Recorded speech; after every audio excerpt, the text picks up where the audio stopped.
Only those who stand until the end are the true victors. Those who bask in the fleeting glow of temporary success will ultimately become stepping stones along the path of history, while I shall be the one who endures till the very last. Thus spoke Cheng Yuming, a formidable being hailed for his godlike talent, who had forged a pact with demons and bore an unknown destiny. A capricious life requires no explanation, and it is inevitable that one may casually save the world. Chapter 1. Prologue. State your wish. The musty, cold underground chamber was filled with a chilling breeze that wafted through a moldy vent, tainted with the stench of decay, while rusted pipes dripped a murky yellow liquid intermittently. Amidst piles of decrepit wooden crates, a boy sat slumped, his gaze vacant as he stared at the figure before him. He could not fathom why such a terrifying entity would emerge from the summoning circle his father had taught him. The intricate summoning array had dimmed, its drawn patterns fading, burning, and crumbling. It was an irreversible ritual, and by all accounts, he had succeeded. The figure before him was noble, mysterious, and powerful. Its short purple hair stirred slightly, revealing two darkly patterned horns. Its eyes, a deep golden hue, were devoid of emotion, sending a shiver down his spine, while its remarkably youthful face bore an air of weariness. The boy furtively lifted his gaze, only to find the entity fixated upon him, causing him to hastily lower his head once more. Even now, he could scarcely believe he had summoned a demon. This creature, once a source of terror for the entire world, now sat quietly before him, akin to an Arabian mythological figure awaiting the articulation of wishes. "Greetings, demon sir." The boy mustered his courage. Though fear gripped him tightly, his understanding of demons was limited to horrific tales and ominous legends like those recounted by elders, warning that demons devoured children, bones and all. "State your wish." The demon seemed to grow impatient, repeating its request. The boy, head bowed, his gaze flickering, clenched his fists tightly. He swallowed hard, his voice hoarse and dry, akin to a parched field yearning for rain. "I wish to." A sudden crash resounded as a heavy iron door swung open, draining the boy's face of color, leaving it as pale as parchment. They had come. Death's fate could not be evaded. Even in this hiding place, he curled behind a crate, hoping his small frame would render him unseen, and that the failed summoning circle and the legendary demon would remain hidden from view. Yet, he felt a surge of resentment. If he had only been stronger, he could have prevented the sight of his parents being taken by those villains while he fled alone. Footsteps grew ever closer, tightening the grip of dread around his heart. He pressed his hands against his mouth, terrified of making a sound. It seemed the divine had abandoned him. So he thought, "You little brat, at last, I've caught you." A burly man sneered, envisioning a handsome reward for keeping the boy here forever. He surveyed the filthy surroundings, remarking, "Looks like you've chosen your own grave. Quite fitting for a little pest like you." The boy was yanked by his collar, struggling for breath as his legs flailed weakly against the man. He felt only suffocation and helplessness, devoid of the will to resist, yet his eyes remained resolute, repulsing the man. "State your wish." In the boy's dazed eyes, the demon's silhouette suddenly appeared. The man seemed oblivious to anyone else in the room. The demon's gaze remained tranquil, like a machine repeating the same words. Though the boy sensed its growing irritation, it seemed the demon despised waiting. A flicker of hope ignited within him as he strained to take in more air. "I wish to live." His voice, once barely a whisper, erupted into a desperate shout, akin to two iron sheets scraping together. The man scoffed, viewing it merely as futile struggle, like a rabbit caught by a lion. No matter how agile or cunning, it could not escape the sharp claws. The demon abruptly rose, a crescent-like smile gracing its lips. "Tell me your name." "Cheng Yuming," the boy replied, for he had no other choice. The man stared at him, bemused, as if the boy had lost his wits, spouting nonsense. What a pitiful sight. The man's grip tightened, intent on snapping the boy's fragile neck. Yet he grasped nothing but air. "The contract is established from this moment forth. Your life shall belong to the demon Claire Lynn Ackman Hilbert." The demon caressed the boy's face gently, trailing its hand down his neck, then proclaimed with utmost arrogance, "Even the gods cannot take you away." The boy's eyes widened, a blinding light flooding his vision, plunging his consciousness into slumber. The man stood frozen in terror at the sudden appearance of a third party in what should have been an empty space. By the time he comprehended the situation, the boy was no longer within his grasp. Who are you? Are you human or ghost?" "Such inquiries are rather impolite," the demon replied, glancing at the boy before laying him gently atop a nearby crate, murmuring to itself, "You should not witness such bloody scenes. You are not of age yet. Some matters require process. My apologies." The demon raised its head, revealing a faint smile. "Now, Allow me to entertain you properly. Chapter 2. Awakening. In early summer, the incessant chirping of cicadas filled the air, day and night without respite. Claire leaned against the floor-to-ceiling window, basking in the bright sunlight that warmed his skin, which appeared so fair it seemed impervious to burns, almost translucent. At his neck, a small, exquisite purple magic array resembled a subtle tattoo. As far as he knew, he was the last demon in existence. The IT sounded rather tragic, akin to a butcher's pen containing but a single chicken. He had lost fragments of his past memories, akin to a film with a lengthy blank segment, which vexed him greatly. He was unaware of what transpired in his past, whether he had friends or family still existing in this world, or even how old he was this year. Demons were not nearly as terrifying as people believed. They were merely unique beings inhabiting the world, having thrived long before human civilization flourished. Humans have always delighted in believing in the beautiful while fearing the malevolent. For instance, everyone hopes to receive blessings from angels during their moments of happiness, yet no one wishes for demons to knock upon their doors. The reason is simple. Human preachers have devoted extensive time to promoting their doctrines, while divine figures like angels and gods are revered and respected, whereas demons have become embodiments of evil, a notion deeply ingrained over millennia. Indeed, legendary beings once roamed the earth. Angels and demons are not fundamentally different, merely different entities wielding dissimilar powers, both striving to maintain the equilibrium of the world. They all possess some innate abilities that allow them to achieve what humans perceive as miraculous effects. In the time before human civilization flourished, the angels were tasked with spreading light and hope to the world, while the demons bestowed power upon their human contractors to protect their tribes and kin.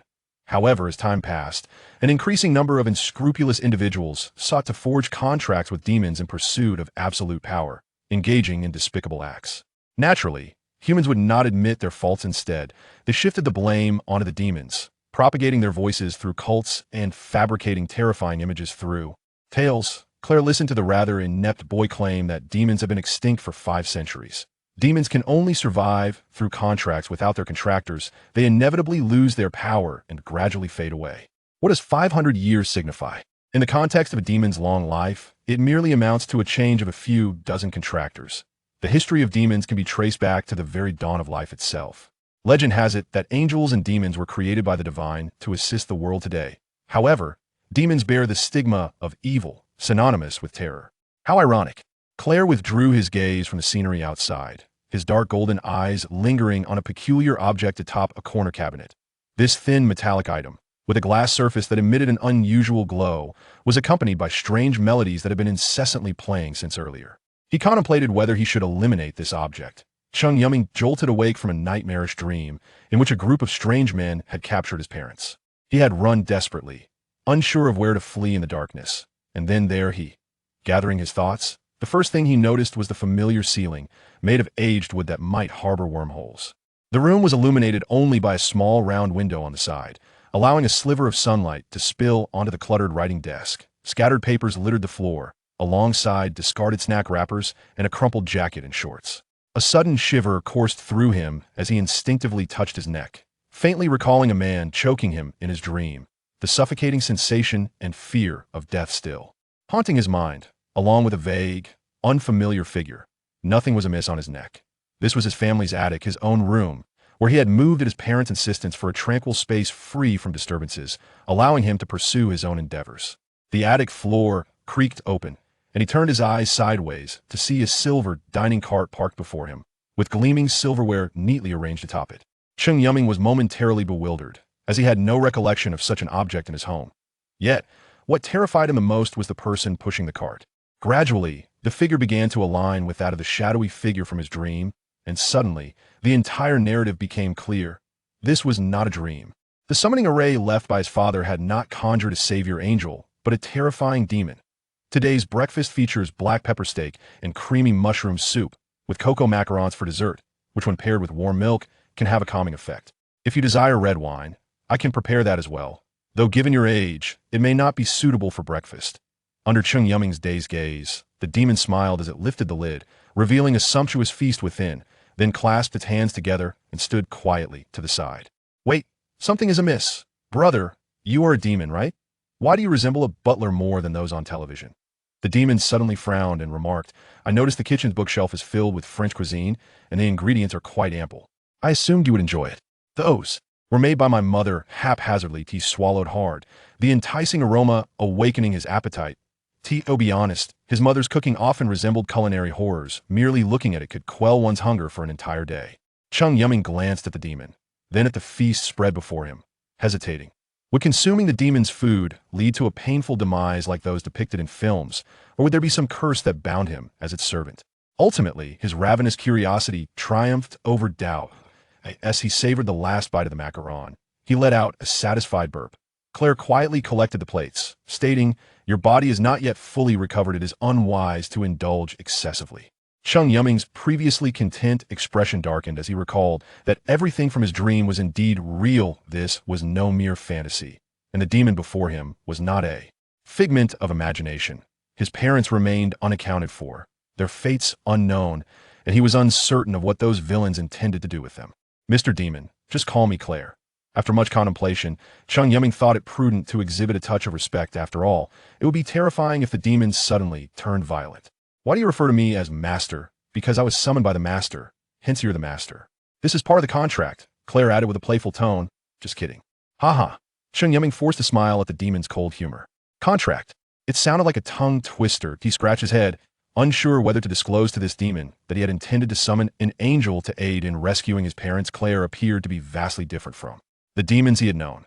For instance, demons were typically depicted as grotesque and vicious. If one overlooked Claire's horns and peculiar hair color, he resembled an ordinary boy of similar age from a foreign land. His father's notebook once mentioned that a contract was an esoteric ritual, ethereal in nature. Even a verbal promise or exchange of tokens could serve as the foundation for a contract. The contractor presents a wish to the summoned entity and offers a price, while the summoned fulfills that wish, thereby solidifying the contract. Claire, can you rescue my parents? Cheng Yuming's eyes gleamed with determination. Surely, a demon must possess great power, right? It could effortlessly locate his parents. After a moment of silence, Claire replied apologetically, I am sorry, demons are not omnipotent, and I cannot fulfill wishes beyond the scope of our contract. A tinge of disappointment washed over him. It made sense. If demons were truly all-powerful, what role would humanity play in the world? How could demons vanish? Cheng Yuming's family was one of the last remaining 7 magical families in the world. This ancient profession could be traced back to the origins of humanity when they were regarded as shamans within tribes, believed to communicate with the divine and possess supernatural powers. People revered and respected them, and indeed, they possessed unique abilities to perform the impossible. Cheng Yuming sat up in bed, staring blankly at his reflection in the mirror. It was an utterly ordinary face, neither handsome nor ugly, just the kind of face that would blend into a crowd.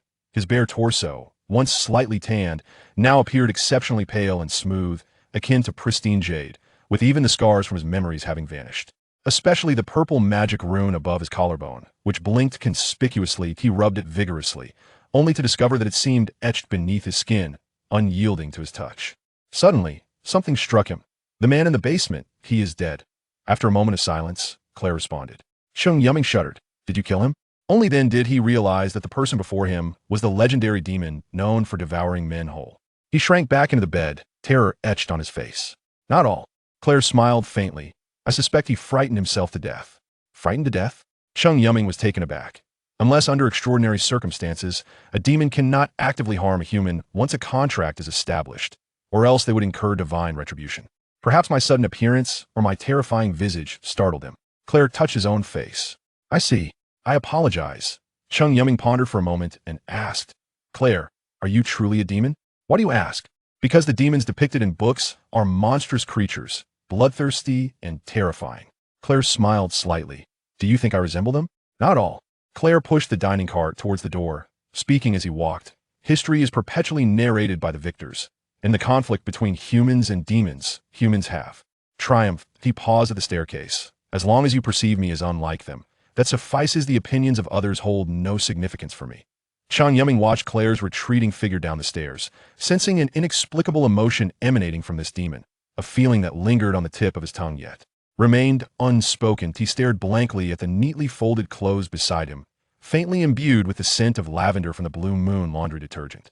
Claire leaned against the corridor wall, tracing the magic circle on his neck, the mark of the contract. To live. To continue. I wish to live.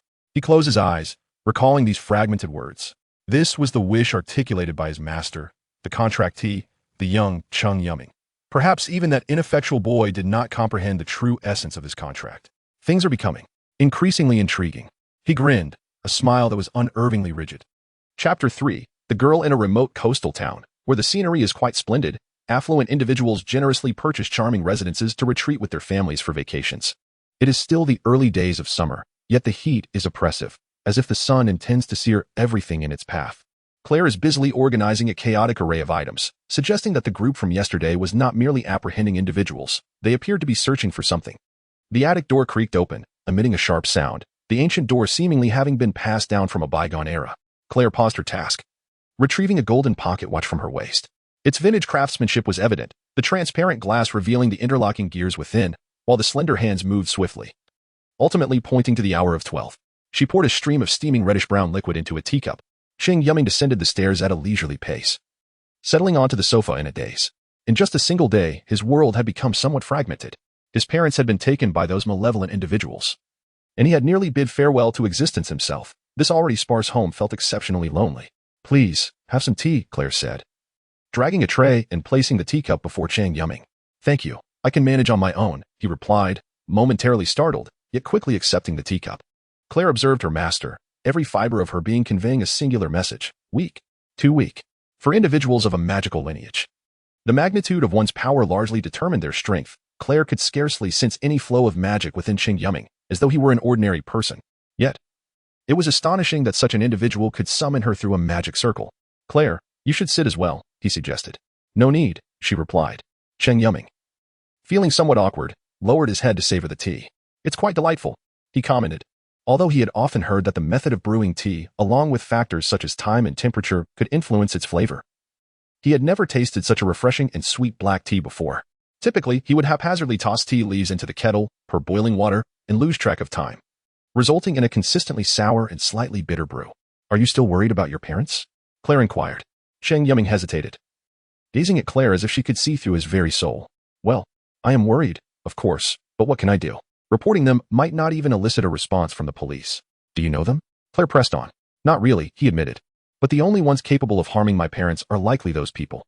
Cheng Yuming gazed out the window, where the asphalt seemed to shimmer with heat waves. Those who dared to confront a family of magicians must be other magical families. Yet, he could not fathom why they would act thus. His parents had long since withdrawn from the magical association, relocating their family to this distant place precisely to escape such madness. He knew he was ineffectual, the sole heir of a prestigious magical lineage, yet unable to perform even the most rudimentary spells. Perhaps that was why his father chose to step away from the fray, solely to protect him. At least he could be certain of one thing. His parents were not in immediate danger, at least until that group got what they sought. Claire lifted her gaze towards the window. We have a visitor. Before Cheng Yuming could respond, a sharp female voice laced with anger pierced the air. Cheng Yuming, come out here. Startled, he hurried to the door. As he opened it, a delicate, fair hand reached in, seizing his right ear. You little rascal. Skipping class and ignoring my calls. Have you grown bold? The girl standing at the door possessed a typical Asian visage, her long, raven hair cascading like a waterfall over her shoulders. A petite nose framed by a pair of thin-rimmed glasses adorned her face, while she sported a sky-blue sunshade jacket over gray athletic shorts that showcased her slender legs. Hey sis, let us talk this out nicely. Please let go. Cheng Yuming yelped, feeling as though his ear might twist into a pretzel. With a guest here, why not invite them in to sit? Claire interjected, stepping forward with a warm smile. Su Xiaowei's cheeks flushed crimson. She had not anticipated the presence of another in the house and quickly released Cheng Yuming. He pouted, rubbing his ear in discontent, when suddenly he realized something. Wait, this girl is a demon. If someone discovers. Upon seeing Claire, Su Xiaowei's eyes sparkled with admiration. Oh my, how can there be such a handsome man in the world? She pushed past Cheng Yuming, grasping Claire's hand and shaking it animatedly. Hello, I'm Su Xiaowei, Yuming's classmate. In an effort to curry favor, she even altered her form of address. Cheng Yuming rolled his eyes. This fierce girl usually referred to him by his name or some peculiar nickname she concocted, depending on her whim. He could hardly recall when they first met. Their families had been friends since childhood, frequently coming together for social gatherings. This beautiful girl had always been a whirlwind, more boyish than Cheng Yuming himself.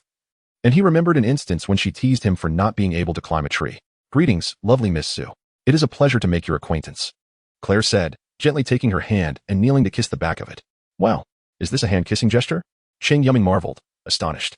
The demon maintained his composure. Yet it seemed Su Xiaowei was oblivious to his true nature. Noticing Cheng Yuming's gaze, Claire winked at him, signaling him not to worry.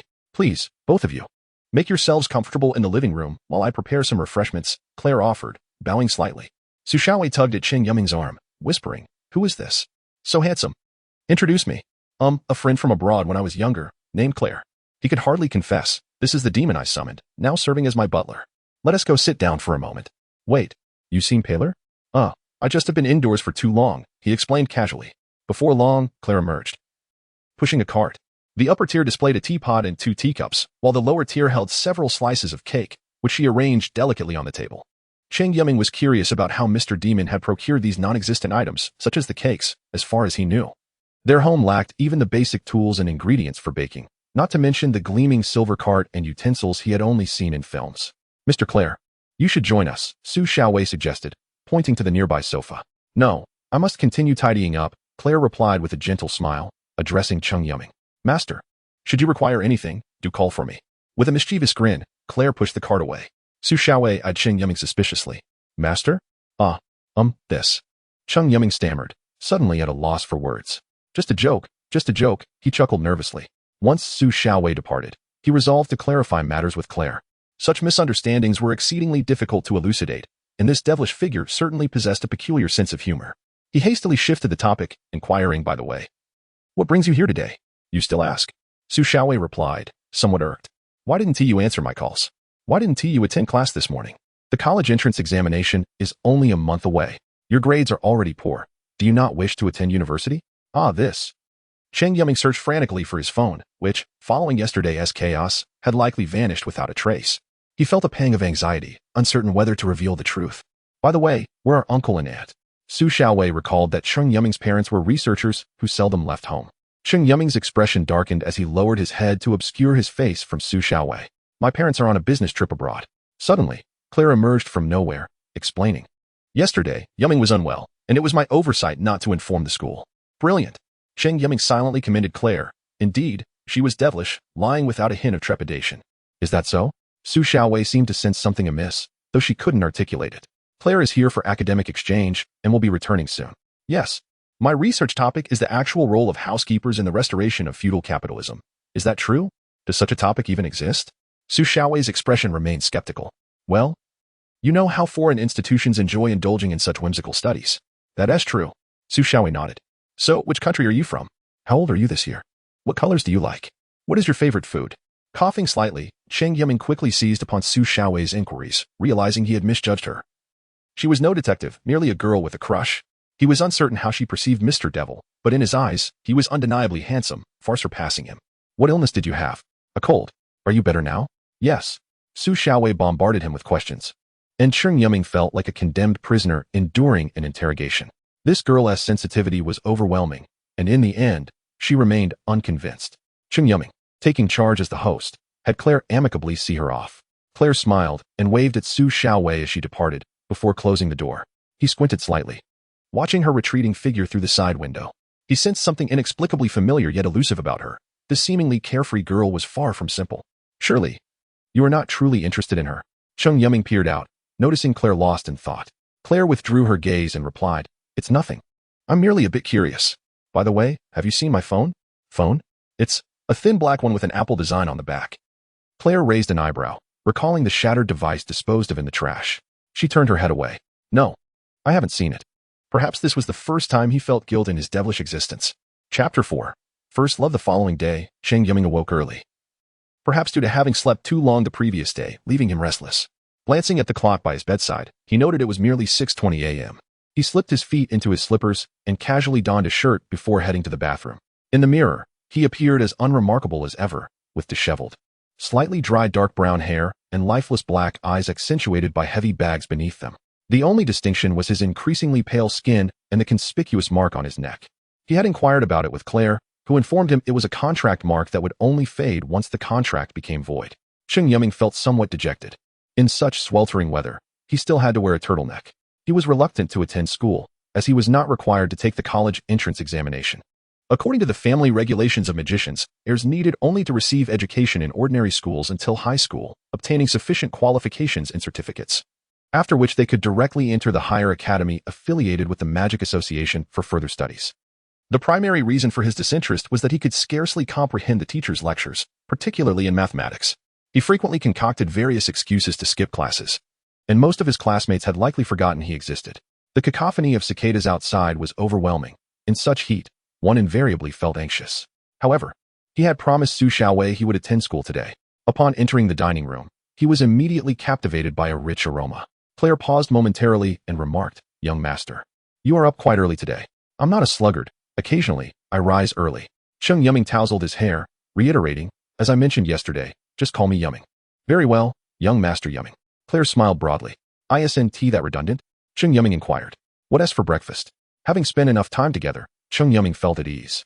After all, Claire had signed some contract with him, so he need be overly formal. Traditional northern breakfast, soy milk and fried dough sticks. "Really? Do you not wish to accompany me to school?" Claire inquired earnestly, blinking. "No need. I'll take the bus." Cheng Yuming slung his backpack over one shoulder. "I'm off." As he watched Cheng Yuming leave, Claire shook his head slightly. Cheng Yuming's vigilance was alarmingly low, since those lurking forces had chosen to target him.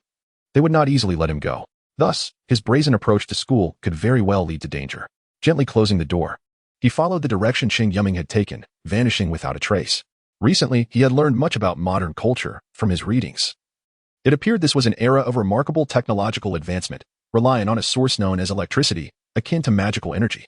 However, he seemed to have no significant generational gap concerning these high-tech innovations. For instance, the glowing and sound-emitting object yesterday was called a phone.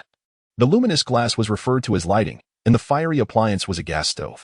The metallic contraptions racing down the road were known as cars. Soon, he spotted Cheng Yuming on a bus, and he concealed himself, quietly following. Cheng Yuming was indeed uncomfortable, clutching an antiquated Nokia phone, a relic from over a decade ago, reminiscent of the so-called glorious 3G era. There was no choice. His phone had vanished, and he needed a backup. The clunky interface and fuzzy resolution felt like playing Minecraft on a screen barely 3 inches wide. What drove him to frustration was the abysmal internet speed. He fixed his gaze on the loading bar inching along at a snail's pace, only to become stuck just shy of completion, ultimately prompting a page load error. He surrendered. He merely wished to check the news and had intended to peruse options for a new phone online. He had heard the recent 5G technology was quite popular and contemplated whether to give it a try, though he remained uncertain when this second-tier city would receive a signal. Cheng Yuming dangled from the bus handle, swaying with the vehicle's movement. It was rush hour, and the bus was unbearably crowded, leaving him feeling like a piece of meat squished in a burger. He tucked his phone back into his pocket, idly gazing at the surroundings. Having resided in this city for a decade, he took the same bus daily, witnessing the same landscapes and traversing the same paths. Weariness had begun to settle in, yet relief washed over him as he anticipated receiving his high school diploma, which would allow him to enroll in the fabled Magic Academy. The arcane and mysterious elements of that institution were undoubtedly far more enticing than the monotonous subjects of mathematics and science. Most importantly, it was there that he might uncover information about his parents. The Magic Academy served not only as a breeding ground for heirs and exceptional talents, but also as a dark arena where families engaged in both overt and covert rivalries. Despite sharing common goals, Cheng Yuming was acutely aware of the greed that drove these individuals. For certain irresistible gains, they would resort to any means necessary. Suddenly, amidst the throng, he caught sight of a slender figure clad in a standard school uniform, carrying an ordinary backpack, with short, chestnut hair that appeared slightly golden in the sunlight. He recognized the girl, Zhang Ziwen from Class 3.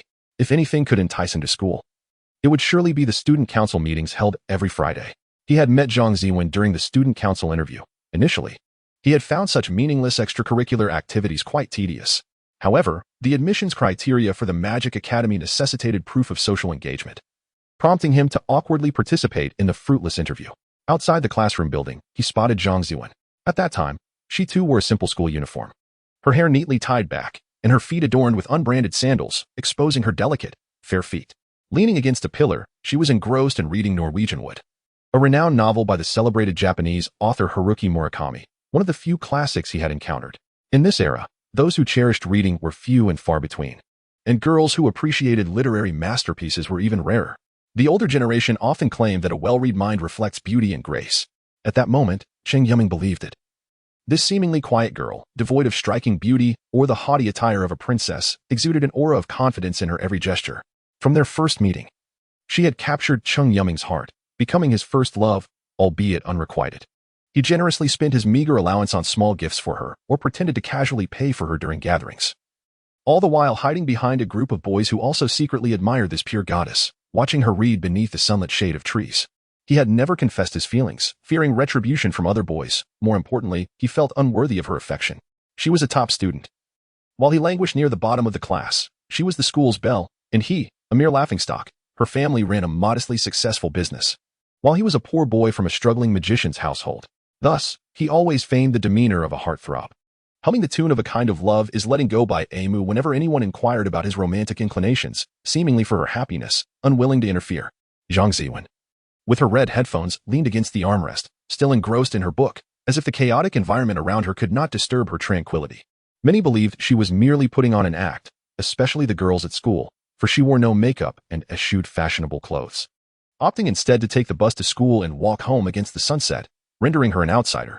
Only Cheng Yuming understood that her passion for reading was genuine.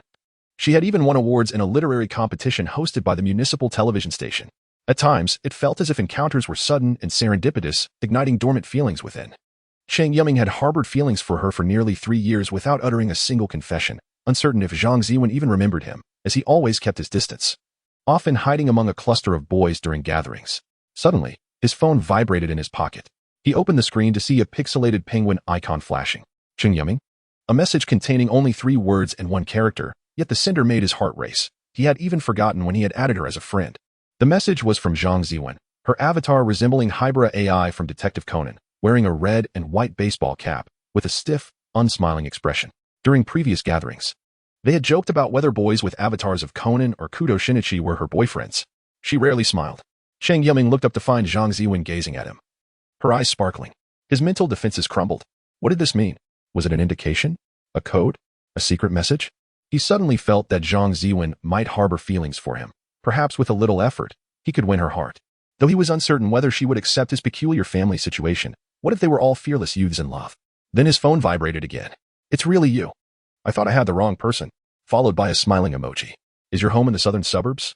He replied. Yes, I usually take this bus to school. Cheng Yuming realized he had lost the opportunity to attend school with his dream girl for 3 years due to his own laziness.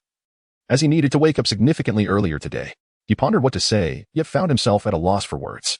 Stealing a glance at Zhang Ziwen, he saw she had resumed reading her book. As the bus arrived at the station, he stepped off amidst the bustling crowd, stretching his limbs. The experience of riding the bus was enough to serve as an excuse for his reluctance to attend school. Moments later, Zhang Ziwen squeezed out of the bus door, nearly stumbling, but Cheng Yuming swiftly caught her. A faint blush adorned her cheeks, reminiscent of the evening glow, as she softly said, "Thank you." "It's nothing," he replied, retracting his hand. "Well, I should be going." "Wait," Zhang Ziwen called after him. With the college entrance examination just a month away, the student council is planning a picnic as a farewell. It will be this Sunday. Are you free? Was this an invitation? Surely it was. Cheng Yuming's heart leaped with joy. His earnest efforts were finally to be rewarded. "I should be free," he responded nonchalantly. "Really? That's wonderful. Everyone will be thrilled if you come." Zhang Ziwen smiled, a rare sight that captivated Cheng Yuming. Her smile was truly beautiful, akin to a white lily. "We'll meet then. I'll inform you of the specific location later." "Okay." As he watched Zhang Ziwen's retreating figure, Cheng Yuming felt a sense of anticipation. His springtime was finally on the horizon. Chapter 5. Examination. Violet High School, formerly known as the Violet Manor Private Aristocratic Senior School, is the institution attended by Cheng Yuming. It is a haven for the affluent, teeming with signs of wealth and power. This is a mansion-like institution catering exclusively to the elite, where every detail, from the grand edifices to the smallest flora, is meticulously curated, resembling more of a carefully tended garden than a school. To be enrolled here, one's family must possess at least several million in assets, or one's parents must hold prominent positions in the political arena. Unlike other private schools in the country, which permit a leisurely 3-year tenure for those who can pay, Violet High School adopts a talent-oriented educational approach. Rather than merely measuring academic scores, it places greater emphasis on the distinct qualities and demeanor of its students, embodying a principle of individualized instruction that seeks to unearth and cultivate their strengths, aiming to nurture elite individuals across various societal sectors. For instance, the core curriculum includes music, art, and physical education, requiring each student to master at least one musical instrument, one painting style, and meet established physical fitness standards. Cheng Yuming is likely the most financially disadvantaged student in the school. Although his family resides in the picturesque southern suburbs surrounded by opulent villas, they inhabit a quaint, historically significant duplex wooden house, and he has parents who perform magic tricks. It seems that their old home has even been designated as a material cultural heritage site by the city. His parents are merely ordinary researchers, and while they maintain a comfortable living, they seldom refuse Yuming's whims, such as acquiring a PS4 and a Nintendo Switch for the study on the second floor. His enrollment in this bastion of affluence is largely thanks to Su Xiaowei's father, who serves as one of the school's board members. His memories of the past are rather hazy, especially given the passage of time. He was somewhat headstrong, were it not for his persistent insistence. His parents might not have opted to leave the Magic Association and relocate to this remote third-tier city to work as ordinary employees. Lost in thought, he found himself standing at the door of the classroom. He pushed open the door to Class 4 of the senior year and stepped inside. Familiar yet unfamiliar faces briefly glanced at him before returning to their own pursuits. As it was still early, the classroom was sparsely populated, and he lay his head on his desk, gazing out the window. In a month's time, he would bid farewell to this place, and the mere thought of it filled him with excitement. Suddenly recalling something, he rummaged through his backpack and produced a thick, yellow dictionary and a somewhat tattered notebook. This was the last item his father had insisted he take, its archaic binding reminiscent of the props found in castle scenes from films, exuding an aura of antiquity. Upon opening the first page, he read the elegantly penned title, Magic Note, followed by the inscription of a name in neat calligraphy, Cheng Yuming, a name that carried an air of refinement. The front page was affixed with a photograph of two individuals, a rugged man with a stubbly face and defined features, appearing somewhat disheveled, alongside a beautiful woman with wavy blonde hair, clad in a flowing dress, beaming with joy.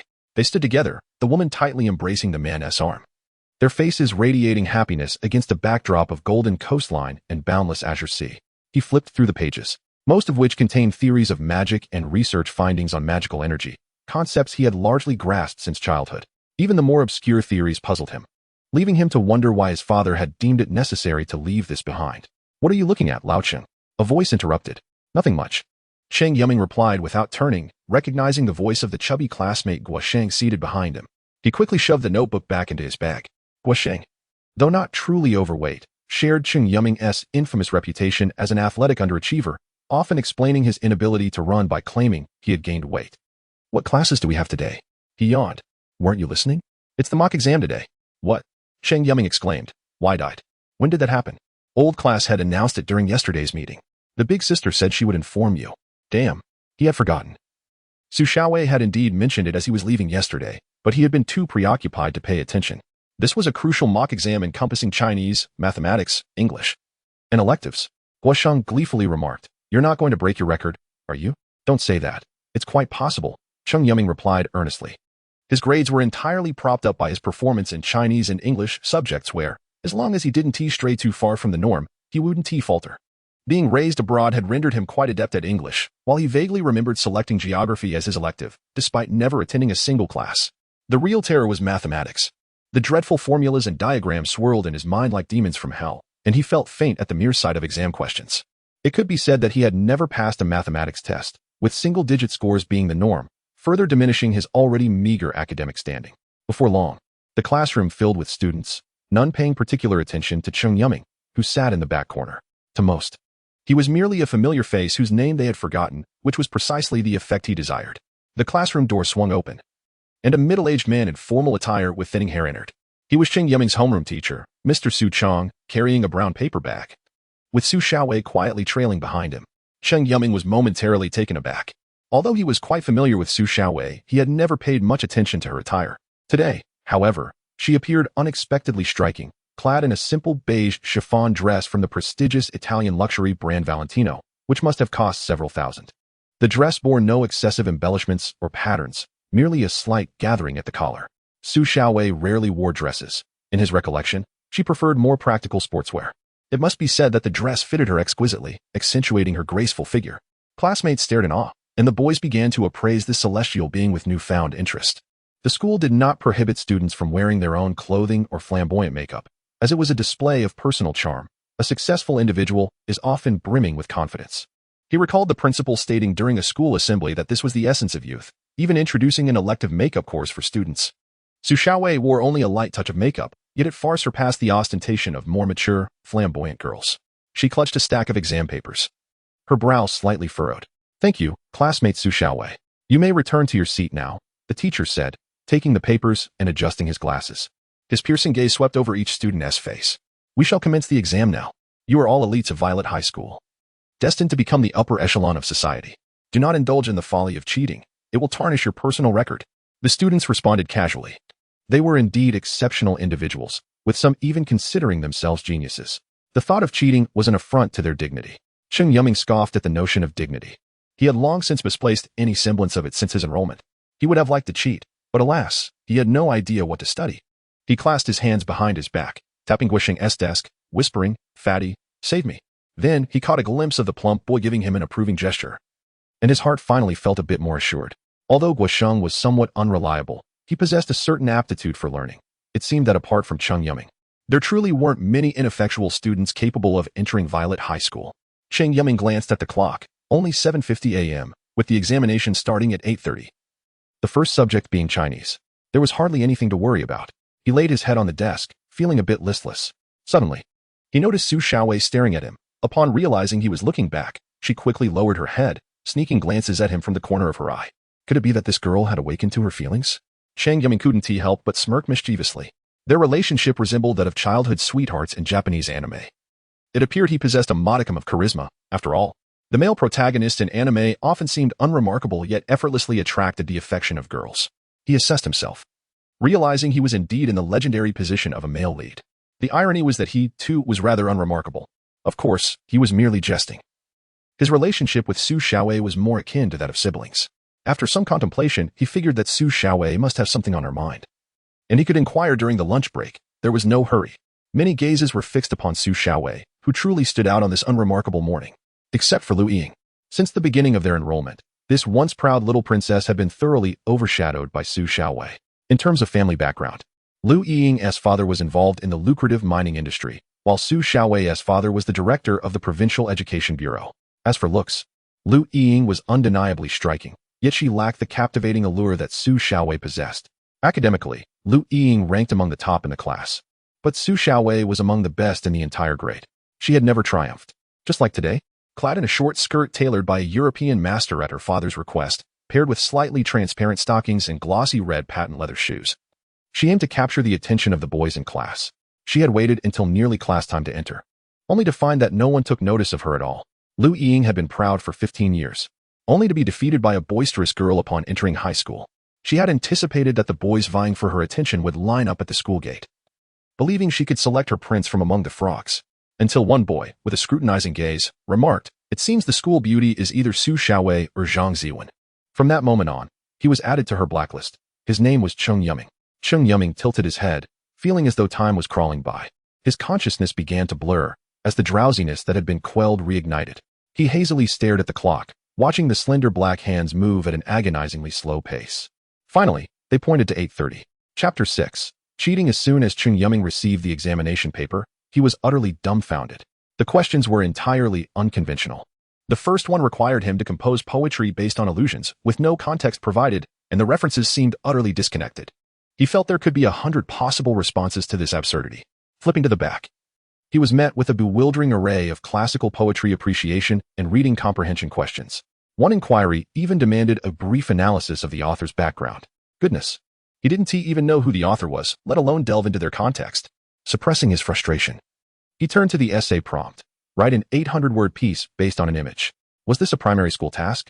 Did the teacher believe it was some sort of whimsical fantasy that could inspire endless imagination? He glanced at his classmates, all bearing expressions of worry, as if this was not unexpected. Had the teacher hinted at these topics? Cheng Yuming racked his brain, but he could not recall any mention of this from Su Xiaowei. This was not a mock exam. The paper felt like a cruel joke. If the college entrance examination were to be set like this, he might as well live-stream himself devouring the paper. He rarely paid much attention to exams. Whether he performed well or poorly felt inconsequential. Zillion High School prided itself on nurturing well-rounded students, boasting a significant reputation both domestically and internationally. Many graduates became prominent politicians or executives in listed companies, while others returned to inherit family businesses. However, this mock exam was different. It would be recorded in his academic file. And Cheng Yuming had no desire for a humiliating score to accompany him across the ocean. "Hey, fatty," he whispered, only to realize the teacher had dragged a chair to the back of the classroom, scanning the room like a hawk, searching for any dishonest students. Cheng Yuming cursed silently and retracted his neck stiffly. What could he do? Fatty was of no help, nor was Su Xiaowei, who sat across the aisle. As for the senior in front, Cheng Yuming even forgot his name. It was hopeless. Cheng Yuming felt a wave of despair. These bizarre questions exceeded his knowledge. His body turned cold, and he began to sweat nervously, envisioning that dismal report card. He had to find a way to muddle through this. Otherwise, he would never gain admission to the magical academy and would never find his parents. Desperately, he stole glances at his classmates' papers. But the tiny text swarmed chaotically like a colony of ants, leaving him disoriented. I believe you need assistance, sir. Cheng Yuming jumped at the sudden voice and looked up to find Claire standing before him, a playful smile gracing his lips.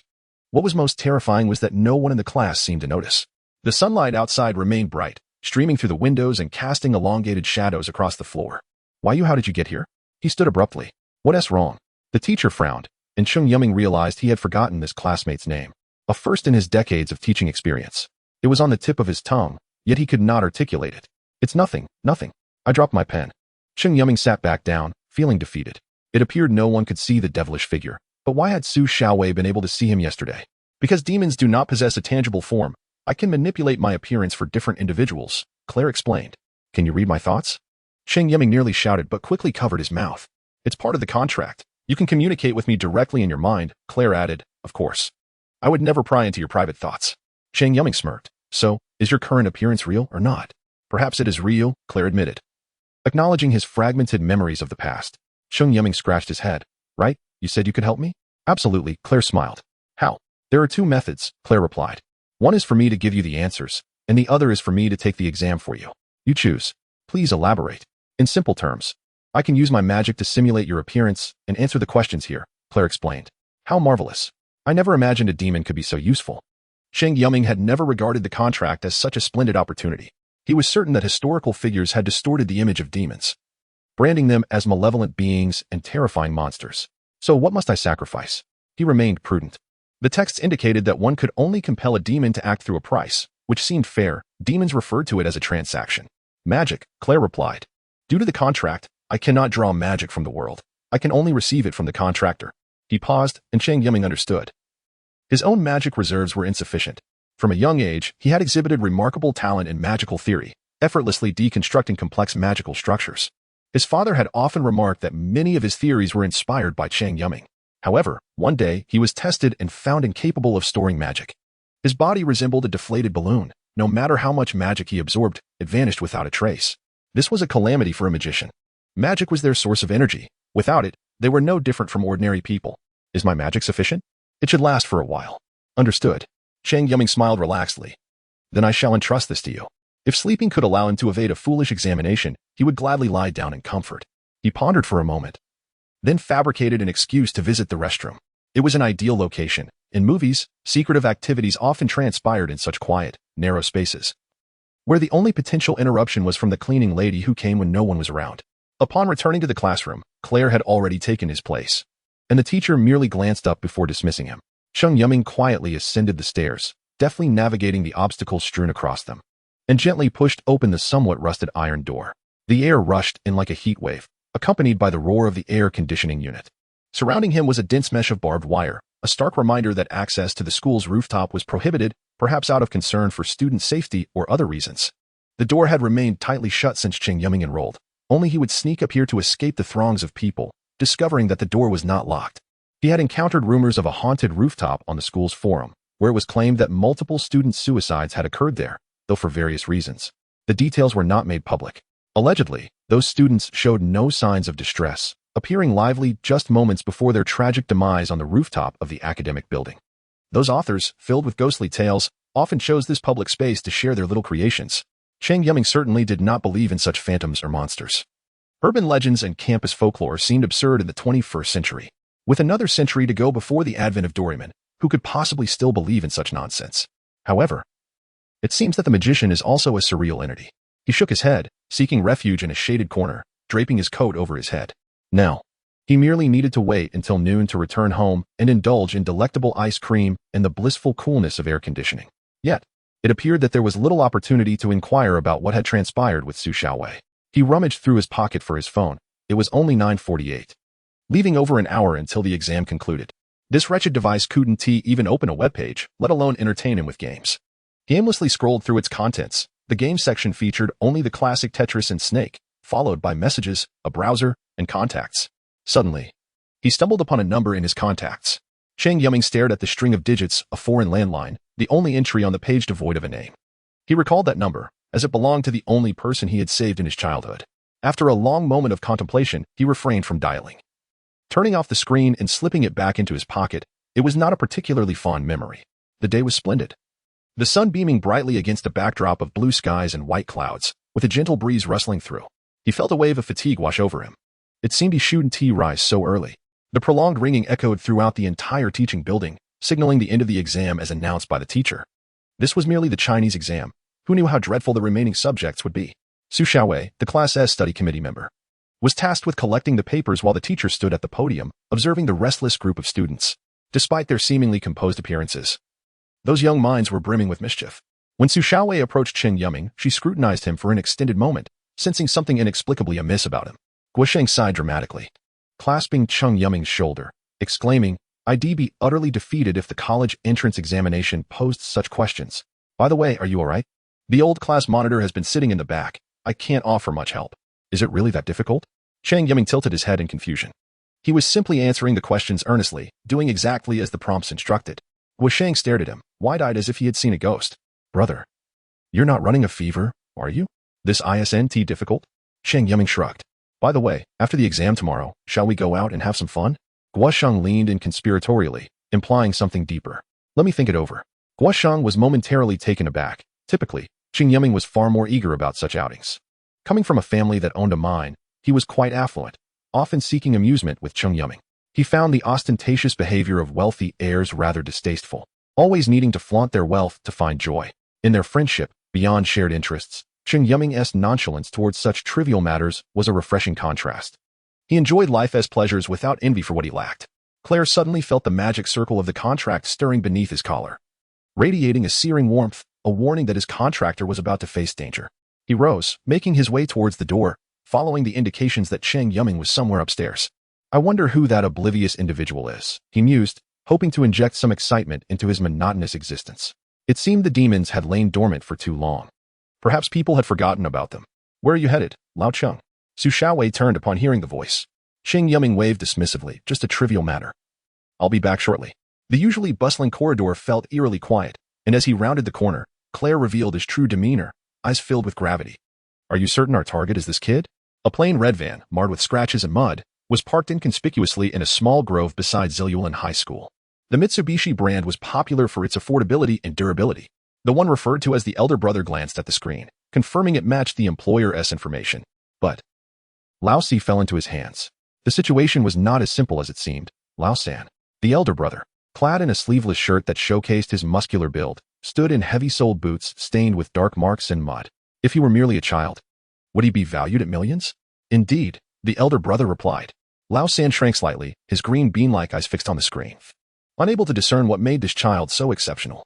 The boy lay there, seemingly unguarded on the rooftop, as if awaiting someone to take his life. If not for an overabundance of confidence in his abilities, he must surely be a fool.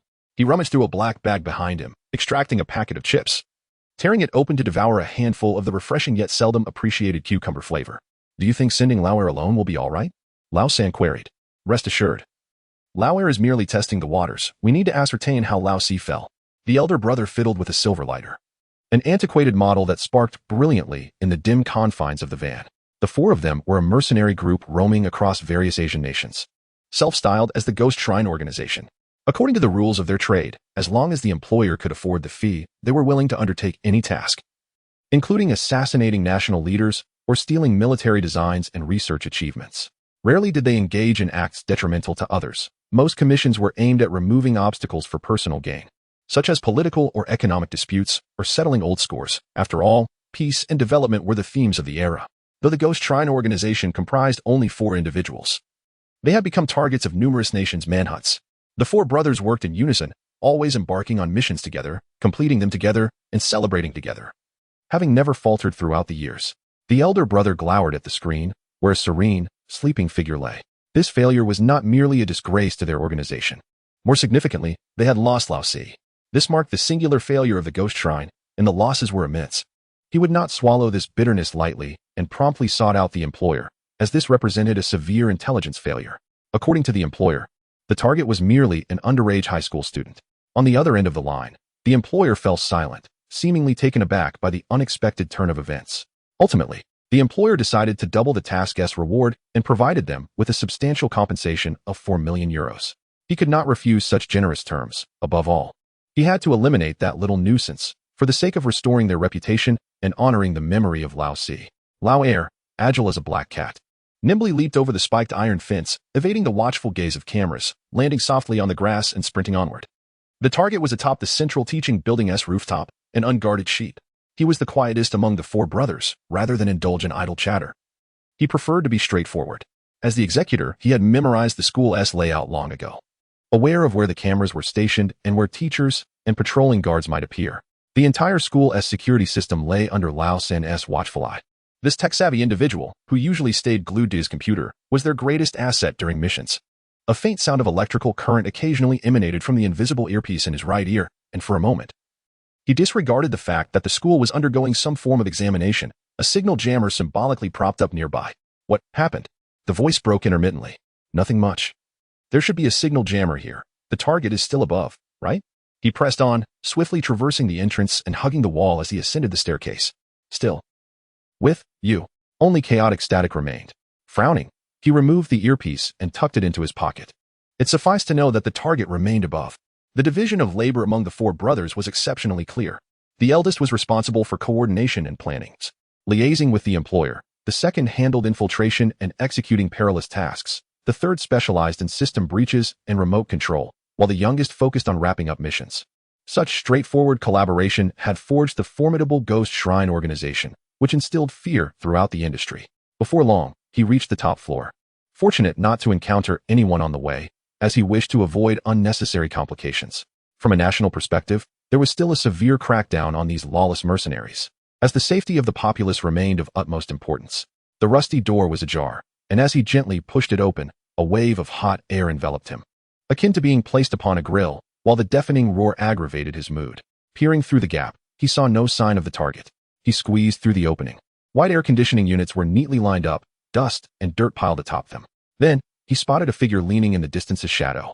Raising his gaze, he noticed the 3rd brother's drone was observing from afar. It appeared to be accurate.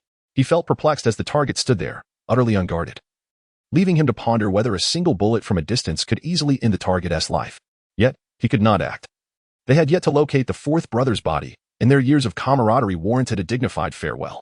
Among the 4 brothers, he shared the closest bond with the youngest, often undertaking missions together. He was taciturn, while the youngest had a temperament as straightforward as a highway. Perhaps that was why they connected so well. In truth, they found little common ground with the 3rd brother, who could fixate on a computer screen for an entire day, and as for the eldest, they rarely joked in his presence. Suddenly, a gust of wind swept through, causing Cheng Yuming to sneeze. He had actually dozed off. This was no suitable place, hot and noisy. Perhaps the prolonged tension had led to this moment of relaxation. Just as he considered removing the cloth draped over his head, a hard object pressed against his neck. Its coldness and sharpness felt even through the fabric. Don't move. The soft voice startled Cheng Yuming. Be brother, don't act rashly. I surrender, he exclaimed, raising both hands. Damn, this place was truly cursed. Merely lingering here had led to trouble. His mind raced. Mr. Demon was in the classroom below. How could he possibly notify him? He was uncertain whether his thoughts could reach that far. This was a forbidden rooftop. Even though sneaky young couples would not dare venture into this quiet and mysterious space. Don't worry, I can hear you. The voice resonated in his mind, soothing like a spring nourishing parched earth. Hurry and save me. He was on the verge of tears, overwhelmed by the heavenly voice. I said don't rush. Hold him off, I will be there shortly. The voice ceased abruptly. Cheng Yuming felt a slight relief. He was adept at delaying tactics, a skill acquired without formal training. The primary rule for cowards was to be thoroughly cowardly, akin to his mastery of the Qin King's pillar technique in gaming. The 2nd brother seized both of Cheng Yuming's arms, kicking his calves to force him to kneel on the ground. How strange. The 2nd brother's eyes brimmed with confusion. The target showed no remarkable traits, a frail physique that hinted at a lack of regular exercise, no discernible fluctuations in breath or energy, and no signs of anyone else protecting him. He appeared to be an ordinary person, almost begging for mercy as though he wished to cling to the brother's leg. How could such a weakling have possibly dealt with the youngest? Had an accident occurred back then? Or was there someone else present? Yet, it was implausible for anyone to escape the 3rd brother's meticulously laid surveillance net. I have a question for you. Answer me honestly. Cheng Yuming nodded like a chick pecking at grains, delighted, as he desperately sought reasons to stall for time.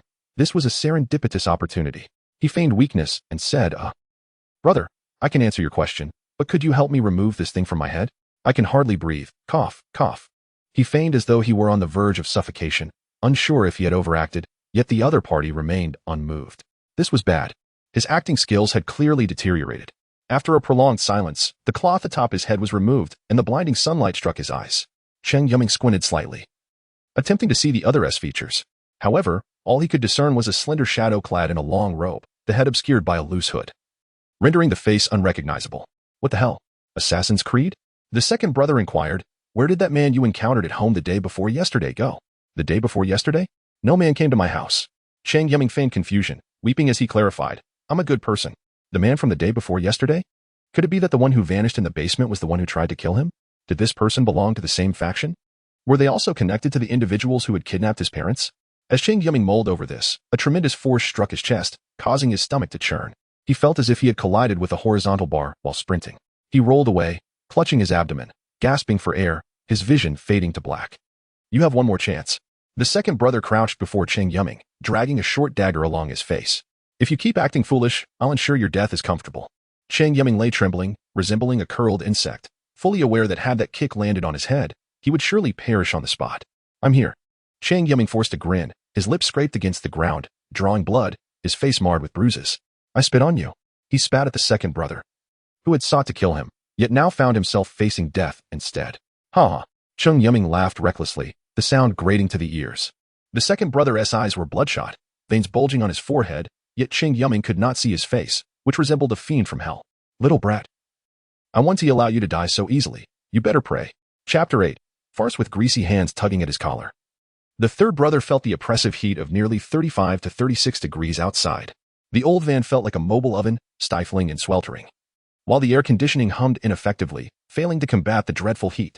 The signal on the screen had been lost for some time, reminiscent of last century's closed-circuit television, filled with static lines. Wireless communication remained elusive. Despite being less than a kilometer from the second brother, they were cut off from contact. This sense of uncertainty unsettled him. For as the core of the mission, he needed to maintain constant awareness of the situation. Stealing a glance at the first brother, a brooding middle-aged man with feet propped on a nearby chair, he observed him casually flipping through a book. The communication had been down for quite some time. Yet the first brother displayed no signs of panic, evidently possessing unwavering confidence in the second brother. After a moment's contemplation, the third brother refrained from voicing his concerns. Well aware that the first brother preferred to avoid troublesome matters, he retrieved a can of Coca-Cola from the small fridge beneath his seat, releasing a frosty mist. This beverage, affectionately dubbed the happy drink of the chubby homebody by the youth, was an essential companion for summer outings. He tilted his head back and gulped down the refreshing liquid, letting out a resounding belch. Beautiful Miss Sue. As soon as Su Xiaowei stepped out of the office, she was called to a halt. A brightly dressed young man, sporting a neatly parted hairstyle and a warm smile, held a deep crimson rose in his mouth. What is it? Su Xiaowei frowned. She was on her way to find Cheng Yuming. This young man, clad in outdated attire, seemed to embody the clumsy charm of a supporting character from a bygone Hong Kong film. Her mind drifted to the real heartthrob she had encountered at Cheng Yuming's home. May I have the honor of inviting you for afternoon tea? I happen to know a delightful place. His smile widened, convinced of his own attractiveness, as he believed girls were drawn to tall, rich, and handsome men. Not interested. Please step aside. I have matters to attend to. Without granting him a moment's reprieve, Su Xiaowei pushed him away. Truly a steel rose. Among the onlookers, there was no mockery, only sympathy and pity. The young man forced a stiff smile, muttering, "Take care." He had never anticipated such a direct rejection from a girl. The petals of the rose in his mouth fell, mirroring the shattering of his heart. Why, you are remarkable." A girl emerged from the side corridor, disregarding the astonished gazes around her, and walked alongside Su Xiaowei. Su Xiaowei affectionately ruffled her hair, lamenting how those foolish boys were hopelessly infatuated. Wen, you should also reject them outright. Zhang Ziwen nodded, whispering, I want to refuse, but the words just won't come out. Your temper is just too good. If it were me. Su Xiaowei waved her fist. I'd take them all down. Haha. Zhang Ziwen revealed two adorable dimples. It was likely that even Cheng Yuming was unaware of the close friendship between his goddess and his childhood companion. Though Su Xiaowei and Zhang Ziwen were both regarded as the school's flowers, their personalities were starkly contrasting. Su Xiaowei was a quintessential tomboy, her anger fiercer than a man's. As a child, Cheng Yuming would tremble in her presence, nearly bowing in submission. In contrast, Zhang Ziwen was a serene lily, renowned for her gentle nature. Often found curled up with a book in a corner, creating a poetic backdrop. Walking side by side, they were a picturesque sight. A feast for the eyes wherever they went. Why? Are you feeling down today?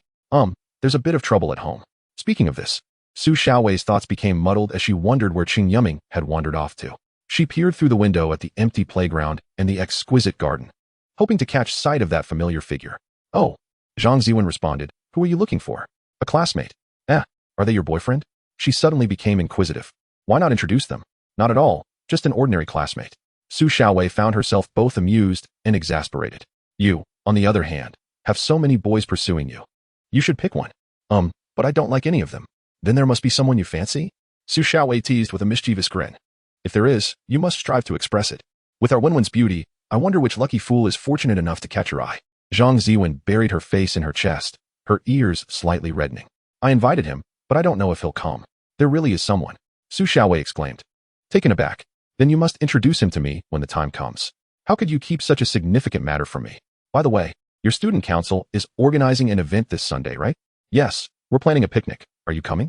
No, I have to attend a banquet. No worries. Is that person from your student council? Yes. How convenient. Before long, they arrived at the sign for class 1 of the 3rd year. Why, I've arrived. Goodbye. Su Xiaowei affectionately ruffled her head again, leaning in to whisper, if there's any good news, do keep me informed. Zhang Ziwen settled into her seat, propping her apple-like face on her hands, murmuring, I spoke to him this morning. He shouldn't have forgotten, right? Should I remind him again? Her face flushed deeper, resembling clouds ablaze beneath the sunset. Su Xiaowei leaned against the classroom door with a frown, finding Cheng Yuming's seat still empty. That insufferable scoundrel always seemed to vanish at crucial moments. Speaking of which, Cheng Yuming was also part of the student council, yet with his aversion to trouble. He likely wouldn't attend. Under the blazing sun, the second brother licked his cracked lips. This reckless little brat seemed to know he was on borrowed time, and his venomous words could fill a modest book. He had numerous ways to send this little pest to his demise, yet he changed his mind. He wouldn't let this foul-mouthed brat perish easily. Instead, he intended to subject him to the most excruciating torment, ultimately using his head as a tribute at the fourth brother's funeral. The first order of business was to deal with that contemptible face and its incessant prattling. Speak up. You won't be able to say much longer. The second brother smiled, a rare, stiff, and sinister grin. He twirled the dagger in his hand, directing the sharp tip towards Cheng Yuming, which glimmered like silver in the sunlight. Cheng Yuming's words faltered, as if the play button had been pressed on pause. In truth, he soon lost track of what he was saying, regurgitating the vitriol he had learned from online trolls, embellishing it until it flowed effortlessly, to the point where he spoke without thinking.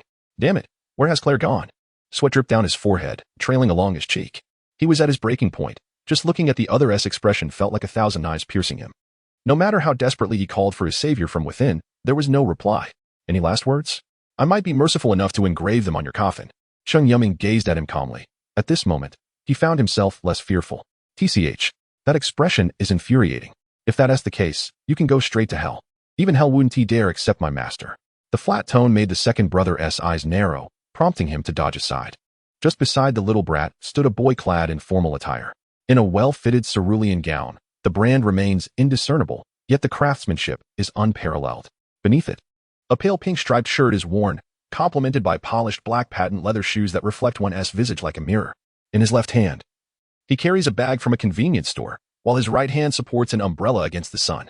Ah, you finally arrived, Cheng Yuming lamented. I thought I was about to perish. My apologies, my oversight, he replied, though Cheng Yuming detected no trace of regret on his face. Claire crouched down, extending the umbrella to Cheng Yuming, revealing a somewhat pallid complexion under the sunlight. Cheng Yuming couldn't help but wonder if he might meet a fate akin to that of a vampire upon exposure to the sun. I completely forgot you didn't bring lunch today, so I made a quick trip to the violet store. Fortunately, they had a decent selection, Claire explained, rummaging through the bag, producing items from brands Cheng Yuming scarcely recognized. Thankfully, the shop assistant was quite kind, providing him with a thorough introduction to the offerings: vegetarian rice balls, exquisite ham, assorted fruit canned goods, rural-style marinated eggs, and nutritious fast foods. The vegetables in fast food, however, were not particularly beneficial, as the nutrients had largely diminished through processing, far from retaining the flavors achievable through cooking. Although Cheng Yuming had a penchant for soda, he had already exceeded his caloric intake for the morning, making dairy products a more suitable choice for lunch. The shop assistant mentioned that the students favored the ice cream-flavored options. Cheng Yuming found himself momentarily dazed, feeling as though he stood at the entrance of a cinema, ready to indulge in popcorn and cola while watching a blockbuster. The second child had been left to the side. While this sudden appearance of the second little rascal engaged in conversation with the first, as if discussing dinner plans, entirely disregarding his presence. He yearned to take action, yet a dog-like instinct warned him against it. He sensed the aroma of danger. His sixth sense had never betrayed him. Much like in past instances where he narrowly escaped dire situations, it appeared that the fourth child might have fallen prey to this individual. He gazed upwards towards the sky, squinting against the blinding sunlight, attempting to locate the drone belonging to the third child. Now that intelligence was at hand, they needed to devise a new strategy. For this formally attired boy exuded an aura of invincibility. "Are you searching for that toy? It's in the trash bin downstairs," the boy remarked, causing the second child's face to pale. Unbeknownst to him, the boy had seemingly materialized before him, his dark golden eyes gazing upward, instilling a sense of awe. He found himself unable to muster the courage to wield the dagger in his hand. A peculiar force enveloped him, binding him as if by invisible restraints. Resolute. The second child bit down on his tongue, the sharp pain igniting his senses. He swiftly dodged aside and thrust the dagger forward. The opponent had yet to react, and his strike was inevitable as he targeted both the head and heart, certain that one would be left vulnerable. Yet, he struck empty air. Claire felt a tinge of disappointment. He had anticipated that the opponent might belong to that group. He evaded the dagger only when it was nearly grazing his clothing. A playful display of cat and mouse, perhaps indicative of his devilish whims. He extended his hand and gently patted the second child's back. The second child felt as though he had been struck by a boulder, crashing onto the hard concrete platform, which yielded beneath him with fine cracks. Claire pulled him from the depression by his collar. "I had hoped you would provide me with some amusement," the second child defiantly glared at Claire. Claire frowned, glancing at Cheng Yuming. In his estimation, the moment he intended to take action against Cheng Yuming, he would no longer need to exist in this world.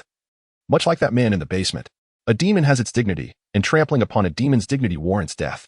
"Let us not harm him for now," Cheng Yuming said, setting down the rice ball that had left his chin speckled with grains. "I have questions for him." Chapter 9. The mist. Has there been no word from the second brother? The eldest furrowed his brow, feeling that the wait had stretched on for far too long.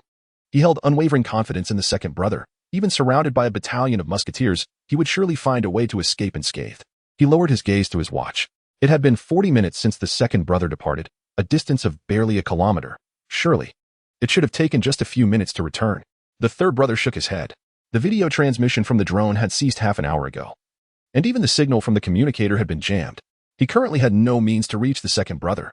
Their last communication was just before the second brother entered the teaching building. Logically, he should have reached his target by now, so why? The third brother hesitated to think further. The second brother was the most agile and competent among them, never having failed a mission. He wiped the sweat from his forehead with his hairy forearm and stole a glance at the eldest, who was likely the most furious of them all, even if his perpetually somber expression betrayed nothing of his emotions. Suddenly, the car door swung open. The aging sliding door creaked, a wave of sweltering heat pouring in, reminiscent of stepping into a sauna. It was the second brother. The third brother felt a rush of relief. As long as he was unharmed, that was all that mattered. He keenly sensed the eldest's tense grip loosening. In truth, he was hesitant to confront the second brother.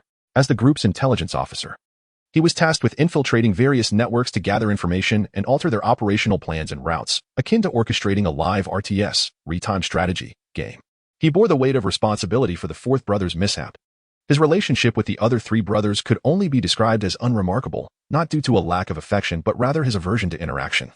He preferred expressing himself through written words online rather than through conversation. In his spare time, he often frequented various forums and had registered on several live streaming platforms, where he had garnered a modest reputation in gaming circles due to his unique insights and sharp wit. That day had been marked by a foolish oversight. None of the four brothers had taken heed of the unarmed high school student. This individual, Cheng Yuming, with his innocuous photograph and ordinary resume, lay on the table before them. They understood that those who could command high prices from employers were rarely simple. Yet how difficult could it be compared to national defense military bases and scientific research institutes? They had even received a request to steal a crucial document from the home of a national leader, yet managed to escape unscathed from the pursuit of an entire country. That day, he had crafted an intricately detailed plan, akin to a detective script, outlining the precise routes and methods for entry, the withdrawal strategy post-mission, the rendezvous points, and potential dangers, even accounting for various contingencies. He had gazed at his meticulously crafted operational plan, convinced it was the pinnacle of his life's work. At that moment, he had felt a twinge of resentment, lamenting the waste of such brilliance on a mere boy.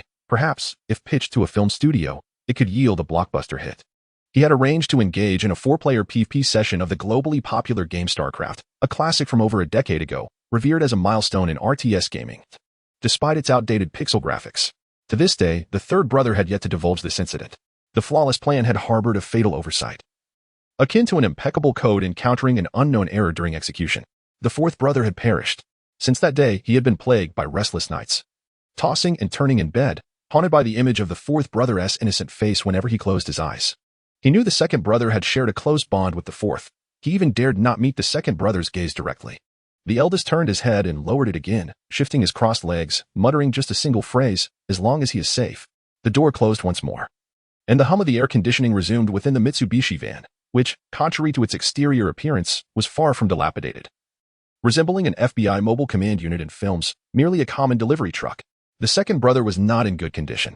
After a moment's hesitation, the third brother retrieved a bottle of mineral water from a black plastic bag beneath his seat and offered it to him. The second brother sat motionless, staring blankly ahead, gasping for breath.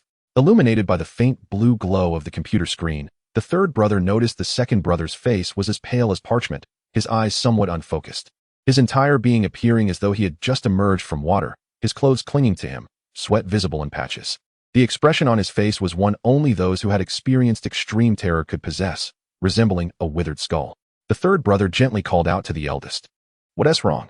came the impatient and unmistakable response.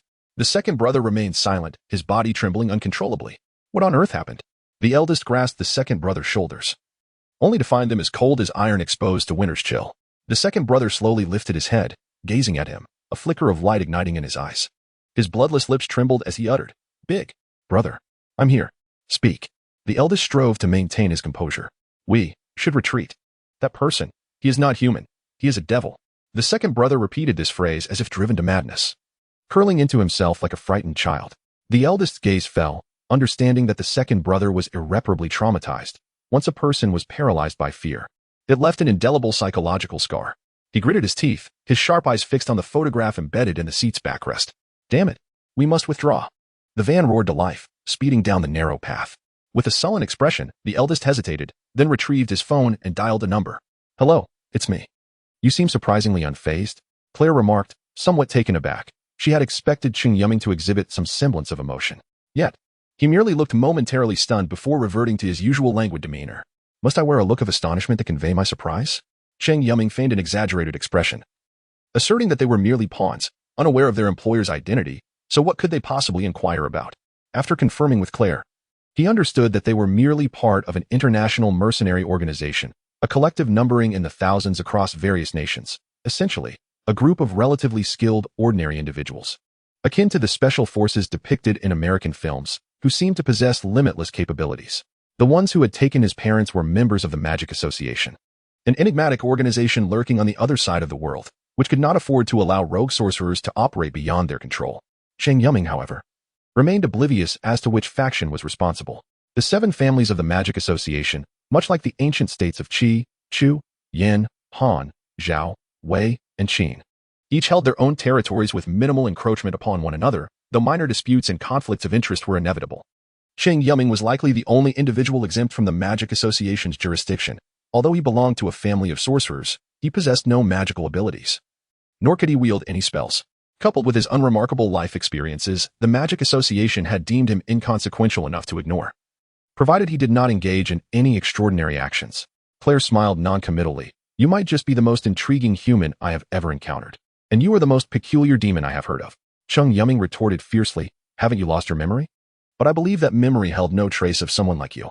Before long, the two stood at the doorstep of Cheng Yuming's residence. Verdant ivy clung to the moss-covered stone wall, while the well-preserved cobblestones bore witness to the passage of time. This ancient dwelling, seemingly several centuries old, was said to have been handed down through generations of the Qing family by an ancestor from long ago.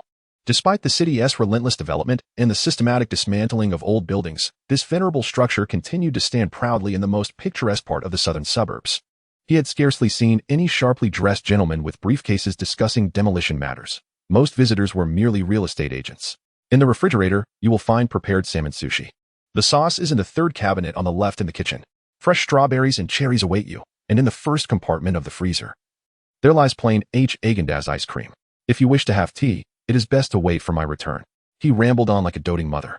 while Cheng Yuming shrank back, realizing that even demons could be so loquacious.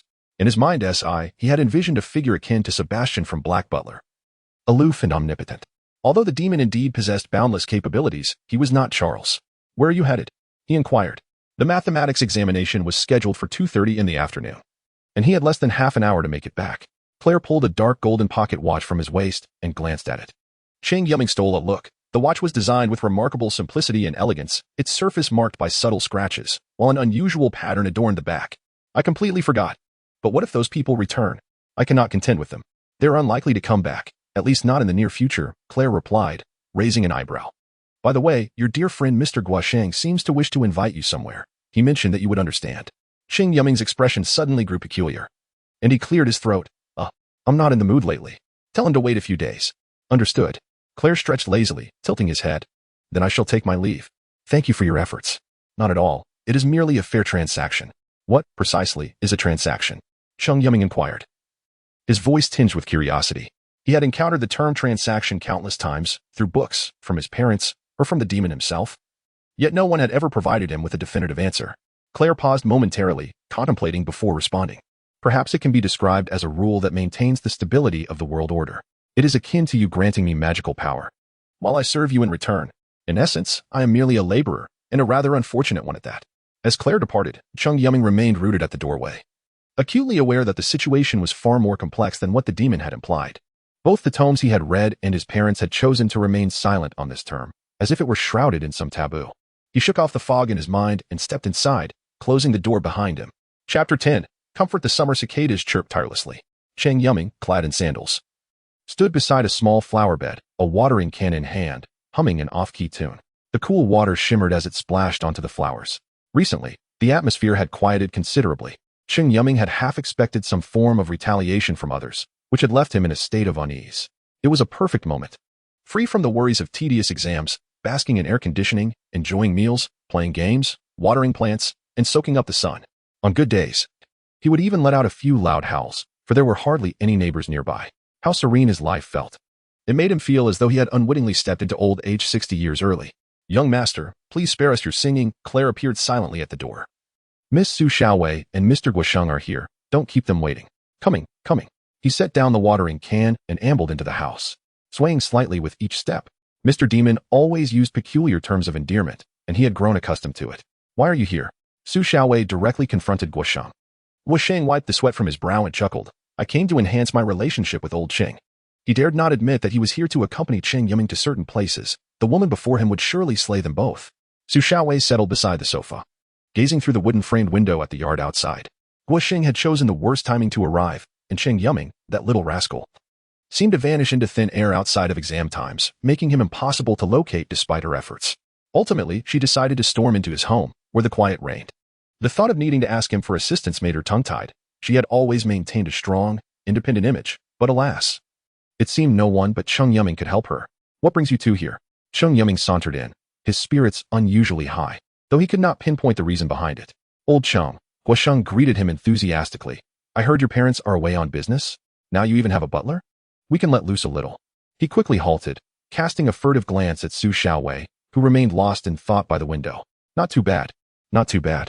Cheng Yuming forced a smile. His parents' whereabouts were uncertain, hardly a reason to celebrate. He wished to keep others out of the brewing storm. It was far too perilous for them. Those in power were ruthless, and resistance would likely lead to ruin. A dining cart glided silently across the wooden floor, stopping before the three. Claire deftly produced 3 porcelain cups from beneath it, placing them before them, accompanied by black forest cake and milk with sugar. Brown liquid was poured into the cups, the air filled with a faint, bitter aroma.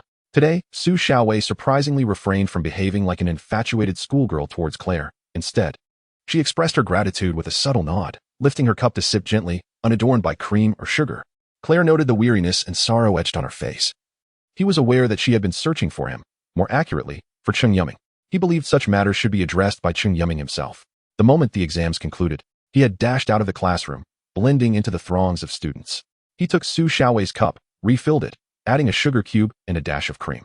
"If you're facing troubles, I believe Yuming would be more than willing to assist you." Su Xiaowei paused, taken aback by Claire's smile, before nodding in acknowledgement. Guosheng leaned closer to Cheng Yuming, whispering, "Old Cheng, how's that matter we discussed the other day?" "What matter?" Cheng Yuming replied, puzzled. "Have you forgotten?" The one I mentioned after the exams. Guoxing's eyes widened. Oh, right. I remember now. He recalled Claire had mentioned it to him. Of course, I'm in. Who would turn down a good time? Cheng Yuming shook his head. What is the quality like? Guaranteed to be authentic. Guoxing beamed. I spent weeks convincing my old man to invest, and even secured 2 VIP cards. One for you. He produced a sleek black card from his pocket. Devoid of any design but exuding a sheen reminiscent of a black gemstone, emblazoned with the letters VIP and a sequence of 8s. With Cheng Yuming's name inscribed on the back. In 4 words, simple and effective. Guoxing revealed another card, identical save for his name, and a series of 6s. Cheng Yuming nodded in understanding. Great, let us set it for the night after tomorrow. Perfect timing, right after our core exams. My old man mentioned he hasn't dined with you in ages. Sounds good. Cheng Yuming gestured to confirm. By the way, Guoxing suddenly turned. Casting a sideways glance at Su Xiaowei on the sofa. Bro, this girl seems off lately. What do you mean? Cheng Yuming asked, intrigued. She has been distracted these days. And during the exams, I noticed her glancing your way constantly. TSK. Guoxing wore a knowing expression. Do you think she has a crush on you? What? No way. Cheng Yuming shook his head vehemently. It's impossible. You have no idea how she tortures me. Ugh, it's excruciating. I see it differently. Haven't you heard the saying, to hit is to love? You two are practically childhood friends. Take it seriously, don't let a good opportunity slip away. Who would want someone like me? Cheng Yuming shrugged, feigning indifference, his expression bordering on self-mockery.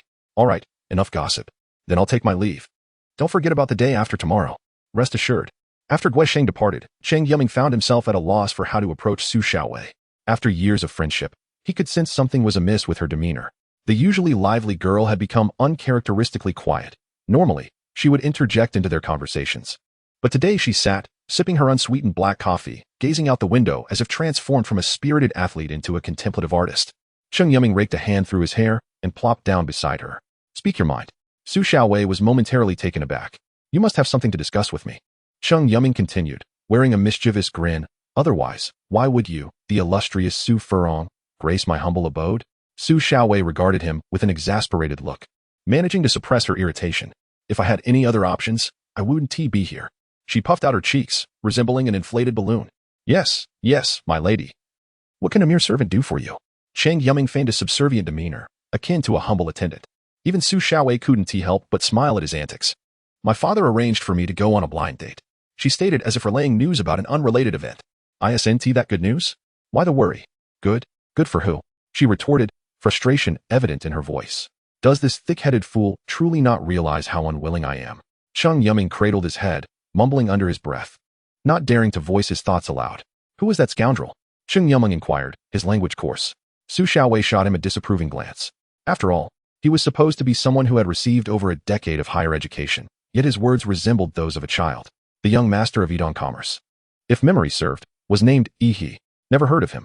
Cheng Yuming shrugged his shoulders, but he must be impressive. Otherwise, Uncle Su wouldn't take notice. My father didn't find him appealing. It was his family that approached mine. Their primary business revolves around overseas ventures, with subsidiaries scattered across the globe, ranking among the world's top 500 companies. Well, that sounds splendid. He's a rich second-generation heir, and you are the offspring of an official. Marrying him would elevate you to the status of a wealthy woman. Cheng Yuming's eyes sparkled with excitement, as if contemplating the prospect of being pampered. You. Su Xiaowei felt a sudden pang of bitterness. For reasons unbeknownst to her, seeing Cheng Yuming in such a light left her feeling hollow. She turned away, unwilling to gaze upon this foolishness any longer. All right. I won't tease you anymore. Cheng Yuming stretched his arms, always unable to restrain his tongue, which had led to their endless quarrels since childhood. What do you need me for? To help you eliminate him? Su Xiaowei pondered for a moment and replied, if you possess the capability, I would not mind. Actually, it's quite simple. She tossed her hair aside, her neat bangs cascading like a black waterfall. There's a gathering this Sunday afternoon, attended by renowned businessmen and politicians from our country. My family wishes for me to meet him there. So. She trailed off, her head buried deep in her chest, her ears flushed as if scorched by fire, her voice barely above a whisper. Even Cheng Yuming, though not the sharpest, could surmise her meaning. His lips twitched as he remarked, you can't be serious. Are you really going to stage a scene reminiscent of those tragic romance novels from a decade ago? What choice do I have? Why don't you come up with a good plan? Cheng Yuming was momentarily at a loss for suggestions. How about, you simply refuse him? Could you be any more foolish? Probably not. An awkward silence enveloped the room, the ticking of the quartz clock punctuating the stillness. All right. I agree to it. Cheng Yuming conceded, feeling defeated yet again. This girl was resolute. Not even 10 oxen could sway her. Su Xiaowei beamed triumphantly, rising to her feet and playfully patting Cheng Yuming's face. Such a good boy. Next time, I'll treat you to some candy. I am not a child anymore. He muttered under his breath, forcing a strained smile. Thank you, sister. I'll pick you up at 11 this Sunday afternoon. Remember to dress nicely. Su Xiaowei's mood was evidently buoyant, as if a weight that had burdened her for days had finally been lifted. Before departing, she couldn't resist teasing Cheng Yuming once more, bidding farewell to Claire with a cheerful melody. Are you truly that afraid of her? Claire asked with keen interest. I'm not afraid of her. I just... Oh, you wouldn't understand. Cheng Yuming's expression shifted from lightheartedness to gloom in an instant. A crisp notification sounded from his pocket. He retrieved his phone to find a QQ message, the profile picture featuring a girl in a baseball cap, AI Hybra. It was a message from Zhang Ziwen, stating, Cheng Yuming, the student council's picnic is scheduled for Sunday at 11 in the morning. We will gather at the entrance of Chenson Park. Don't be late. Signed with a smiling emoji, the message rendered Cheng Yuming's expression frozen in disbelief. No way. Chapter 11. Specialization Violet High School, seemingly steeped in history, boasts an ancient European architectural style, devoid of ostentatious embellishments. Exuding a simplicity and cleanliness akin to a garden enveloped in greenery. It is said that this establishment was originally a luxurious estate, for reasons unknown. Its last proprietor transformed it into a prestigious academic institution. This school has gained a modest reputation both nationally and internationally, perhaps due to the influence of its founder or its distinctive character. Violet High School is dedicated to nurturing the youth of the upper echelons of society into elites, a notion that may evoke disdain in contemporary times, as it conveys an air of superiority over the common populace. However, the underlying truth reveals that Violet High School operates as a semi-public private institution, with the majority of its profits redirected to the state or donated to societal causes. The primary objective of its establishment was to cultivate first-rate elites, individuals inherently set apart from the masses, much like billionaires compared to laborers. The school is equipped with world-class teaching environments and facilities, alongside distinguished educators and exemplary alumni and investors.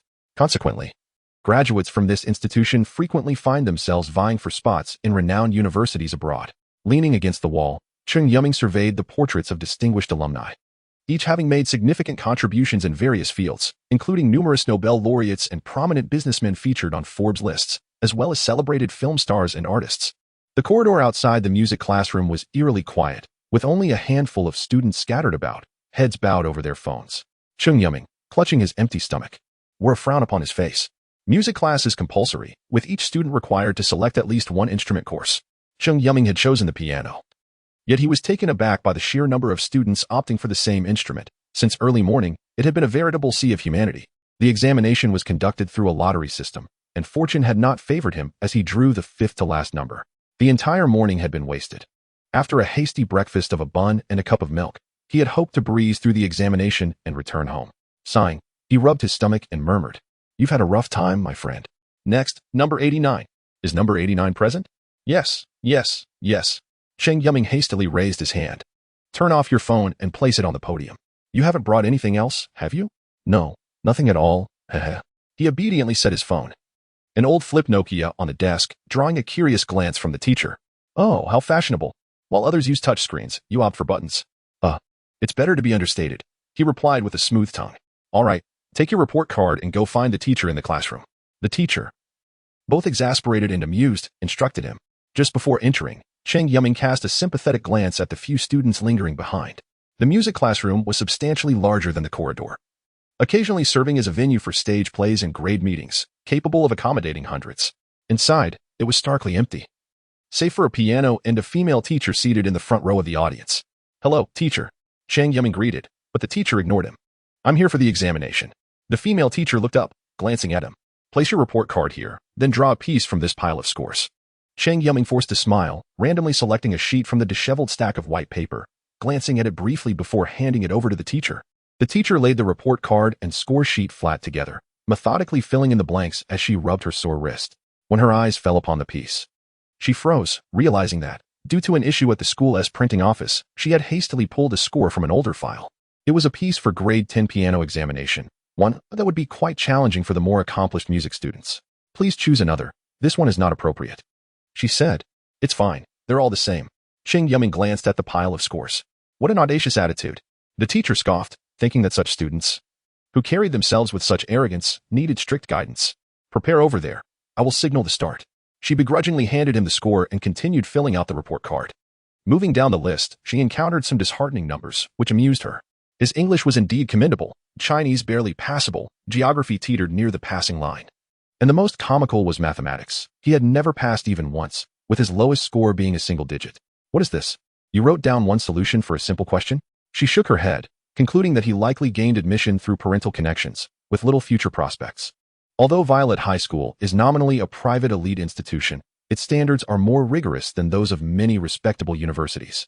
Students with such imbalanced academic records are not uncommon, often possessing strengths in other areas.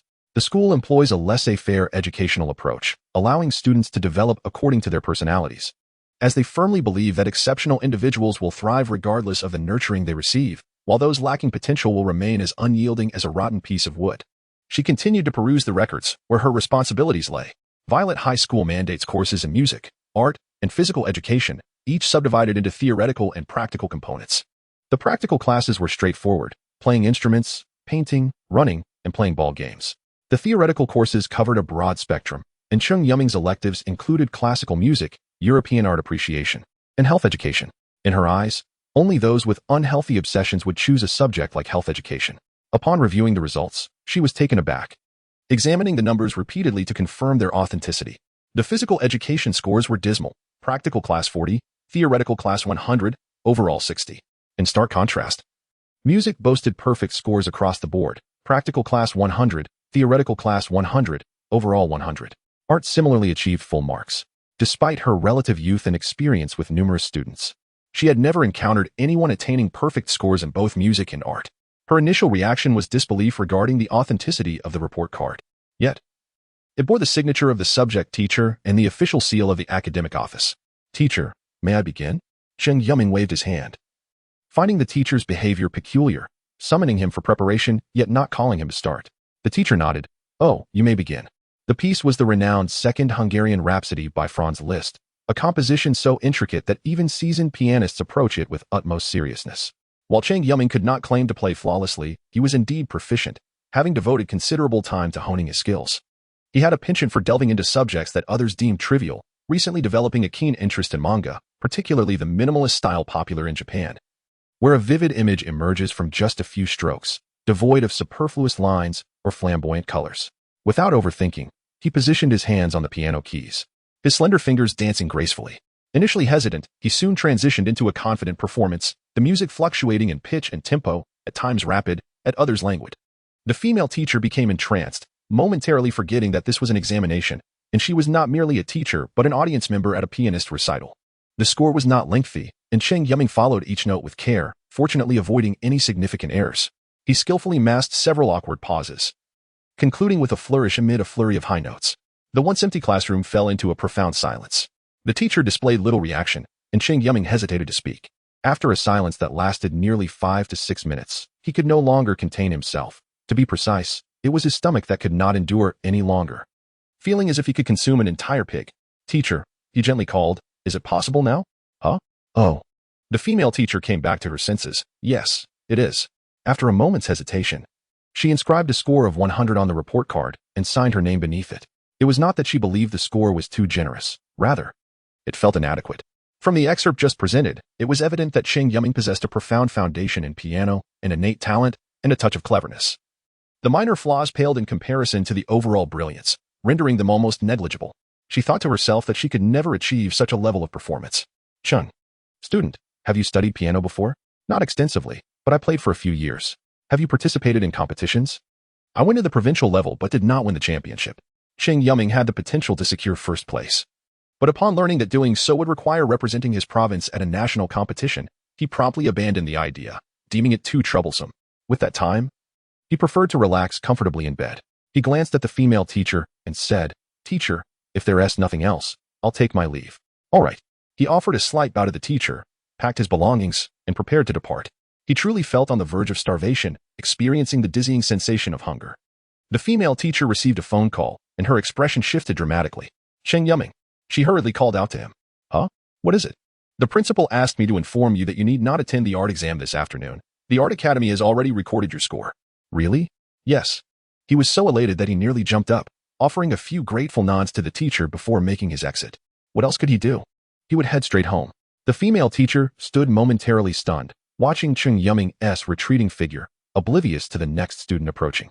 Hello, principal? Did Cheng Yuming come to your exam? Yes, he just finished. Oh, then it's fine. He was not required to attend this exam. The academic office forgot to notify you. Why is that? When he participated in the national music competition, the school promised him he would not need to sit for the final exam. This little brat was too lazy to deal with the hassle and slipped away when it was time for the national level. The voice on the other end seemed to be almost laughing in disbelief. Is he still there? Yes. Then please inform him that he need not attend the art exam this afternoon. It would be a pity for him to make an unnecessary trip. Is this also the school's promise? For a student, that seems to be too many privileges. This is not merely a promise. It is something he earned for himself. The voice on the other end paused. We cannot betray our students, can we? It sounds a bit unfair. The world is inherently unfair. The elite will always have their privileges, and the school's philosophy aligns with this notion. Well, you're still new. Some things will become clearer to you in time. Just inform him directly. Understood. Cheng Yuming experienced another sleepless night. The previous evening, he had stayed up late playing games with friends he met online, and after a team wipe around midnight, they reluctantly disbanded. All night long, he tossed and turned, pondering the ineptitude of his teammates. Did they not bother to consult strategies before attempting the dungeon? With dark circles under his eyes, he ambled along the school path, accompanied by the incessant chatter of Guosheng, also known as Fatty Guo. Upon arriving at the entrance today, he spotted Guosheng elegantly stepping out of his sports car, flipping his hair while casting a mischievous glance at the girls passing by. He handed the keys to the driver, casually slung his backpack over one shoulder, and strolled into the school. Guosheng drove himself to school every day, but it was unfortunate that motor vehicles were prohibited on campus. Otherwise, he might have been tempted to show off in front of the girls in the teaching building. However, it must be clarified that Guosheng was not fond of girls, not that he preferred men, but rather he was a quintessential otaku, spending his days enamored with figurines and virtual waifus on his computer screen. In this regard, he and Cheng Yuming shared a similar inclination. Though Cheng Yuming was a paragon of contemporary youth, with sound values and a conventional sexual orientation, he simply enjoyed anime, gaming, and staying at home. Guosheng's conversation offered little substance, discussing which anime had updated, which female protagonist had grown bustier, and which game was particularly enjoyable, along with his latest figurine acquisitions. Cheng Yuming yawned, allowing Guosheng's words to enter through one ear and exit through the other. The pair meandered past the playground, where a newly laid rubber track replaced what used to be an empty grassy expanse, likely once a site for the Manor-S horses. Suddenly, Cheng Yuming's gaze fell upon a structure occupying a significant portion of the playground. What is that for? He inquired of Guosheng. I think it's for the graduation ceremony. Guosheng pulled out his phone and scrolled through the school's official account, but found nothing of interest. Let me take a look. Guosheng handed over his phone, and Cheng Yuming began scrolling down. The first item was a speech by Su Xiaowei, who had somehow been chosen as the representative of the grade. Following that were a series of mundane events, such as poetry recitations and gouging performances. Although he found the comedic skits somewhat intriguing, he had always enjoyed listening to crosstalk, lamenting that he had never had the chance to attend a special performance by the Deyunshi. As he continued scrolling, he was taken aback. The final two acts were a dance titled Youth, performed by Su Xiaowei and Zhang Ziwen, and preceding that was his own piano solo. What the hell? He nearly cursed aloud. What's wrong? No, what is this? I never signed up for this event. Why am I the one closing the show? Ugh, why is my performance even listed? Guosheng leaned in to take a look, his eyes widening in disbelief. Wow, it's true. This program arrangement was made by the student council. You haven't offended anyone, have you? That is impossible, Cheng Yuming replied emphatically, his tone sharp as if he were a eunuch announcing court. I barely know anyone in the student council, and I certainly didn't offend anyone there. If he had any acquaintance in the student council, it would be Zhang Ziwen, but would she really do this to him? Impossible. Regardless of whether Zhang Ziwen intended this or not, if she asked him, he would undoubtedly acquiesce without hesitation. Well, brother, good luck. Guosheng suddenly adopted a serious demeanor, patting him on the shoulder with a look of regret and pity, inciting an unusual urge in Cheng Yuming to punch him in the face. As soon as he entered the classroom, Cheng Yuming was surrounded. Is it true that you were the last performer at the graduation ceremony? Of course. I heard Cheng Yuming represented the school in the provincial competition before.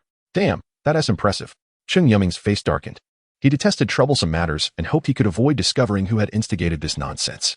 Just as he set his backpack down, he heard someone calling him. Is Cheng Yuming here? Teacher Su would like to see you in her office. Mr. Su serves as the head teacher of Class 4 in the senior year. Known as Su Chong, his perpetually stern expression and bald head evoke the image of a gangster from a film when he donned sunglasses. Is Bald Su seeking you out regarding the program? Guosheng inquired, approaching.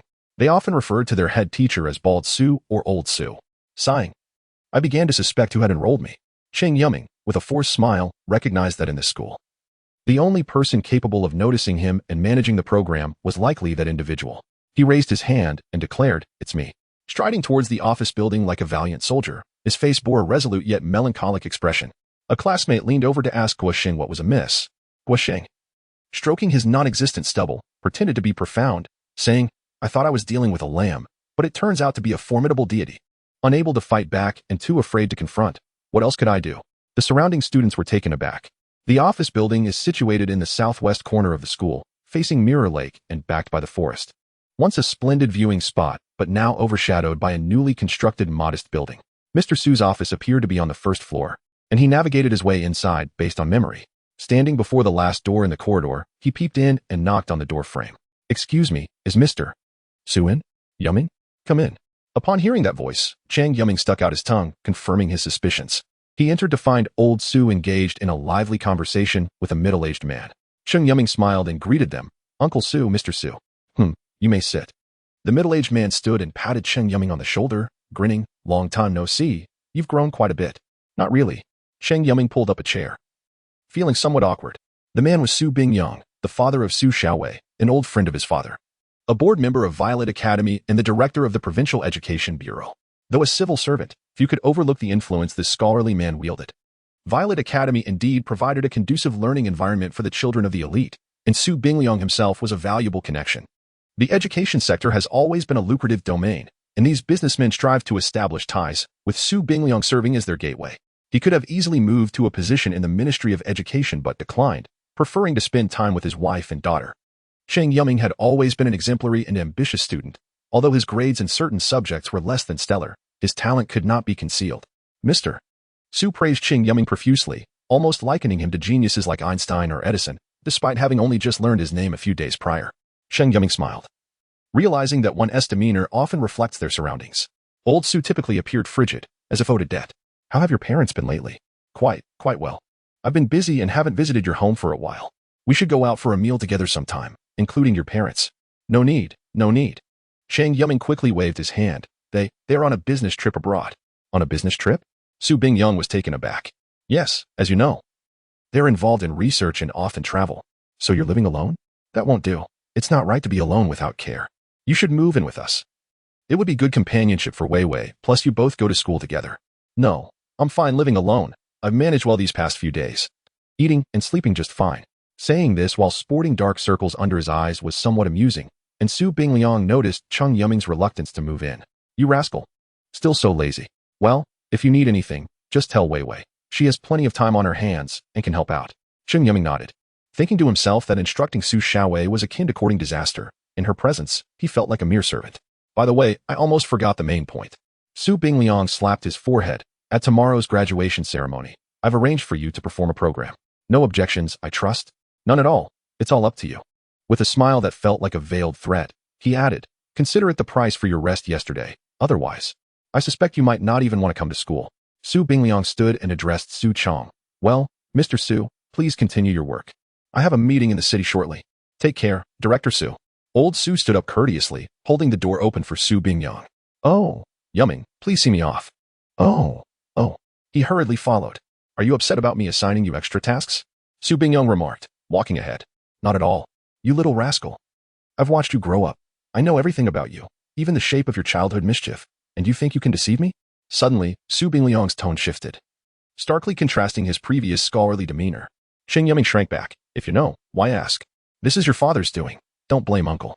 Su Bingyang said, "You're slacking in your cultural studies. If you don't earn extra points, who would want you?" Thank you, Uncle." Cheng Yuming scratched his head.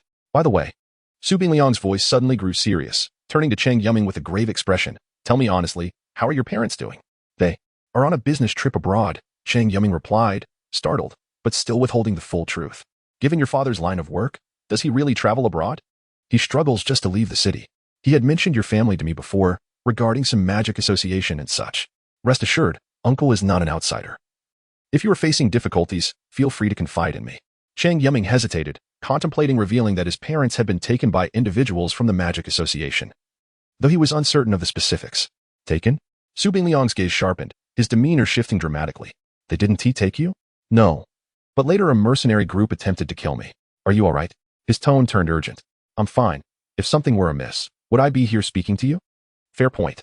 The middle-aged man occasionally displayed a hint of naivety. Subsequently, Su Bingyang posed several questions, to which Cheng Yuming concocted a mix of fabricated and genuine tales, such as being discovered by the police during a confrontation or a sudden appearance of masked heroes, deliberately omitting the matter of Mr. Demon, as it was evidently too incredible to share. I understand the situation and will do my utmost to gather information abroad. Suddenly, Su Bingyang halted, turning to Cheng Yuming. You must prioritize your safety. If they are willing to hire mercenaries to eliminate you, there must be a reason. While I trust you can protect yourself, do not hesitate to seek my assistance if needed. All right? Understood. I want to hold back. Good lad. Su Bingyang chuckled softly, then leaned in mysteriously to whisper in Cheng Yuming's ear. You and Wei Wei, do your best. Your aunt and I have high hopes for you. With that, he entered the car and drove away, leaving Cheng Yuming with a bewildered expression.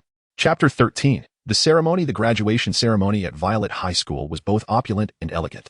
As one of the wealthiest institutions in the nation, they possessed the means to host such grand events monthly, often accompanied by lavish banquets. On one occasion, to commemorate a significant event, the school invited top chefs from around the globe, allowing attendees to indulge their palates in a culinary journey without leaving their seats. The theme of the graduation ceremony was simple youth. While it may not have been as extravagant as the feasts of ancient palaces, the necessary decorations adorned the venue. The school gates were embellished with blooming bouquets tied with colorful ribbons, and vibrant flags lined the pathway, while hidden speakers played the melodious school anthem. Today, the ceremony attracted not only graduates but also students from other grades and their parents. The prohibition of motor vehicles on campus provided an excellent opportunity for the attendees. Men donned exquisite suits, their handmade leather shoes gleaming, subtly revealing prestigious timepieces on their wrists. Women adorned themselves in splendid gowns, their faces artfully made up, and their necks, wrists, and even hair adorned with jewels and accessories. They had gone to great lengths to dress up their children. Such behavior was commonplace among the affluent, as they were accustomed to maintaining a certain poise, akin to a phoenix strutting among chickens, drawing attention. In the eyes of ordinary people, however, it appeared as mere ostentation. Cheng Yuming was one of those ordinary individuals. He often found himself questioning his perspective. The things that others found pleasing often displeased him, while he found fascination in what others dismissed. Only that which he favored held merit. The opinions of others were of no consequence. For instance, when the committee assessing the school beauty discussed which girls were attractive or charming, he merely regarded them as girls, indifferent to their physical appearance. Perhaps he would think, oh, that one is a bit plump, or that one resembles an airfield. His admiration for Zhang Ziwang stemmed not from her beauty, but from a sense of compatibility in character and demeanor. Starting today, the seniors would embark on their vacation, awaiting the college entrance examination in a month. This period was one of relaxation and stress relief, as every senior tended to lose focus in the final month, with few dedicating themselves to their studies. Even those who attempted to study often did so with minimal efficiency, if not in decline. Instead of enduring the rigors of school, it was far more gratifying to engage in enjoyable activities to alleviate their anxious spirits. In classroom 4 of the senior year, only Cheng Yuming remained at his desk, resting his chin on his hand as he gazed out the window at the bustling crowd. His classmates had gone to greet their parents, accompanying them to the waiting area on the playground until the ceremony commenced, including their chubby friend Guasheng. As for Cheng Yuming, his parents were nowhere to be found, leaving him alone without relatives or acquaintances, a solitary figure. He slowly withdrew his gaze and turned to the figure before him. Are you sure it's all right for you to be out like this? He inquired. No problem, Claire replied. I find human activities quite intriguing. He added, besides, what servant would remain away from their master? Cheng Yuming recognized the jest in Claire's tone, suspecting that he was merely restless after being left at home for several days. He detected no hint of respect in Claire's words, as a servant should not speak so sarcastically to their master. You are a demon, after all.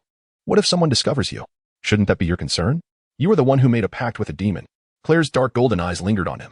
What I have to worry about? It wasn't my choice. I could always surrender. Cheng Yuming suddenly realized he had misspoken, stealing a glance at Claire's unperturbed expression.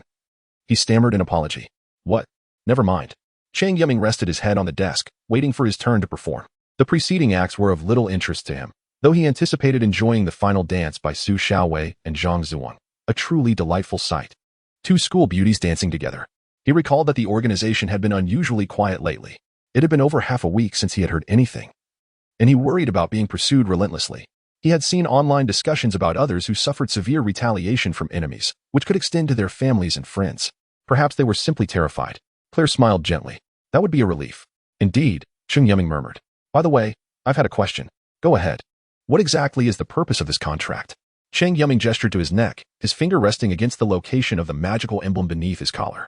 This question is more suitable for you to ponder, Claire remarked, tugging at his collar to reveal the same magical emblem.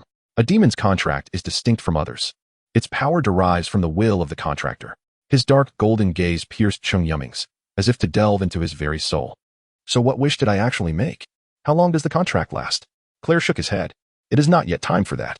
I cannot divulge any details regarding the contract. It carries a curse, and not just I, but you too could fall victim to it. The magical emblem serves as a conduit between the demon and the contractor. It is both a binding force and a testament to the contract's existence. Claire continued. This is all I can share with you. You may express your gratitude for this free information. Cheng Yuming fell silent, racking his brain to recall the events of that day, but everything felt so hazy. The only clear memory was of the demon's presence. The more he thought about it, the more his head throbbed. He decided to abandon the effort, as at least he could trust that the demon meant him no harm. Enough of this, he declared, pulling out his phone to play Snake. Claire stood quietly beside him, gazing out the window. He pondered the purpose of his existence in this world, believing there must be a reason for it. A demon was not a self-sustaining entity. The heavens were fair. They granted demons miraculous abilities and extraordinary bodies, but stifled the potential for their race to thrive. If demons had vanished from human sight 5 centuries ago, then perhaps Claire should not exist at all. What had transpired?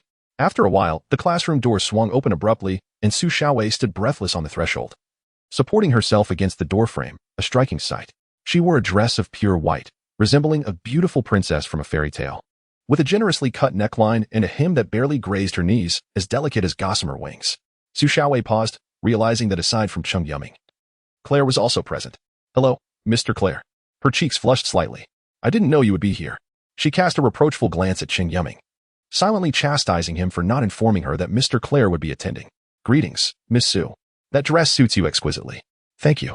The foreign visage bore a warm smile, reminiscent of the sun in spring, with deep-set eyes that seemed to draw one in. She shifted her gaze and tugged at Cheng Yuming's ear. Why haven't you changed yet? Ouch. It hurts. Cheng Yuming glanced at his sports attire and the flip-flops on his feet.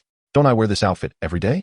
Outside, distinguished figures from various fields awaited, and he felt embarrassed to perform in slippers. Su Xiaowei gritted her teeth in frustration. They can watch or not. It's not as if I'm begging for their attention. Cheng Yuming pouted, having no desire to participate in the program. That won't do. You must change your clothes. All right, I'll change in a moment. Let me just rest for a bit. He slumped back onto the table. Rest? Do you believe I won't scold you? Cheng Yuming felt a chill run down his spine as his lethargy vanished. Stop dawdling. The next program is yours. What? So soon? He glanced at the clock, realizing 2.5 hours had already passed, including the opening and closing ceremonies. The entire event would take approximately 3.5 hours, and it was indeed his turn to perform. Shouldn't he be dancing with Zhang Ziwen now? Why are you here? That is precisely the issue. Su Xiaowei wiped her sweat, clearly anxious. There was a problem with the accompaniment track for our performance. So the school decided to merge our acts, and you'll accompany us. Damn it. Does that mean my preparation was for nothing? He had, of course, not prepared.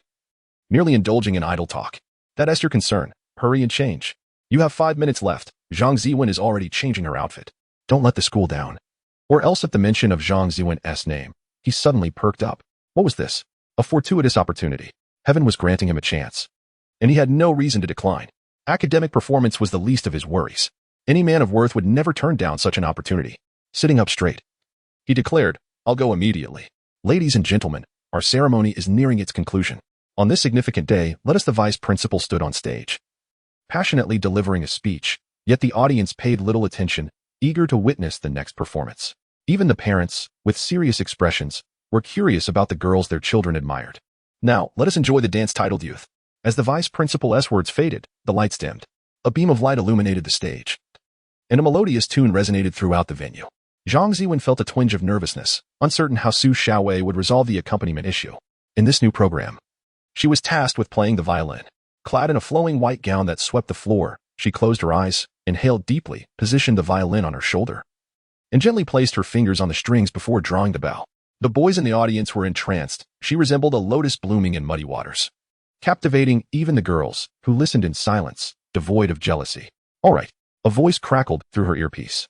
The tempo of her movements slowed gracefully as she subtly turned aside.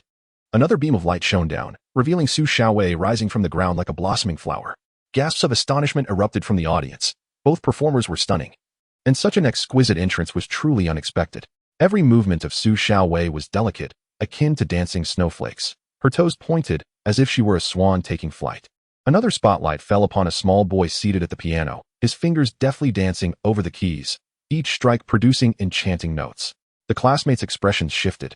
They recognized him well, especially the seniors, as he was the academically challenged genius at the bottom of the class, uniquely standing out in an institution filled with elites. Most notably, he bore an unremarkable appearance and seemingly lacked any special background. Yet he was close to the school's goddess and was now accompanying her, inciting envy. Upon seeing him, Zhang Ziwen's hand trembled slightly, a detail caught by Cheng Yuming, who turned to meet her gaze. In the dimness, her face was obscured, her head bowed in mild embarrassment. A peculiar emotion surged within her heart. The final spotlight illuminated another corner where a similarly diminutive boy with a distinctly Western visage held an accordion. The quartet's performance stirred a delicate excitement within the audience.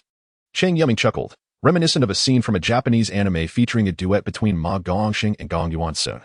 With him on the piano and Zhang Ziwen on the violin, warm and blissful. His fingers quickened, the tempo intensifying, heralding the arrival of a climax. In an instant, silence enveloped the venue as all instruments ceased, leaving only the central spotlight aglow. Su Xiaowei spread her arms, balancing on one toe, and began to spin. Her speed increased, and her movements grew grander. It was utterly breathtaking. The audience found themselves lost in the experience, as if they were seated in a concert hall savoring a magnificent performance. For a full minute, the trio's playing surged once more, ebbing and flowing with Su Xiaowei's movements. As the final note played, Su Xiaowei stood poised, gracefully bowing, a classical, courtly gesture signifying the end of the dance. The four of them took to the stage, joined hands, and bowed to the audience. After a brief moment of silence, thunderous applause erupted, a continuous wave of appreciation. The ceremony had finally reached its conclusion. Chapter 14. Celebration. The graduation ceremony had concluded, leading to a stretch of mundane free time. Some classmates sought farewells with their favorite teachers, while a few female students embraced one another in tears. In the backstage lounge, as the program came to an end, Cheng Yuming exhaled a sigh of relief, unfastening the collar of his formal attire and fanning himself with his hand, lamenting how unbearably hot the outfit was, nearly suffocating him in the summer heat. "You've become quite the celebrity today," Su Xiaowei remarked, seated nearby, as she retrieved a pink thermos from her backpack, revealing a surprisingly youthful side to her character. "Why is that?" he inquired. "Because we have two stunning beauties here. Just wait until tomorrow. You'll find yourself on the school's forum's death note," she teased with a mischievous smile. With the most arduous part of the day behind her, she could finally relax. Maintaining the facade of a demure and obedient girl had been exhausting. The so-called death note was a notorious list created by prior students, highly regarded among boys.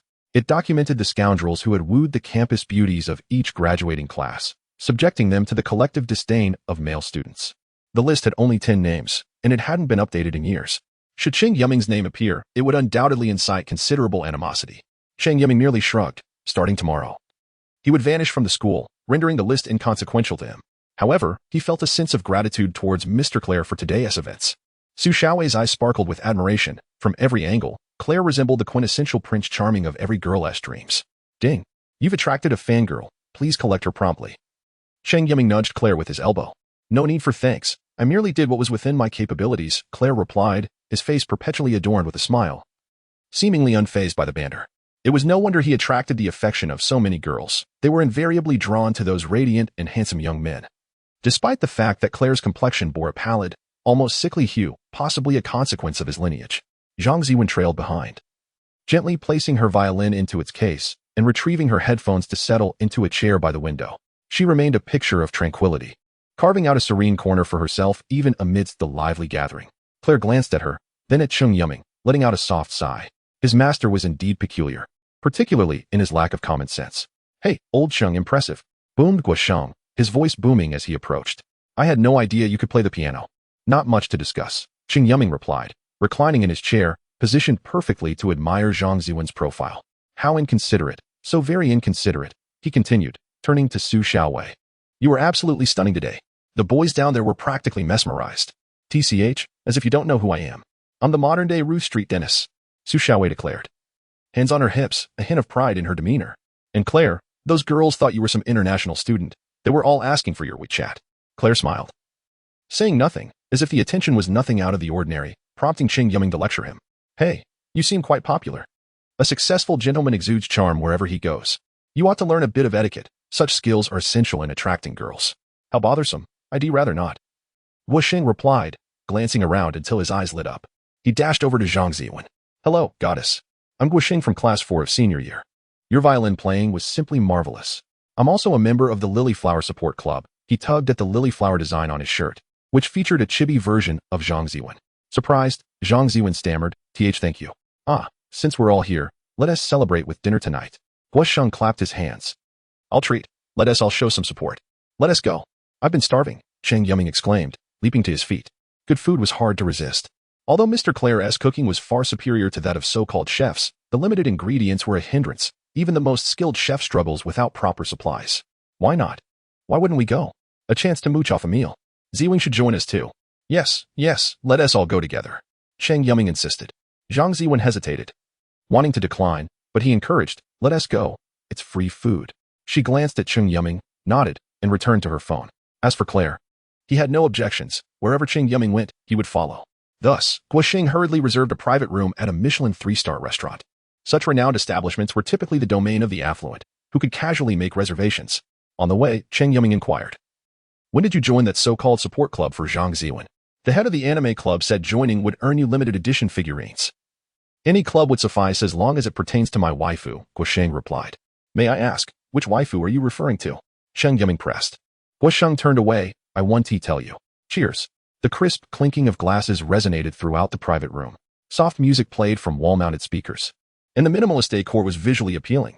True to its reputation as a world-class dining establishment, it was bustling even at nearly 9 in the evening. Each held a glass. Though Cheng Yuming sipped cola while Zhang Ziwen opted for orange juice.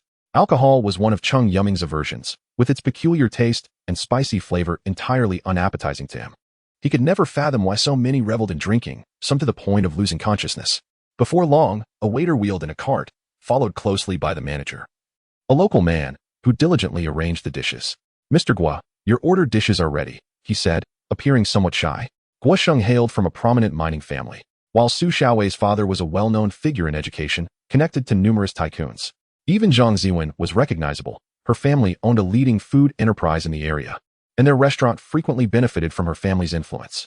Understanding the significance of dining with such esteemed company, the manager quickly assessed the situation. The young foreign gentleman exuded an air of nobility, while the remaining individual, well, it was best to reserve judgment. They likely belonged to a similar echelon. Perfect. Just bill everything to my father, Guosheng declared grandly. Understood. Please enjoy your meal. Feel free to call on me for anything you need. The manager said before retreating. Come on, let us eat quickly. I should have known better than to come to a Western restaurant. The service is dreadfully slow. Why bother with a sequence?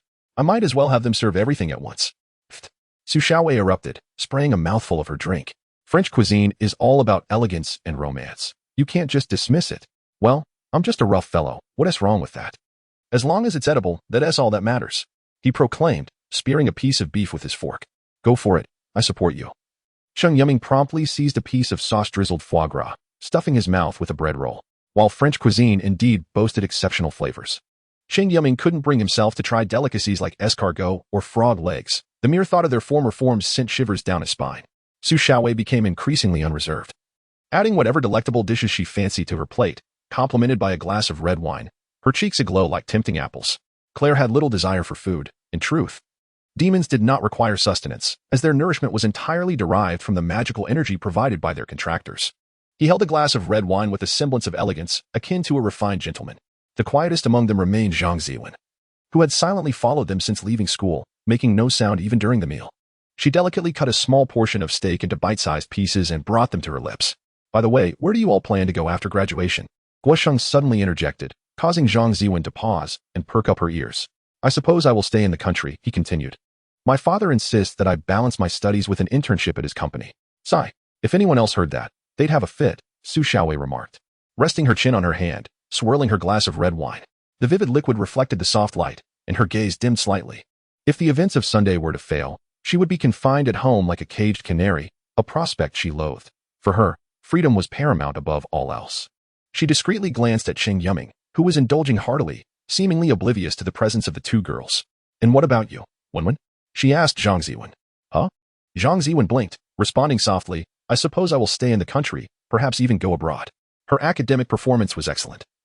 granting her access to almost any university in the nation, and she surreptitiously observed Cheng Yuming. Then we can keep each other company, Guosheng jested. Hey, old Cheng. Stop eating. The girls are watching you. What? Cheng Yuming mumbled, his mouth full of spaghetti, sauce smeared across his face, rendering his speech unclear. After graduation, where do you plan to go? Both Su Xiaowei and Zhang Ziwen inquired simultaneously. Me? I'll just stay home. Where else would I go? He replied. Taking another bite of bread and gesturing to Claire, could you fetch me another serving of that mushroom soup? Claire nodded and discreetly departed from the table. Who asked you that? Where are you going to university? Guosheng covered his face, exasperated. His best friend was great in every way except for his perpetual unseriousness. What university? At this rate, graduating will be a challenge. Cheng Yuming, with his mouth full, quipped that he might as well find a local community college to muddle through. A graduate of Violet School, the worst among them, would still be admitted to a top-tier university in the country if he were to settle for a community college. It would surely break records since the school's inception. Seriously, you never say anything sensible, Su Xiaowei scoffed. Zhang Ziwen appeared slightly disheartened. Taking a gentle sip of her soup without uttering a word, she certainly did not believe that Cheng Yuming would casually seek a community college. Given his talent for the piano, he could undoubtedly gain admission to a prestigious music academy. She felt confident that she too could apply to a music academy, particularly in violin. The meal extended until past 10 o'clock, with the vast majority of it consumed by Cheng Yuming, who contentedly patted his round belly and burped. Zhang Ziwen was the first to bid farewell, as a sleek black Bentley gradually receded into the night. She gazed vacantly out the window, the streetlights forming a continuous line, and she left without asking that question. Guosheng's sports car could accommodate only 2 people, so it was just him and the butler. He looked apologetically at Cheng Yuming and Su Xiaowei. Be careful on your way back. I'm heading off now. The roar of the sports car's engine echoed as it sped away. Only Cheng Yuming, Su Xiaowei, and Mr. Demon were left. Claire felt somewhat superfluous in his recent leisure. He had read numerous books. Although society progresses and the world evolves, the essence of culture remains largely the same, easily digestible and comprehensible. He felt akin to a third wheel, as described in books, a hindrance in the romantic escapades of couples. How are you getting home? Cheng Yuming tilted his head, resting his arms behind his head. A driver will come to pick me up shortly. She crouched on the steps, wrapping her arms around her knees, and looked up. You don't need to worry about me. You both should head back. Sigh, Cheng Yuming sighed, crouching beside her. That won't do. If anything happens to you. How would I explain it to Uncle Su? Nonsense. If anything happens to you, I won't be in trouble. I'm not a girl. You. It seemed she had a grudge against Cheng Yuming from a past life, her retorts never exceeding 3 sentences. The early summer night was slightly cool, and a gentle breeze wafted through the air. Cheng Yuming glanced at Su Xiaowei, then stood up and draped his jacket over her head. What are you doing? Su Xiaowei emerged from beneath it, looking like an angry little tiger. Just worried you might catch a chill, he replied nonchalantly, hands behind his back. But if you do catch a cold, I wouldn't mind at all. Go away. Su Xiaowei tugged at the hem of the jacket, her face slightly flushed, the fabric still warm and carrying a hint of tomato sauce. Cheng Yuming and she could never converse without sparking a playful quarrel. A brown BMW slowly halted by the roadside. All right, your car's here. Su Xiaowei climbed in and leaned out of the back window. What about you two? We'll just grab a cab once we reach the intersection. Or I could give you a ride, she suggested, pursing her lips. No need. Your house and mine are in different directions, Cheng Yuming waved his hand. As the BMW slowly started, its engine reverberated through the quiet alley. Suddenly, Su Xiaowei called out to Cheng Yuming, Hey, your jacket. I'll return it in a few days. You know where I live. His lazy voice faded into the distance as Su Xiaowei bowed her head, her slender fingers tightening around the jacket, lost in thought. Sigh, everyone has gone. Cheng Yuming walked ahead, with Claire trailing behind. How nice, everyone has a car. You could drive out too. Me? Cheng Yuming recalled the dust-covered garage behind his house, falling silent for a moment before saying, Forget it. I haven't even gotten my driver's license. The two stood alone at the intersection, the moonlight stretching their shadows, casting a sense of solitude. Chapter 15. Celebrities. Cheng Yuming gazed with irritation at the old Nokia phone on his bedside table, which emitted its classic monotone ringtone. Today marked the first day of the school's official vacation. He could have luxuriated in bed until noon, having even arranged with Mr. Devil not to prepare breakfast for him. Yet, before 8 o'clock, the jarring sound incessantly disrupted his peace, and he was reluctant to answer the call for fear of unleashing a torrent of curses. With a deep sigh, he extended his hand from the cozy cocoon of his blankets, flipped open the screen, held the phone to his ear, and responded in a voice laced with grievance, reminiscent of a wronged wife. What are you doing? Why haven't you answered my calls? The voice on the other end belonged to Su Xiaowei, whose complaints bombarded him like a torrential downpour, causing his head to throb. He moved the phone away from his ear and pinched his nose, retorting, I'm busy. Want to join me? Join you? Nonsense. The other party seemed taken aback. Sensing the absurdity of his response, her irritation palpable.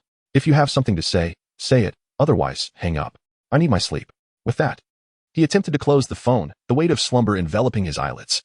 You dare. Su Xiaowei fell silent for a moment, and Cheng Yuming revealed a characteristic mischievous grin.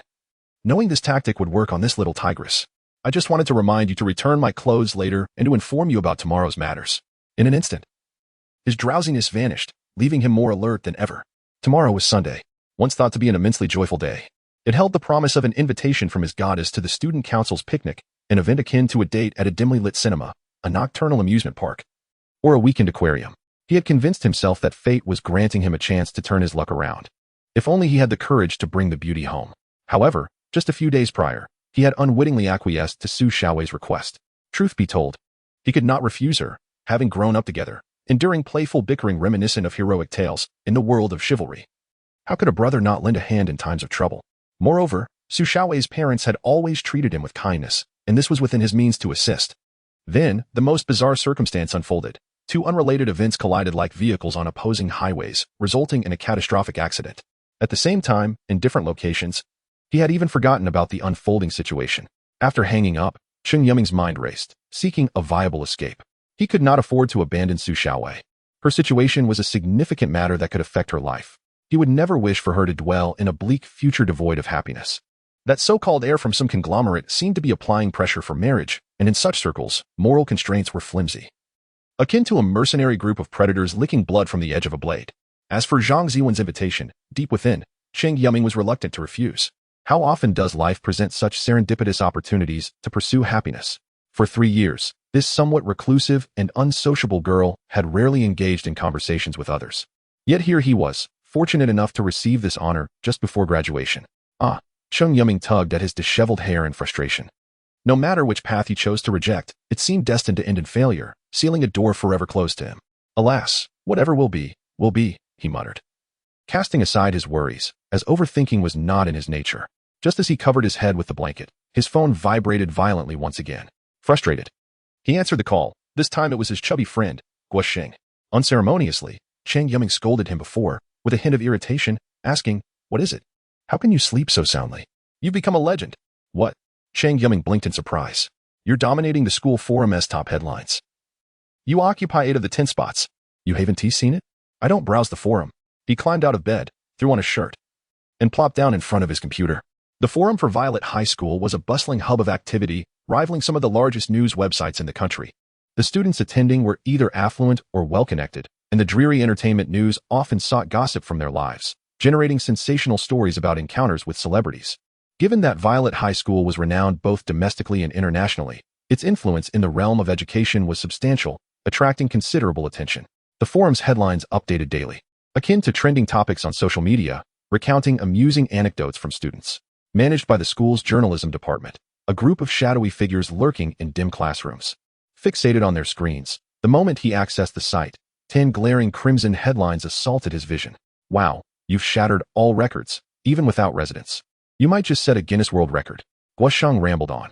"And how on earth did you manage to score full marks on such a ridiculous exam?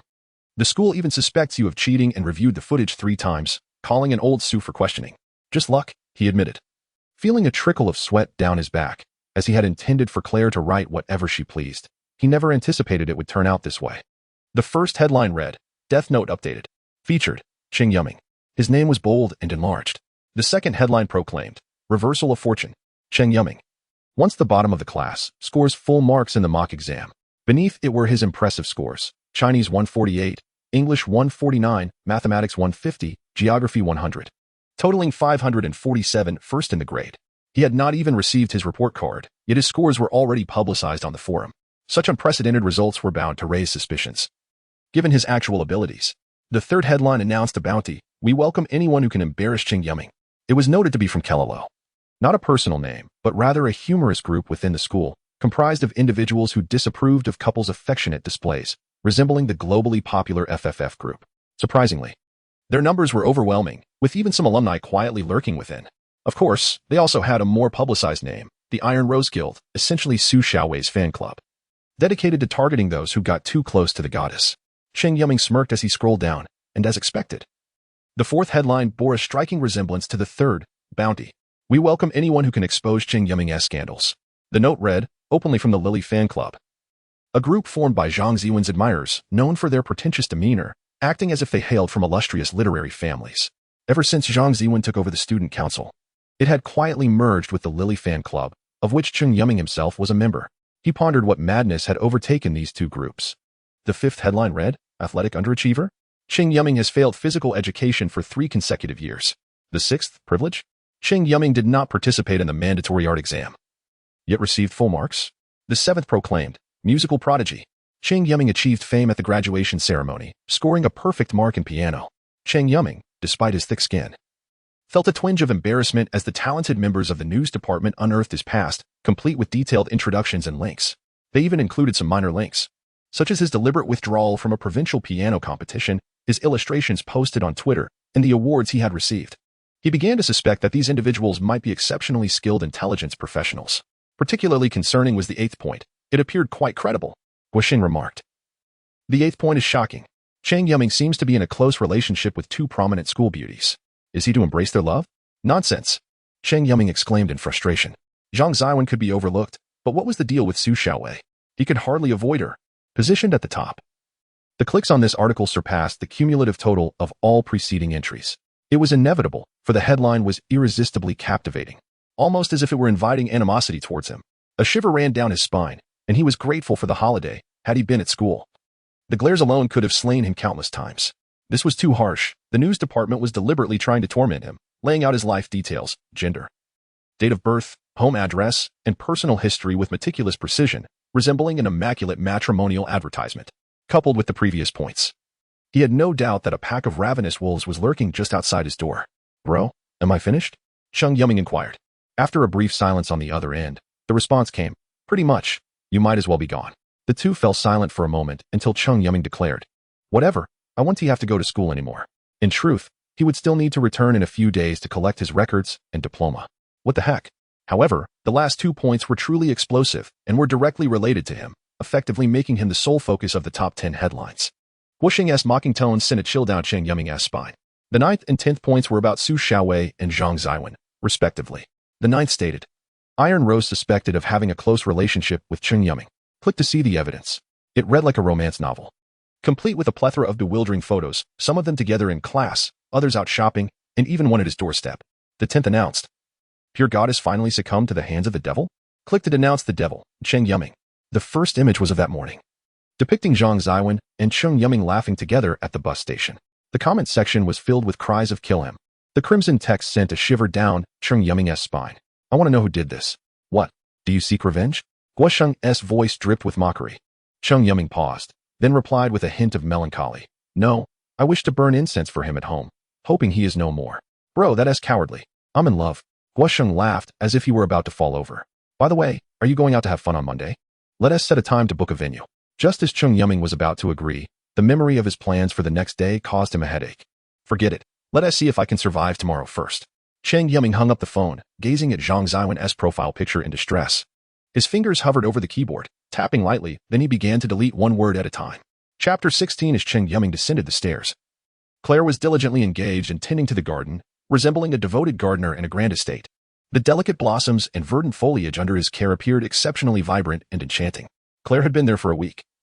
Yet Cheng Yuming felt no unusual sense pervading his life. He continued to live in a haze, awakening each day to ponder what to eat and contemplating the next meal before drifting into slumber. In the Chronicles of Magicians, demons are depicted as terrifying beings that nearly brought about the annihilation of humanity, described in exaggerated terms and metaphors to instill fear. However, throughout this time, Cheng Yuming had not witnessed the cruelty, brutality, or bloodthirstiness attributed to such creatures. Claire was merely a well-behaved, gentle giant. Yet, overthinking was not Cheng Yuming's style. Claire had remained tight-lipped about the contract, cautious about various matters, always claiming that the time was not yet ripe, yet never revealing when that moment might arrive. It was akin to the wisdom of the Bodhi ancestor, who knocked thrice on Sun Wukong's head, had it not been inscribed in books. Who would have known to seek him out at the witching hour? Claire raised the watering can, and an inexplicable bond existed between the demon and his contractor. With his elongated and profound gaze slightly tilted, he remarked, I thought you would sleep until noon. Don't mention it. I was awakened by a phone call. At this, The remnants of Cheng Yuming's morning grumpiness resurfaced. After a moment's contemplation, he added, "We have guests coming later. Please assist in preparing some refreshments." Claire nodded in agreement. "However, we are running low on supplies at home. I will step out shortly to purchase some." Cheng Yuming recalled how his mother adored stockpiling groceries, often experimenting with new cuisines, primarily acquiring Western ingredients, which had all found their way into his stomach over this period. "Come with me," he instructed. Turning to enter the house. The innermost room on the second floor belonged to his parents. A week had passed, yet it remained pristine, everything meticulously arranged, infused with a faint scent of detergent. He rummaged through the drawers and retrieved a card from a brown leather wallet, tossing it to Claire. "Use this for purchases. The password is 020222. This date marked Cheng Yuming's lunar birthday, February 22nd, 2002, a date he always regarded as an ominous sign. Feeling somewhat unlucky to share it. Hence, he never celebrated his lunar birthday. The card likely held a considerable sum, untouched by his parents. And since Cheng Yuming began earning extra income online, he had completely forgotten its existence. Truth be told, he was reluctant to use it, as it would involve encounters with people he preferred to avoid. Raising an eyebrow, he inquired, "You know how to use a card, right?" "I haven't had practical experience yet, but I can give it a try." Claire accepted the card, slipping it into the inner pocket of his coat. "I'll head out now. By the way, please buy some lunch. No need to return to cook." "All right, what would you like?" "Sweet and sour pork, but with less sugar." Claire nodded in acknowledgement, embodying a reliability that never disappointed Cheng Yuming. After a long-awaited moment of solitude, Cheng Yuming stretched languidly, leaning back in the rocking chair, crossing his legs and picking up the remote to turn on the television. A BMW came to a smooth halt outside Cheng Yuming's residence. In this affluent neighborhood, luxury cars of such caliber were commonplace, garnering little attention. However, the girl stepping out from the BMW was a sight to behold. Su Xiaowei was clad in a light-colored short-sleeved top, casually draping, accentuating her alluring curves. Her long, fair legs were clad in deep blue denim shorts, and she carried a newly released LV handbag, embodying the essence of a summer street goddess. After greeting the driver, she strode confidently towards the entrance. The door was ajar, and she entered without hesitation. Although the area was safe, leaving the door open was rather careless. Upon entering the living room, she spotted Cheng Yuming, engrossed in the television. "Hey, what are you doing?" "What? I'm busy," Cheng Yuming replied, not bothering to look at her, gesturing for her to find a seat elsewhere. "Are you seriously busy watching Pleasant Goat and Big Big Wolf?" "Hey, don't block my view." "What's wrong with Pleasant Goat and Big Big Wolf?" "It's entertaining." Su Xiaowei felt a twinge of annoyance. Was Cheng Yuming really not attracted to her? Standing there as a stunning beauty, he didn't spare her a glance, finding animated shows more captivating. She stood firmly in front of him, blocking his view of the television. The two exchanged glances for several minutes until Cheng Yuming sighed. "Fine, I won't watch it anymore." Just then, Claire returned with groceries in hand, and upon witnessing the comical scene, he chuckled. He carried 2 large bags adorned with the logo of a nearby supermarket, filled with various ingredients and spices, likely influenced by the infatuated young salesgirls. Claire certainly possessed an allure that captivated both genders, and even Cheng Yuming occasionally found himself momentarily entranced. "Hello, Miss Su," he greeted. "Hello, Mr. Claire," she replied, slightly embarrassed. "Just call me Xiaowei. Just call me Xiaowei." Cheng Yuming mimicked in a playful tone, sticking out his tongue at her. Claire smiled in response. "Please make yourselves comfortable. I'll prepare some refreshments." Su Xiaowei watched Claire head into the kitchen, her eyes sparkling, then turned to Cheng Yuming, giving him a gentle kick. "Ouch, what was that for? Can't I sit comfortably? Can't you learn from Mr. Claire? Sharing the same roof, and I feel embarrassed for you. He is so young, and yet behaves like a gentleman. What does that have to do with me? He is he, and I am I," Cheng Yuming scoffed. "Young? You have no idea how old he is. You'd be shocked." Before long, Claire emerged from the kitchen, carrying a silver tray. He placed delicate blue and white porcelain teacups before them, filled with clear, emerald green tea that resembled a spring lake, with a tea leaf gracefully floating atop, exuding a fragrant steam. "Apologies for the rush today. I didn't have time to prepare snacks." With a hint of regret, he set a plate of freshly baked cookies on the table, continuing, "I saw an advertisement for these at the shop and decided to bring some back." "Are you referring to the shop at the corner near the station?" "Indeed. Do you frequent that establishment as well, Miss Xiaowei?" "Yes, I often go with friends. Their pastries are quite delightful and reasonably priced," she replied, "though none can compare to what Mr. Claire makes." "Thank you. Please let me know in advance next time, so I can prepare some ingredients. By the way," Cheng Yuming interjected, "did you buy it?" Claire immediately understood. "Yes, I purchased it from the shop you mentioned." "Are we ready for lunch now?" He glanced at his watch. It was just past 11, a bit early for lunch. "Not too early. I haven't had breakfast yet," Cheng Yuming replied, patting his stomach. "Have you eaten breakfast? Care to join me?" I have. Why? Are you inviting me to lunch? She teased with a playful smile. Cheng Yuming regarded her and replied, if you're not eating, you can just watch. Eat. Why not eat?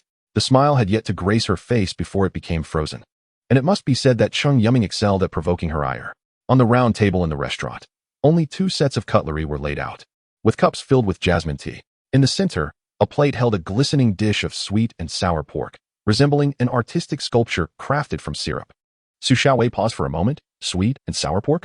She quickly decided to indulge while it was still warm. Cold food would be far less appealing. Without hesitation, Cheng Yuming seized his chopsticks and added a generous piece to his plate. She obediently sat down and picked up a piece, biting into it. The crisp, delectable texture filled her mouth with a sweet and tangy flavor. This dish was her absolute favorite. She had adored it since childhood, a beloved dish among children. Even now, she would occasionally order it at restaurants, yet she could never quite recapture the taste of her childhood. After a moment's hesitation, she inquired, you didn't order this for me, did you? Even as she spoke, she found it hard to believe, adopting a joking tone. Cheng Yuming remained silent for a time before replying, of course not. I just suddenly felt like having it. Oh, Su Xiaowei murmured, her gaze lowered, a slight smile tugging at the corners of her mouth. For she knew Cheng Yuming's fondness for sweets, while she herself preferred to avoid too much sugar. By the way, why did you call me? Oh, right. I came to return your clothes. You don't want them back? Why would I not want them? I'm poor and have only a few outfits. You, the wealthy one, can't you buy me a few? I can buy them for you, but would you wear them? All right, I wouldn't dare. Shall I give them to you now? No need, just toss them on the sofa later. Also, my father mentioned that he wants you to come over this afternoon. He has something to discuss with you. Cheng Yuming looked momentarily bewildered, realizing it must pertain to her parents' affairs. Otherwise, Su's father, a busy man, wouldn't personally relay the message. All right, I'll head back with you shortly. And, she suddenly revealed a mischievous smile. I heard you're quite famous now. My social media feed was flooded this morning. Please, those rascals in the news department are out to get me. Yes, the top scholar, a genius in art, a prodigy in music, and you've wooed 2 stunning beauties. I'm wooing you, and you're so pleased about it? Cheng Yuming glanced at Su Xiaowei. You have to be able to woo me. Su Xiaowei stuck out her tongue at him. I've surrendered. He readily admitted defeat. TCH. For some reason, Su Xiaowei felt a twinge of disappointment, akin to the discomfort she felt upon hearing of Cheng Yuming's close association with Zhang Zuan. However, she reassured herself that her good friend could not possibly harbor feelings for such a frivolous character. It was merely a rumor concocted by those involved in their graduation ceremony. After finishing their meal, Cheng Yuming leaned back on the sofa. Su Xiaowei retrieved 2 outfits from her tote. One was the piece Cheng Yuming had lent her yesterday, freshly washed and neatly pressed, while the other was a new gown made of pure cotton in a sea blue hue, crafted from premium fabric, complete with a shirt, tie, jacket, and trousers. She tossed the clothes to Cheng Yuming. What's this? A gown? You can't possibly wear pajamas tomorrow, can you? Actually, I think I could.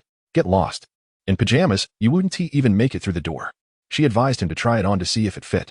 Reluctantly, Cheng Yuming stood, grasped the collar, and held it against himself, declaring it acceptable.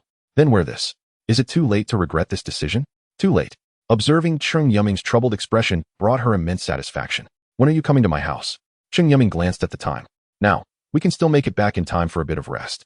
After bidding farewell to Claire, Cheng Yuming followed Su Xiaowei into the car, which slowly pulled away. Chapter 17:16. Clue in a classical and simple study.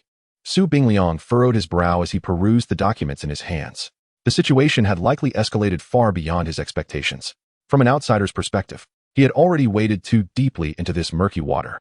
The wooden door creaked open, and a graceful middle-aged woman entered, carrying a freshly brewed cup of green tea. Adorned neither with expensive jewelry nor in lavish attire, she exuded an indescribable aura simply by standing there. Bingliang, have some tea. You haven't rested all day, she urged gently. Just leave it, he replied, not lifting his gaze, his brow furrowed. I truly cannot settle my mind. How can I rest? Xiaowei just called and said that Yuming will be home soon. The woman expressed her concern. Should we really tell him? He has the right to know. Su Bingliang answered. Only he should know. After all, we cannot interfere in such matters. But Yuming is still a child. How could he possibly face them? And if he doesn't face it, what then? We are not part of that world, and investigating on behalf of Yuming is already overstepping our bounds. Su Bingliang's expression remained troubled as he gazed at the smiling faces in the 2 photographs on the document. He lifted his head, questioning. Do you think I am utterly inept? Not only am I unable to save Brother Cheng and his wife, but I cannot even assist Yuming. The woman gently shook her head and moved behind Su Bingliang's chair, tenderly kneading his stiff shoulders. We are not from that world. We cannot offer much help. All we can do now is ensure Yuming safely navigates through the admissions process. As they passed through the sparse tree-lined avenue, the car came to a slow halt in front of the grand entrance. A double-tiered fountain, resembling piles of white jade, splashed water outward, showcasing a typical European architectural style with its understated beauty. The towering gates slowly swung open, with maids standing on either side. Cheng Yuming gave Su Xiaowei a thumbs up. Boss, this is grand. Since when do we have maids? What's the matter? Are you envious? She teased, raising an eyebrow. Isn't it different? It's rather awkward for two grown men to share a space. Cheng Yuming scrutinized the maids with a discerning eye. TSK. How wonderful it would be if they were younger ladies. His gaze drifted to Su Xiaowei, and he suddenly froze, imagining her in a maid's outfit calling him master. Well, wouldn't that be delightful? He mused, gradually becoming distracted. What are you thinking? You're drooling, she exclaimed.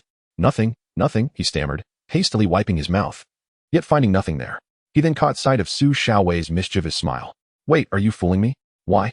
Feeling guilty, are we? She retorted, lifting her chin and turning to an elderly maid nearby. Aunt Zhang, could you please inform my parents that we'll head to the living room first? Aunt Zhang's expression seemed somewhat troubled. Cheng Yuming leaned in closer, murmuring, Aunt Zhang has been with Su Xiaowei's family for many years, ever since they were young. Perhaps over a decade now. She used to bring me treats often. Her son recently passed away, and she has been looking quite haggard. My parents offered her leave, but she declined. Cheng Yuming felt a wave of sadness wash over him. He remembered playing with Aunt Zhang's son during their childhood, but after starting school, they lost touch. He never anticipated such a tragedy. Before long, they arrived in the spacious and bright living room. Several floor-to-ceiling windows stood side by side, revealing a lush garden and grassy expanse outside, complemented by a soft red wool carpet and an opulent crystal chandelier. Wealthy households often adorn their spaces with such lavish decorations. Upon entering the living room, Cheng Yuming became entranced, exploring every corner. Wow, is that an egg painting by Qi Baisher? Oh, is that a crocodile skin sofa? It resembles dinosaur hide. Whoa, is that the original manuscript of the Bible? Isn't that's supposed to be in the British Museum? How do you know so many peculiar things? Su Xiaowei was taken aback. Those items had been in her home for years, and she thought them merely ordinary decorations. Well, if you read more and eat less junk food, you could be as knowledgeable as me, he replied comfortably as he sank into the soft sofa, the plush material caressing his skin, lulling him into a sleepy state. Please, watching those useless things all day, Su Xiaowei grumbled. It's just a living room. What's there to see? Believe it or not, your father never allowed me in here. I was itching to see it. The treasures here far surpass that dreadful storage room. He surveyed the surrounding exhibits with satisfaction, resembling a wealthy collector admiring his possessions. It must be said that Su Bingliang's taste truly frustrated Cheng Yuming. His own prize collection consisted of literary masterpieces and rare coins, stamps, and occasionally a few pieces from obscure artists, treated as treasures on display. Cheng Yuming preferred the charming historical artifacts over such literary trinkets. Before long, a refined gentleman entered, holding the hand of a beautiful woman. Upon seeing Cheng Yuming, the woman hurried over, causing a chill to sweep through him as he felt himself swept into turbulent waters. Yuming, it's been so long. Look how much you've grown. Still as adorable as ever. Truly, she resembled Su Xiaowei, as if they were cast from the same mold. Cheng Yuming inwardly lamented as she pinched his cheeks. Su's mother, Su Qiong, was certainly not impoverished. Cheng Yuming doubted whether the name suited her. Her family was well known in the domestic IT industry, a profession that reaps significant wealth, indeed making them quite affluent. Thus, Su Xiaowei was not merely a government official's daughter, but also the daughter of a wealthy family, and on top of that, she was a stunning beauty. Aside from her somewhat fiery temper, she was nearly every boy's dream girl. Of course, in the eyes of her admirers, their goddess was flawless, with a bad temper merely seen as a unique personality trait. Cheng Yuming found this deeply unfair. And Su, didn't we just see each other last month? Did we? She seemed to ponder the question, yet Cheng Yuming sensed a chill in her smile. Perhaps I misremembered. It has indeed been a while. Haha. He scratched his head, thinking a true man must be adaptable. One's face matters little when survival is at stake. All right. Mom. Su Xiaowei interjected, unable to bear it any longer as her cheeks flushed slightly, pulling her mother away from Cheng Yuming. What's wrong? Are you jealous? What? Why would I be jealous? I'm not. Su Xiaowei shot him a glare, nearly letting slip her feelings. Her relationship with Cheng Yuming was indeed complex. Perhaps best described as best friends or confidants. All right, you too. Su Bingyong waved his hand, casting a glance that startled Cheng Yuming. You'll get used to it. Su Xiaowei's mother was always a bit scatterbrained, beautiful and a strong woman. It was a mystery how Su Bingliang had won her over. You two should go prepare dinner. Don't you want to show off your culinary skills? Sure, you just wait and see. And Su rolled up her sleeves. brimming with enthusiasm as she dragged the pouting Su Xiaowei away, casting a knowing glance back at the two. The heavy solid wood door closed behind them as Su Bingyang settled down opposite Cheng Yuming. What's the matter? Are you truly frightened? Not at all, Cheng Yuming replied, shaking his head. I was merely pondering whether what Xiaowei made is actually edible. Su Bingliang chuckled lightly. You, my boy, possess quite an audacious spirit. I admire that. Heh, it's all thanks to your protection, isn't it? You cheeky rascal, do you intend to take advantage of me? After all, I am still your uncle. With a resigned smile, Su Bingliang said, all right, let us discuss serious matters. When it came to business, Cheng Yuming rarely abandoned his playful demeanor. However, he now inquired with a somber expression, are they, all right? To be frank, I truly do not know, Su Bingliang replied, shaking his head. The only piece of good news is that they are surely still alive. Then that's sufficient. Cheng Yuming felt a weight lift off his heart. As long as they were alive, there remained hope. Aren't you worried at all? Of course I am worried. But what good does it do to fret? Cheng Yuming answered. Besides, my parents are like indestructible cockroaches. I have faith in them. That is indeed true. Su Bingliang seemed to be speaking to himself as he tossed a file folder onto the table before Cheng Yuming. Take a look at this. What is it? He extracted the documents inside. The first 2 pages contained personal information about Cheng Yuming's parents, while the subsequent pages were filled with perplexing data and dark images. I don't understand. I thought you would have some insight. Su Bingyang explained from the information. It appears that those people have been searching for something referred to as a container for quite some time. This all traces back to a paper your father published 10 years ago. He pulled out one of the documents, which displayed 2 black and white images, one of a young man delivering a speech on stage, and the other, a rubbing of an ancient stone tablet inscribed with bizarre symbols. But my father has never mentioned this to me. That is precisely what we are uncertain about. We have no way of knowing what those individuals are truly after. I surmise they have been unable to find it, which is why they have taken your parents. Can I keep this document? I wish to investigate further. Of course, it was prepared for you from the start, Su Bingliang replied with a smile. However, I advise you to exercise caution. If they learn that you are unharmed, they may send others or attempt to capture you. Cheng Yuming fell silent for a moment. I will be extra vigilant. Although I've reiterated this many times, if you encounter any trouble, you must come to me, understand? While I may lack the means to rescue your parents, I will do everything in my power to protect you. His words were generous and resolute, and Cheng Yuming felt a warm current flow through him. Please, do not say that. You have already been a tremendous help. Once I gain admission to the Magic Academy, everything will surely come to light. Speaking of the Magic Academy, Su Bingyang produced a letter, adorned with a distant postal stamp. Its exquisite cover and material bearing a handwritten note in English. This is an interview invitation from Poland Academy. They will arrange an interview for you at the beginning of next month at the St. Paul Grand Hotel. Oh wow. How extravagant to come all this way just for me. Cheng Yuming took the envelope. For you, money is likely just a number? Su Bingyang joked.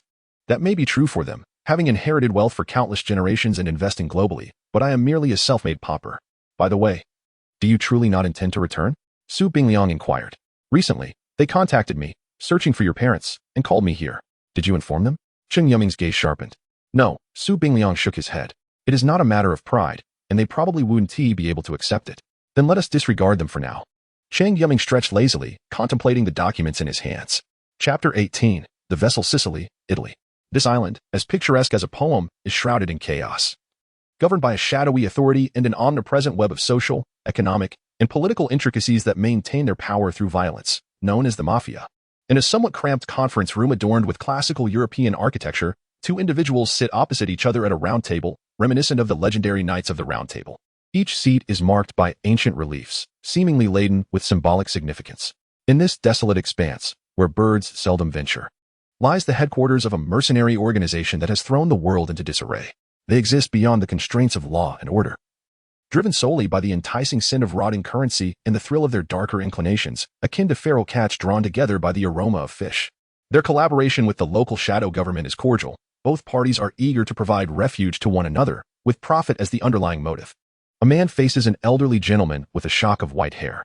The former's hawkish eyes are sharp, as if concealing hidden hooks, clad in tattered, snug denim. His sinewy muscles exposed. A Brazilian cigar dangles from his mouth, and a prominent scar across his face adds an air of menace. The elder adjusts his thin, gold-rimmed glasses. His voice deep yet gravelly. Have you failed? Not us, but them. The man replies nonchalantly, exhaling a thick cloud of smoke. You know we never miss. It's just that our subordinates are inept. That is not what I wish to hear. The elder's tone suddenly grows stern.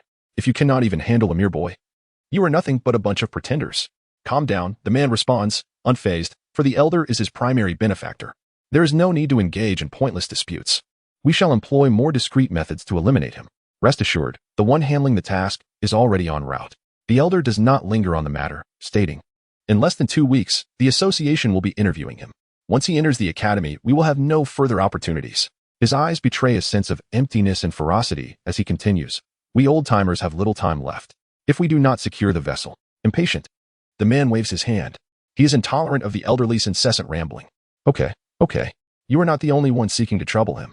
My ineffectual brother has also come to me for help. I must at least extend him some courtesy. A ghastly smile spreads across his face, the deep scar rendering him particularly fearsome. However, he hesitates. The last failure was due to your intelligence blunder. I have stated it was an accident. That boy is utterly useless. The elder retorts. I even detailed what kind of undergarments he prefers. The elder counters. Regardless, I can compensate for that failure. But you must guarantee the completion of the task.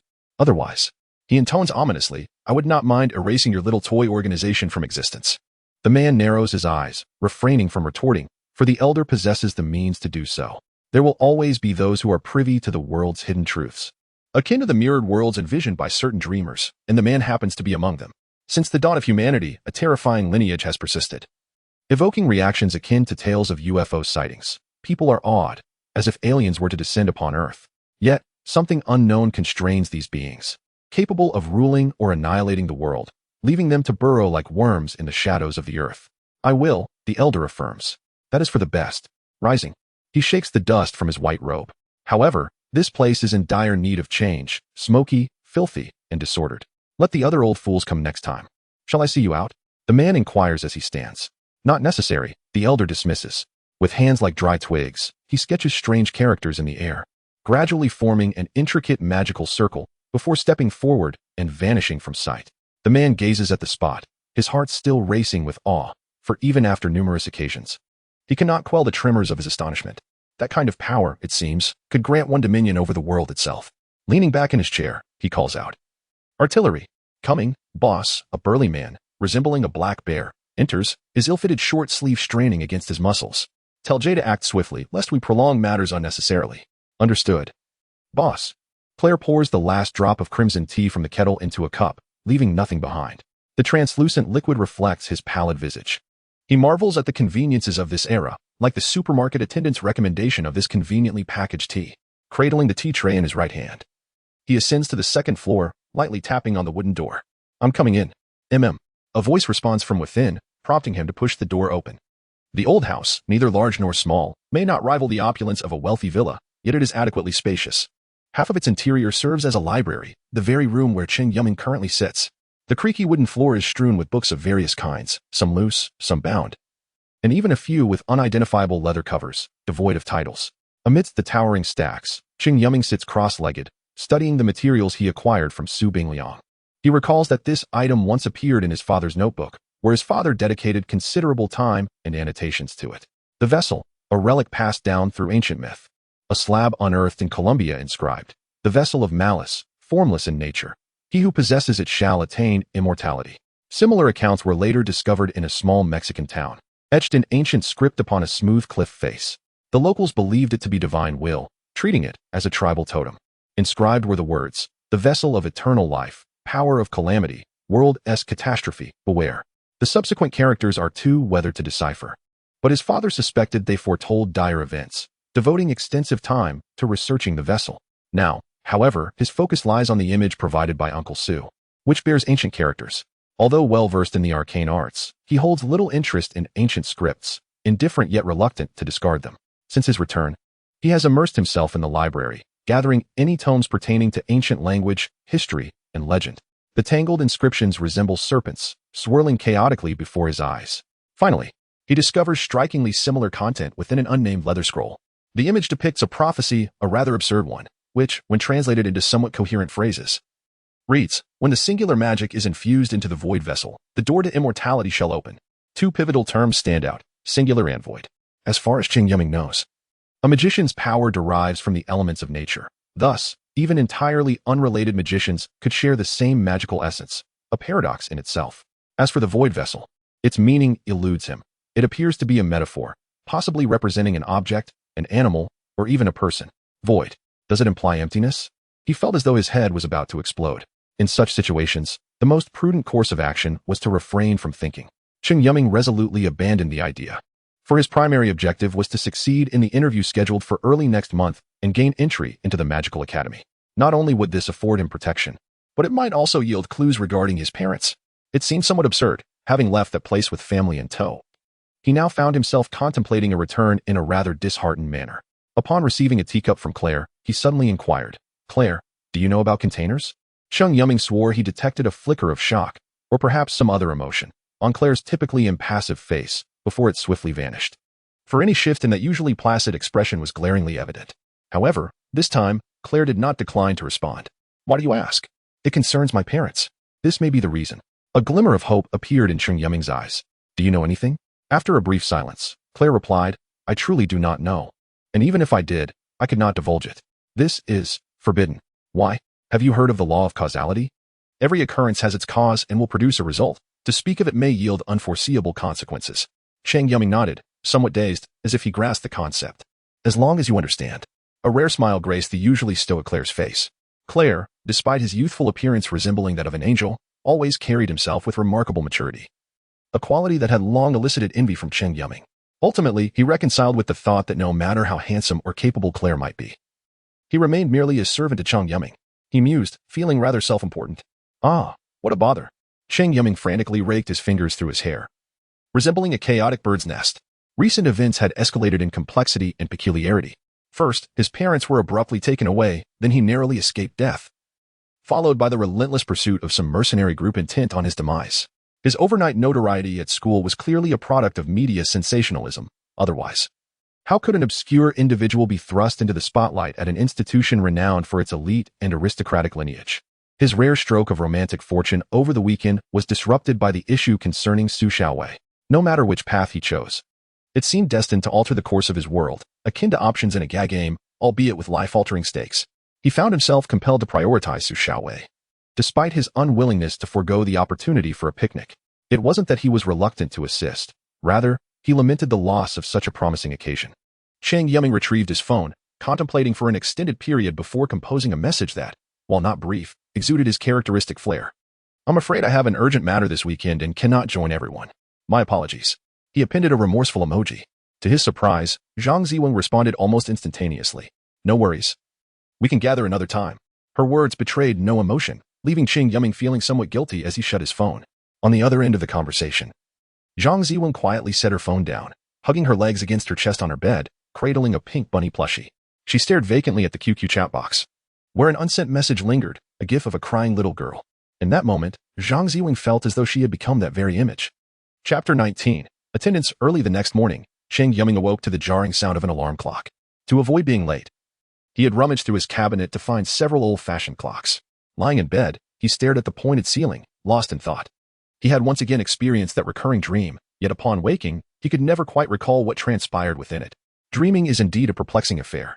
While it is often said that one dreams of what they ponder during the day, it also indicates a state of deep slumber. However, upon rising each morning, his head felt as if it had exploded, heavy and painful, as though everything around him had become unreal. The only remnants of the dream were a haze of chaos, devoid of light, as if it were an endless abyss. He glanced at the clock, its hands indicating just past 8, granting him ample time to prepare. After a casual wash, he descended to the dining table, grasping a fork in his left hand and a knife in his right, only to be met with the sight of an empty plate. "I'm sorry, I overslept," he apologized, feeling a twinge of regret for being late. An unusual occurrence for a punctual workaholic like himself. Logically, demons do not require sleep but rather engage in it to alleviate their boredom, preserving their energy. In deep slumber, their magical powers are minimized. Yet Claire had never been late. Cheng Yuming suspected he arose even before dawn, for how else could such a lavish breakfast be prepared? Observing Claire's mature yet slightly youthful visage, he discerned a hint of exhaustion. "Are you truly all right?" he inquired. Claire hesitated, assuring him, "Of course. There is no need for concern." Yet Cheng Yuming persisted. "You look weary. There must be a reason." With a hint of resignation, Claire cast him a glance, recognizing the stubbornness and acuity in this seemingly fragile individual. "It's really nothing. Perhaps it's just due to my insufficient magical energy?" Cheng Yuming's eyes sparkled with certainty as he regarded Claire. He should have considered this sooner. Claire had previously mentioned that his strength derived from the magic of his contractor. However, Cheng Yuming was a magic-less individual. his peculiar constitution incapable of retaining any elemental magical properties. How could he possibly sustain the existence of a demon under such conditions? Akin to a person surviving on a solitary biscuit while running countless kilometers? Even the strongest of physiques would falter under such strain. Why didn't you tell me? Is it that you do not trust me? You're far too sensitive. Claire shook his head. I do trust you. It's simply not your fault. How long has this been going on? Cheng Yuming pressed. Claire continued with his tasks, gently placing a fried egg onto the plate, followed by 2 slightly charred strips of bacon and 2 slices of golden toast. A small pot on the stove simmered with warm milk. Do you wish to hear the truth? He asked, placing the plate before Cheng Yuming and pouring the milk into a cup, the rich aroma wafting through the air. His dark golden eyes lowered. Of course, replied Cheng Yuming. I wouldn't want to lose my newly acquired butler without understanding the reason. Amused by the jest in Cheng Yuming's tone, Claire chuckled. Well, that began when we signed the contract, but you need not worry excessively. Adequate sleep can replenish sufficient magical energy. You should have mentioned this sooner. If you persist in this state, you may not last much longer. Cheng Yuming observed the bacon on his plate, slicing it delicately, unconvinced by Claire's reassurances, suspecting they were mere attempts to placate him. He had never heard that sleep could replenish magical energy. Do not be so suspicious. In ancient times, such perceptiveness could cost you your life. Suddenly, a shiver coursed through Cheng Yuming, as if his very pores were pricked. A chill ascended from his feet, clenching his heart as if gripped by an invisible hand. Cold sweat beading upon his forehead. What is this? It is a warning, Claire replied, his dark golden eyes narrowing as he gazed out the window at the drifting clouds in the azure sky. It is a fine day. Yet your question touches upon the secrets of the contract. The time is not yet ripe, hence the warning. Who is it? The sensation returned, more sudden and intense. As if his heart had been struck with a heavy blow, his complexion paling as he gasped for breath, overwhelmed by a sense of survival after a close call. Claire shook his head. Before you possess sufficient strength, it is best not to delve into such matters. Cheng Yuming's eyes widened, and he noticed dark golden liquid seeping from the corner of Claire's mouth. Was it blood? He thought, merely touching upon the subject without naming it led to such consequences. And he quickly covered his mouth. Even in the realm of sorcery, he had never heard of such unfathomable entities, as if something was invisibly controlling the world. Cheng Yuming quietly finished his breakfast, draining the last of the milk. He exhaled, stating, I will find a solution to this matter. Claire smiled faintly, remaining silent. He harbored doubts about Cheng Yuming's ability to discover a solution, knowing the answer himself, but it simply was not yet the appropriate time. Cheng Yuming donned the formal attire that Su Xiaowei had brought him, inspecting himself in the mirror, feeling somewhat out of sorts. He had never worn such formal clothing. Not only because he disliked it, but also due to the discomfort it brought. Nothing could compare to the ease of wearing a tank top and shorts with flip-flops. After styling his hair in a flamboyant manner, he admired himself in the mirror, flashing a bright smile that revealed a set of pearly whites. Dressed thus, he appeared rather presentable, not nearly as shabby as he had imagined. Su Xiaowei arrived punctually, even a few minutes early. Upon opening the door, Cheng Yuming was momentarily stunned. Today, Su Xiaowei was a vision unlike any he had seen before. Her long ponytail had been released, cascading down her shoulders like a waterfall. Her delicate features were accentuated by the faintest blush upon her cheeks, her porcelain skin appearing almost fragile to the touch. She wore a light-colored gown from a top-tier bespoke brand, the hem trailing just slightly. The fabric gathered at the bodice, forming a flower-like design that accentuated her curves, capturing the eye effortlessly. The front of the dress parted slightly, revealing her legs in a tantalizing manner, while she wore glossy high heels that complemented her petite feet perfectly. What are you staring at? She exclaimed, and Cheng Yuming knew without a doubt that he had not mistaken her identity. He awkwardly averted his gaze, scratching his face. It's nothing. I just think this outfit suits you well. Really? Su Xiaowei looked at him skeptically, then closed her crescent-shaped eyes, playfully patting his shoulder. You're quite sweet. I like it. Thank you, Cheng Yuming replied, shrugging. Though he was having a picnic with a goddess, he felt fortunate to feast his eyes on such a sight. He hadn't expected this fierce girl to appear so charming after a little grooming. Why did she usually appear so unkempt? Good day, Miss Xiaowei. Claire's silent presence materialized behind Cheng Yuming, holding a lunchbox. Upon seeing Claire, Su Xiaowei pushed Cheng Yuming aside, nearly causing him to tumble into the grass in his new attire. He pouted, Women. Hello, Mr. Claire. In Cheng Yuming's eyes, it was rather amusing to see this young lady being excessively courteous to a young man of similar age, particularly given that Mr. Demon hardly resembled a human. However, Claire informed him that others perceived him differently, yet they all seemed to share a commonality, an extraordinary handsomeness. He offered no further elaboration, merely stating that it was the aesthetics of demons. Why are you carrying a lunchbox? Su Xiaowei inquired, perplexed. This is Yuming's lunch, he replied. Huh? She paused, then gazed at Cheng Yuming. Are you ill? It's not like I'm responsible for your meals. What's wrong? Cheng Yuming snatched the lunchbox away. You think I can't eat without it? The young master has a personal chef. Claire cast a resigned glance at Su Xiaowei, nodded slightly, and departed, saying, "Please be careful on your way. If you require dinner preparations, kindly inform me in advance." The door gently closed. "What are you dawdling for? Get in the car," Su Xiaowei said, reluctantly retracting her gaze, her tone laced with complaint. In truth, she felt as though they were destined adversaries. He irked her endlessly, and she truly wished to avoid relying on him. Cheng Yuming nonchalantly settled into the car, comfortably leaning against the seat, exclaiming, "This car lives up to its luxury. It's far more pleasant than a bus." Su Xiaowei shot him an exasperated glare, ignoring the folly of his words, and nudged him, "Get in properly." Cheng Yuming shrank his neck, conceding, and promptly shifted to provide her with ample space. "Don't you usually sit in the front? That's for convenience. Today's guests are titans of the business world. Etiquette is paramount. Those fellows place great emphasis on appearances, so don't cause any trouble for me." "Fine, fine. I won't utter a word." He mimicked, sealing his lips tightly. "That's more like it. By the way, what exactly do I need to do?" "Simply remain by my side throughout the ball, especially when meeting that individual." "Is that all? Very well, I shall comply." Heh. Su Xiaowei's lips moved, sensing that Cheng Yuming's demeanor was rather unreliable, potentially leading to trouble. The sedan quietly set off, weaving through sparsely populated roads, ascending onto an elevated bridge where the shimmering azure sea could be glimpsed through the window, extending to the horizon. "By the way," Cheng Yuming rested his chin on his hand, "why did you decline his proposal?" Su Xiaowei was taken aback. "Why do you ask why? Refusing must have a reason, right? From what you've said, he is good-looking, wealthy, and seems quite taken with you. Why would you turn him down? Must there always be a reason?" "I simply dislike being forced into such arrangements." "Fair enough." Cheng Yuming chuckled wryly, falling silent and continuing to idly survey the somewhat tiresome scenery outside the window. Su Xiaowei slightly parted her lips but refrained from speaking, observing Cheng Yuming's profile, feeling a peculiar sensation within, largely stemming from her own frustration, or so she believed. Chapter 20.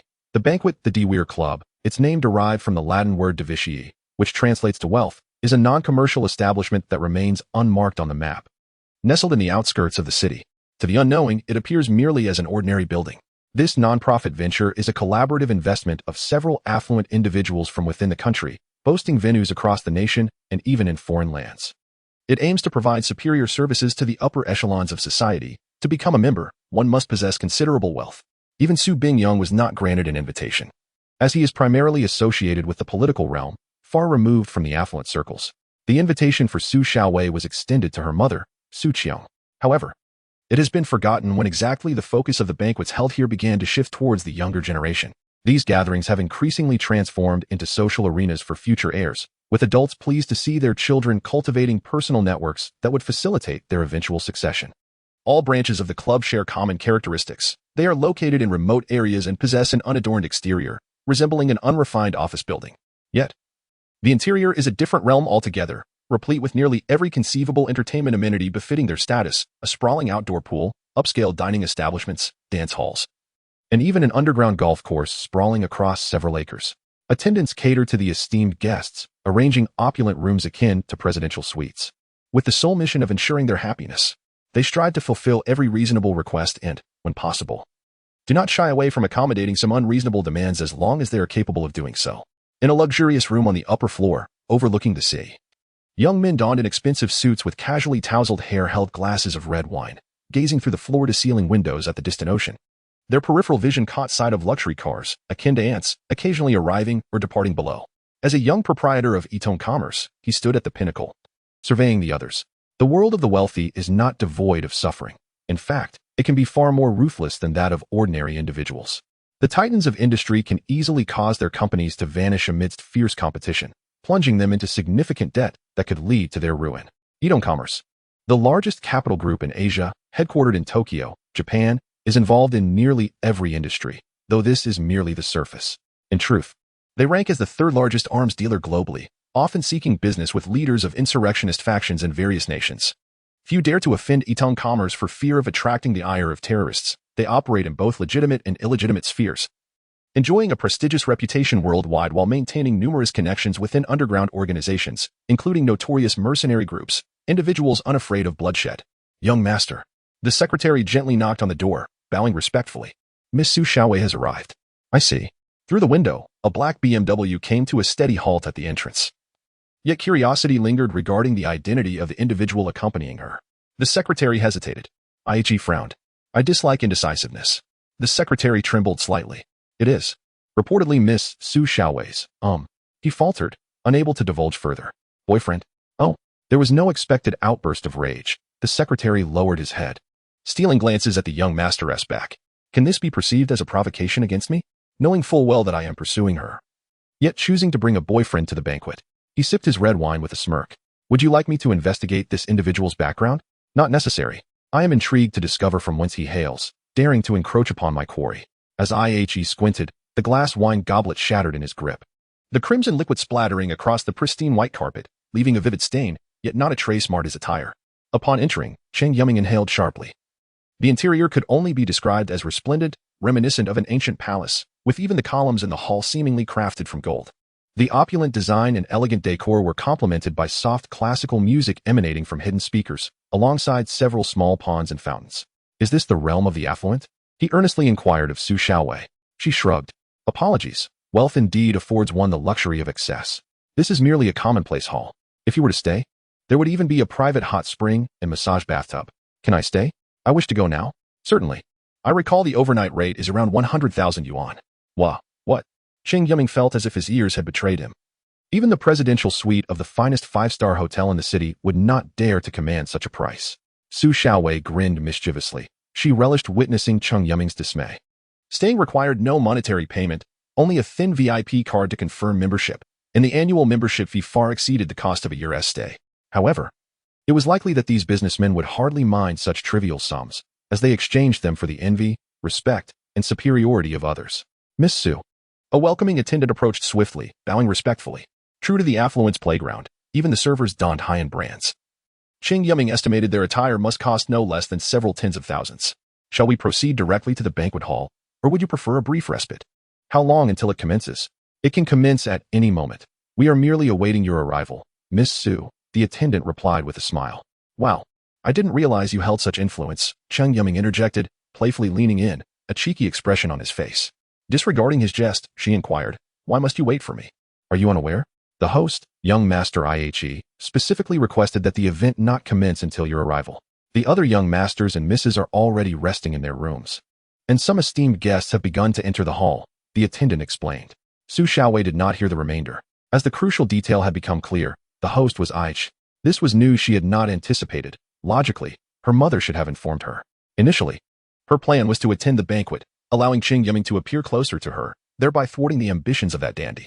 However, a significant oversight had occurred. She had underestimated IHE's influence as a young proprietor of Yidong commerce and the importance he placed on her presence. This banquet might very well become a perilous trap for Cheng Yuming.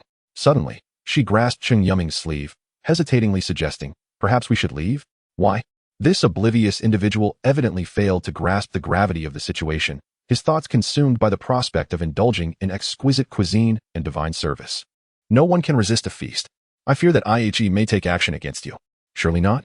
We are all cultured individuals. He wouldn't resort to violence merely because he fancies you. Cheng Yuming smirked. Are you worried about me? Get lost.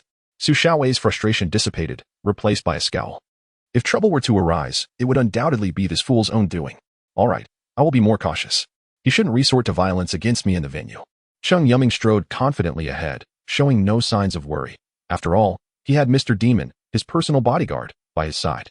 The event was held atop a building, in a spacious open-air restaurant adorned with blooming flowers of various hues, filling the air with a subtle fragrance, to prevent any allergic reactions among the guests. The flower buds were delicately covered with a thin transparent net. Beneath their feet lay a transparent glass floor, revealing clear waters and swimming fish below. A grand angel statue stood majestically at the center, symbolizing love and peace. As Cheng Yuming and Su Xiaowei ascended in the elevator directly to the venue, he felt as though even the elevator itself was gilded. Strangely, upon seeing the angelic sculpture, a sense of unease washed over him. Perhaps it was due to the contract he bore or the presence of the demon residing beside him. The venue was not overly crowded, but given its vastness, it felt rather sparse. Many attendees turned their attention to Su Xiaowei's arrival, drawn not only by her fame, but also by her striking beauty and elegantly fitted attire, which inevitably caught the attention of the leering males. Boys rushed to greet her, and Su Xiaowei maintained a stiff smile as she responded to each one. Meanwhile, no one noticed Lu Ying in the corner. As the daughter of a local mining tycoon, she was undoubtedly entitled to an invitation to the banquet. She was also quite an attractive girl, adorned in extravagant clothing and designer accessories, shimmering with brilliance. However, As Su Xiaowei made her entrance, the boy who had been so engrossed in conversation with Lu Ying suddenly changed his demeanor and hurried over to greet Su Xiaowei. Jealousy and anger filled Lu Ying's eyes. She had never endured such treatment before. Su Xiaowei seemed to be her nemesis, for wherever she appeared, misfortune followed. This was true in school and here as well. Moreover, Lu Ying felt particularly resentful, having heard that this banquet was primarily organized for Su Xiaowei. With everyone compelled to wait for her arrival, they did not mind the time wasted. As for them, a little delay was a small price to pay for the potential favor of the Edo Trading Company or the esteemed young master Yi. In the eyes of businessmen, nothing surpassed the importance of profit. They could easily disregard trivial matters. Lu Ying's gaze was sharp and venomous, akin to a hidden viper in the grass. She felt compelled to take action, whether in revenge or venting her frustration, and it had to be executed flawlessly. Although her family owned some enterprises, they paled in comparison to others. Watching Cheng Yuming, who was surveying the area beside Su Xiaowei, she recalled the purpose of the banquet, and a sinister smile crept across her lips. Chapter 21. Awkwardness. The atmosphere became chaotic as Su Xiaowei was surrounded like a star making an appearance on the street. Not solely due to her family background, but also because of her connection with Master Yi. It was universally acknowledged that fostering good relations with such individuals was beneficial. Cheng Yuming, on the other hand, found a rare moment of tranquility and stealthily slipped away from the throng, seeking refuge in a somewhat secluded corner. He casually procured a glass of watermelon juice from a passing server and indulged heartily. The lavish dishes typically found in restaurants lay neglected, akin to sun-dried salted fish, as few attendees cared to waste precious socializing time on eating. After all, they could relish a grand feast at any given moment, given their status. Cheng Yuming tore off 2 turkey legs, accompanied by steak, mashed potatoes, vegetable salad, and several pieces of chocolate cake, settling back into his seat with satisfaction. He had no desire to sample the bizarrely named and even stranger-looking dishes. He devoured his food hastily, as if fearing someone would snatch it away, leaving a trail of strange sauce in his wake. Guosheng could have attended as well, but he found the tiresome social event unworthy of his presence, declaring that he would rather stay home and indulge with his paper doll wife than partake in such frivolity. How was the food? A stranger suddenly sat across from him, with a secretary-like figure trailing behind, dressed in a white shirt and black suit, clutching a folder. Not bad, Cheng Yuming replied without a hint of politeness. After all, it was complimentary, and he had no fear of ghosts knocking at his door. His chosen spot was indeed favorable, resting against the edge of the rooftop, with a transparent glass railing offering a view of the azure sea, accompanied by the occasional salty breeze. The young man gazed in the same direction and remarked, "You enjoy watching the sea as well? What a coincidence. So do I." Cheng Yuming frowned, finding the individual's incessant prattle tiresome. He hadn't yet satiated his hunger, having caught a whiff of roasted pig being served by a nearby server. "You don't recognize me?" The young man was taken aback, not anticipating that someone would be unfamiliar with him. He initially assumed the other was merely a touch arrogant. After all, second-generation wealthy individuals often exuded such bravado. "Why should I know you? You're not a pretty girl." Cheng Yuming's bluntness left Yi momentarily speechless, as he had never encountered someone audacious enough to insult him directly. Cheng Yuming paid him no mind, plate in hand, humming a tune as he ambled back towards the table. He was a fool. He simply found the situation bothersome.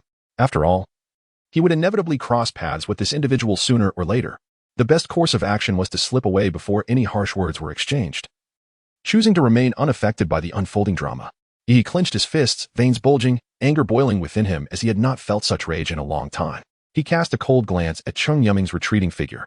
With a huff, he turned to adopt a more congenial expression to engage with those seeking to ingratiate themselves. "All right, everyone, it's getting late. Allow me to deliver the opening remarks." He pushed through the crowded room, standing upon the stage, against the backdrop of the red carpet. His gray tailcoat stood out strikingly, clearing his throat. All eyes turned toward him, while Su Xiaowei struggled to break free from the crowd, scanning for Cheng Yuming. Finally spotting him at the edge of the throng, surrounded by a mountain of empty plates, she exclaimed, "You didn't come to my rescue." Cheng Yuming raised his eyelids slightly. "I thought you were enjoying yourself. It's quite splendid, akin to being a celebrity." "What splendidness? My face is about to freeze in a smile," she retorted. "That fellow named he came looking for me." "What did he say?" "I didn't hear, but I gave him a good scolding and slipped away." Cheng Yuming chuckled, taking another hearty bite of his pasta. On stage, Yi greeted the audience. "Welcome to this year's social gathering. I am Yi." The crowd erupted in enthusiastic applause. After all, merely his name was enough to elicit such a response. His face radiated a sunny smile that would undoubtedly make any girl scream with delight. However, as his gaze landed on Su Xiaowei, his smile vanished. Su Xiaowei appeared to be in jovial conversation with a boy beside her, seemingly uninterested in his presence. "Today, I have three main objectives, he continued. Firstly, to uphold the tradition. Secondly, I wish to forge friendships with the local youth. As the saying goes, the more friends, the broader the path. His words seemed casual. Yet everyone understood that such statements were mere pleasantries. How many in attendance would genuinely have the opportunity to befriend Yi? As for the third point, Yi proclaimed loudly, I wish to formally pursue Miss Su Xiaowei, and I hope no one contests my affections. Miss Xiaowei, I hope you will accept my feelings. From the moment we met, I have been deeply infatuated with you. He did not divulge to others that Su Xiaowei had come with a boyfriend, leaving it to the foolish woman to navigate this spectacle. While he was indeed intrigued by Su Xiaowei, he viewed interesting women as mere diversions, not worthy of serious consideration. What truly vexed him was that insufferable young man. He hoped for the situation to spiral in a negative direction, becoming increasingly ruthless. For him, Cheng Yuming was nothing more than societal refuse, using flowery words to deceive Su Xiaowei. As for Su Xiaowei, now in his grasp, she could merely enjoy whatever future lay ahead. The main event was finally upon them. The onlookers understood that this was Yi's true intention, akin to a newly appointed lord declaring his dominion to the world. Su Xiaowei was momentarily stunned. She had never anticipated such a straightforward confession. All eyes were now on her, and her usually sharp mind went blank. Oh, foolish girl, Cheng Yuming muttered, rising to his feet. He was slightly taller than Su Xiaowei. And now the crowd's focus shifted to this unremarkable boy, straightening his collar. He grabbed a napkin to wipe the sauce from his mouth and wrapped his arm around Su Xiaowei's waist. She felt as though she had been jolted by electricity. Leaning against him, savoring his warmth and heartbeat. In step with him, the duo strode forward, the crowd instinctively parting to create a path, reminiscent of a red carpet leading to a ceremonial hall. Su Xiaowei was taken aback by Cheng Yuming's audacity. Her expression a mixture of grievance and indignation as she glared at him, vowing to give him a stern talking to when they returned. Yet, to the onlookers, their interaction appeared to be laden with unspoken affection and meaningful glances. Yi's complexion turned ashen. The other party offered no explanation, striding confidently towards him with an air of indifference, maintaining an overly familiar posture. This was no mere provocation. It could be interpreted as a declaration of war. Just as he was about to speak, Cheng Yuming interjected, Why are you staring at my wife again? The crowd erupted in astonishment. What sort of news was this?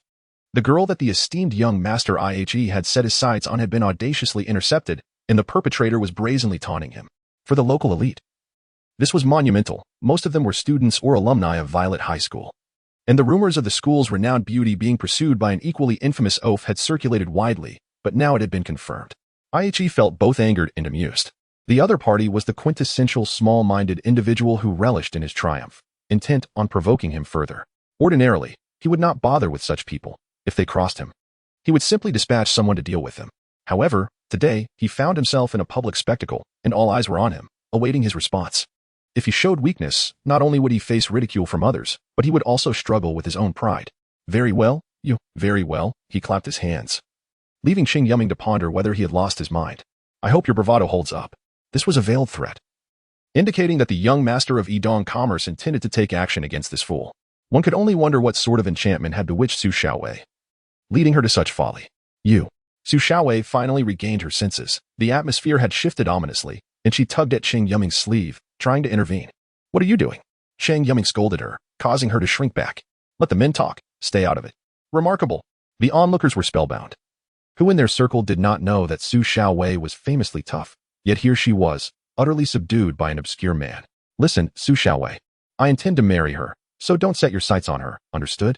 He smirked at Yi, then turned to leave, muttering, Tisich, how dull. Not even a hint of a threat. Don't you read novels? What are you all staring at? Go find somewhere cool to eat. Don't disturb our sweet lunch. The crowd, covertly glancing at Yi's darkening expression, dispersed, the gathering having taken an unexpected turn. Yet, they hesitated to leave, resorting to whispering among themselves. Yi took a deep breath and left without looking back, his secretary hastily following, aware that a storm was brewing. How was that? Not bad for a performance, right? Humph. Just wait. Su Xiaowei glared at him, the earlier intimacy still etched in her mind. All right, let us wrap this up. By the way, can we take this home? Cheng Yuming's voice diminished as he spotted the person he most desired to see, yet least wanted to encounter at the elevator's entrance. Zhang Ziwen, adorned in a beige chiffon dress, held a few wilted flowers, a stark contrast to the earlier euphoria. Cheng Yuming and Su Xiaowei had maintained their closeness until now. But the situation had grown awkward. It was 2 springs ago. The sky was overcast, and rain poured down. Zhang Ziwen recalled. She had gone to the music classroom for her course, donning her favorite long dress. She had no aversion to other attire. She simply believed that clothing need not be overly extravagant. Her wardrobe comprised only a handful of garments, which she rotated throughout her 3 years of high school. Thunder rumbled ominously outside, and she had always harbored a fear of storms, her heart racing like a military drum. Trapped within the dimly lit music classroom, it felt like a scene from a horror film. Even the teacher had departed, umbrella in hand. Trembling, she extracted her headphones and MP3 from her backpack, placing them in her ears and cranking up the volume, hoping to drown out the thunderous roars. The silvery lightning seemed to explode within the room, causing her to curl up in a corner of the classroom. She had inadvertently left her phone behind, while her classmates were already nestled in their luxurious cars, listening to soothing music as they headed home. She had forgotten to contact her family. Typically, she took the bus to and from school, preferring solitude over being driven. She was a girl of free thought, perhaps overly refined. She cherished her own company, disliking the scrutiny of others. This sensation was akin to living under constant surveillance. Her hobbies consisted of reading alone, listening to music, and indulging in warm milk at a nearby CAF before boarding the bus home. She rarely initiated conversations, feeling devoid of topics to discuss, yet she maintained amicable relationships with everyone, as she was an excellent listener. How long had it been since she felt fear? She had forgotten. Her greatest terrors were darkness and thunder, her mind often wandering into unfounded anxieties. Her parents attributed this to her penchant for reading tedious novels. However, it was simply her nature to ponder deeply while speaking little. At home, her bedside lamp cast a warm glow over her cherished pink bunny, Toffee, a companion for over a decade. She curled her legs and buried her face in her chest, too frightened to look around, sobbing softly in the stairwell's corner. Suddenly, she heard the sound of a piano, resonating from the music classroom, melodious and enchanting. A popular song, Jay Chou's Heart Rain, was being played, tinged with a bittersweet essence. She steadied herself against the peeling wall, cautiously peeking into the classroom. A nondescript boy sat at the piano, easily lost within a crowd, clad in a school uniform, his hands gently dancing across the black and white keys, each note a delightful sound. She recognized him vaguely, recalling having seen him at a student council meeting, often hiding in a corner engrossed in his phone. Although he walked with a somewhat bothersome group of boys, he had never regarded her with any lascivious or emotionally charged glances. Quietly, she took a seat at the edge of the front row, propping her chin on her hands. The boy appeared wholly absorbed in his playing, oblivious to her uninvited presence. He transitioned through several songs, all related to rain, until his repertoire seemed to dwindle, softly tapping the keys to produce a singular tone. Listening to his performance, she felt as though the thunder was less daunting, perhaps due to the knowledge that another soul inhabited the vast, shadowy building. The boy's gaze wandered aimlessly, scanning the surroundings until it suddenly landed on her in the corner. His languid eyes widened momentarily in surprise. Out of courtesy, she felt compelled to greet him. "Hello," she managed to smile, attempting to mask the fear that had previously graced her features. "Ah, you." "Hello," he responded mechanically, reminiscent of a bashful young lad. "I'm sorry for sneaking in. I didn't realize anyone else was here." Her voice was soft, and she found his demeanor quite endearing. "No worries. I was stuck here because the teacher insisted I practice piano, but then it started raining, and I didn't bring an umbrella." The teacher took off. He seemed to vent his frustrations to her, and she listened intently, occasionally smiling genuinely. "Have you learned to play the piano?" she inquired with curiosity. The boy scratched his head and replied, I played for a few years." She nodded subtly and continued to engage in light conversation with this somewhat shy boy, finding solace in their exchange. Despite his occasional foolish remarks, he always managed to bring a flicker of joy to her heart. It had been a long time since she had laughed so freely. Ever since entering Violet High School, her time for leisurely chats with others had dwindled, leaving her often alone or meticulously maintaining her identity and composure, as was expected of every student. This was a matter of parental pride. The boy was unique, and an intense curiosity about him suddenly blossomed within her. Suddenly, lightning erupted across the sky, illuminating the world in a blinding white. A deafening thunderclap echoed nearby, prompting her to scream and instinctively crouch down, trembling uncontrollably. The classroom lights flickered erratically before plunging into darkness, leaving the vast room enveloped in silence. Save for the torrential rain and her muffled sobs, the boy hesitated for a moment, then knelt beside her, gently stroking her back, which felt frail, thin, and cold. She lifted her gaze, inexplicably drawn to him, tears glistening in her eyes, her cheeks flushed. In the dim light of the emergency exit sign, she caught a glimpse of his eyes. Awkwardly, he averted his gaze, quickly withdrawing his hand, and said, "Well, when I was little and it thundered, my mom used to comfort me like this." She chuckled through her tears, nodding softly, filled with an inexplicable warmth. At times, the arrival of emotions can be this simple. She felt that the boy's figure had etched a profound impression in her heart. It was as if having him nearby filled her world with warmth. In truth, at that moment, Cheng Yuming was not deeply contemplating anything. Rather, he was completely at a loss for words, resorting to a foolish grin to mask his own embarrassment. After what felt like an eternity, the rain finally ceased. Throughout that prolonged silence, neither of them spoke, maintaining a respectful distance as they sat together. Eventually, her family arrived at the school, accompanied by security, and they found her in the music classroom. As she was leaving, she smiled back, glancing at the tall windows of the music room, where the boy was hiding behind the piano, discreetly waving goodbye to her. From that day forward, his presence never left her heart. Whenever it rained, memories of the bashful boy in that dark music classroom would resurface. Later, she learned that his name was Cheng Yuming, and his academic performance was as unremarkable as his appearance, lacking any notable brilliance. Yet she did not mind, for such attributes were far from the true measure of a person. He surpassed those who paraded around in their polished attire, exuding an air of superiority. Eventually, she heard that Cheng Yuming was to represent the school in a piano competition, which was met with indifference by the entire student body. Undeterred, she secretly took a leave of absence to attend the event. It felt like an exhilarating concert, with even the seasoned musicians from the city singing his praises, filling her heart with a sense of pride. He advanced smoothly through the preliminary rounds, leading many to believe a dark horse was emerging to claim victory. However, in the finals, he faltered, his choice of a piece deemed too simplistic, akin to a renowned pianist performing Twinkle, Twinkle, Little Star in a prestigious competition. She found herself constantly attentive to this boy, harboring an unfulfilled desire for his acknowledgement.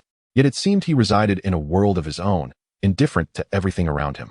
Until one fateful day, she unexpectedly encountered him on the bus. Suppressing her excitement, she extended an invitation to Cheng Yuming. To her surprise, he did not decline, and she felt compelled to seize this last opportunity. Elated, she anticipated their meeting at the graduation ceremony, believing it might be a sign of divine favor, her heart racing with anticipation, fortunately unnoticed by those around her. She reveled in this joy for days, even meticulously selecting a new outfit for their Sunday picnic. The park was a tranquil haven, free from interruptions. When she saw the headline on the forum, she felt a rush of happiness, even if it was merely trivial hype. After all, her interactions with Cheng Yuming were limited to the occasional student council meeting every Friday. Everything seemed idyllic until yesterday, when an unexpected QQ message filled her with a profound sense of failure, leaving her regretting missed opportunities. By this morning, she felt drained, merely going through the motions with her classmates who had gathered for the picnic. They had come for her, but her lack of enthusiasm caused the outing to fizzle out. Then came a phone call from her parents, reminding her about the banquet. Every year, she had opted out, disliking the pretense of mingling with wealthy peers. Yet today, her spirits were particularly low. Little did she know, this was merely the beginning of her nightmare. Seeking solace, she traveled to the Dwidle Club, where a server informed her that the banquet had already commenced. She paid little mind, as she had only intended to make an appearance, ensuring she wouldn't be criticized for her absence. However, the moment she stepped out of the elevator, her heart sank. There stood the boy she had nurtured feelings for, intimately embracing her best friend, declaring grandiose words before a crowd. She covered her mouth, a wave of sorrow flooding her senses. A complex turmoil brewed within her.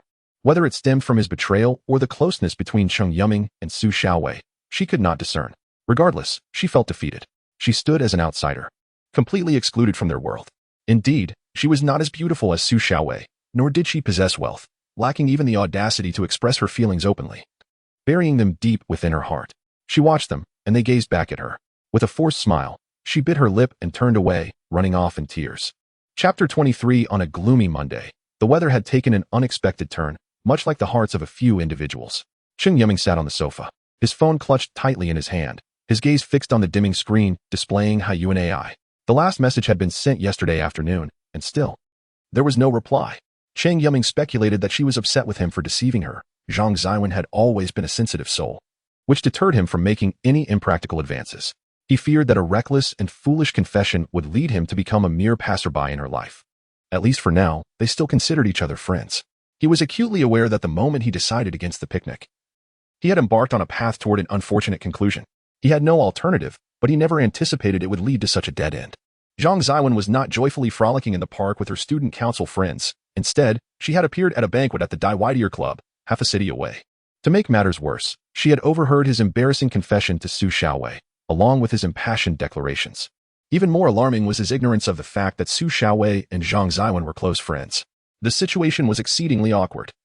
Su Xiaowei had sought out Zhang Ziwen for clarification, but had yet to provide her with any definitive answers. He was not frightened by the prospect of Zhang Ziwen disliking him or even harboring resentment. He merely felt guilty for his wrongdoing, having deceived her. and his conscience weighed heavily upon him. Suddenly, he glanced at Claire, who was busy tidying up, and inquired, "Hey, Claire, what is it?" Claire replied, tilting her head while continuing her work. "Have you ever had a girl you liked?" Claire paused momentarily, taken aback by the question. "Why do you ask?" "I'm just curious. I could use some advice." He scratched his head, his hair resembling a nest. Claire returned the broom to the storage room, then brought a cup of tea and a pastry from the kitchen, placing them before Cheng Yuming. "I can't quite recall. I suppose not, after all. Who would want to date a demon?" she said, her gaze steady upon him. "However, if you have troubles, feel free to confide in me. Perhaps we can find a solution." "I have a girl I like," Cheng Yuming confessed. Claire raised her eyebrows, seemingly incredulous. "Really? I never imagined you would have someone you liked. I thought you were indifferent to such matters." "Hey, even a salted fish has dreams," Cheng Yuming retorted. "But that girl invited me to a picnic, and I lied and turned her down. Then yesterday, I was exposed at the venue, and she ended up crying. She must be heartbroken," Claire remarked. "Right, that's what I think," Cheng Yuming replied, becoming increasingly agitated as he scratched his hair. "I truly feel helpless now. She doesn't respond to my messages, and it just feels, well, it feels terrible." He felt akin to a scoundrel caught in the act. Despite not even having a girlfriend, he knew that Zhang Ziwen had genuinely been hurt yesterday. She always wore a faint smile, no matter the circumstances. "What did you send her?" Claire inquired. "Just 'Are you there?'" he replied. Claire blinked in surprise. "You didn't apologize?" "I intended to apologize, but she hasn't replied," he explained. "Why not leave her a message? If she doesn't want to respond, she might still see it." "My goodness. Do you really think an angry girl would reply to questions like 'Are you there?' or 'Not there?'" Claire asked incredulously. Probably not," Cheng Yuming conceded. "So, I should start with an apology, and then we'll see if she replies." Nodding, he reopened the gray screen of Haiyuan AI, but after pondering for some time, he found himself at a loss for words. Admitting one's faults seemed effortless in thought, yet when it came to articulation, nothing felt quite right. Suddenly, his phone rang. A glance revealed it was Guosheng calling. He answered, tilting the phone against his shoulder. "Hello? What's up?" "I'm busy." "Busy with what? Aren't you quite free?" Guosheng replied, momentarily taken aback. "I just wanted to remind you about tonight," he continued. Cheng Yuming smacked his forehead. He had indeed forgotten amidst a flurry of distractions. Perhaps he needed to relieve some stress. "What time is it?" 6 o'clock. We'll grab a bite first. By the way, someone gifted my dad a few coupons." "Who is this someone?" Cheng Yuming asked. "Who knows? I don't recognize them." "Impressive. Why doesn't anyone send me gifts?" Cheng Yuming exclaimed, impressed by Guosheng's fortune. "I'll send you the location on WeChat," Guosheng offered. "Don't. Just give me the address. My phone doesn't support that feature." "Fine. I'll hang up now." Wait. Cheng Yuming called after him. "I have a question for you." "Oh, what could a famous person like you want to ask your little brother?" "Forget it. Don't mention that. I just want to interview you. If, and I emphasize if, you and your paper doll wife were caught by another wife and she got upset, what would you do?" There was a long silence on the other end, and Cheng Yuming wondered if Guosheng had heard him. "Wow, that would be disastrous. I would definitely kneel and beg for forgiveness." Guosheng finally exclaimed. All right. You can go now," Cheng Yuming said, ending the call and tossing his phone aside, staring thoughtfully at the QQ chat window. Meanwhile, Zhang Ziwen was curled up in her blanket, feeling somewhat lost. She had been keeping an eye on QQ, merely cloaked in invisible mode so others could not see her. Suddenly, her phone vibrated beside her. She lifted her tear-streaked eyes and snatched up the device. It was a news notification, and in disappointment, she placed the phone back down. Even now, a flicker of hope lingered in her heart, perhaps an apology or a hollow reassurance that everything had been a dream. Perhaps her parents were right. She had become so engrossed in novels that she lost herself in a fantastical world, yearning for an ordinary and pure love, just like any other girl in her adolescence. Yesterday, she had returned home in a rush, burying herself in her room, and today, all Cheng Yuming had sent her was a simple "Are you there?" She genuinely did not know how to respond. In truth, she was no longer angry. She had always been a girl who seldom held on to anger. Reflecting on the situation, she realized it was merely her own one-sided feelings, and it was not his fault. He had genuine matters to attend to and had not deceived her. Yet, the more she pondered, the more her heart ached. She buried her head into the pillow, quietly reminiscing about Cheng Yuming, a uniquely special boy. Despite lacking any remarkable traits, even his piano skills did not captivate her, unlike many others at school. When a girl develops curiosity about a boy, it is often a sign of impending downfall. Zhang Ziwen had fallen without hesitation, without even a hint of inner turmoil. If it weren't for her fragile self-esteem and shyness, she could have confidently stood beside him like Su Xiaowei. A knock on the door interrupted her thoughts, and the butler's voice rang out. Miss Xiaowei has arrived." "Just tell her I'm not feeling well," she replied. She responded, uncertain of how to confront her friend who had taken on the role of a rival in love. Su Xiaowei was one of her few cherished companions and indeed her closest friend, They shared an unbreakable bond, yet this matter had never been broached between them. Had she been aware of it beforehand, she might have chosen to yield. The door creaked open silently, and a figure stealthily entered, casting a glance at Zhang Ziwen, who was curled up on the bed, revealing a mischievous smile before pouncing on her exposed foot. Ah! Zhang Ziwen emitted a piercing scream, her eyes wide with terror as she turned to the bed's edge, where Su Xiaowei sat sideways, a gentle smile gracing her lips. Xiaowei. Sister Wei Wei. She whispered. You scared me to death. What is this? Weren't you feeling unwell? You seem to have quite the spirit, Su Xiaowei remarked. Tossing her bag onto a nearby chair and settling beside her, resting her chin in her hands, her beautiful eyes quietly observing her friend. Zhang Ziwen sat up, covering half of her flushed face with the blanket, resembling a ripe apple. I am indeed feeling a bit unwell. Is it because of Cheng Yuming? Or is it because of me? Su Xiaowei's gaze was piercing, sharper than Cheng Yuming's dullness. Perhaps it was a woman's intuition. She could discern the despondency and sorrow reflected on Zhang Ziwen's face. A girl who had always radiated warmth and kindness had never displayed such expressions before. From Cheng Yuming, she had learned that the gathering was initially an invitation from Zhang Ziwen to a student council dinner, which she thought would merely be an ordinary reunion, never anticipating the ensuing turmoil. Why do you ask? I'm really fine. Zhang Ziwen shook her head, prompting Su Xiaowei to sigh, gently wrapping her arms around her shoulders. Silly girl, don't you know us? You always think of others, suppressing everything deep within. Suddenly, Zhang Ziwen's eyes brimmed with tears, soaking Su Xiaowei's garment. Her sobs tinged with a thick, emotional timbre. Sister Wei Wei. Do you truly like Cheng Yuming? Su Xiaowei was momentarily taken aback, unsure of how to respond. Did you like him? The reply was barely a whisper, as if summoned with great courage. But don't worry, I certainly won't disturb your relationship. What are you talking about? Zhang Ziwen was taken aback by the sudden reprimand. I have nothing to do with him. Yesterday was merely a performance for others. At that moment, Su Xiaowei realized the crux of the issue. Zhang Ziwen had feelings for Cheng Yuming, something she had never anticipated. They had grown up together, and their family shared a close bond. Who was Cheng Yuming, after all? Before the headlines broke, hardly anyone had known of his existence. Zhang Ziwen had no real connection to him, leaving her puzzled about the origin of these feelings. Really? Her voice was laced with joy and a hint of reassurance, as though a heavy stone had finally been lifted. Oh, rest assured, Su Xiaowei said, stroking her long hair, muttering, you're always overthinking. How could you possibly like that guy? He has nothing commendable about him, and he isn't even handsome. Actually, he is not as bad as you all think. Zhang Ziwen lowered her head shyly, her cheeks tinted. Oh, so the boy you mentioned liking earlier was him? Actually, I've liked him for quite some time. Talking to him always brings me comfort and joy. I didn't notice that at all. Su Xiaowei pouted. Then why are you always at odds with her? Certainly, it's just a case of love being blind. Hey, I thought it was something serious. It's just a trivial matter. If you like him, go for it. Why leave regrets in your heart? Zhang Ziwen's eyes widened, and she clenched her delicate hands, earnestly declaring, yes, I will strive for it. That is the spirit. Don't overthink it. You make me worry. Su Xiaowei playfully flicked her forehead, standing up. Love should be proclaimed boldly. Don't let yourself regret it. Call me directly if anything happens, understood? Zhang Ziwen nodded and then asked, Sister Xiaowei, are you leaving now? Of course, I just came to check on you. You are my dear friend, after all, she said with a chuckle, pinching Zhang Ziwen's cheek. All right. I'll take my leave. I'll walk you out. No need. Su Xiaowei waved her hand, striding out, though a hint of bitterness lingered on her face, her heart feeling uneasy. In the room, Zhang Ziwen sat on the bed, gazing at a photograph on her phone taken during the first student council gathering, where he happened to stand beside her. Suddenly, her phone chimed. It was an apology from Cheng Yuming, bearing a message quite similar to what Su Xiaowei had conveyed.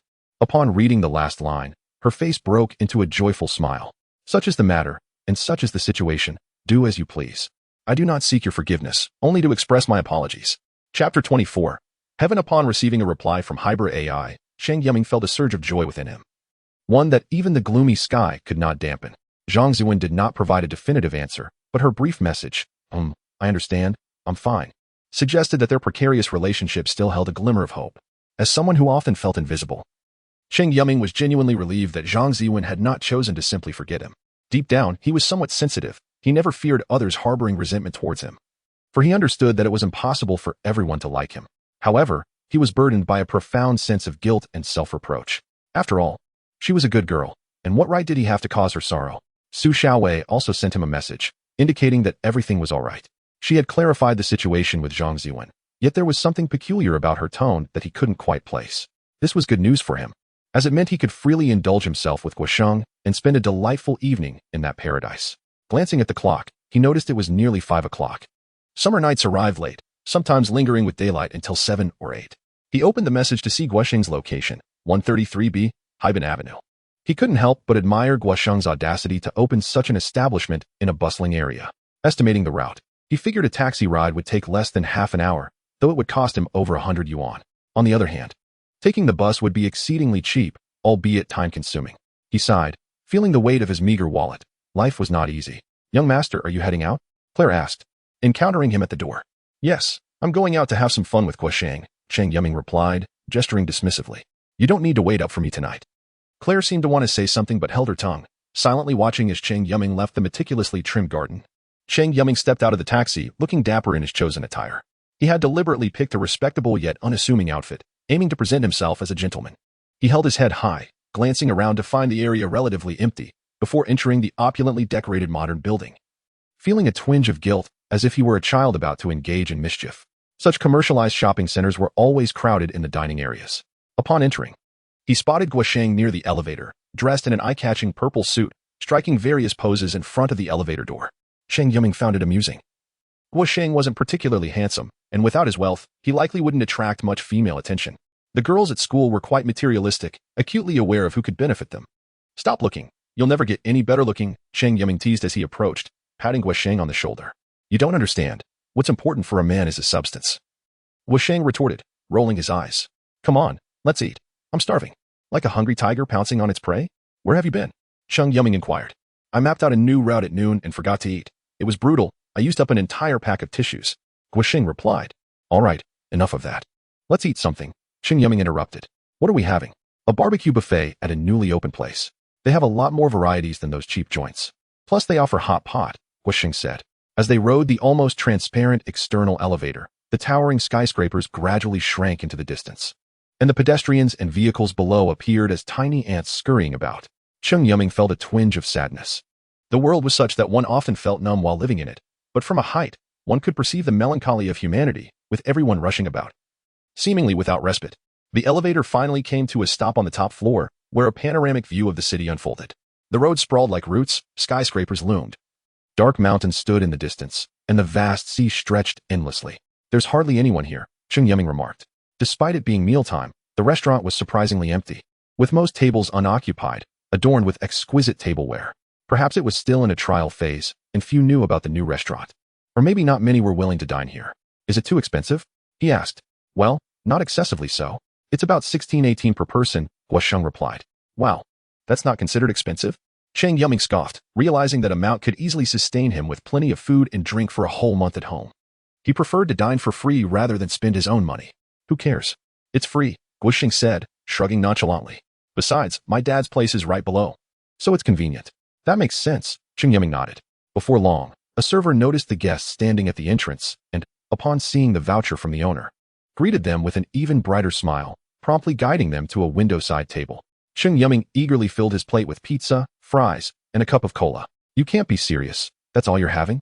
Guosheng exclaimed in disbelief. "You could eat yourself to death at any buffet with that." "Who cares? As long as it fills my stomach, it's good enough for me. Besides, I don't particularly like those things," Cheng Yuming replied dismissively. After indulging, he patted his round belly with satisfaction. This upscale buffet primarily offered costly cuisines and seafood, such as French dishes and German smoked products. Cheng Yuming felt as though he had barely made a dent in the lavish spread.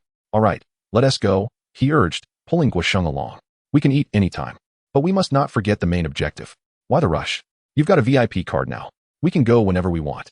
This time, I'm just showing you around." "Who knows, I might end up frequenting this place," Guosheng replied, his excitement palpable. "Ah, paradise. Is it really that delightful?" Cheng Yuming inquired.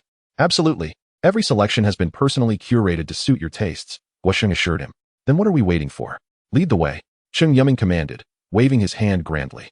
The dimly lit corridor felt somewhat ominous. Although the rooftop terrace was just above, it felt as if they were descending into the depths of hell. Cheng Yuming was overwhelmed with guilt. He had never ventured into such a place before. His parents had instilled in him the notion that internet cafes and bars were off limits, that smoking and drinking should be avoided, and that he should steer clear of bad company. Thus, he had spent 18 years being a model child, feeling like an outsider when he went out with classmates. However, Guosheng's father was indeed wealthy, having purchased an entire floor to serve as a recreational club for him. This was no ordinary establishment. It was situated atop a bustling shopping center, lavishly decorated, and catered exclusively to members holding VIP cards. Most notably, it was themed around the world of anime and gaming, aptly named Otaku Paradise. Its inception stemmed entirely from Guoxing's personal desires. Why couldn't real-life girls wear sailor outfits? Why were there no genuine maid cafes? Where was the soft, comforting lap pillow to lean against? Thus, Otaku Paradise was born. There is nothing unattainable, only unimagined possibilities. As long as one abides by the law, here you shall assume the role of the protagonist. Enveloped in the misty warmth of the hot springs, surrounded by alluring maids, commanding seniors, gentle juniors, cinemas, aquariums, zoos, amusement parks, tea houses, and sports arenas. You will truly experience the essence of romance. Merely contemplating it stirs excitement. Yet Cheng Yuming lacks the audacity to make advances towards the ladies. Upon entering, he was immediately surrounded by girls, and Cheng Yuming felt a rush of warmth, his gaze drifting towards their enchanting figures. "Master, welcome back," a voice resonated, sending shivers down his spine, igniting his imagination. "What do you think? Quite enticing, isn't it?" Guoshang said with a triumphant shake of his head. "Indeed, quite so." Cheng Yuming's eyes widened, swallowing hard. "So what shall we do next? First, let us check in. Take out your card." The girl respectfully presented a VIP card, skillfully operating the computer at the front desk before handing Cheng Yuming a form. He filled it out casually, grumbling, "This feels akin to filling out a marriage application. It's to create a personalized experience for you." Guosheng replied with a knowing smile. "I didn't realize you were into this kind of thing, my friend. How delightfully reserved. What of it? Is being reserved unwelcome? Not at all, I assure you. We will cater to your every need," Guosheng responded, clicking his tongue. "Such girls are hard to come by these days. Are you prepared for a life of solitude? Nonsense. With my charming demeanor, girls will naturally gravitate towards me," Cheng Yuming retorted, brimming with confidence. The type of girl he favored remained elusive even to him. Perhaps akin to Zhang Ziwen, ideally possessing a pleasant disposition and shared interests, culminating in a serendipitous encounter. How romantic to ponder. Yet, inexplicably, his mind drifted to Su Xiaowei. It was clear that this troublesome, aggressive girl was best kept at a distance. Solitude was a rare blessing for him. Shaking his head, he inquired, "What's next?" "That depends on you. I intend to indulge in a massage before we share a few drinks," Guosheng said, stretching lazily as he made his way inside. Shall we also head in?" Cheng Yuming awkwardly glanced at the girl beside him. She was a newcomer, appearing shy, with large round glasses concealing her beautiful eyes. Her fair complexion tinged with a blush, hands tightly clutching her skirt. Coincidentally, she too was named Wenwen, leading Cheng Yuming to believe it was a sign from above. She had recently joined the realm of otaku, where many girls were eager to participate in public activities like cosplay or voice acting. Wenwen was the type they lacked. And without further scrutiny, she had been welcomed. "Wenwen? Ah, yes. Master." Her voice was barely audible, and her shyness sent electric jolts through Cheng Yuming's heart. He quickly shifted the topic. "So, why did you choose to work here?" "Well, I genuinely enjoy this job, but I'm too timid to participate in large events. Then my classmates mentioned this new establishment, so I thought I'd give it a try." She seemed to relax a bit, no longer as reserved. Cheng Yuming scratched his head. "Actually, I'm a newcomer too, not very familiar with this place, so I'll rely on you." Wenwen giggled softly, whispering, "You truly are an interesting person." "Haha, many people say that about me." Cheng Yuming puffed out his chest, feeling at least for now, he was destined for the spotlight. Gazing into the dimly lit corridor, his eyes sparkled with anticipation. The joyous times were about to begin. Chapter 25. Conspiracy at the Stroke of Midnight. The colossal clock in the city resonated with its deep chimes. The girl, Wenwen, wore a blissful smile as she bid farewell to the intoxicated Cheng Yuming.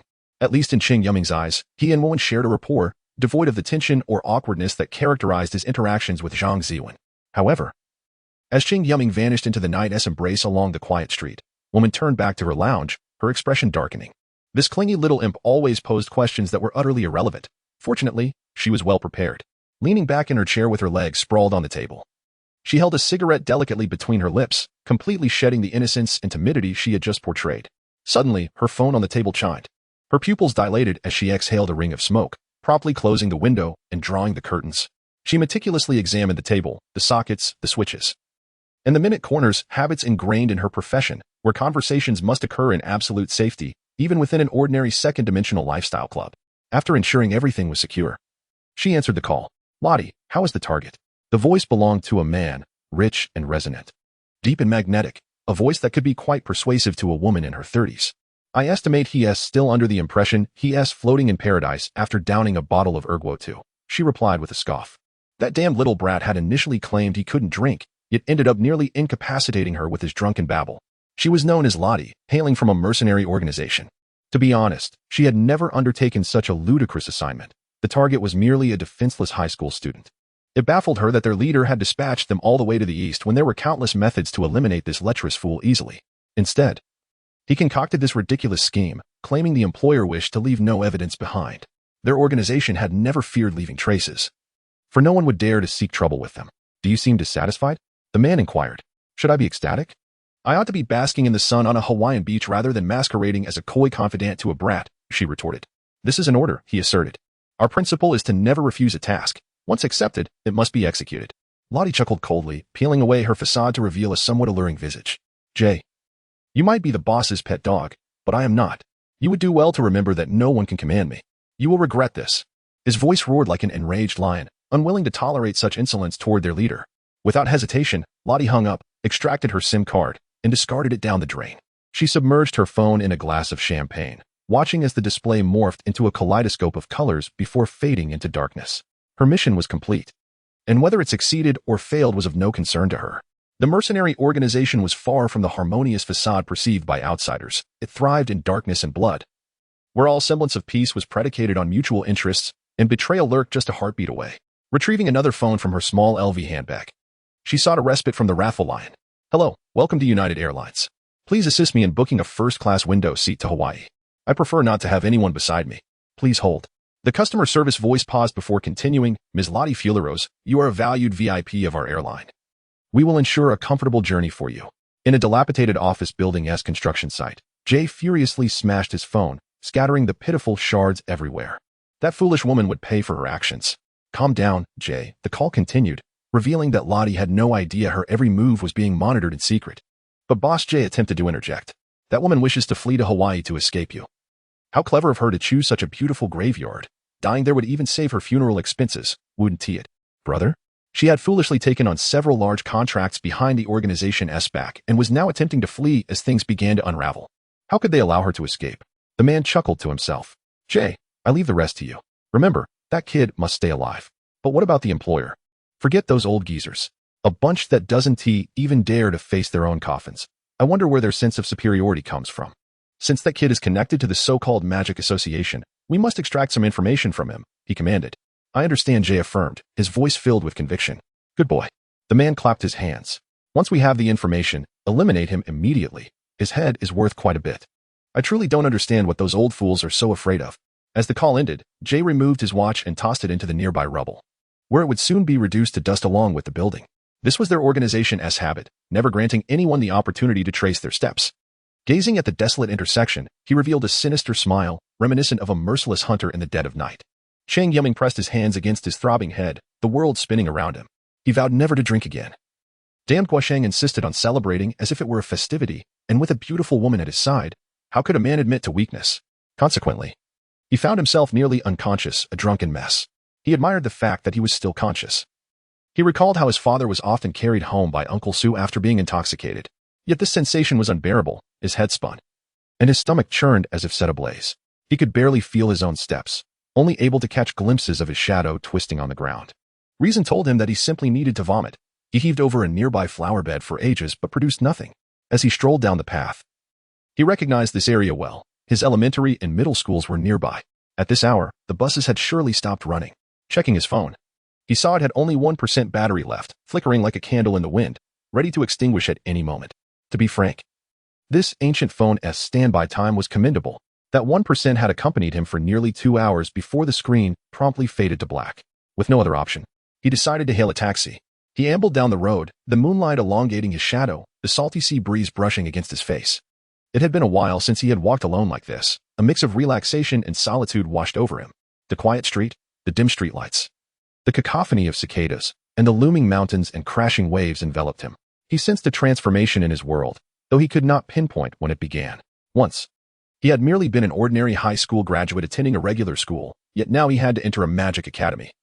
For it was there that he would find protection.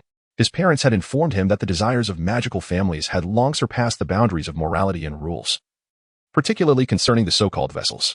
They were perched high above, indifferent to other thoughts, for they were untroubled by the consequences of their actions. This was the power and privilege that came with strength. Cheng Yuming had never felt so powerless, watching helplessly as his parents were taken away by those individuals. He exhaled a breath laced with the stench of alcohol when suddenly, a barrage of gunfire erupted nearby, jolting him half awake. What is happening? Are the gangsters fighting? Cheng Yuming's initial instinct was to flee. Regardless of the circumstances, it was undoubtedly a troublesome affair. Though he was an outstanding youth nurtured under the red banner, he preferred to distance himself from such predicaments. He was certain that others would report the incident, and besides, his phone was out of battery. With these thoughts racing through his mind, he hurriedly took to his heels. However, it was not long before he collided with someone. "I'm so sorry," he exclaimed, apologizing profusely. Under the moonlight, he could barely discern the stranger's features. It's fine," the man replied haltingly. "Are you really all right? You're bleeding," Cheng Yuming observed, noticing the man clutching his abdomen, panting heavily. A large patch of reddish-brown liquid soaked through his clothing, trickling down his hand and along his pants, threatening to form a small puddle. "You should leave quickly. This place is too dangerous for you," the man insisted, shaking his head as he pushed Cheng Yuming's hand away and staggered forward. Yet, it was only a few steps before he collapsed by the roadside. Cheng Yuming rushed to support him. "This cannot be. Sir, please, I will call an ambulance for you. Hold on. Wait." The man grasped Cheng Yuming's shirt. "You must listen to me." "What is it, sir?" Cheng Yuming inquired. "I am a national agent. Here's my identification." The man struggled to retrieve a credential from his jacket, revealing a photograph of a spirited middle-aged man, alongside detailed information and an ID indicating connections to a local gang engaged in a drug transaction with foreign criminals. "I was inadvertently discovered by them. Though it was sudden, I need to ask for your help in contacting my colleagues. Please." Cheng Yuming, though hesitant, felt compelled to comply. He was not adept at turning down requests, especially from someone pursuing justice. He had never anticipated finding himself embroiled in a scenario reminiscent of a police drama. The man handed him a small phone book along with a compact handgun, a classic Colt revolver. Cheng Yuming recognized it from numerous foreign films. A 9mm caliber capable of holding 11 rounds in total, truly a rare sight. "What is this?" he questioned in confusion. The man forced a grim smile. "Consider it a token. They are nearby. When they arrive, show them this. And you, rest assured, I can hold on for a while longer. Hurry and return, I implore you. The nation will remember your deeds." Cheng Yuming's expression turned serious. "You must endure, sir." He dragged the man into a shadowy thicket, ensuring they would not be discovered for the time being. Following the route noted in the phone book, he located a telephone booth, surprised that such a retro facility still existed in the city. Just as he picked up the receiver, a sudden roar erupted nearby. In an instant, several uniformed officers subdued Cheng Yuming, searching him and retrieving the handgun and the phone book from his possession. A chill ran down his spine. He had been deceived. Chapter 26. In just as Cheng Yuming sat in the lavish single-person interrogation room, gazing at the stark white ceiling and the opaque windows, he had never imagined that he would find himself spending time in a prison during his brief life. He even whimsically hoped it might resemble a scene from a crime film, with a bright desk lamp illuminating his face while a freshly prepared pork chop rice lay before him. However, reality offered nothing of the sort, only an empty table, two chairs facing each other, and the cold, heavy shackles binding his hands and feet. He looked toward the frosted glass, aware that the officers outside were observing him. A sensation that sent shivers down his spine, a feeling of fate entirely beyond his grasp. The door to the interrogation room swung open, and two uniformed officers entered. Taking a seat opposite him, the older officer flipped through the file in his hands and, raising his gaze, inquired, "Are you Cheng Yuming?"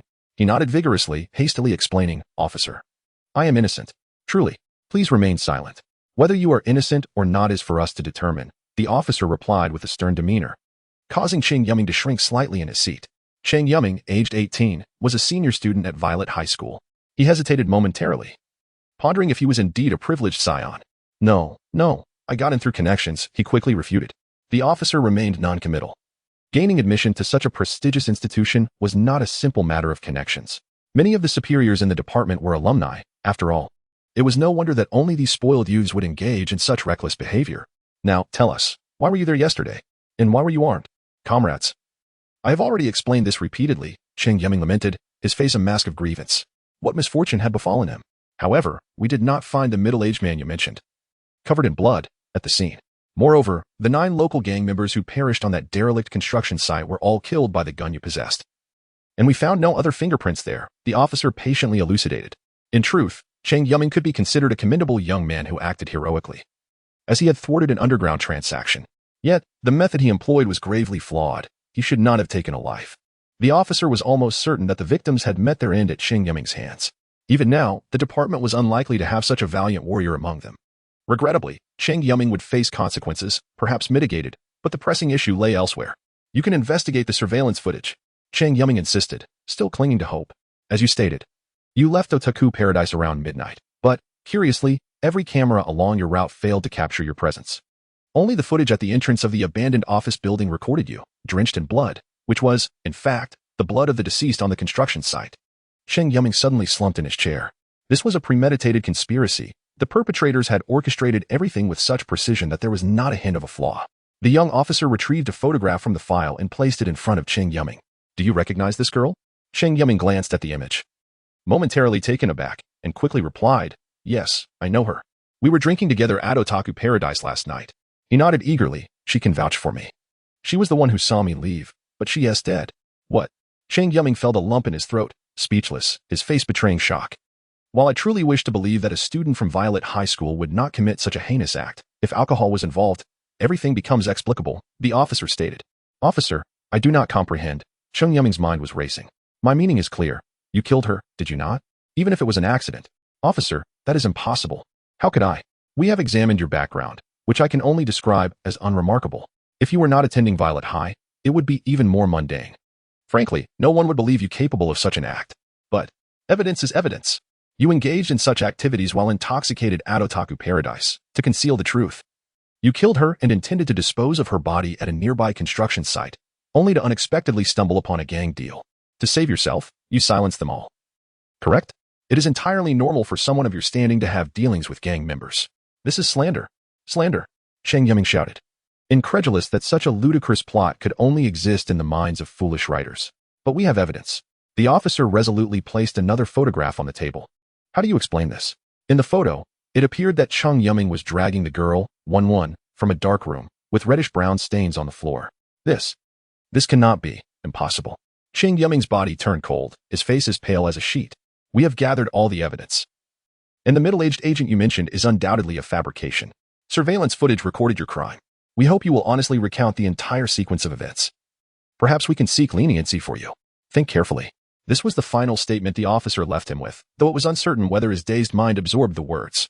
After the young officer completed his notes, he exited, locking the interrogation room door gently, returning it to a state of eerie silence, now steeped in deathly stillness. Outside the police station, Su Xiaowei rushed in, witnessing Guosheng in a heated dispute with the on-duty officers. I want to see Cheng Yuming. I am his brother. We were together last night. He cannot be the perpetrator. Guosheng was the first to receive this news, being the owner of Otaku Paradise. Upon hearing the questioning officers, his instinctive reaction was one of disbelief. He knew Cheng Yuming too well, the kind of person who wouldn't even bother to steady himself when on the verge of falling. How could he commit such a ghastly crime? Without hesitation, he immediately called Cheng Yuming's home, where the butler, Mr. Clare, informed him that Cheng Yuming had not returned home at all that night. His second call was to Su Xiaowei. If anyone could assist, it would be her. In a case of such atrocious nature, it was a stroke of luck that no one had been shot on the spot. There were significant gaps in the entire incident, as the most crucial moments lacked surveillance footage of Cheng Yuming's whereabouts. Even at the entrance of the abandoned construction site, only footage of Cheng Yuming speaking to himself was captured. He could not fathom what had transpired to prompt such a hasty conclusion from the police. Guosheng, what on earth happened? Su Xiaowei grasped Guosheng's hand, her expression filled with urgency. Suppressing his embarrassment, Guosheng recounted the entire situation, adding, This was all my idea. I insisted on dragging Yuming along. Yet, Su Xiaowei seemed unperturbed by that detail. Her face bore a look of deep contemplation and gravity. She sensed something was amiss. Two nearly impossible events had simultaneously befallen Cheng Yuming, as if God were playing a cruel joke. Guosheng, in times like this, we must remain calm, understand? Su Xiaowei declared. We need only find a way to prove Cheng Yuming's innocence. I am the evidence. We were together all night, but they do not believe me. Guosheng sat dejectedly to the side. Miss Xiaowei was right. There was no need for excessive concern. A soft voice drifted into their ears, and the two turned to see Claire's somewhat pale face. Mr. Claire, why do you say that? On the way here, I had already visited two scenes, both of which bore faint traces that had clearly been tampered with later. Moreover, the weapon used was a 9mm Colt revolver, which only possesses lethal capability at close range. Those gangsters are all armed. They would have to be fools to stand still and let someone shoot them. Claire revealed a hint of a sardonic smile, suddenly recalling the organization that had recently entangled Cheng Yuming. They truly were a group of incorrigible humans. Perhaps the demons had slumbered for too long enough for no one to remember them. However, the greatest mystery now was why such a convoluted method was employed to imprison the master. With their capabilities, it would have been far more straightforward to eliminate him. He suddenly felt regretful, for the absence of clear murderous intent had prevented him from sensing the master's danger. Otherwise, what shall we do? Given the current situation, old Cheng would at least face a sentence of 10 years, or... He discreetly glanced at Su Xiaowei's increasingly pallid expression and refrained from continuing. Rest assured, Cheng Yuming will be fine. He is like an indestructible cockroach. Claire smiled faintly. He possessed countless methods to extricate Cheng Yuming, but he needed to bring matters to a conclusion. He aimed to make that foolish organization aware of the consequences of provoking a demon. What was required now was to quietly wait for the moment when their fangs would be revealed. In the depths of the police station, Jay lounged with his feet propped on the desk, listening to the phone. Chief, I've already coordinated with the others. The evidence has been submitted to the court. And I believe the verdict will be delivered today or tomorrow, at the very least. Life imprisonment. Jay pressed a sharp blade against the face of the middle-aged man beside him, leaning in to whisper, I trust you won't let me down, will you? The middle-aged man glared at him, then moved his lips. Understood. We must ensure that these thugs face justice swiftly. Indeed. The call ended, and the man turned to Jay. You will regret this. Whether I will regret it, I do not know. At least in this world, no one has been able to capture me, Jay replied leisurely. However, if you do not comply, your family's lives may. He suddenly flashed a wide smile, revealing a set of gleaming white teeth. And I'm actually helping you. Am I not? A notorious criminal apprehended in your jurisdiction. Shouldn't the credit be attributed to you as the chief? But that was an innocent child. Yet I believe your family is also quite innocent. The two locked eyes, one smiling, the other in torment. Jay patted the man's face, causing the wrinkles to quiver slightly. Human nature is inherently selfish. If you desire selflessness, I can indulge your modest wish. I hope your mother, wife, and children will be as selfless as you. He shook the dagger in his hand, then threw it, driving it straight into the family portrait on the desk, shattering the photo. Stop. I will listen to you. Don't harm them. The man ultimately relinquished his resistance. This was inherently a paradox, perhaps from an outsider's perspective. He appeared as a selfish scoundrel, but so what? Must one witness the demise of their loved ones one by one to be deemed selfless? I hope you remember your words. Jay stood up, his boot pressing against the man's face, gently grinding it. Otherwise, you will experience a sensation far more terrifying than death. Jay departed, leaving the man with lingering terror and regret, silently mourning for that unfortunate child. Hoping for forgiveness.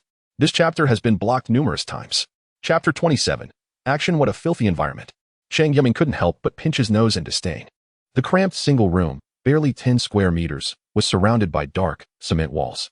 A foldable wooden bed, a stench-ridden toilet, a dilapidated wooden table from the rebellious youth of the 1950s, and a chair with exposed nails completed the dismal scene. Wasn't it promised that the prison would improve its conditions? The prisons he saw on television seemed more akin to respectable inns.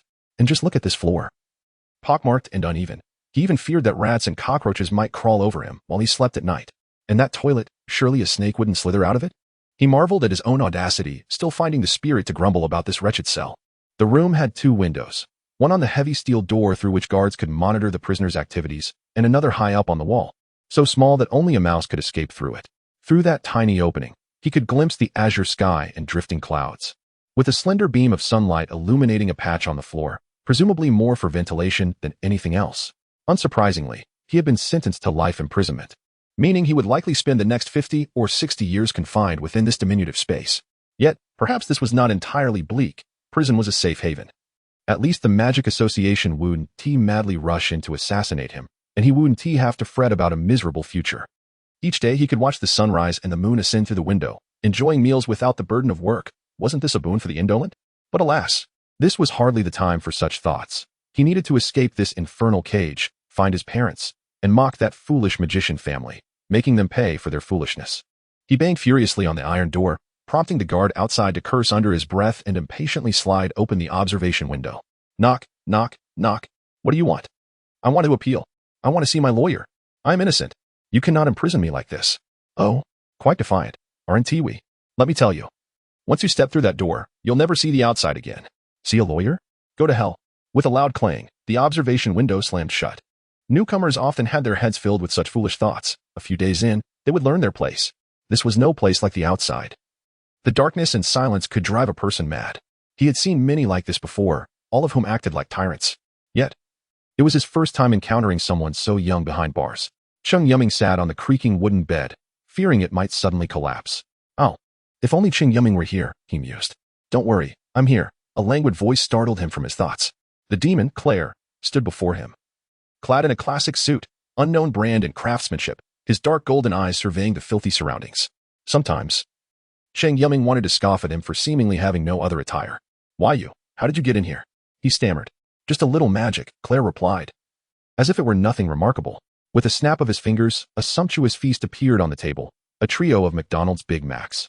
From afar, he could even smell the fries and hear the bubbling of cola in the paper cup, everything so vivid and real. If you had told me you could conjure up food, I wouldn't have had to eat out every day, Cheng Yuming said, unceremoniously plopping down to savor the meal. Honestly, he was famished. He had only consumed 3 buns over the past 2 days. Perhaps he should be grateful to the officers for not forgetting him. Who said it was conjured? I just bought it moments ago. It was still on the counter at McDonald's, Claire remarked. Cheng Yuming nearly choked on his cola. Claire kindly handed him a napkin to wipe the cola from the corners of his mouth, wearing a patronizing smile, akin to an adult watching a foolish child. This left Cheng Yuming's head buzzing. Could it be that he had a penchant for men? Impossible. Unthinkable. He was undoubtedly a normal, straight-laced young man. I can manage on my own. He quickly snatched the napkin away. You're simply too naive to avoid being caught up in such matters, Claire sighed. Cheng Yuming was taken aback, lowering his head slightly. Wasn't it nice to be innocent? One didn't have to think too much. The noblest trait of humanity is kindness, as they always wish well for others. Yet, this same kindness is humanity's greatest weakness, for villains know precisely how to exploit it. And you, always so kind-hearted, knowing it's a trap yet still jumping into it. I didn't know at the outset, he retorted. Claire gazed silently at him, observing how his master appeared like a child caught in wrongdoing, head bowed in shame. Even now, he could not fathom the joke fate had played upon him. There had to be a reason for their fateful encounter. Enough of this, Claire diverted his gaze. You should have asked for my help sooner. Perhaps you wouldn't have ended up in this predicament. Cheng Yuming slumped against the table. What could I do? I was so drunk yesterday I couldn't tell night from day. My mind was like mush, and it still hurts. This is a valuable lesson. Have you learned how to survive in this cruel world? Why do I feel like you're reveling in my misfortune? Cheng Yuming pouted. I see through it all. Human hearts are treacherous. They bully someone as kind as me. Are they even human? This time, they have indeed gone too far, Claire said, his tone neutral, devoid of emotion. Cheng Yuming nodded in agreement, stuffing the last bite of his burger into his mouth, then grabbed the remaining fries and dumped them into his mouth. Taking a big gulp of cola, his cheeks puffed up like a balloon. He stood up, patting his greasy hands, still coated with salt and sesame, and mumbled indistinctly, All right. Let us go. Go? Where? Claire was taken aback, and so was Cheng Yuming. Aren't you here to rescue me? Yet, as far as I know. Escaping from prison is a serious crime in every country, Claire replied. Are you really going to let me rot here for 50 or 60 years? You better keep a close watch on me, or I might suddenly lose my mind. Cheng Yuming collapsed back into his seat, realizing if even Mr. Demon couldn't save him, he would be doomed to live out his days in solitude. An unbearable thought, especially at 18 without ever holding a girl's hand. Claire flashed a mischievous grin. Just kidding. Only at such moments did he truly resemble a child, filled with mischief and playfulness. Cheng Yuming shot him an exasperated glance. Don't scare me like that. My heart can't take it. My apologies, Claire said with a smirk, but you truly cannot leave right now. Why not? Mr. Guosheng and Miss Xiaowei are out searching for evidence on your behalf. If all goes well, you might soon be exonerated. The evidence presented by the police is frankly laughable, akin to child's play, Claire explained. You wouldn't want to be burdened with an escape charge, would you? Cheng Yuming nodded. That was true. Even if he were innocent, escaping would be a grave offense. Moreover, his voice suddenly deepened, as if he intended to make those who schemed behind his back pay a price. Cheng Yuming shuddered. He could almost perceive the murderous intent that resembled a bloody mountain of knives in that statement, with a faint scent of blood permeating the air. It dawned on him that he was confronting a true demon, one who, despite appearing harmless and discreet like a diligent steward, had caused him to forget Claire's identity. In every account, demons are a race that instills fear in humanity, forever embodying evil, destruction, and calamity, representing bloodshed and slaughter. Therefore, during the ensuing moments, please exercise patience. Since the adversary has not hastened to eliminate you, there must be a purpose behind it. I assure you, should anyone arrive, I will do my utmost to delay them. Rest assured, I shall always protect you and ensure your safety. He bowed slightly, his smile radiating warmth, instilling a profound sense of security. He intended to say more, but upon meeting Claire's gaze, his words lodged in his throat. I know what you wish to articulate, yet there are matters you must learn to confront rather than evade. Claire remarked, Survival of the fittest is the natural law. Your excessive concern for that hypocritical piece will only bring you harm. I understand. I will try. Cheng Yuming managed a strained smile, a mere facade of cheerfulness. It was now May 15th, precisely 9 p.m., with an outdoor temperature of 23 degrees Celsius. a southeast breeze, and the weather was quite favorable for murder. Jay leaned against the prison's outer wall. The sharp steel spikes and barbed wire posed no threat to him. From a distance, he gazed at one of the countless small windows, his intended target. Whenever he undertook a mission, he enjoyed recording a segment of audio, akin to sailors' voyage diaries or adventurers' chronicles. Primarily, it was for his own listening pleasure, a highly effective means of self-entertainment. As the ace of a mercenary organization, the mindless tasks were exceedingly tedious, akin to an adult accompanying a child on amusement rides. He yearned for bloodshed and carnage. It was the perilous places brimming with smoke and conflict that beckoned to him. However, the boss had assigned him this mission, even though he found it utterly absurd. Comparable to wielding a cleaver to slay an ant, he never questioned the boss's directives. To him, the boss's commands were paramount, even if they entailed executing such foolish endeavors. His sapphire-like eyes fell upon Cheng Yuming, who was likely waiting to be slaughtered like a lamb by this hunter. He suppressed his bloodthirsty desires. He relished in torturing his targets to death, particularly enjoying the sound of their pleas for mercy, akin to exquisite music that captivated him. Once this job was complete, he intended to treat that foolish woman in Hawaii to a splendid time. Although the boss said he need not intervene, it did not diminish his D chapter 28-27. Infiltration J did not proceed directly to the cell where Cheng Yuming was held. Instead, he ascended to the prison's highest floor, where a massive fan roared to life, refreshing the air within the entire facility. He was grateful for this well-thought-out design, which allowed for air exchange within the colossal steel beast with minimal cost and effort, sparing him a great deal of trouble. From his pocket, he retrieved a small vial, uncapped it, and gently tossed its contents into the fan's intake. Soon, the potent hallucinogen would disperse through every vent, wafting throughout the prison. This concoction, devised by the organization's rather tedious scientific minds, was surprisingly effective. Although he held those who toiled in dimly lit laboratories in disdain, he had to admit its utility. The substance posed no danger, it merely induced a deep slumber, perhaps yielding sweet dreams, such as winning a $5 million lottery or having one's dream goddess appear at one's doorstep. It was May 15th, 2335, and he had unleashed the organization's hallucinogen. Perhaps at that very moment, the pitiful inmates were drooling in their dreams. He chuckled as he pressed the pause button. The hallucinogen would soon evaporate without leaving a trace, yet its effects could linger for a staggering 12 hours. The madman claimed that even a fully grown elephant would remain oblivious, regardless of what one might do to it. Of course, he had no intention of conducting such foolish experiments. He had no need for such trivial antics. Jay ambled leisurely across the rooftop, occasionally glancing at the passage of time. The digital numbers flickered to 21:30:00, and he pressed the record button. Now it was May 15th, 21:30. The mission commenced. May fortune favor him. He pushed open the iron door to the rooftop and descended the staircase. The prison was not as quiet as one might expect. The dilapidated walls barely muffled the cacophony of sounds. The corridor echoed with the deafening snores and incoherent ramblings of inmates, perhaps lost in their own springtime fantasies.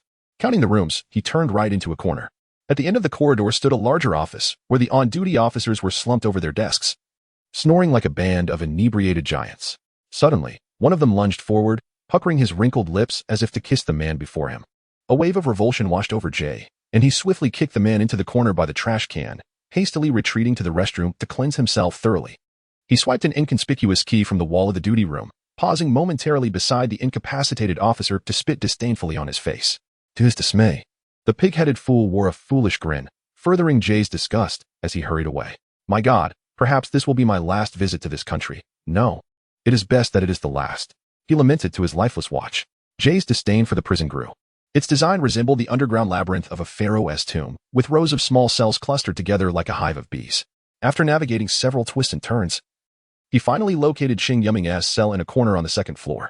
The rusted door was covered in bronze-like nodules, resembling the skin of a toad in the fields. There was no room number. Only a card affixed with tape bore the name Cheng Yuming, male, 25137. He produced the key and pushed open the creaking cell door. The boy lay quietly, sprawled across the desk. His sleeping form was far from dignified, drool pooling on the surface before him. He was sleeping soundly. Jay shook his head, took out another small vial, and waved it before Cheng Yuming.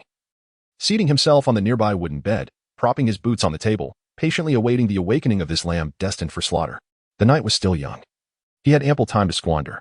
Cheng Yuming shivered, emitting a few snorts, akin to a pig awakening from slumber. Rubbing his eyes, he stretched widely, smacking his lips and gazing with confusion at the unfamiliar figure before him.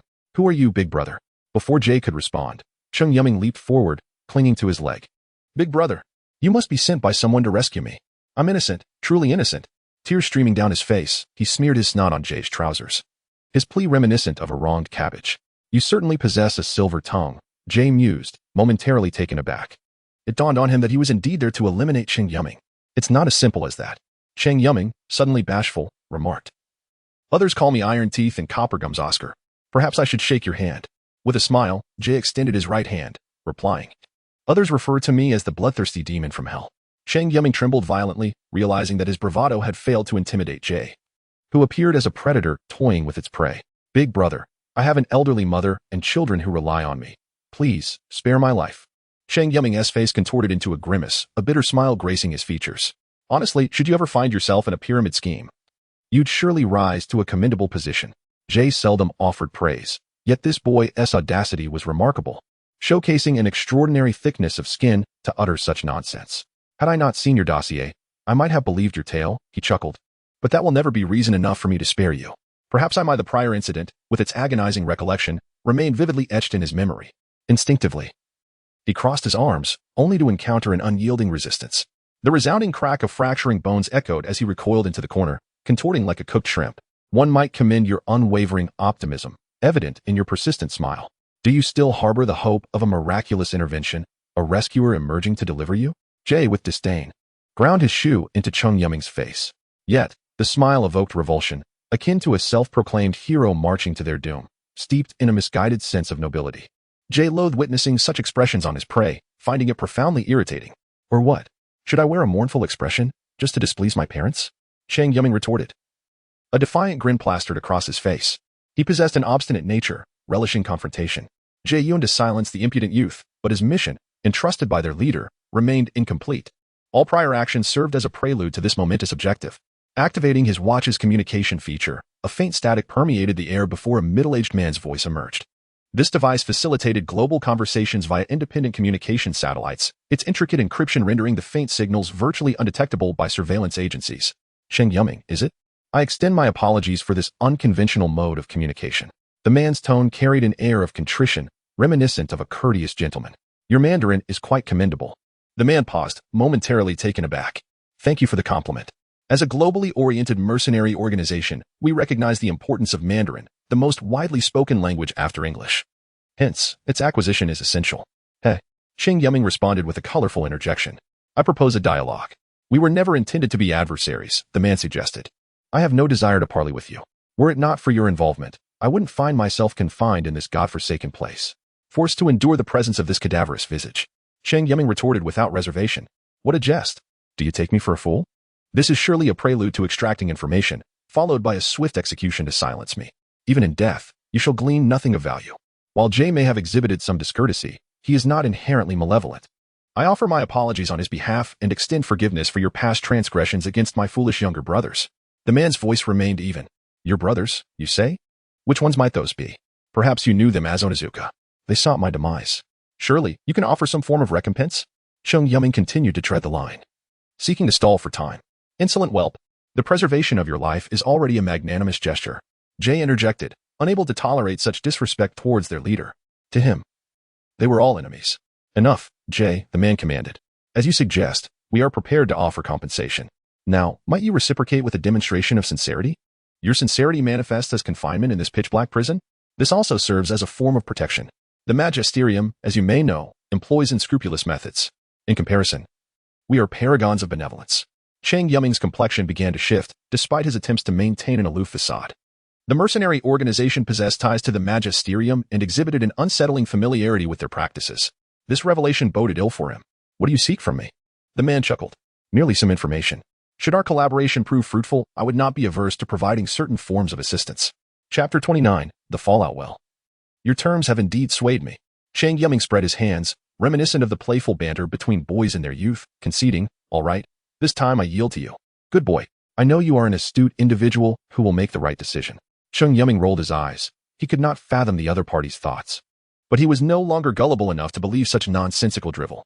It seemed evident that the individual harbored some understanding and curiosity about the magician lineage, coupled with a palpable fear and animosity. He plopped down on the ground, crossing his legs. Speak. What do you wish to know? Let me be clear. My knowledge is rather limited. Whether the other intended to strike immediately or to prolong the conversation, he welcomed either outcome, for he held an unwavering belief that Mr. Demon would safeguard him. For reasons unknown, he felt an inexplicable trust towards the pallid boy. And the faint warmth emanating from the magical sigil on his neck assured him that the demon was nearby. It's a simple question, one I believe you can easily answer. The man chuckled heartily, his words laced with a hint of delight, akin to a navigator on the brink of discovering new lands. What precisely is the magician lineage? That question poses great difficulty for me. Cheng Yuming pondered whether to divulge the answer, as it pertained to an ancient covenant of the magician family, which forbade revealing too much to the mundane world, lest they incur divine retribution. Although Cheng Yuming was a quintessential atheist, the other party seemed already aware of the magician lineage's existence. Thus, perhaps divulging a modicum of information would not be detrimental. I can only tell you that they are a group of humans chosen by the divine, endowed with formidable powers and abilities, constituting a mere fraction of humanity. In ancient times, they were often referred to as prophets or sorcerers. The man appeared somewhat dissatisfied with this response and pressed on. Are you one of them? Once. I was. Cheng Yuming shrugged. However, I am not recognized by them. They might consider me a disgrace to the magician family. He spoke truthfully. The ugly faces and mocking expressions still haunted his memories. Why do they not rise to dominate the world? With your capabilities? Surely even nuclear bombs would be a mere jest? That's a question for someone else. I certainly have no such aspirations. He chuckled bitterly. I can't even wield magic, let alone rule the world. I'd be riddled with bullets long before that. Nonetheless, magic was not omnipotent. This innate ability was more akin to a curse, binding individuals to another realm. It seems you harbor considerable resentment towards the magician family. The man remarked languidly. Isn't it the same for you? Cheng Yuming retorted. You've asked me numerous questions. May I pose one to you? Go ahead. Who employed you? Where have my parents been taken? This was his paramount concern. Uncovering the puppeteer behind the scenes or the whereabouts of his parents could potentially save him from many detours. To be frank, I find them quite distasteful. Although I yearn to answer your inquiries, the man began. Unclear? Cheng Yuming interrupted.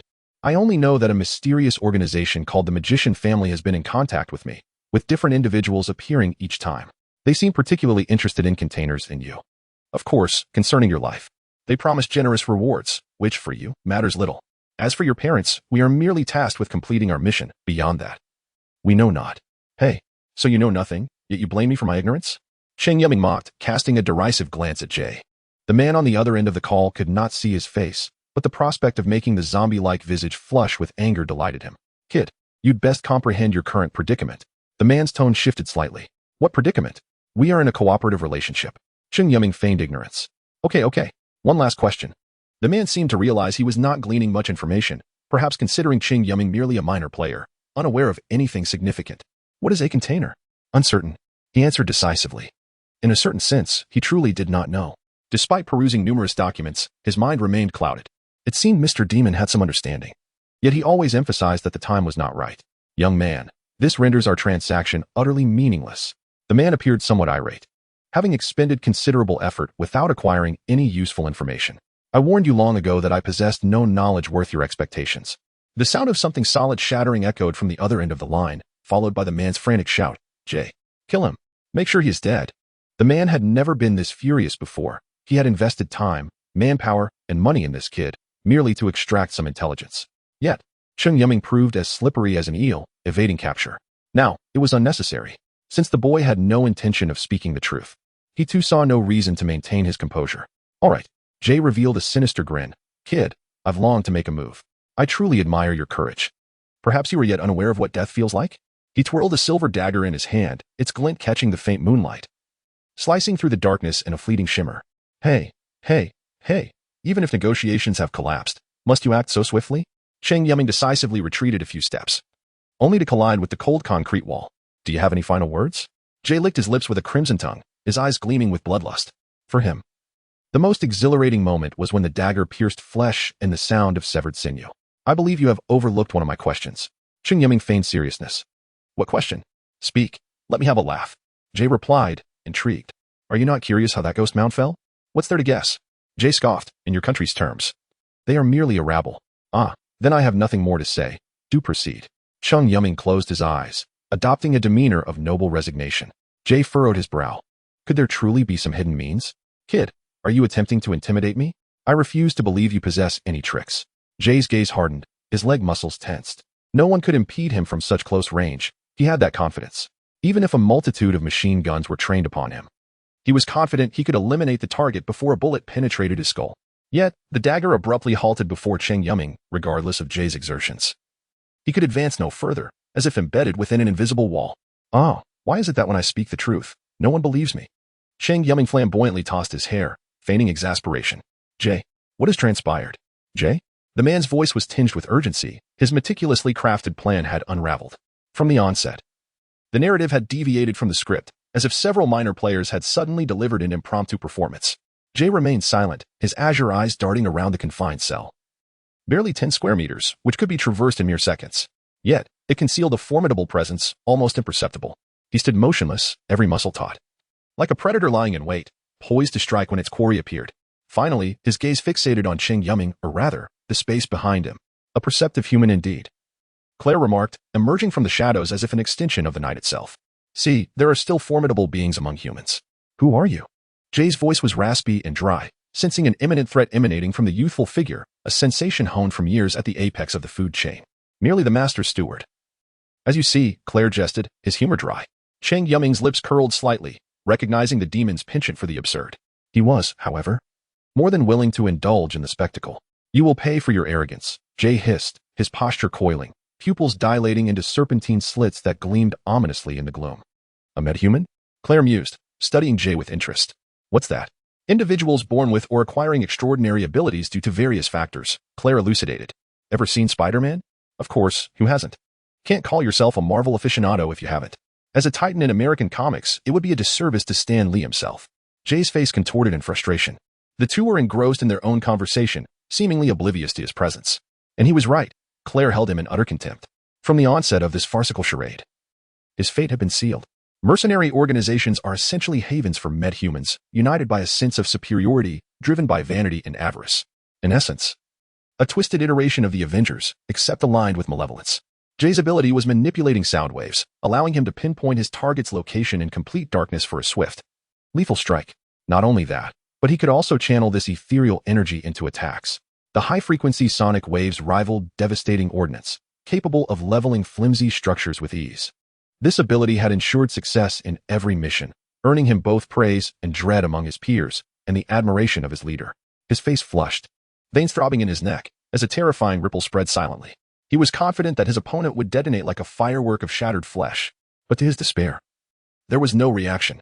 His sonic assault was met by an impenetrable barrier.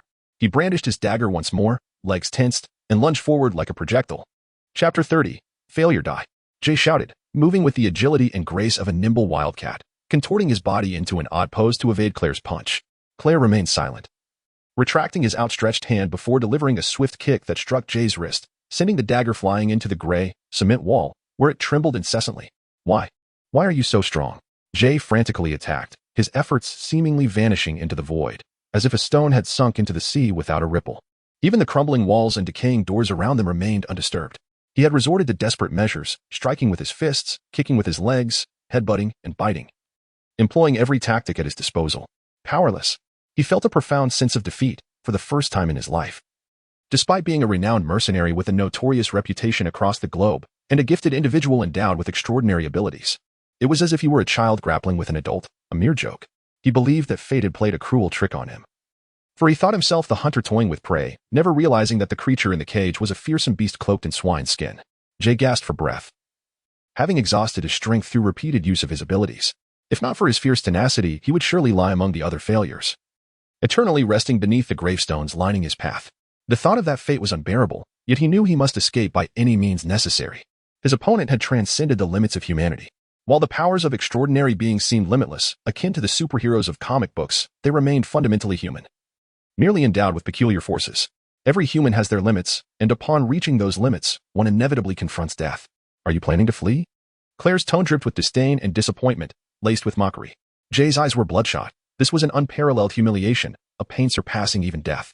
"I was mistaken about you. I thought you might provide some amusement." With a sigh, Claire lamented, even the celebrated actor Cheng Yuming had to concede to the devil's remarkable performance, as even his expressions of disappointment and tears of regret seemed strikingly genuine. Jay's face twisted into a grotesque mask, reflecting his usual demeanor. For he reveled in watching his targets perish in endless fury and humiliation. He never imagined he would one day find himself in such a position. The absurdity and veiled mockery in Claire's voice echoed in his ears, amplifying his rage. His fists clenched, nails digging into his skin. A glint of madness flickered in his eyes. Claire's brazen taunts were meant to prevent his escape. Very well, he resolved to satisfy his opponent's desire. Whoever you are, I acknowledge your strength. Indeed, I am powerful, Claire mimicked Cheng Yuming's pretentiousness. However, do not underestimate us. We are Avengers reborn from the depths of hell. Almost instantaneously, Jay charged forward, his target not Claire but the figure of Cheng Yuming lurking nearby. Dignity and honor became irrelevant. Before the looming threat of death, everything felt ephemeral. Fear could render one courageous or lead to madness. His mind was consumed with thoughts of Cheng Yuming. Even if death awaited him, he desired to take someone down with him. He perceived that this exceptionally formidable boy had come for the worthless one. Thus, if the worthless one were to perish, it would undoubtedly cause anguish, would it not? A sinister smile crept across his face as he closed the distance to Cheng Yuming, mere meters away, just an arm's reach. And he could snap the delicate, alabaster neck. The powerful boy met his gaze, abandoning the defenseless weakling to fend for himself. It was an opportunity too great to pass up. Die, brat. His hand lunged forward with force, aiming for Cheng Yuming's throat. Such power would crush stone into powder. I despise being ignored, a calm voice whispered in Jay's ear, sending a jolt through him. Every muscle in his body seized, and even the desire to flee evaporated, leaving him a statue, grotesque and petrified. Jay's eyes bulged in disbelief as he stared at his opponent, then glanced down at his chest, lips moving as if to speak. Thick, crimson blood trickled from the corner of his mouth. Time seemed to freeze, and he could only feel the inexorable passage of his life in an endless moment. It was a night long, long ago, amidst a torrential downpour, with thunder and lightning illuminating the sky. Despite the passage of time, he still vividly recalled the events of that day. Jay was born in a village near the German border, his father German and his mother French, leading relatives to often praise him as a child imbued with gentlemanly charm and romance.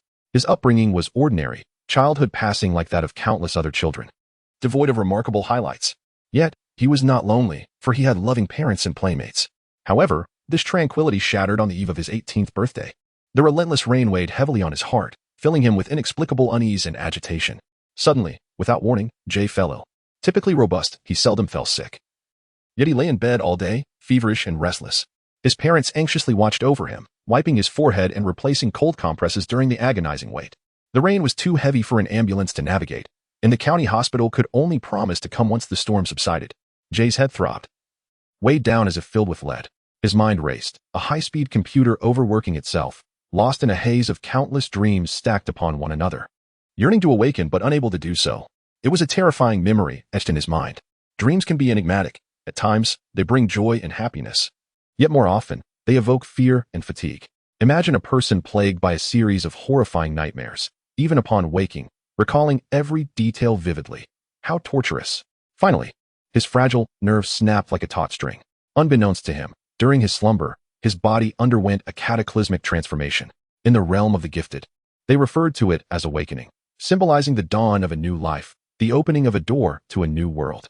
A piercing pain surged through his mind, fear-laden memories flooding his consciousness. Then, a terrifying wave of energy coalesced within him before radiating outward, causing the surrounding space to shimmer with cracks and dark lightning. His parents, huddled in a corner, were unable to reach him, no matter how desperately they screamed. In truth, Jay was aware he was a mere observer of the chaos unfolding, powerless to intervene. A tremendous force birthed a fearsome storm, engulfing the entire town, resembling a black tornado, akin to the maw of a demon. The fabric of reality began to tear, buildings crumbled, and he helplessly watched as his parents were drawn inexorably toward the epicenter of the energy, ultimately consumed in its maw. The energy storm abated after an indefinite period, leaving his village in ruins. Scores of villagers fled from the wreckage in terror, the heavy raindrops lashing their faces, their cries and screams mingling with the downpour. Beneath the debris lay their kin. Jay awoke, the fine rain pattering incessantly, soaking him to the bone. But this was inconsequential. His parents were gone, their demise at his own hands.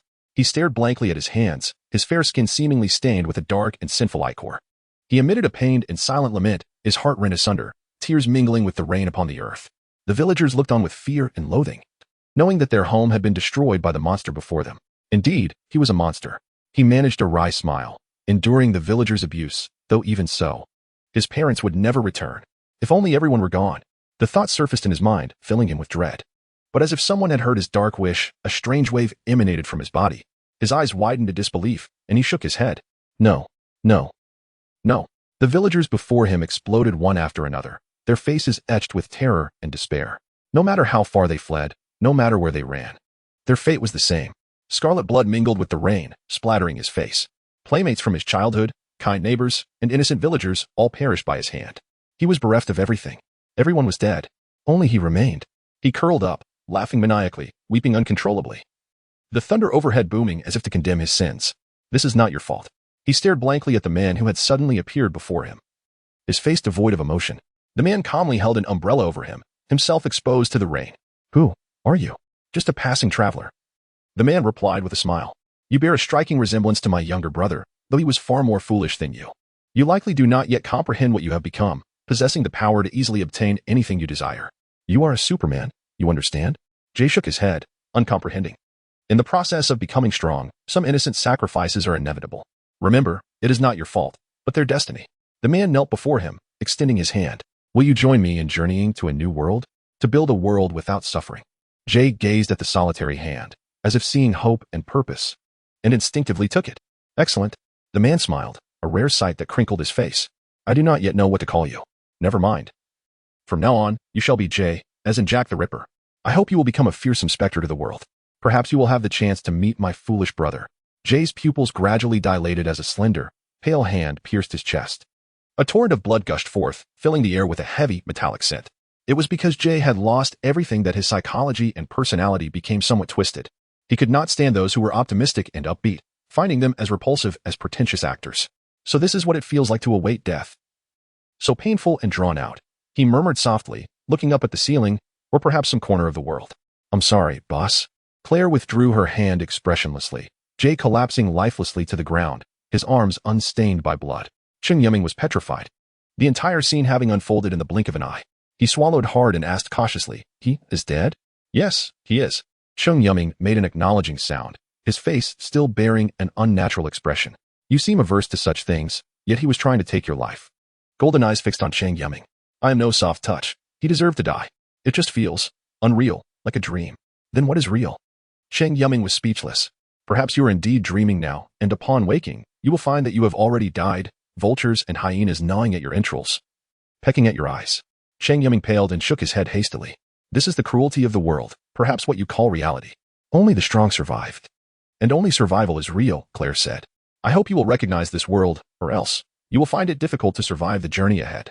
Claire departed, the dagger on the wall, the blood on the floor, and the corpse all vanished, as if in a real magic show, everything so vividly real.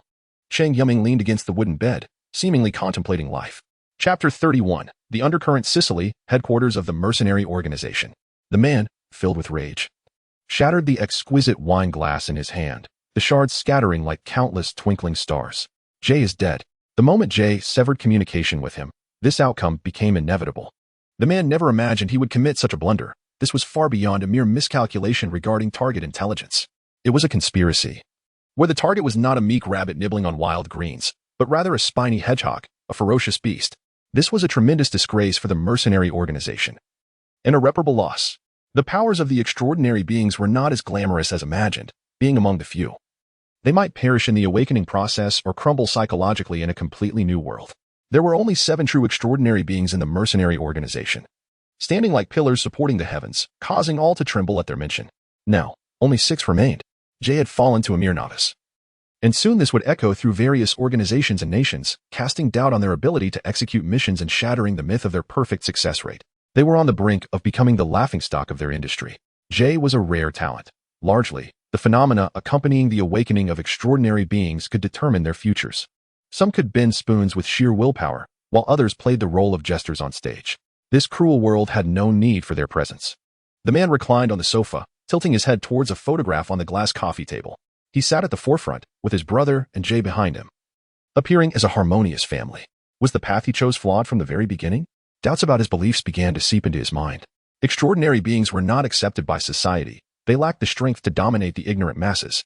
To the ordinary, they appeared more as monsters or specters than heroes or strongmen. People would never choose to embrace the unusual. In classrooms, students envied high achievers. In workplaces, employees resented diligent workers. And in society, individuals would envy those who stood out. In their eyes, such individuals were anomalies, simply because they were different. He never aspired to become a figure of fear. He merely desired a legitimate sanctuary, a place where he would not be despised or ostracized. However, he later changed his mind, realizing that humanity was filled with ignorant fools. The only path forward was to create a true empire, one that belonged solely to extraordinary beings. Like an emperor ruling the world, he sought to instill fear and command submission, leaving others to seethe in silence. He began to traverse the world, seeking like-minded allies, offering them visions of a brighter future. What is the foundation of building an empire? Wealth. Thus, he concealed his ambitions and established a mercenary organization thriving in the shadows, earning a formidable reputation that instilled dread in people, precisely the effect he desired. He even believed that no one could halt their momentum, for they were at the pinnacle of humanity, wielding immense power, unfazed by trivial weapons or the constraints of law and morality. If they wished, they could possess everything. Just then, a massive mountain rose above the sea. The magic association, an almost divine presence in the world's corners, acted as clandestine protectors or overseers of order. In their eyes, these so-called extraordinary beings were akin to street performers in New York, worthless except for the tasks they could perform unwillingly. Yet, as long as they did not provoke them, he believed those individuals would not deign to trouble them. He had even planned that upon Jay's return, he would announce their resurgence to the world during a celebratory banquet, drawing the utmost media attention and ensuring that all would know and fear them. Now, everything lay in ruins. A mere high school student from an eastern city had become the source of his nightmares. Continuous failures on missions, with even Jay falling, weighed heavily on his heart. From a certain perspective, he truly regarded Jay as a brother. Boss. D rushed in, noticing the grave expression on his leader's face. The loudmouth's voice softened slightly, for the arrogant old man had returned. Huh, are they here to witness my disgrace? Boss, why not just send them away to spare us this humiliation? D's teeth were clenched. Those haughty elders never showed them a favorable countenance, not even treating the boss with respect. Go and meet them. After all, they are our employers. One cannot simply dismiss clients in business. However, Jay, enough. I do not wish to hear this now. The man's pupils constricted, and D felt an immense pressure, the weight of being atop the extraordinary hierarchy. In an instant, all items in the room seemed to sink, emitting a creaking sound. The man did not look back.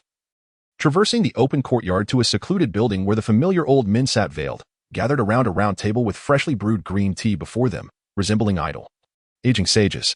Gene, you have failed again, the leading elder stated, slightly raising his chin. We can no longer place our trust in you. Your assurances are nothing but empty promises. Who do you think is at fault? Gene squinted. Is it the so-called useless one you speak of? If he is useless, then are we not even less than refuse? That is not our concern. We only focus on results, and the result is your failure. The elder, adorned with a silver ring, continued, you have caused us to miss the best opportunity to eliminate him. Gene suddenly laughed. These individuals were not interested in reasoning, believing only in their own convictions, allowing no room for dissent or rejection. Then why are you here? To share tea and converse? Or do you wish for me to compensate for your losses? Another elder's voice was low and gravelly, as if choked by phlegm. Compensate? You overestimate your worth, Gene. The only reason we speak to you calmly is that you still possess some value. You should be grateful that you have not yet been completely drained. You are truly a blunt individual. What value do I possess that you esteemed gentlemen find worthy? We have just received word that the association's executor has departed and is currently untraceable. We know precisely where they are heading. Regret is now futile. We must dispose of him before he reaches the Magic Academy. We cannot allow him to expose our intentions. Are you not concerned that he might reveal everything during some interview? If he were wise, he would never jeopardize his parents' lives. The elder smiled, a stark contrast to his sinister words. What is it that you require of me? We have decided to take action ourselves, and you need only ensure that your subordinates provide us adequate cover without exposing our identities, the elder known as Eagle Eye instructed. As long as you cooperate obediently, we shall still offer you a satisfactory reward. After careful consideration, Gene replied, agreed. I hope you will uphold your promises. Certainly. The elderly departed with satisfaction as their mysterious methods vanished before their eyes. Truly, what a group of arrogant old fools, thinking they could treat me like their servant. Jin's eyes twitched with suppressed rage. He was on the brink of losing control. Boss. A voice interrupted. The big sister has sent a transmission. It's from Jay. What did he say? Gene inquired. Jay said, I am sorry, boss. The cannon fell silent. Gene slowly closed his eyes and took a deep breath. You are still that child from years ago, Jay, unchanged. Boss, what shall we do now? What to do? Gene shook his head, exasperated. Is that even a question? We shall kill that brat and avenge Jay. I want him to regret ever being born. The Chung family's boy is indeed resilient, remarked the old Eagle Eye. Humph. Their entire family is like cockroaches, lowly yet tenacious. The old man gently twisted the ring on his finger, its intricate patterns dazzling to behold. A mere child has you so flustered? Aren't you worried? If this matter reaches the association, it will spell trouble. Yet, if we can obtain the vessel, these losses will be insignificant. Just think, eternal life and invincible power. We shall become the pioneers of a new era. A portly elder spoke passionately, reminiscent of a public speaker. But we must obtain it first, interjected the old eagle eye with a scoff. The vessel is elusive. Who can truly guarantee it? We have no other choice, said the elder with the ring. By the way, what about that boy and the daughter of the Christie family? The leading elder turned slightly. They remain sealed. It will take some time to break that seal. What a heartless pair. We must act swiftly to deal with the Cheng boy. He must not enter the Magic Academy. If the Christie family regains their composure, we will be in peril. Eliminating that brat is a piece of cake, but the time is nearing. If we do not prepare adequately. The elders fell silent, and the stout elder chuckled. At least the Christie family is in disarray, are they not? If they knew the Cheng boy was dead, their expressions would be quite entertaining. In any case, we must act swiftly to avoid drawn-out troubles. The elders nodded in agreement and vanished into thin air. Early in the morning, Cheng Yuming was awakened by a gentle knock on the door.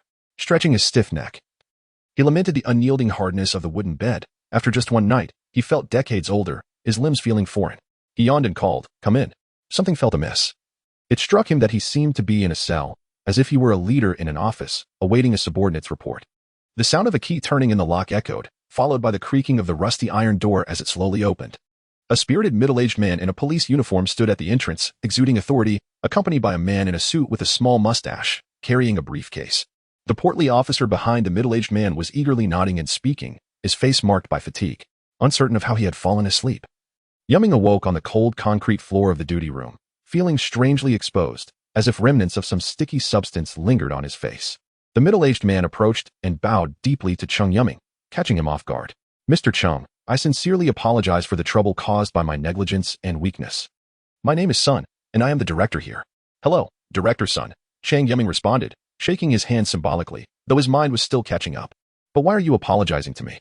"Regrettably, my family was recently held hostage by some foreign thugs, who coerced me into fabricating evidence to arrest you."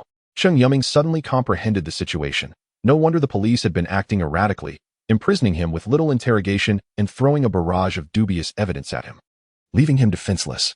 "Once this matter is resolved, I will resign to the province. I am unfit to continue as director if I cannot ensure the safety of the citizens." He spent each day in fear, haunted by the demon lurking in the shadows, a hurdle he could never surpass. But this morning brought news that the criminal had been apprehended. Though the details were undisclosed and the informant's identity remained unknown, 3 parties had proposed bail for Cheng Yuming, each representing powerful figures. Su Bingyong, a prominent figure in the national education sector known for his innovative proposals. Su Xiaowei, the sole heiress of the IT giant Su family, representing a vast capitalist empire. Guo Sheng, a well-known young scion in the domestic mining industry, controlling a significant portion of the nation's export mining, equally formidable. Upon receiving the news, Sun rushed to the prison, compelled to personally apologize to Cheng Yuming to alleviate his profound guilt. "You haven't done anything wrong," Cheng Yuming replied. "If it weren't for your family, you would appear cold-hearted. In such circumstances, anyone would make the same choice. Nevertheless, it is a fact that I wronged you," Director Sun insisted.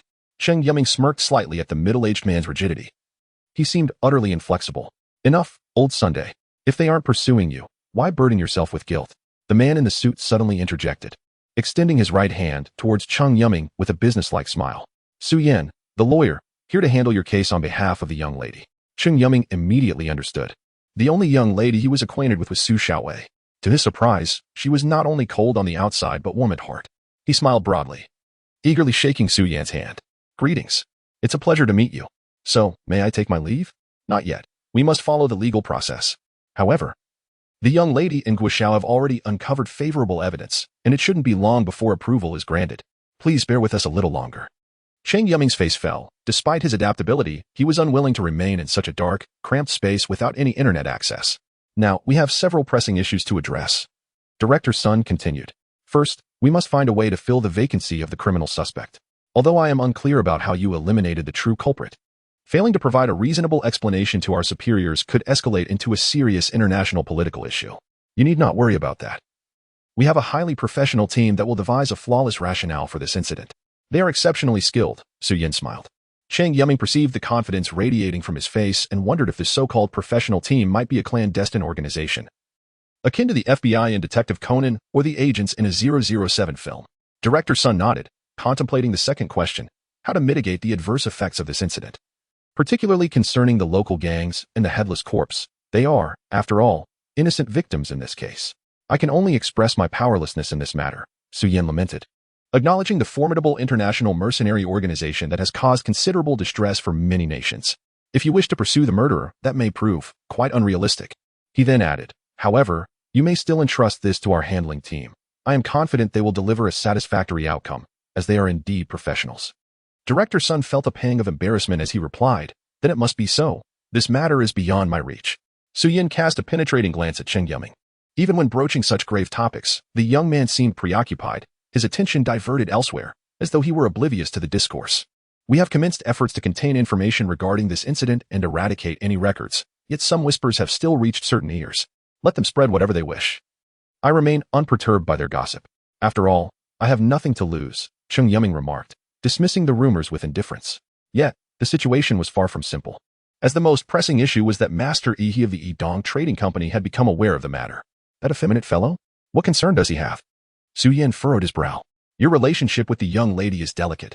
He is leveraging this opportunity to make a spectacle of you. The entire circle is reveling in your misfortune.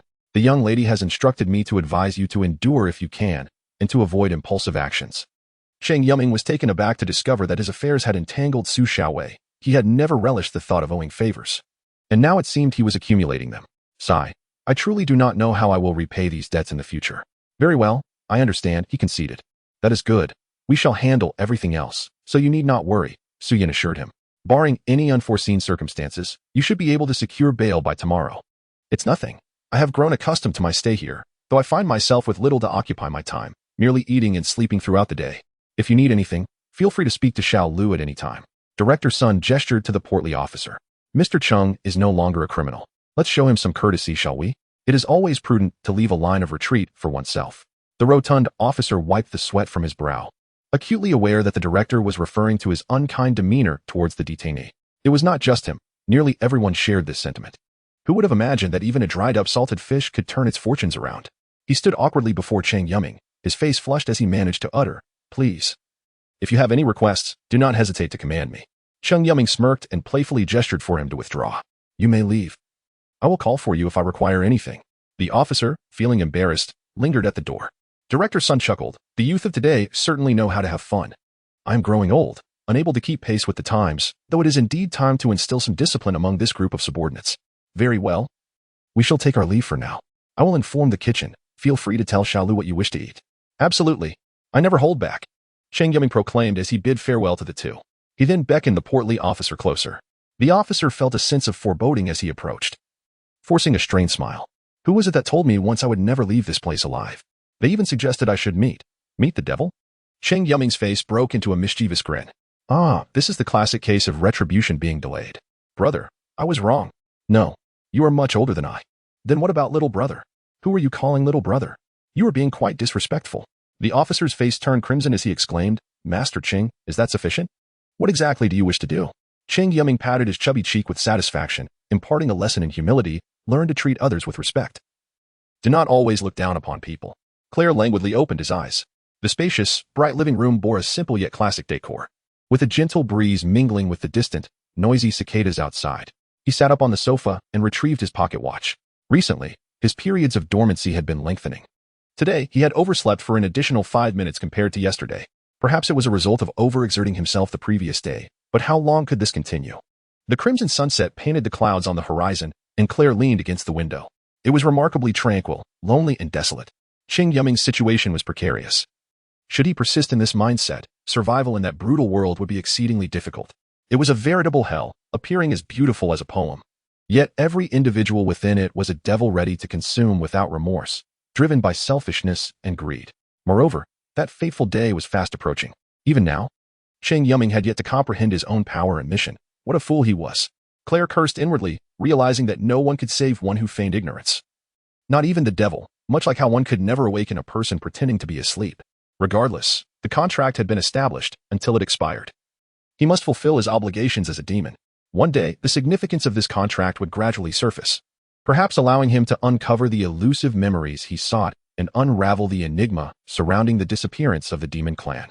Should he truly awaken, the world would likely tremble. Claire caressed the magical sigil on his neck and murmured softly. Chapter 33. Releaso, Dear Ones. In the hall of the police station, Cheng Yuming beheld Su Xiaowei and Guo Shang, tears streaming down his face as he rushed to embrace them. Su Xiaowei slightly turned aside, evading Cheng Yuming's bare hug, allowing the two men to embrace each other instead. "My good brother, you have suffered," Guosheng patted Cheng Yuming on the shoulder. It's nothing. It is my duty. Cheng Yuming replied with righteous fervor. What are these two fools up to? Is this a modern revolutionary comedy? Su Xiaowei gently rubbed her forehead. Cheng Yuming sniffled and turned back, gazing at the portly officer at the door. Fat brother, I'm going to miss you. Don't feel lonely. Not at all. The rotund officer replied with a forced smile, cursing inwardly at this annoying youth who, despite knowing the officer wished to never see him again, feigned affection and conversation. The most exasperating part was that he could not dismiss him. Cheng Yuming radiated joy, reminding the officer of that day when he had been sarcastic. After all, he was the master of sarcasm. Let us get out of here.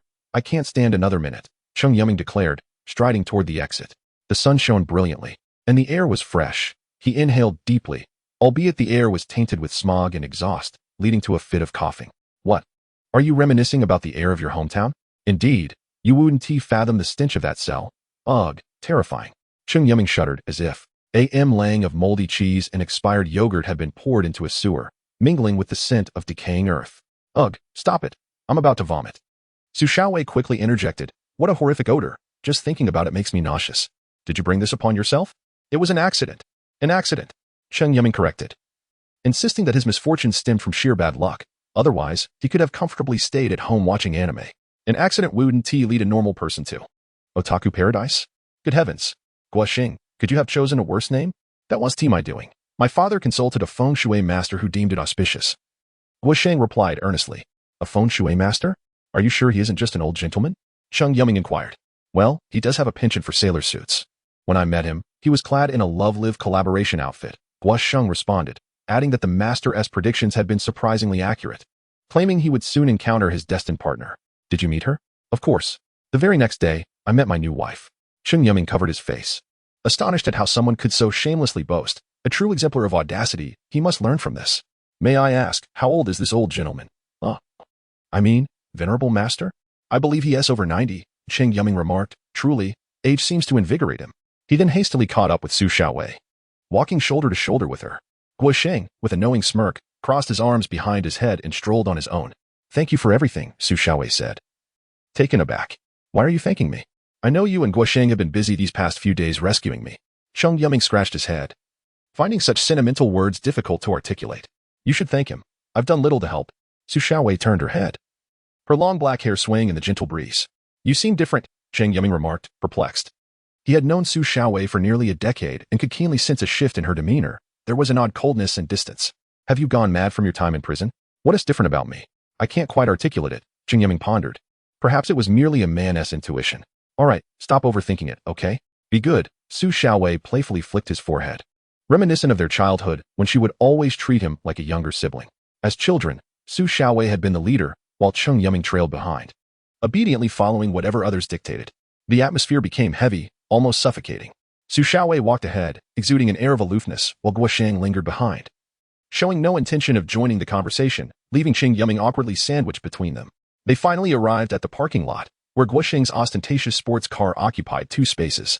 When the attendant approached, Guosheng boldly asserted, "So what if I pay for 2 spots?" rendering the attendant speechless. In truth, he simply loathed the hassle of parking, finding it far more convenient to drive straight in and out. How will you get home? Su Xiaowei asked as they approached the car. If you're heading home, I can give you a ride. I would appreciate that. Otherwise, I'd be stranded, Cheng Yuming replied, pitifully revealing his empty pockets, resembling a destitute beggar, with unkempt hair and odd-smelling clothes. Fortunately, neither Su Xiaowei nor Cheng Yuming were particularly fastidious. Otherwise, it would have been intolerable. The chauffeur opened the car doors for them before returning to the driver's seat. As the car glided smoothly through the one-way tree-lined avenue, plunging into the congested traffic, Cheng Yuming broke the awkward silence. I suppose Uncle Su doesn't know about this incident? How could he not? Do you think you've caused a minor stir? It was me. I was merely a victim, Cheng Yuming lamented, blaming the disorganized group that had embroiled him in such chaos. Sometimes, I genuinely can't discern. Su Xiaowei confessed. Which version of you is the real one? The real me? Cheng Yuming was momentarily taken aback. The baby who cried behind me all day. The celebrity of Ziluan High School, the piano prodigy, now tangled in some bizarre case, jaded and indifferent. Su Xiaowei's gaze settled on him. Perhaps they are all facets of me. Cheng Yuming speculated tentatively. I feel as though I no longer recognize you. I don't know how to face you anymore. Everything feels foreign. Cheng Yuming opened his mouth but found no words. He himself was uncertain of his identity, an amalgamation of contradictions.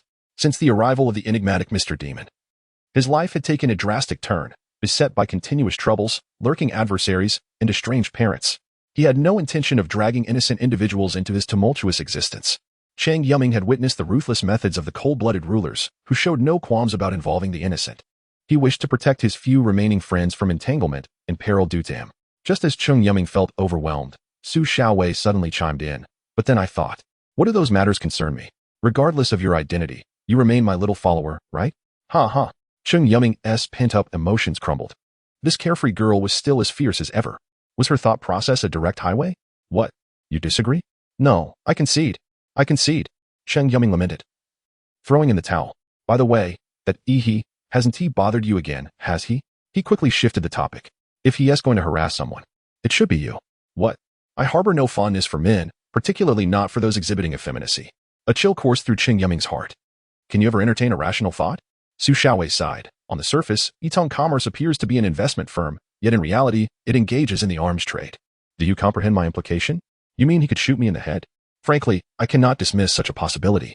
Su Xiaowei rarely donned a serious expression. Yitong Commerce possesses numerous acquaintances worldwide. Surely, they wouldn't allow such a perilous individual to roam freely? What options do we have? Su Xiaowei remarked. You humiliated him terribly last time. Given his temperament, he will undoubtedly seek retribution. Let him come, let him come. Cheng Yuming declared indignantly, should he dare to approach. I shall ensure he never returns. Just like that so-called supernatural being. What a formidable individual he was, yet he still fell before him, did he not? Even someone whom Mr. Demon slightly praises must be superior to a wealthy young master. The car gradually ascended the bridge, the glimmering white sea and sandy shores visible through the window. What is your opinion of Zhang Ziwen? Su Xiaowei inquired suddenly. Cheng Yuming found himself bewildered. Today's conversation had veered absurdly off topic, transitioning unexpectedly to Zhang Ziwen. She is quite lovely, both demure and beautiful, he replied candidly. So you like her, then? Su Xiaowei remarked, casting her gaze towards the brilliant sea. Her flawless profile betraying no emotion.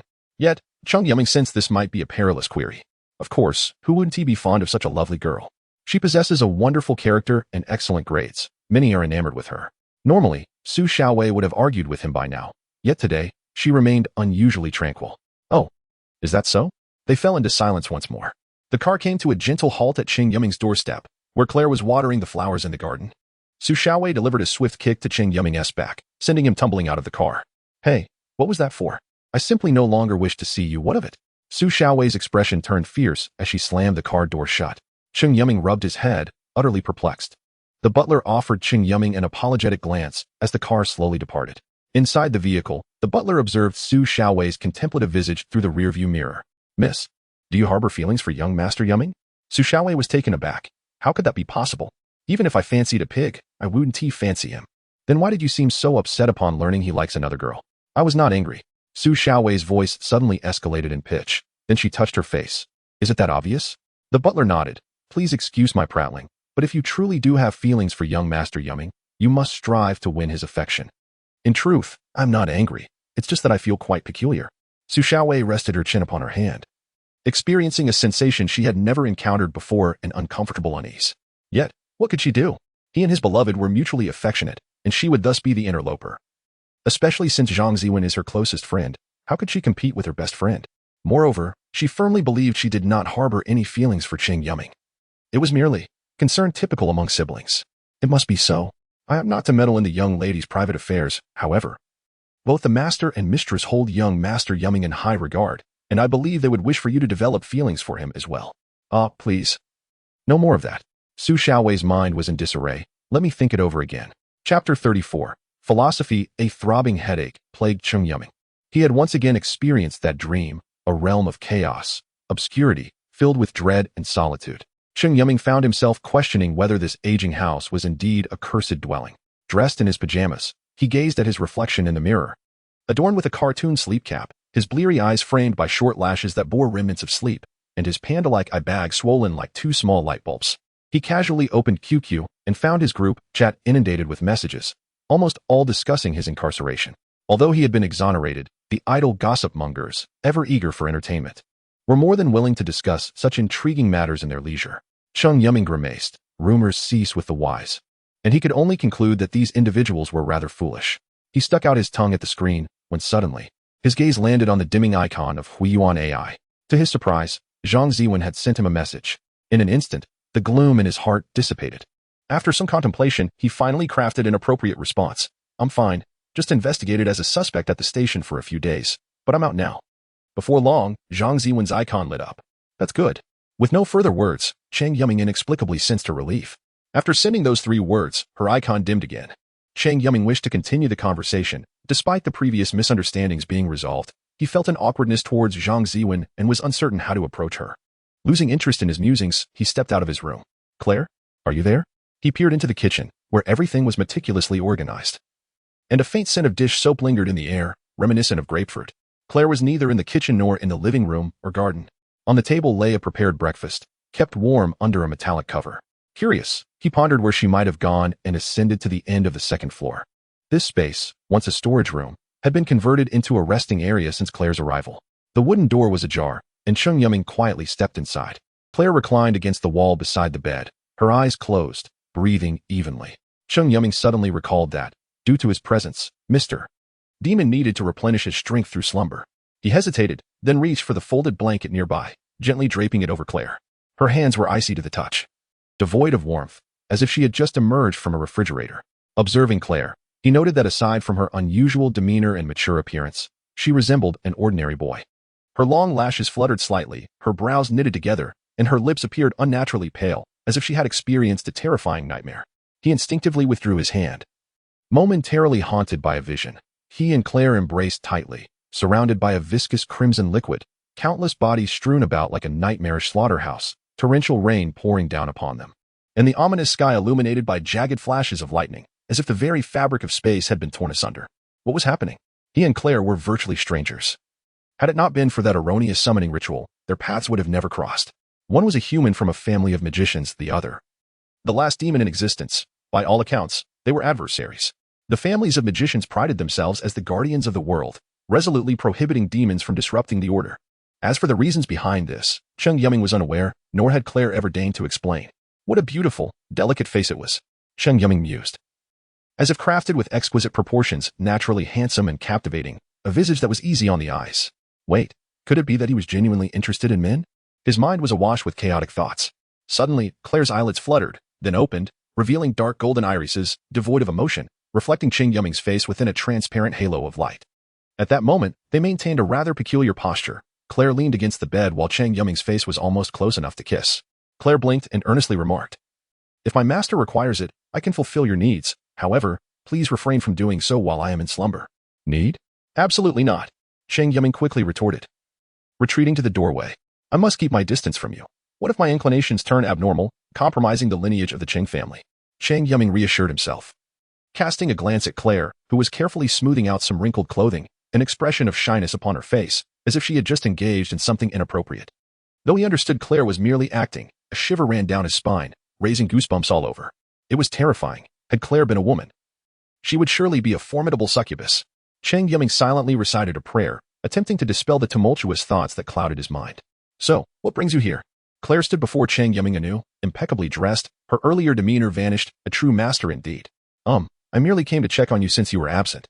It was just a routine slumber. You need not concern yourself."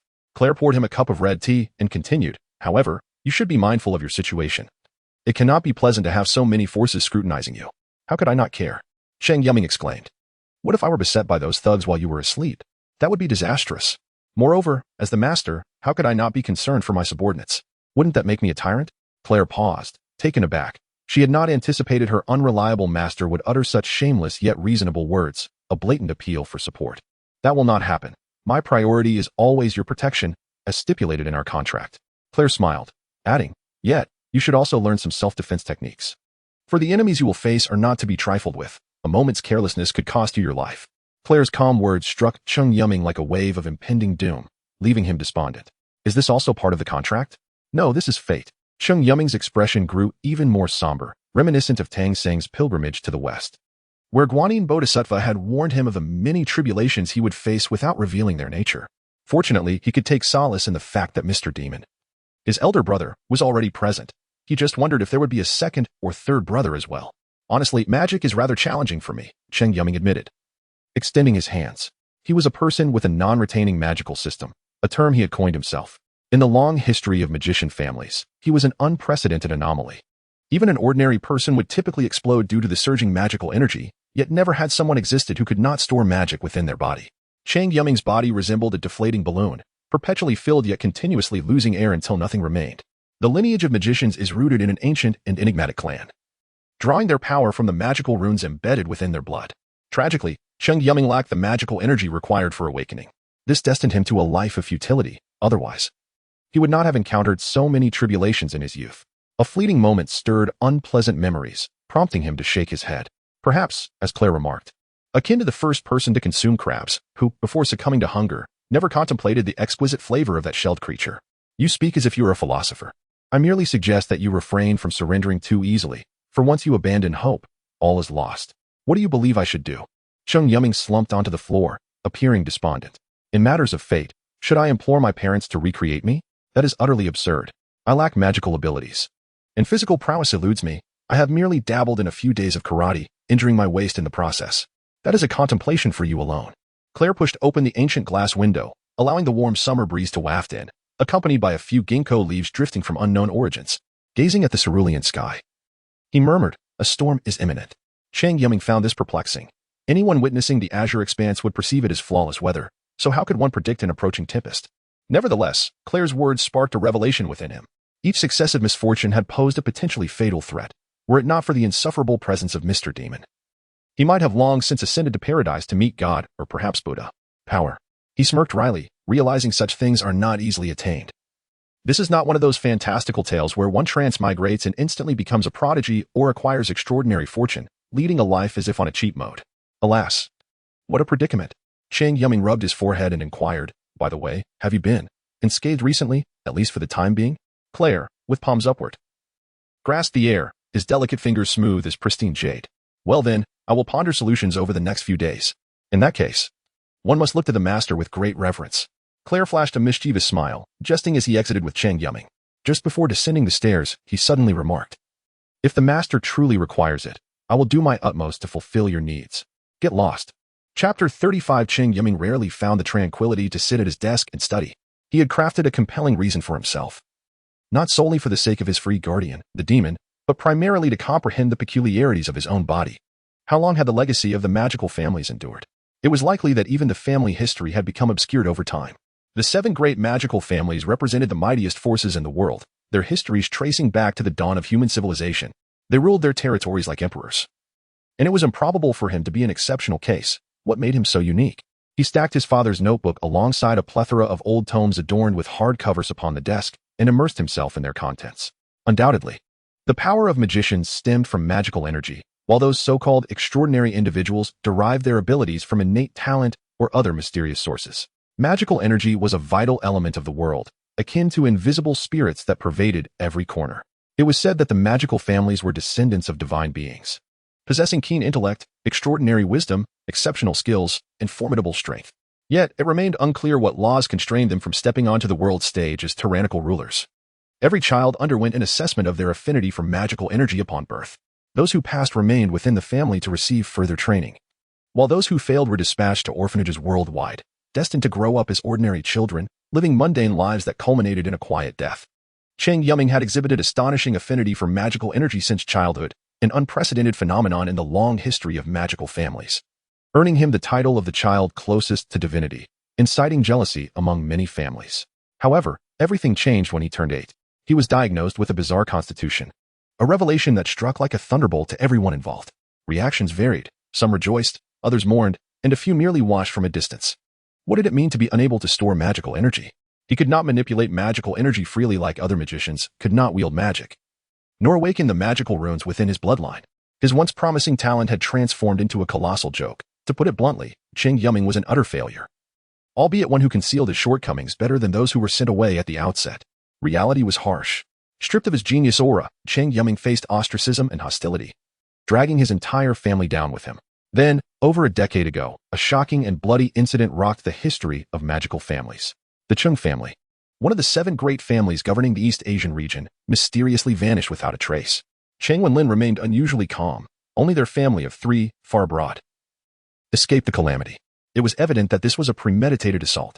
even though Cheng Yuming was an incapable individual who could not even wield magic. The terrifying potential of his magical affinity and talent remained. Who could guarantee that this seemingly useless person would not one day rise? The most prudent course of action was to eliminate the root of the problem.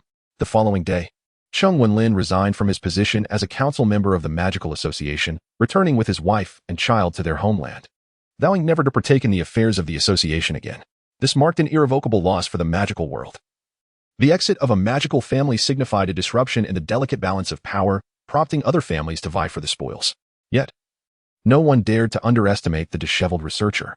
The Cheng family was the most enigmatic clan among the magical families, with no one truly knowing their strength or weakness. Perhaps they were merely a fade, surviving through the annals of history and infiltrating the Magical Association. But who would dare challenge a family that had stood the test of time? What if they were a tiger in sheep's clothing? Cheng Yuming was the youngest and most accomplished researcher in the Magical Association, but that did not imply he was weak in combat. On the contrary, one who could hold the position of family patriarch and council member was far from being underestimated. The world of magic was not as fantastical as depicted in films and novels, where magicians wielded powers beyond imagination, like the Sorcerer Supreme. God is fair. It bestows upon each individual abilities that suit them best, manifested in the awakening of magical runes. Some arrogant prodigies awaken rather ordinary runes, relegated to menial jobs and third-tier positions, while those who appear inept may emerge as brilliant talents within their families after awakening. Of course, none of this pertained to Cheng Yuming, as he was incapable of awakening at all. He perused tome after tome. His father's notes recorded many innovative magical formations and their applications, along with studies on his peculiar constitution, though no progress had been made. His most pressing issue lay in his frail body, which could not store magical energy for reasons unknown. This posed a significant problem not only for him, but also impacted the demon, with whom he had forged a contract. He could not be a negligent master. He prided himself on his sense of responsibility. If his body could not store energy, why not seek out something that could? Resolutely, he dashed to his parents' room, recalling that his somewhat scatterbrained mother was likely to have stashed it there.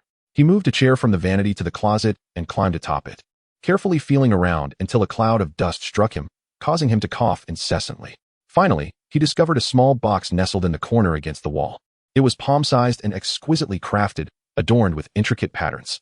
His mother had a penchant for hiding slightly valuable items in obscure nooks, behind counters, atop closets, in the crevices between the fridge and the wall, though thieves rarely bothered to rummage through such disheveled places.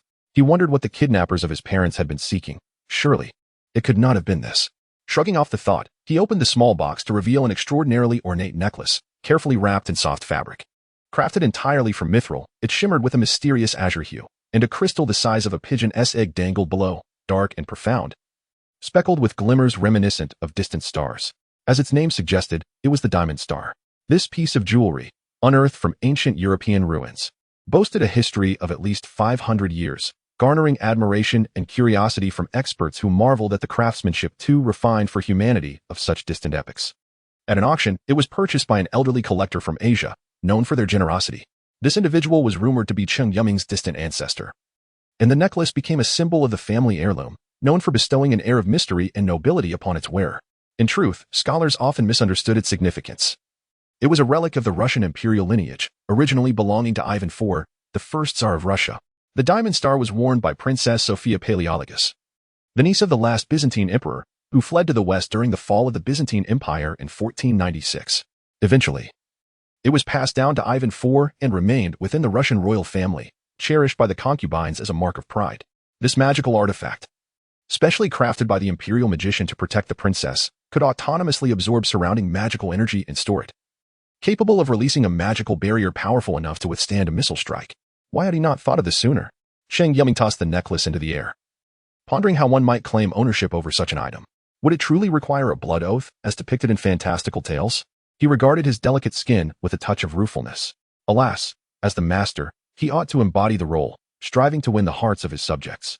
He retreated to his chamber, retrieved a small knife from a drawer, and meticulously sterilized it with a lighter, wary of contracting tetanus from this endeavor. After a moment's hesitation, he gingerly positioned the blade against his finger, feeling a slight prick even before applying pressure. Composing himself, he averted his gaze and swiftly sliced through the skin. A bead of crimson blood welled up, coalescing and trickling down. Good thing I'm not squeamish, he muttered. Enduring the throbbing pain, he pressed his finger onto the diamond star. The scarlet fluid seeped into the gem, vanishing without a trace. Is this really blood binding? He mused. Were the ancients so magically advanced? He sucked on his finger, a coppery taste inducing a gag reflex. Yet, nothing seemed to change. Perhaps it needs more blood. He recalled scenes from novels where protagonists persevered to the brink of death before a successful binding, followed by a restorative surge. However, he hesitated to shed that much blood, fearing dire consequences.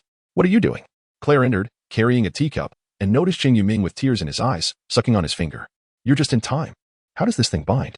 "I dripped blood on it, and it absorbed it, but nothing's happening." "Blood? Binding?" Claire appeared bewildered, as if these concepts were foreign. "Wouldn't you just wear it around your neck?" "What? It's that simple?" Magic items were created for those with limited or no magical ability. There was no need for elaborate rituals, Claire stated matter-of-factly. Cheng Yuming grimaced, feeling as though he had exerted himself for naught, and painfully so. "How long will its stored magic last you?" Claire scrutinized the diamond star. "Normally, it would sustain my daily magic consumption. In battle, perhaps 5 minutes. That's sufficient." Cheng Yuming placed it around his neck. "At least you won't oversleep anymore, will you?" Claire paused, taken aback. "You seem to care about me lately." "Naturally. You're my bodyguard. If you fall, so do I." Cheng Yuming ambled downstairs with a swagger. Watching him depart, Claire sighed. Why so dishonest? A rare smile graced his lips as he followed. Chapter 36. Invention, what are you doing? Claire inquired curiously, picking up the assorted colorful bottles scattered across the table. "Invention." Cheng Yuming replied with a chuckle. "My parents are renowned researchers. It wouldn't be too embarrassing for me to be an inventor, right?" He lifted the first bottle from the table. "This is a fog bottle for emergencies." He then pointed to another. "This one is a confinement bottle to trap opponents. This is a poison bottle to weaken foes, and this one can unleash flames." He casually introduced his creations to Mr. Demon. Akin to a salesperson in a bustling market, the endeavor was purely spontaneous on his part. Mr. Demon was correct. He could not always be a dutiful guardian, and he needed some means of self-defense. He gazed absently at the tiny sprites swirling in the air. Those were the so-called magical energies, or elements, vibrant and colorful, flitting around him. Typically, these elements are invisible, only observable through specific magical instruments. They resembled mischievous, lost children, giggling and flocking towards Cheng Yuming's body as if it were their home, only to dart away again, repeatedly. Cheng Yuming sighed. It just wasn't working. He rinsed off the stinging liquid he had applied to his eyes. This peculiar solution, invented by his father, allowed one to perceive magical energies when smeared on the eyelids. It could be a revolutionary invention, liberating one from the need to carry magical devices to measure magical energy. However, it had its downsides. The world appeared as a dizzying array of particles flitting about, which was quite nauseating. Most painfully, that burning sensation was unbearable, akin to chilly oil splashing into one's eyes. The effectiveness was undeniably potent. It could observe the operation of magical arrays, scout the surrounding magical energy concentration to ascertain various data, and even gauge the strength of enemies. Generally, those with greater magical energy were relatively stronger, one must admit. His father was indeed impressive, capable of researching such bizarre magical arrays. It left him wondering what those sorcerers had been doing for millennia. Of course, his father was a genius. Merely utilizing the data left behind, he had concocted an array of items: sleeping potions, paralysis powders, hallucinogens. Every conceivable means of survival had been scrutinized. If the Magic Association had a program akin to I Love Inventions, then this father-son duo would undoubtedly become the stars of the broadcast, monopolizing the show. Lost in thought, he suddenly felt a pang in his nose, and tears welled up in his eyes. Achoo! He rubbed his nose, bewildered. Gazing at the empty bottle in his hand and the clutter of reagents on the table, he realized he had lost track of his steps. This process was akin to conducting a chemistry experiment. The sequence could significantly influence the outcome of many components. Perhaps the clever potion he intended to create had transformed into a foolish powder. Trouble loomed. Cheng Yuming scratched his head, glancing furtively around. Claire was oblivious to his predicament, engrossed in his father's notebook. Truly impressive, he mused, noting how even Mr. Demon, with his encyclopedic knowledge, found interest in it. He feigned nonchalance, pouring the remaining reagents into the bottle haphazardly, giving it a casual shake, peeling a label from a roll of white tape, affixing it to the bottle, and tossing it into a nearby box to join his other creations quietly. Next, he needed to find a time to experiment. If the results were favorable, these could easily serve as his means of attack. It would surely catch anyone off guard, especially considering a seemingly inept individual wielding such unexpected methods. Might there be a fortunate soul willing to become a test subject for his inventions? Cheng Yuming found himself eagerly anticipating the arrival of mercenaries to see whether their abilities or his inventions would prove superior. He stretched and prepared to indulge in a well-deserved afternoon nap. The happiest moments in life revolved around eating and sleeping. After bidding farewell to Mr. Demon, he returned to the attic. Claire merely acknowledged him with a nonchalant HM, continuing to peruse the notes, evidently absorbed. Sitting by the computer, He opened QQ for his daily scroll. The class group chat was filled with trivial conversations. One student announced plans to attend a private university. Another spoke of returning to inherit the family business, while yet another lamented about an ex-girlfriend's pregnancy, causing a flurry of chatter before silence descended once more. Cheng Yuming sighed at the monotony, feeling more like a compulsive observer. He scrolled to the top of QQ, browsing each message meticulously until he reached the bottom, then sent a comical emoji, a sideways glance that could convey a multitude of sentiments. It became a ritual, reminiscent of how his elementary school teacher would mark assignments. He pondered why he engaged in such meaningless actions. Perhaps it was to leave an impression that he still existed among his peers, or perhaps subconsciously. He was trying to integrate into that chaotic social circle. He had no desire to mingle with the privileged elite, but it felt odd to stand apart. Suddenly, the interface trembled, and the classic QQ notification chimed. An everyone message appeared, sent by Su Xiaowei. Dear classmates, per the school's notice, we are to return tomorrow to collect our diplomas and handle registration formalities. Please ensure you arrive punctually. Absences are not permitted. Thank you for your cooperation. After sending the message, Su Xiaowei promptly switched to invisible mode, preferring to avoid engagement with the tiresome rich kids. The class group erupted, with discussions ranging from complaints to excitement, as they looked forward to seeing the beautiful students one last time before graduation. Cheng Yuming clicked the upper right corner to close the chat, feeling disheartened. He had thought he would never have to set foot in that dreadful place again. Previously, he had garnered much attention at school, even becoming the target of disdain among male peers. He had half a mind that upon entering the school gates tomorrow, he might be met with a throng of violence, his body displayed as a warning with a sign reading, Cheng Yuming, the scoundrel, has finally met his end. And then there were the rumors about his recent release from jail, exaggerated to the point of absurdity, portraying him as some sort of deranged killer. By the end, it morphed into tales of him being a powerful figure who bribed officials to secure his freedom. For heaven's sake, he may have been peculiar, but he certainly had never taken a life. Cheng Yuming hoped that Su Xiaowei would not be dragged into his troubles. With a sigh, he resolved to disguise himself for the next day. Lying in bed, his thoughts drifted back to his delightful inventions, gradually succumbing to the embrace of slumber. Atop the Imperial White-Ear Club, an opulent room spanning nearly 300 square meters, featuring a miniature fountain, a lookout, and a minibar available around the clock. Has the rumor spread? As per your instructions, it has been disseminated. Is there still no word from that individual? IH's expression darkened as he glared at his secretary. No, none. Humph. Useless. IH coldly scrutinized the secretary. I am soon to depart. I do not have the luxury of waiting for your incompetence. The secretary trembled, unable to utter a word. Since the last banquet, he had not left his room, feeling utterly ashamed to face the world outside. He remained sullen, his mind plagued by the loathsome visage of that despicable wretch. Never before had anyone dared to so audaciously provoke Yi, challenging the authority of Yidong commerce. But now, there was that man who had stolen away his intended, a mysterious figure who had prompted Yi to deploy countless spies to investigate Cheng Yuming. Ultimately, the findings turned out to be as mundane as they appeared, lacking even a formidable background to rely upon. Yi was convinced that this was misinformation. Perhaps the individual concealed far more than he anticipated. Why? Because Su Xiaowei was no fool. She was a clever girl with a hint of stubbornness. He relished the thrill of conquering a strong woman, a temptation he found irresistible. Thus, he was nearly certain that Su Xiaowei could not possibly evade his grasp. He had ample time and resources to indulge this girl, yet she shockingly brought a man to the very banquet he had arranged for her. A blatant slap in the face, leaving him the subject of ridicule.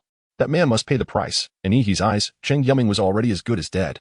However, he preferred not to resolve matters so dullingly. He wished to plunge that man into despair, allowing him to perish amidst hope and suffering. Suddenly, his secretary received a phone call. What is it? Yi inquired. A girl named Lu Ying wishes to meet you. Lu Ying? Yi racked his brain, unable to recall such an acquaintance. She is the heir to a local gold mining enterprise, and we have some business dealings with our group, the secretary explained, retrieving Lu Ying's information from her iPad. Upon seeing her photograph, Yi's interest was piqued. Let her in, he commanded, reclining on the sofa. Moments later, the door opened gently. Please come in. The secretary discreetly ushered Lu Ying into the room before quietly exiting and closing the door.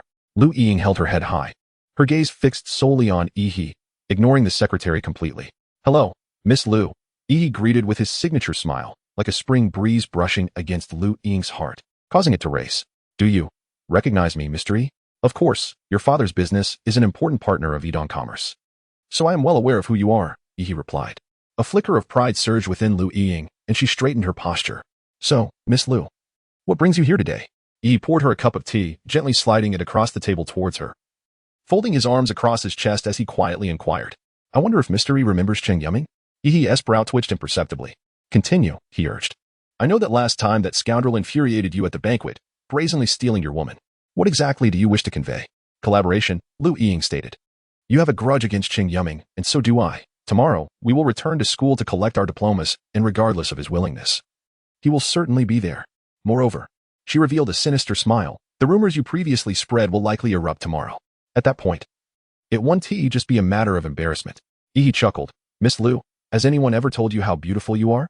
Lu Ying was taken aback. He stood, leaning close to her ear, his hand brushing through her long hair, his warm breath sending an unexpected shiver through her. She gazed at him. Her cheeks flushed, betraying an unexpected tenderness. Not only beautiful, but also remarkably clever, he remarked. So, are you interested in becoming my woman? Lu Ying's eyes widened in disbelief, her mind clouded, and somehow, she nodded. He gently nibbled her earlobe, rendering her weak. A delightful collaboration awaits. You truly are a blessing sent from above. He lifted Lu Ying into his arms and carried her towards the bedroom. Tomorrow is the college entrance examination. May every candidate write with inspiration and achieve success. Chapter 37. Reminiscence. Well, today's meeting primarily revolves around these matters. Su Bingyang was addressing other officials at the bureau. Seated among them were many venerable figures from the local education sector. However, compared to this young man who had yet to reach 40, their esteemed qualifications seemed utterly inconsequential. They could only feign attentiveness. And whether they would implement his directives depended on their whims. Su Bingliang picked up a stack of documents from the table, organized them neatly, and placed them in a file. He then rose and made his way down the narrow, dimly lit corridor of the office building. His gaze lost in the bustling thoroughfare outside. To him, his current work felt relatively effortless. The Ministry of Education had sent him a third invitation to work in the capital, but he had resolutely decided to decline. Initially, his hesitation was due to concerns for his daughter, Su Xiaowei, but now, it was the mysterious disappearance of Cheng and his wife that rendered him utterly unable to think about such matters. Years ago, before his father passed, he had been told he would face a calamity in his lifetime. If he encountered a benefactor, he would soar to great heights. If not, his fate would likely be dire, with his life hanging by a thread. In his youthful arrogance, he had dismissed such notions of fate and the supernatural, believing fervently, as was the popular sentiment of the time, that my destiny is mine to command, not dictated by heaven. It sounded grandiose, and he was filled with confidence. By chance, he met his future wife, Su Qiong, and their relationship blossomed swiftly from infatuation to love, culminating in marriage and the birth of their daughter, Su Xiaowei. Before long, he had pushed the ominous prediction to the back of his mind, and they lived joyfully as a seemingly perfect family. Their marriage was harmonious. And as the head of the Su family's enterprise, Su Qiong never exhibited the domineering traits of a typical career woman. Besides Su Bingyang, she embodied the essence of a devoted homemaker, with a childlike innocence and vivacity that charmed him. Perhaps it was this very quality that had first captured Su Bingliang's heart. What man wouldn't desire a beautiful, caring partner? 8 years passed in the blink of an eye, yet nothing of consequence transpired. The Su family maintained its dominant position in the domestic IT sector and had begun to branch out into other fields. Meanwhile, Su Bingyang had ascended from a humble civil servant to a clerical officer in the local education bureau, with further promotions on the horizon. Until that fateful day, Su Bingyang still vividly recalled that day, reminiscent of an apocalypse. By day, the sky darkened as if it were midnight, devoid of sun or moon, as though splattered with ink. The weather forecast warned of an impending typhoon making landfall along the coast, urging people to seek shelter at home. However, Su Bingyang knew this was not the case. That day, he was driving home with Su Qiong and Su Xiaowei from the mall. The winds howled ferociously, and rain struck the windshield like a barrage of bullets, rendering the road indistinguishable. In that moment, amidst a flash of silver lightning, he saw many figures. No, they could not be human. How could humans flit about in the sky? Was this a film being shot? Before him stood an ancient mansion, its origins unknown. Its owner a mystery, yet it possessed a vast expanse of land and an everlasting right of residence. This was an unfathomable privilege, akin to the sudden emergence of a tyrannical emperor in modern society. The heavy doors of the mansion swung wide open, revealing only a young girl and an elderly man. Strange, multicolored energy swirled chaotically in the air, transforming the somber sky into a riot of colors. A terrifying aura enveloped the scene, and Su Bingliang felt as though his car had collided with an invisible barrier. He desperately clutched his wife and daughter, as their vehicle spun like a mere paper model before crashing violently against a nearby railing. In that instant, it truly felt as if the end of the world had come. They were left cowering like helpless ants within the contorted remains of their car, gazing helplessly at the turmoil unfolding outside. The girl was a skilled archer. Her arrows, imbued with vibrant energy, pierced through space at an unimaginable speed, sending the crowd above into a panicked flight. Akin to him, however, the masked man's strength surpassed his imagination. He found himself unable to even twitch a finger under the scrutiny of his opponent. Now, you must be inclined to sit down and engage in a proper conversation with me. The masked figure brandished his blade, reminiscent of a jester throwing knives at a circus. What, pray tell, did that old coot say to you that day? Answer me, and I may spare your family. It turned out that this was the information they sought. Su Bingliang revealed a hint of relieved amusement. Since that was the case, he would certainly not allow his adversary to succeed. He was no fool. Those ethereal beings would never permit someone who knew their secrets to live, including Su Qiong and Su Xiaowei. He spat, the mixture of blood and saliva clinging to the masked man's face. You shall not. He snarled. You scoundrel. Die. At that moment, a languid voice shattered the tense atmosphere. Excuse me, is anyone here? We seek a place to rest. A man clad in loose athletic wear and shorts poked his head in, a sleeping boy on his back. Hands grasping a large suitcase, his feet clad in worn flip-flops. Beside him stood a beautiful woman with golden, wavy hair, holding an umbrella and wearing a resigned smile. It seems you were quite occupied, the man offered awkwardly. The masked figure paid no heed to their presence. Whoever they were, they would not leave this place alive. He abruptly released Su Bingliang's collar, causing him to tumble to the ground. Su Bingliang gasped, Run. He will kill you. The masked man advanced, his knife glinting ominously. Hey, didn't your mother teach you not to point a knife at others? A calm voice resonated beside him. The masked man's pupils constricted, instinctively. He tilted his head and saw a dark fist slicing through the air, the rush of wind stinging his face. He crouched, feet planted against a pillar, and launched himself like a cannonball. Whoever you are, you will die here today. And your wife, your son. Tut, look at this woman's lovely visage. I dare say many men would pay a price for it. As for your son, I imagine the brothels would cherish such a young lad. Just as the dagger was about to pierce the man's brow, it halted, unable to advance an inch.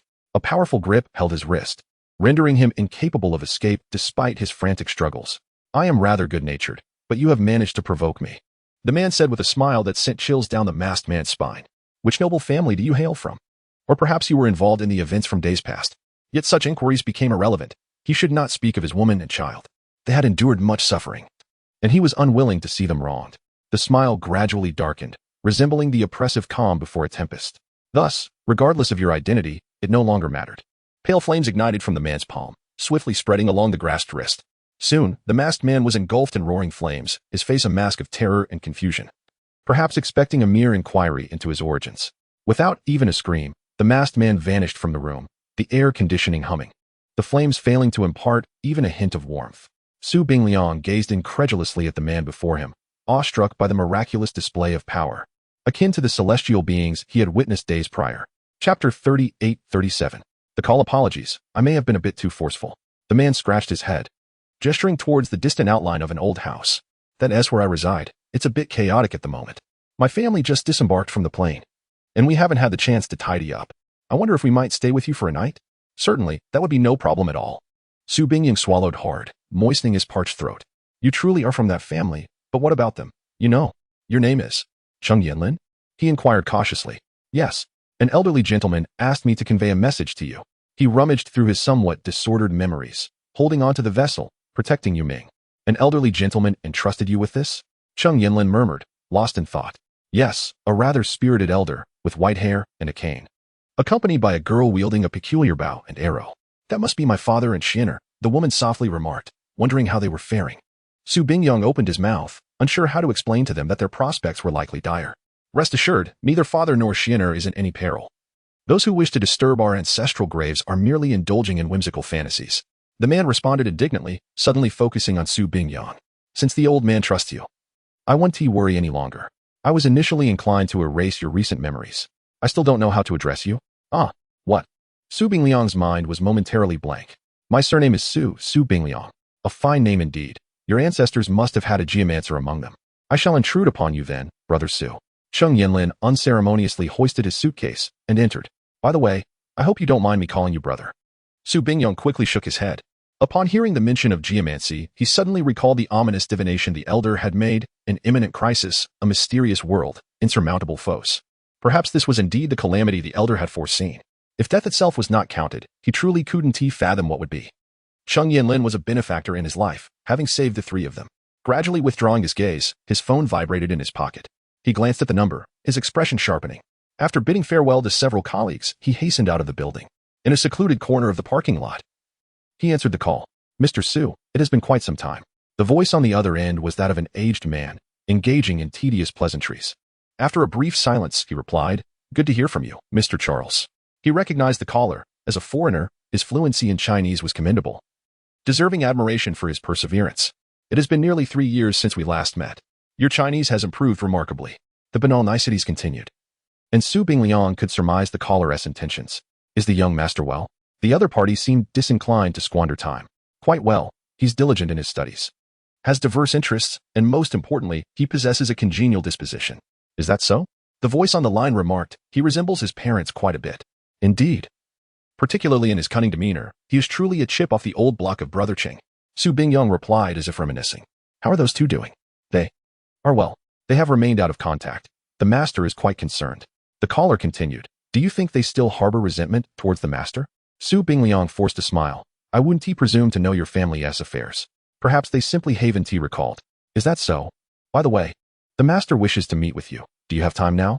However, the other party's tone carried an air of command rather than inquiry. "Understood." Su Bingliang ended the call and drove home. Upon entering his residence, Su Bingliang promptly drew all the curtains. He retreated to his study, casually pulled a few books from the shelf, and the large bookshelf split apart, revealing a pitch-black passage. He stepped inside, and the bookshelf slowly closed, as if nothing had transpired. This was a hidden chamber, with an ancient stone floor, walls overgrown with moss, and cold droplets occasionally dripping from above, mingling with a strong metallic scent. Torches were embedded in the walls, casting a faint crimson glow that illuminated the dark corridor. The room was modestly sized and sparsely decorated, with a writing desk adorned with peculiar bottles, several yellowed pages, an old notebook, and a dust-laden photograph. A large screen hung on the wall, emanating a soft white glow. This was a secret chamber constructed by Cheng Yuming, who claimed his home was too perilous. If it were to be built, it would undoubtedly be discovered. Su Bingyang had witnessed the means those individuals employed, and it would not be an exaggeration to say they could dismantle a house to find what they sought. Even Cheng Yuming was unaware of this place, as Brother Cheng had stipulated that until she possessed the ability to protect herself, she must not be entrusted with its secrets. He activated the screen, and a faint buzzing emitted from the antiquated speakers. A somewhat unclear image materialized, revealing an elderly man dressed in military attire from the early to mid-20th century, adorned with a Medal of Honor. His European features were marked by a wise glimmer in his eyes, exuding solemnity and dignity. The setting appeared to be a classically furnished room, spacious and bright, lacking any extravagant decorations, rendering it somewhat empty. A vintage gramophone played soft music, and a well-dressed butler stood respectfully beside the elderly gentleman, presenting him with a cup of tea. Su Bingliang recognized him. It was Mr. Charles. The elderly man raised his cup, saying, "Little Su, you've aged quite a bit. You still seem as spirited as ever, just as I remember." Su Bingyang replied respectfully, "This is the burden every cursed kin must bear. I have lived for 150 years. No one but God and oneself can take the lives of our kind." The elder held a dark gold smoking pipe, gently tapping it against the armrest of the chair. "I began secretly smoking this at 16, and I still haven't developed cancer. Back then, tobacco lacked filters. Do you know that feeling? Somewhat empty, somewhat sorrowful. I felt like a monster. That is quite enviable." "Enviable, you say?" The elder chuckled softly. "At times, one might find death more blissful than living." The elder was named Conrad and Christie, the head of one of the world's 7 great magical families, the Christie clan. The family crest depicted an evergreen tree, symbolizing the extraordinary vitality bestowed upon them by God. In their own words, even stubborn cancer cells cannot survive in their bodies. As long as they aren't utterly dismembered, they could survive. The elderly gentleman displayed a gentleness befitting his status. Indeed, he had once been a distinguished gentleman, a title that was the highest praise for a successful man in his era. "How are Vivian and the young man from the Cheng family?" "They are quite well, spending their days buried in his study, seemingly engaged in some unknown pursuits." Su Bingliang felt it was the most absurd lie he had ever told. Yet he maintained a facade of calmness. "Is that so?" The old man's gaze suddenly fell. These 2 children were excessively headstrong. Having rejected the family's assistance for all these years, even neglecting to call this old man, leaving him to languish like a solitary elder, staring blankly at the phone all day. Su Bingliang forced a smile. Aside from the old man's somewhat intimidating reputation, he was, after all, quite amiable, never resorting to intimidation. Every conversation with Su Bingliang felt akin to a heart-to-heart talk in the quiet of the night. "Have they visited you recently?" "We gather every so often. Cheng Deji maintains a good disposition, and I believe he holds no grudges." "That's good to hear." The old man's wrinkled face broke into a smile. Then he added, "Next time, please tell them that I hope they remember there is a lonely old man at home, and at least they could call to ease my mind. Very well. Su Bingliang reluctantly agreed, uncertain whether withholding the truth about Cheng Deji and the others from the old man was right or wrong. But what about Yuming? How is he faring? He has graduated from high school. His social performance has been commendable. Apart from a slight deficiency in sports, the rest is quite satisfactory. So admission to the magical academy should not be too challenging. He has graduated already? That little one has grown so much. The old man's eyes softened with kindness. Then he sighed gently. My greatest concern is for this child. Unfortunately, he is even more stubborn than his father. Had he remained with the family, he would not have endured so much hardship. Yuming is indeed quite obstinate, but he is not an ungrateful child. Of course not. The old man's tone suddenly grew firm. All of this is due to the Cheng family's constant indoctrination of those nonsensical ideas. Su Bingyang shrank slightly. He knew the old man and Cheng Deji had a rather strained relationship, seemingly stemming from the old man's disapproval of the marriage from the very beginning. However, the die had been cast. He could only grit his teeth and watch. Yet, the old man cared deeply for Cheng Yuming to the point of indulgence. Once proposing to mobilize the entire family's resources for his protection, only to be sternly rejected by Cheng Deji and his wife. Even so, the old man remained unconvinced. Sending many to discreetly follow Yuming, only to have them sent back with threats of never bringing Yuming to see him again if he continued such behavior, which finally prompted the old man to relent. The old man, unwilling to confront Cheng Wenlin or lose his authority in front of his daughter, could only rely on a more trusted informant, which happened to be Su Bingyang. Nearly all matters were conveyed through him. Alas, the old man suddenly appeared deflated. Seeming to age several years in an instant, slumping in the lavish chair, gazing vacantly out the window. Yuming is a pitiful child, yet as stubborn as his father. He likely harbors resentment towards this old man. With his talent, he could undoubtedly ascend to the throne of the world, becoming the family's most successful patriarch, while I, this useless old man, could enjoy my twilight years. Rest assured, Yuming understands the gravity of the situation. He is well aware. The old man nodded slightly. They should be arriving soon, correct? Su Bingyang confirmed. Yes, they are scheduled to interview Yuming at the beginning of next month. Interview? Nonsense. The old man exclaimed. Tell them that is my grandson. If they dare to reject him, I shall dismantle their academy. This once docile gentleman seemed to transform in an instant. Sir, the headmaster is that individual. There is no need for concern. Charles gently patted the old man's back. The old man then settled back into his seat, muttering, even that old coot cannot be trusted. Not a single member of the board at that school is worth a dime. He turned to Su Bingliang and said, Xiao Su, please take good care of matters concerning Yuming. Consider it my request. Do not mention it. Su Bingyang replied earnestly, Yuming is a good child. And my relationship with Cheng Deji is something I will always keep in mind. However, as for the path ahead, even if I wish to help, I may be powerless to do so. That will suffice. The old man coughed heavily twice. If Vivian and the others decide to return, you should join them. It feels strange to only meet through screens. Su Bingyang nodded, hesitating before asking, your health? Me? I have reached an age where, as long as I am human, how could I escape death? I have lived many more years than most. The old man continued, otherwise, how could those old fools pursue the elusive concept of eternity? Looking at Su Bingyang, the old man smiled and added, do not worry. This old body of mine can endure for quite some time. Death is a long process, quietly watching oneself gradually decline into despair, ultimately leading to death. Perhaps this is the punishment God has bestowed upon our kind. With that, the communication drew to a close, as Su Bingliang glanced at the photograph on the table. He turned and departed the chamber amidst the whirring of gears. Chapter 39. Return to school today marks the return to school at Violet High School. The entrance is bustling with an array of luxurious vehicles, as impeccably dressed parents beam with pride and satisfaction, watching their children step through the gates, signifying their ascent into the ranks of society's elite. Cheng Yuming strolls along the road, observing the stream of cars making their way to the school, while others vanish into the distance. Some classmates, with whom he shares a casual rapport, express envy for his solitary commute, going to and from school alone, casting elongated shadows along the sunlit streets, indulging in the occasional diversion at a nearby internet CF for a brief gaming session, or savoring a cup of milk tea and a cozy CAF while listening to soothing melodies, quietly witnessing the sunset as the streetlights flicker to life. From a young age, Cheng Yuming has exhibited a remarkable independence, born into a family of magicians, garnering admiration and respect from others. He has grown accustomed to the insincerity of many faces, making it increasingly challenging to find someone to confide in. In his eyes, his parents resemble superheroes from comic books, always ready to swoop in from the clouds to rescue him from peril and ward off any threats. The Cheng couple seldom interferes with his affairs, often proclaiming their household to be exceptionally democratic. Thus, as long as Cheng Yuming's pursuits remain within reasonable bounds, they readily acquiesce. They staunchly advocate for an unsupervised upbringing, believing it to be the most organic means for a child's growth. Their daily lives revolve around a routine of research from 9 to 5. Their income modest yet sufficient to sustain a comfortable living. They often return home at midday, bringing a meal from the Institute's cafeteria for Cheng Yuming, occasionally accompanied by drinks or fruit. Despite his lack of enthusiasm for academics, Cheng Yuming has not devolved into a delinquent. Rather, his interests have expanded to an extent that leaves his parents bewildered. He dabbles in a myriad of activities, as he puts it, acquiring a smattering of skills without mastering any, having long since lost the initial thrill. Cheng Yuming relishes orchestrating his own life according to his whims, sometimes so busy that he scarcely finds time to sleep, while at other times he might linger in bed for an entire day, leaving his room only for meals and bathroom breaks. He merely seeks something to engage him, chasing new thrills to alleviate his mundane existence.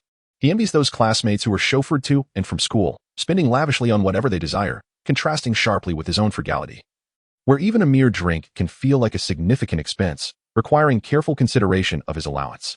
At some point, he developed an aversion to indebtedness, even to his own parents, feeling a sense of peace only when spending his own money.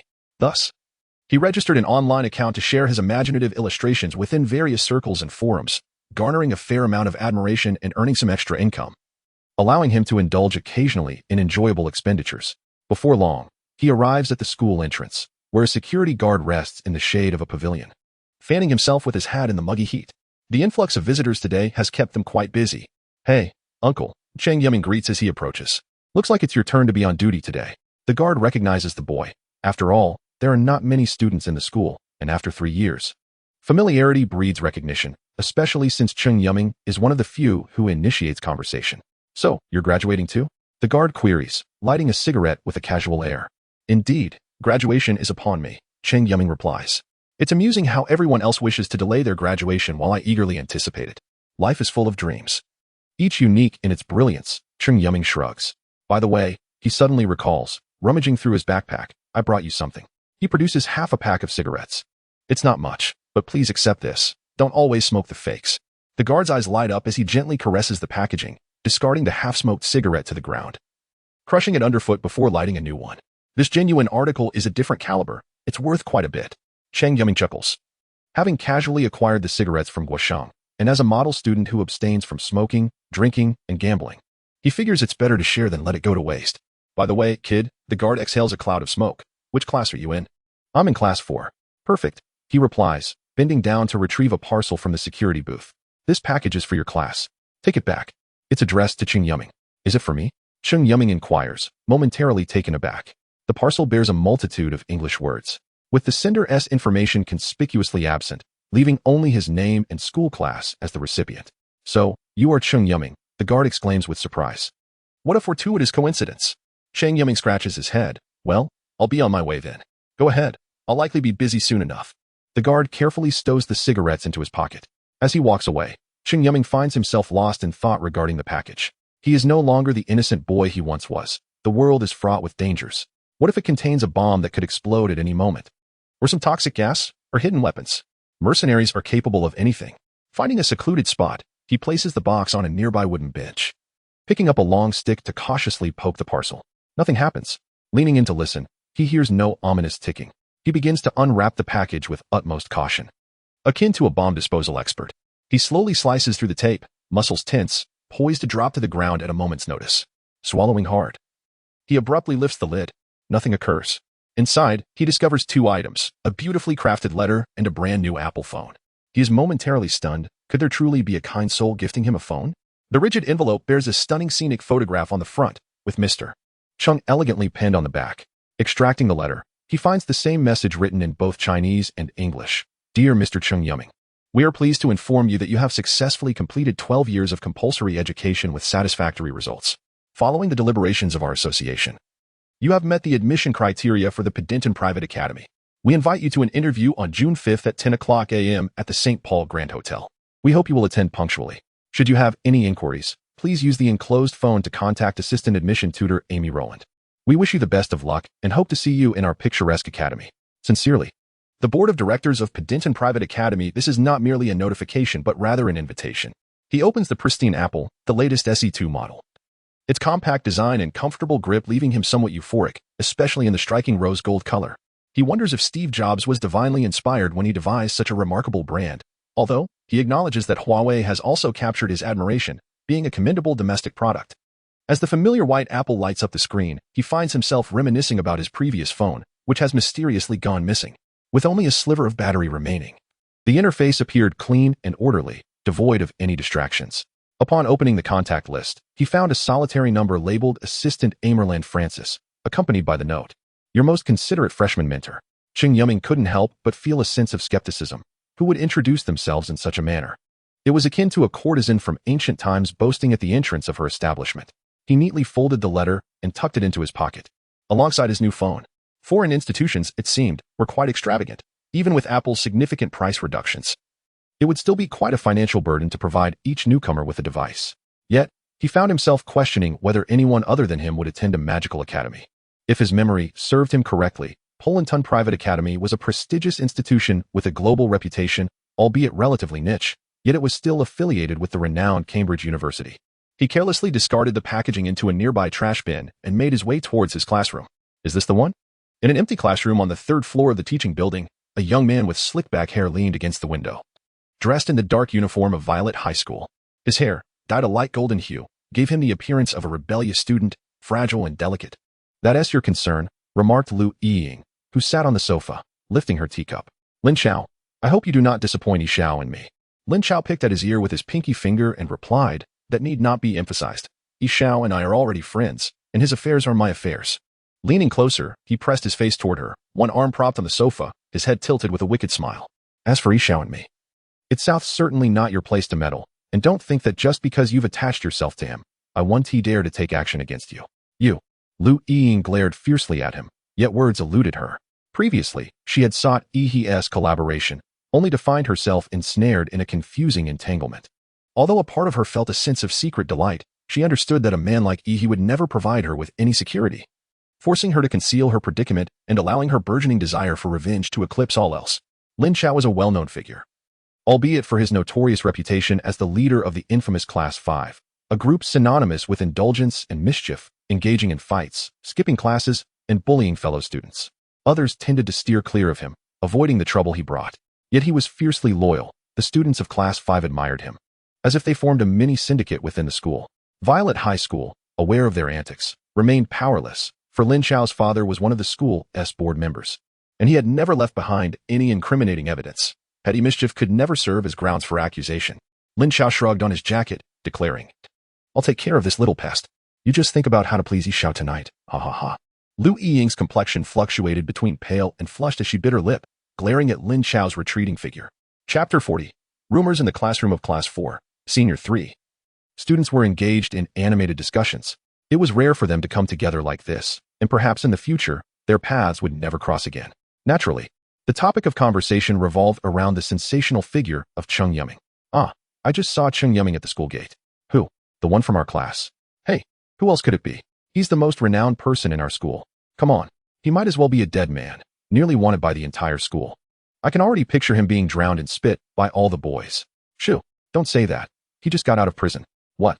No way. What's going on?" "You really don't know?" "Apparently, his family has connections with many agencies, and he accidentally killed a lot of people not long ago. It's terrifying to think about. He was supposed to be sentenced to death, but he was acquitted and claimed to be a heroic citizen." "I heard that too. But they said the deceased were all local ruffians, yet the manner of their deaths was truly tragic. Not one of them was decent looking." "Do you think he might be a psychopath?" "A psychopathic killer?" "Shoo, keep your voice down. Someone is watching." "Isn't that Su Xiaowei? Does she have some connection with Cheng Yuming?" "See, I told you to join me at the banquet last time. You missed out on major news." "Shut up. Just get to the point. Do you know Yi Xiao, the one from Yidong Commerce?" "Yes, Yi Xiao publicly confessed to Su Xiaowei at that banquet. I heard the whole event was organized just for her. How romantic. If I were a woman, I might have surrendered." "And then?" "Then Su Xiaowei publicly rejected him because she has a boyfriend." "Su Xiaowei has a boyfriend?" "Oh no, bro, my dreams are shattered. Let me finish." "Do you know who her boyfriend is?" "It can't be." "It is." "Friends, doesn't life feel unreal?" "No. I feel like this is just a dream, right? When will the underdog finally rise?" This is even more melodramatic than a Korean soap opera. Rumor has it that on that day, Cheng Yuming publicly embraced Su Xiaowei and berated Yi Xiao, mocking him for being effeminate. "Why rumor? Weren't you there?" Slip of the tongue. I'm used to telling stories." "Ugh, is that the point?" Cheng Yuming is a real man, unafraid of death. In this country, power and influence mean nothing. Yi Xiao wouldn't he dare touch him regardless of his nationality. Then why is he still attending school? Oh, I don't know. Maybe Yi Xiao has some unique ideas? Don't tell me this guy has a background even bigger than Yi Xiao's and is too scared to act? Don't say such things. You want to get yourself killed? Just then, the classroom door slowly opened, and Cheng Yuming strode in. The entire classroom suddenly fell into a deathly silence. All eyes were focused on him, leaving him bewildered. Even if he was a celebrity, it shouldn't he be like this, right? Boys whispered amongst themselves, while girls took a subtle step back, their eyes filled with fear. Cheng Yuming walked over to Su Xiaowei. What's going on? What else could it be? Have you forgotten you're the talented one? A felon? A lecher? A killer? Oh. Cheng Yuming stroked his chin. After just a few days, my titles have multiplied. Maybe your skin has just thickened? Su Xiaowei shot him a glance, finding his nonchalance infuriating. Cheng Yuming turned to greet the classmates around him, but everyone seemed to avoid him like the plague, which made him feel awkward. After contemplating, he asked Guosheng where the graduation certificate was. After I get it, I'm going home to sleep. At Lao Su's. He insists on having an award ceremony. Really? So boring? Indeed, it's that boring. You should have seen Lao Su just now, crying like a baby. Don't exaggerate. He is not just doing this for our class. Actually, not at all. According to the seniors, Lao Su does this every year. Everyone has gotten used to it. Isn't it allowed for a steel man to have a delicate heart? Ugh. If he's delicate, I might as well stay single for life. Sounds as if someone is actually interested in you. Cheng Yuming paused. True, who would want me? He turned his gaze to Su Xiaowei. What are you doing? Reading. Su Xiaowei replied without looking up. What book? Cheng Yuming snatched the book from her hands. Wow, Notre Dame de Paris? This book isn't suitable for you. You should be reading. The CEO loves me. Su Xiaowei opened her mouth, but surprisingly didn't retort. She snatched it back, muttering, mind your own business. Hey, don't be mad. I was just joking. Don't take it seriously. Did I stir up a hornet's nest? With a cheeky grin, Guosheng sidled up. One is at a crucial juncture, metamorphosing from a capable woman into a goddess. How could you possibly undermine her aspirations so? Little did I anticipate she held such regard for it. She's never been one for anger, only action. See, I, too, sense something amiss, Guosheng murmured. The chieftain doesn't even flare up anymore. How is this underling to survive? Damn it, you're not happy she's not throwing tantrums? Are you a masochist? Cheng Yuming recoiled warily, as if to say, get away from me, you pervert. Damn, can't you sense it? How to put it? There's a slight inkling, Cheng Yuming mused. I sense she's fallen for me. Uffed. Guosheng nearly choked. Even Su Xiaowei couldn't bear it any longer, grinding her teeth as she spoke. If you're tired of living, I can expedite your demise. A jest. A jest. Cheng Yuming exclaimed. Alas, this humble one merely sought to lighten the mood, seeing as Milady's countenance appeared wan and spirits low. None of your concern. Aye. Cheng Yuming patted his chest in assurance, settling into his seat.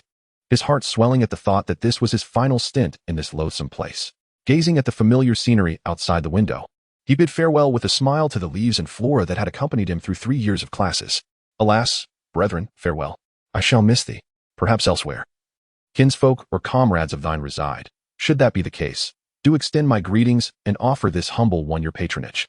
Old Cheng, what have you been up to these past few days? Guosheng inquired. Me? Eating and sleeping. Damn it, are you a pig? Can't you have some ambition? The Gaokao is less than a fortnight away. Guosheng lamented with fervor. What's it to me? I'm not taking it. Cheng Yuming sprawled across the desk, stretching his arms. Next month, I might just be heading to the distant shores across the ocean. That good? Not even needing to take the exam? What school is it? You wouldn't understand. A vocational school, exclusively for internal enrollment, Cheng Yuming replied with faint profundity. He couldn't possibly tell Guosheng he was off to magic school, could he? Magic, you know? Like Hogwarts School of Witchcraft and Wizardry, Gryffindor, where a bunch of lads and lasses fiddle with beakers and wands, turning everyone around them into frogs. Humph, so mysterious. I'm not vying with you, Guosheng retorted. So, you won't be returning to the country much in the future? Perhaps never again, Cheng Yuming murmured wistfully. Guosheng failed to detect the self-abandonment in his tone. Cheng Yuming felt as though he were walking into the lion's den, willingly ensnaring himself in the hunter's net. Yet, he had no choice. He had to find his parents, and he yearned to unravel the enigma surrounding him. Then we brothers won't see each other? Guosheng asked, a hint of apprehension in his voice. Why not? You can hop on a plane to see me anytime, Cheng Yuming said, his eyebrows dancing. Best bring a few beauties along, board your private jet, and we'll bask in the sun on a Hawaiian beach, arms around the ladies. Wouldn't that be divine? Guosheng made a large X across his chest, declaring righteously, impossible. How could I betray my wives? Farewell, brother. Take care of yourself abroad. Damn, plastic brotherhood. Cheng Yuming tugged at the corner of his mouth. This carefree camaraderie was what he cherished most. pure, unadulterated, and utterly comforting. Chapter 41. Invitation. The time of waiting is always excruciating. Cheng Yuming, feeling utterly bored, idly scrolled through his phone. Soon, he would receive his graduation certificate and could return home to indulge in a long, restful slumber. Perhaps he could even treat himself at the nearby dim sum shop to celebrate this momentous occasion. He wondered what had possessed the bald Sue.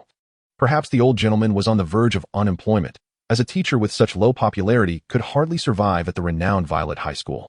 At last, the classroom door swung open, and bald Sue entered, cradling a hefty stack of certificates with red and black covers.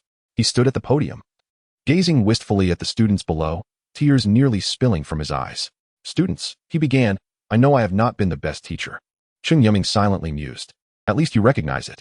However, I genuinely wish for each of you to step into society and become elites in your respective fields, ultimately bringing glory to our motherland." His voice trembled with emotion, and the students responded with applause, Cheng Yuming included, albeit half-heartedly. It must be said that the students were quite accommodating. "I am aware that many of you may find my formalities today perplexing," Sue continued, his expression one of regret and nostalgia. "Please do not take offense, for you will be the last class I teach." A murmur of surprise rippled through the students. This was indeed shocking news. Cheng Yuming was momentarily taken aback, pondering if perhaps his mouth had been blessed with prophetic insight today. "Quiet, please." Sue cleared his throat, discreetly wiping away the tears at the corners of his eyes, his shiny bald head gleaming under the classroom lights. "I know that over the past 3 years, I have not treated you all kindly, and I hope you can understand that I merely wish to impose strict standards upon you, to encourage your early success." "Understood," the students replied in scattered agreement. At this juncture, it was difficult for them to jest about Sue, having been their homeroom teacher for 3 years, while they could not claim a deep friendship. Familiarity had bred a degree of affection, and it was time to part ways, after all. "All right, I shall not delay you any longer." Sue wiped his nose and waved his hand over the substantial stack of certificates. "Luo Zaheo, congratulations." He called out to a classmate sitting diagonally from Cheng Yuming, shook his hand, and embraced him. It was reminiscent of the ceremony for awarding diplomas and degrees after university. The elderly professor, teary-eyed, held the student's hand tightly, his blurred vision magnified through thick glasses as he uttered, "Congratulations." Cheng Yuming harbored serious doubts about Sue's penchant for favoritism, given the unreliable persona he had observed over the years. Sue continued to read names, and the students dutifully bowed as they approached him. Cheng Yuming. Finally, it was his turn.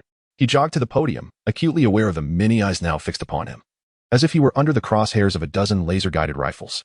Sue suddenly grasped his hand, leaving him momentarily stunned. "Cheng Yuming, if I have wronged anyone in class, it is undoubtedly you," Sue stated, his grip unwavering. "Perhaps I was overly focused on superficial achievements, which led me to neglect you. For that, I sincerely apologize." The rigid and stubborn bald Sue was actually apologizing. This was unexpected for Cheng Yuming. He quickly waved his hands. No, it's all right." In truth, he wished to convey that this was precisely the outcome he desired, better for no one to remember him, thus avoiding future awkwardness. "No, you must accept this apology. You have taught me that a teacher should not solely focus on appearances. I have strayed from the educational principles of Violet." "All right, I accept." Cheng Yuming opened his hands and took his certificate from Sue. "Now can I go home?" Of course. Sue chuckled awkwardly. Cheng Yuming's impenetrable demeanor made communication rather challenging. As he handed out the final certificate, Sue addressed the class. "All right, everyone, perhaps this is our last meeting as a group. In the future, you may encounter one another again as colleagues or competitors in the workplace, but I implore you to never forget Violet, nor our graduating class of 2020, and to hold on to your original aspirations." Sue delivered his passionate farewell with the fervor of a seasoned orator, igniting a sense of nostalgia among the departing students. Eventually, the classroom descended into a profound silence, as if no one wished to disturb the tranquility of the moment. Bald Sue departed, but before leaving, he took a group photograph of the class and sent it to each student as a memento. Perhaps he spoke the truth. He may not have been a great teacher, but he was undoubtedly a responsible homeroom teacher. Cheng Yuming felt he had misjudged the bald man all along. Perhaps he could indeed be a commendable educator. "Do you truly believe he is bidding us farewell?" Guo Sheng inquired mysteriously. "Isn't he?" "Certainly not. He's merely emotional because he is being transferred to the Education Bureau." At that moment, Lu Ying suddenly stood up and exclaimed, "Classmates, we've spent 3 years together without a proper gathering, have we? This evening, several of us have arranged to celebrate graduation with a meal. Who would like to join?" "That sounds great. I want to go." A boy stood up in response. "I feel the same. The more, the merrier," a nearby girl suggested. The proposal quickly gained traction, and Lu Ying turned to Cheng Yuming. "What about you?" "Me?" Cheng Yuming pondered. "I won't be attending." "Don't be such a lone wolf." Lu Ying smiled. Everyone's going. It wouldn't be right for you to miss out. He grimaced. He found this sort of half-coerced invitation unbearable. All right, fine, I'll go. What about Xiaowei? Lu Ying grinned. Your boyfriend will be there, you know. What if someone tries to steal you away? Su Xiaowei regarded Lu Ying with suspicion.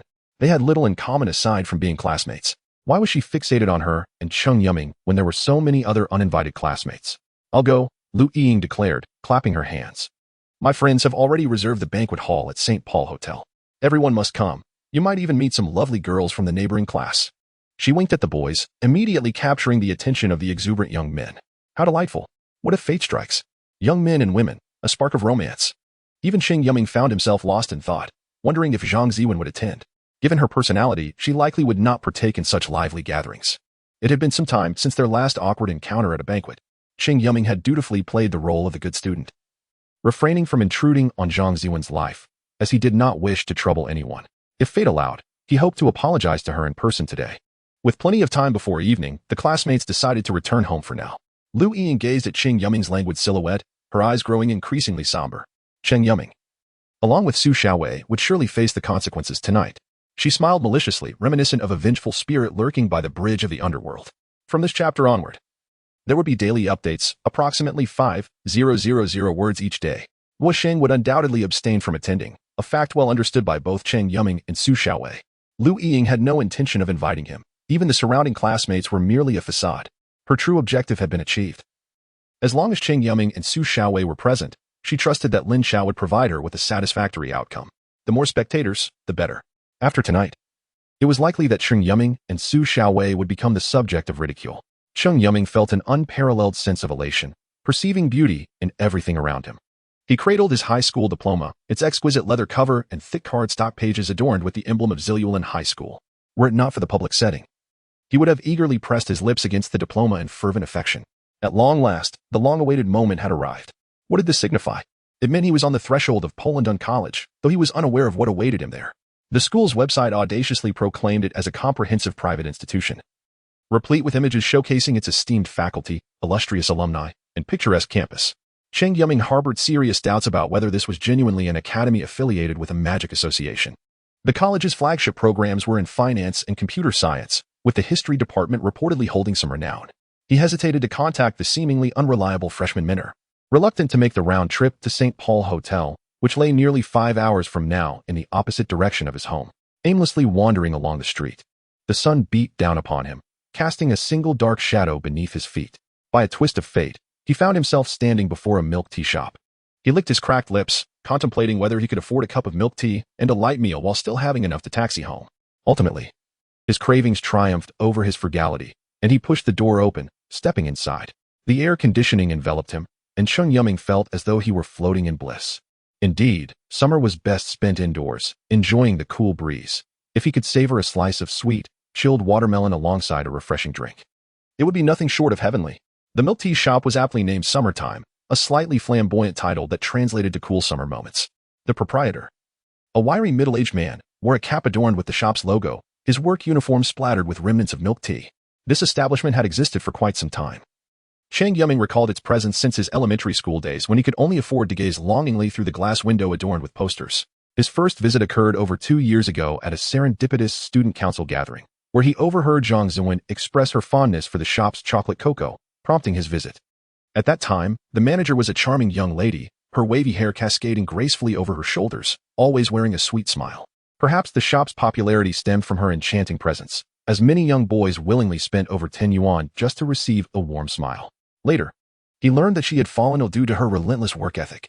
Although the shop was modest in size and clientele, it was challenging for a single person to manage. The manager's boyfriend, a director of program design at a publicly listed company, took over the role, resolutely leaving his former job to support the struggling milk tea shop. During the 10th anniversary celebration, when asked about his reasons, he remarked, "This has been my beloved's labor of love for so many years. I cannot bear to see it falter so easily." His dedication garnered the admiration of patrons, becoming a cherished tale. Currently, with students on break and adults at work, few ventured to this quaint establishment for a cup of milk tea. Most preferred to order takeout. The shop was rather empty, so Cheng Yuming settled into a corner by the window. Upon seeing him, the manager set down the cup he was holding and remarked, "It seems I haven't seen you in a while." Cheng Yuming scratched his head, acknowledging that he hadn't been to school much lately. I'm just here to pick up my diploma. Time flies. You've graduated. The manager continued, wiping the table with a cloth. Where is that sister of yours?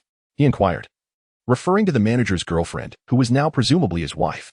The gentle and beautiful young lady must have reached the age of marriage by now, leaving countless hearts shattered in her wake.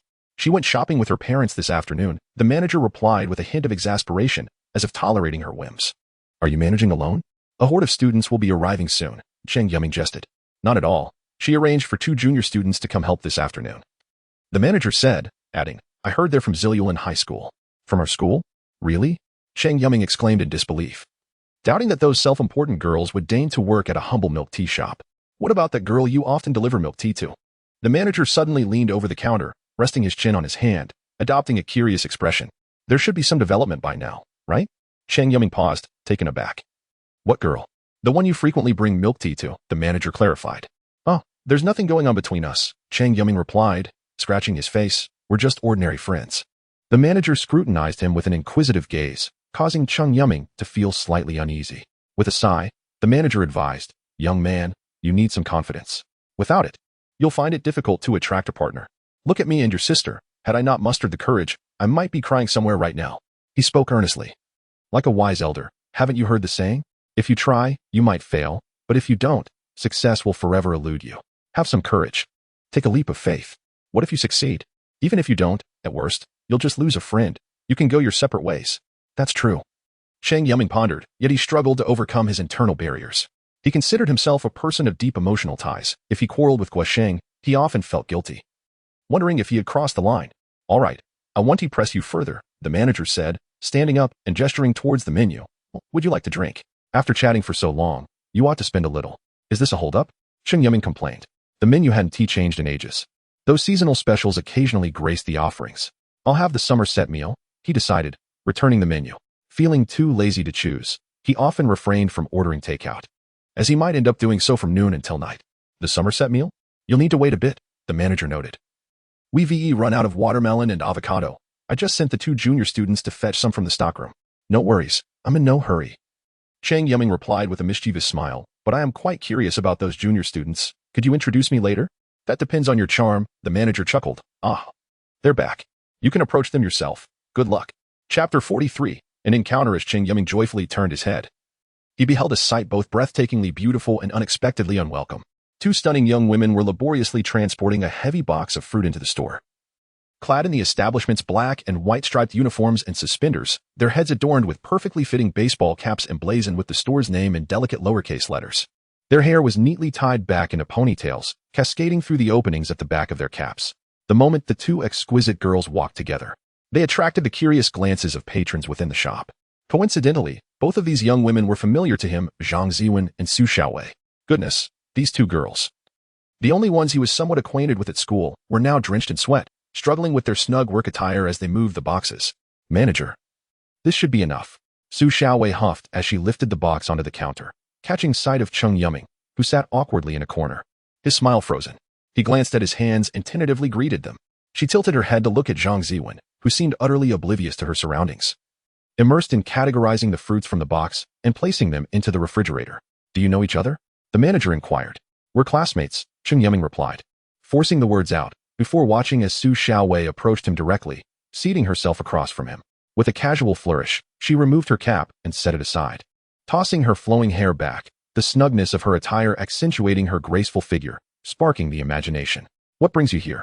Su Xiaowei's tone was laced with skepticism, akin to a predator discovering a long-sought prey.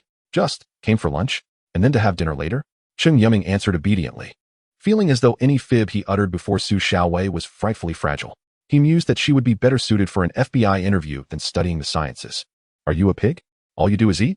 She quipped, her tone mocking. Isn't that what life is about? Humans work endlessly just to enjoy a hearty meal. Nonsense. Su Xiaowei scoffed, rolling her eyes. Cheng Yuming's arguments were so absurd that even if he possessed multiple mouths, he would struggle to win a debate. What are you 2 doing here, then? A young lady like you at the front lines experiencing life? Cheng Yuming's gaze occasionally drifted toward Zhang Ziwen, a girl so engrossed in her tasks that few could intrude upon her tranquil world. Experience my foot, Su Xiaowei retorted fiercely. We're just here to lend a hand to Lian Jie and snag a few free milk teas. Oh, Cheng Yuming elongated his response, a mischievous glint in his eye. So that's your true motive? But too much milk tea can lead to weight gain, you know. Why should you care? I can do as I please. Their banter was always laced with a palpable tension, as if they had consumed gunpowder. Suddenly, she raised her long, fair arm and shouted, "Time to order." Cheng Yuming was momentarily taken aback, hearing the counter respond softly, coming right up, while Zhang Ziwen hurriedly grabbed a menu and notepad, dashing over. As if recalling the workflow, she asked, "What would you two like to eat?" However, when she looked up, her serious expression abruptly froze. The manager, leaning over the counter with keen interest, seemed to anticipate the unfolding drama, for the gossiping spirit within could not be easily extinguished. The atmosphere grew heavy with an awkward silence as the three exchanged glances. Finally, it was Su Xiaowei who broke the tension. "What are you waiting for? Didn't you say you would treat us?" She shot Cheng Yuming a meaningful look that brimmed with unspoken threats. Right? What do you want? I'll go buy it." Cheng Yuming, sensing the impending danger, hastily retrieved his wallet, knowing full well he was being extorted. He couldn't afford to show weakness with Zhang Ziwen watching. "I'll have a large pearl milk tea, extra coconut jelly, and a signature ice cream cone, melon flavor, drizzled with strawberry sauce," Su Xiaowei declared after a moment's thought. Cheng Yuming winced at the thought of the expense. Turning to Zhang Ziwen, "What about you?" "I." Zhang Ziwen hesitated, unsure of whether to decline. "Oh, come on. If someone is treating, don't be shy." Su Xiaowei winked at Cheng Yuming, "Right? Absolutely. Don't hold back. I'm treating," Cheng Yuming exclaimed, as Su Xiaowei pushed him toward the counter to settle the bill. As he approached, the manager cast a knowing glance at Cheng Yuming. "Well done, master," the manager praised. "Master? This is just the fate of a server," Cheng Yuming lamented, a frown creasing his brow as he scanned his phone over the payment machine.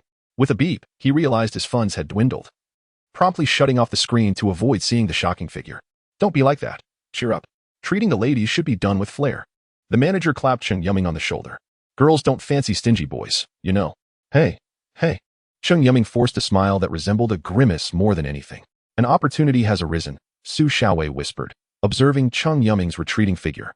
"What opportunity?" Zhang Ziwen asked, bewildered. "You silly girl. A confession. A confession." Su Xiaowei thumped the table in exasperation. "Heavens have delivered such a splendid chance to you, and you're not seizing it?" Zhang Ziwen's face flushed crimson, burying her head deep in her chest like a bashful ostrich. "Isn't it too soon?" she murmured. "Listen. He is leaving for studying abroad next month and may never return. If you miss this chance, you'll regret it." "Really?" Zhang Ziwen's head shot up, urgency lacing her tone. "Indeed." Su Xiaowei transformed into a wise older sister, guiding her bewildered junior. "Today could very well be your last opportunity. You two are such timid souls, fully aware of your feelings, yet too hesitant to express them. Now I'm left worrying." Zhang Ziwen lowered her head again, her hands nervously fidgeting together, uncertain of what to do. Confessions were something she had witnessed many times in novels or youth dramas, where, in the perfect moment, a boy would profess his feelings to a girl, uttering grand declarations of love that radiated warmth even through a screen. Yet, when faced with the reality of her own situation, it felt as if she were unprepared to scale Mount Everest without any gear.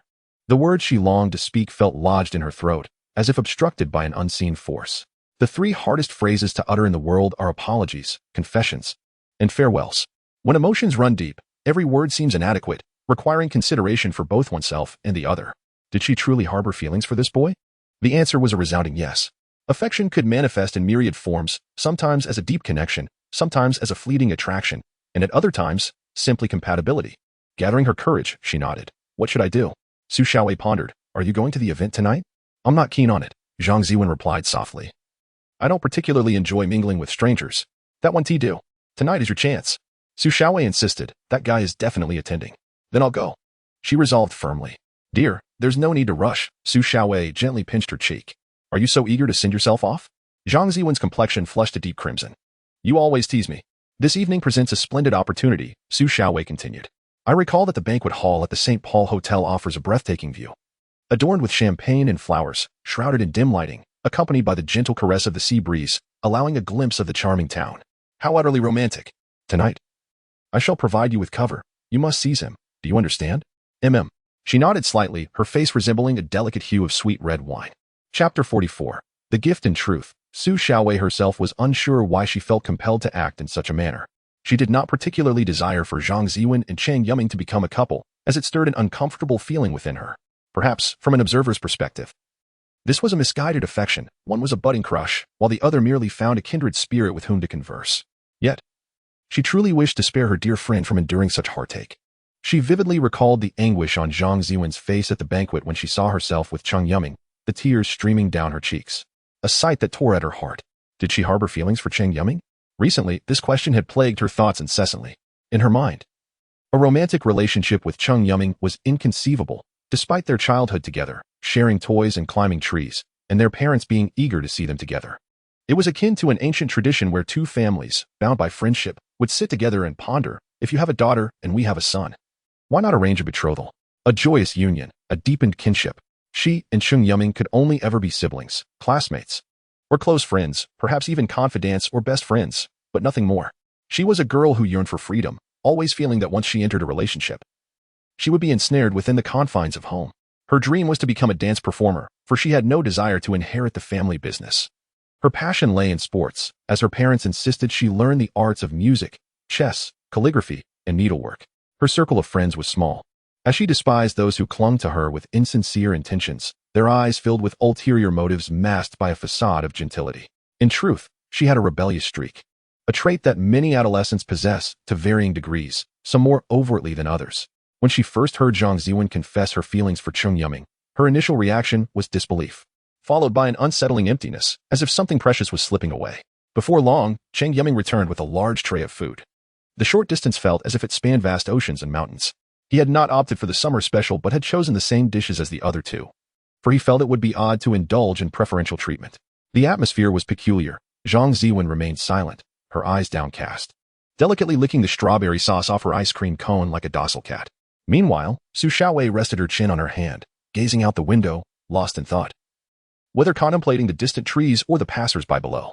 Xiaowei, hurry and eat before it gets cold, Cheng Yuming urged. Doesn't iced milk tea and ice cream get cold? Su Xiaowei shot back sharply. He shrugged his shoulders, then asked, Are you going to the gathering tonight? I felt quite embarrassed for missing the student council picnic last time. He suddenly realized he had treaded on a sensitive topic, one that the three had avoided discussing, as if it had never occurred. Sure, Zhang Ziwen nodded, indicating her agreement. Without dwelling on Cheng Yuming's misstep, this was all very strange.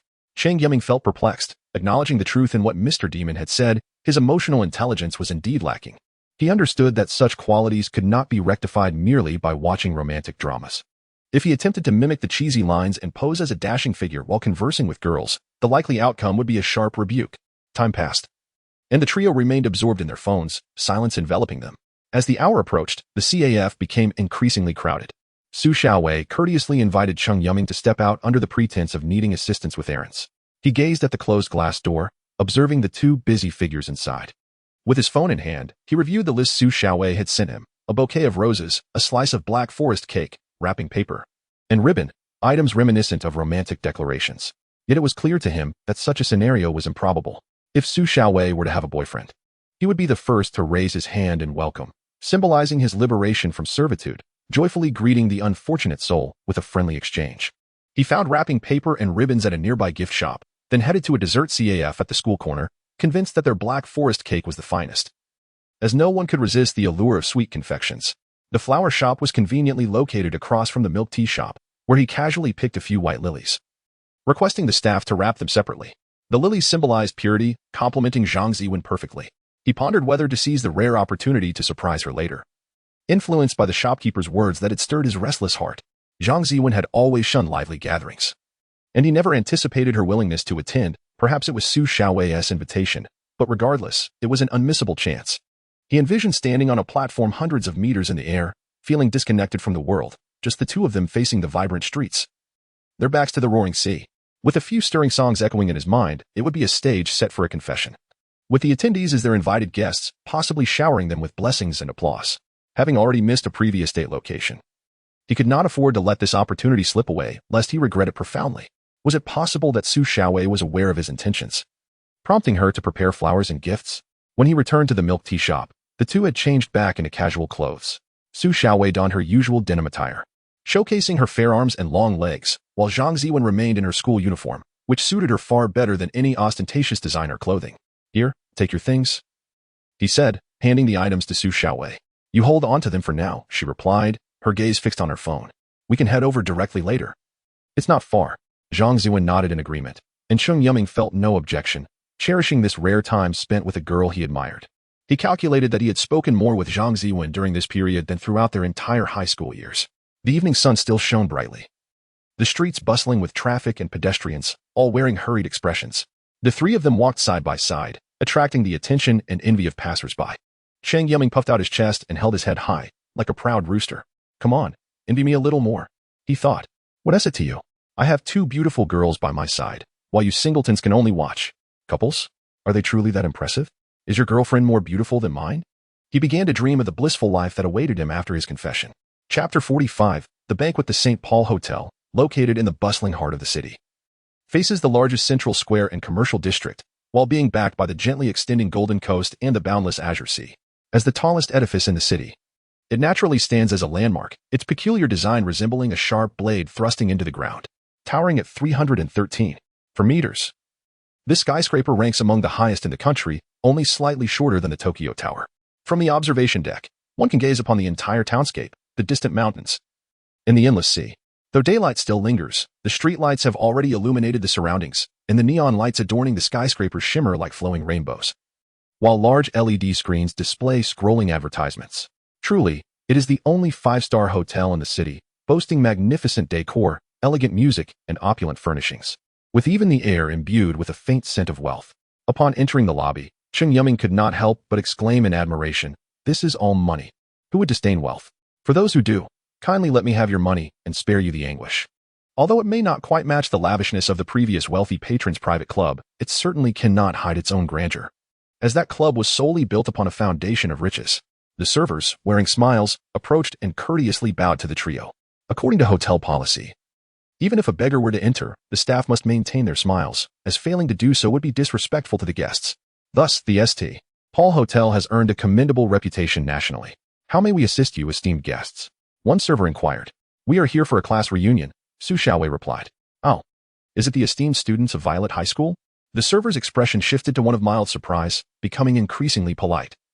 For each student from Violet High School is a person of power and influence, deserving of utmost respect. Please, take the VIP elevator to the top floor. Cheng Yuming mused that this was indeed a reconnaissance mission of sorts, considering the upcoming interview for Polanton Academy would also be held here.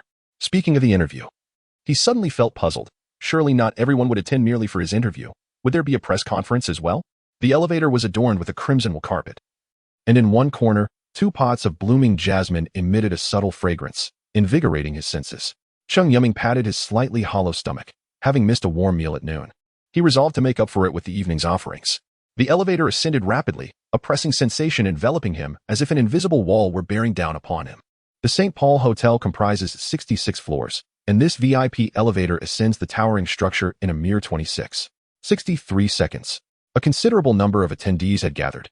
Cheng Yuming estimated around 100 people, seemingly reluctant to part with their school days, engaging in spirited discussions with familiar faces. The arrival of Su Xiaowei and Zhang Zuan instantly drew everyone's attention, while the boys were particularly intrigued by Cheng Yuming, the seemingly inconspicuous boy standing shoulder to shoulder with the two most admired girls in school. "Bring it over," Su Xiaowei beckoned Cheng Yuming. "You must be starving. Go eat something. I heard a German chef has prepared tonight's banquet." "Really?" Cheng Yuming's eyes sparkled. He only perked up at the mention of delectable food. "You're a good friend." He gave Su Xiaowei a thumbs up and hurried off to seek out his smoked pork knuckle and German sausages. Su Xiaowei turned to hand the items to Zhang Zuan, saying, "I've done my part. Now it's up to your efforts." Zhang Zuan nodded earnestly, as if making a significant resolution. "Ed, I'm so hungry. Shall we go join the festivities upstairs?" The girl, just emerging from the bathroom, wrapped in a towel, revealed her fair skin and well-defined features. One hand gently dried her still damp curls, releasing a faint scent of shampoo, while the other pointed to the ceiling, lamenting, "Please?" "No," Ed replied, casting her a resigned glance. "This is a school reunion. Why should you intrude?" "That's exactly why."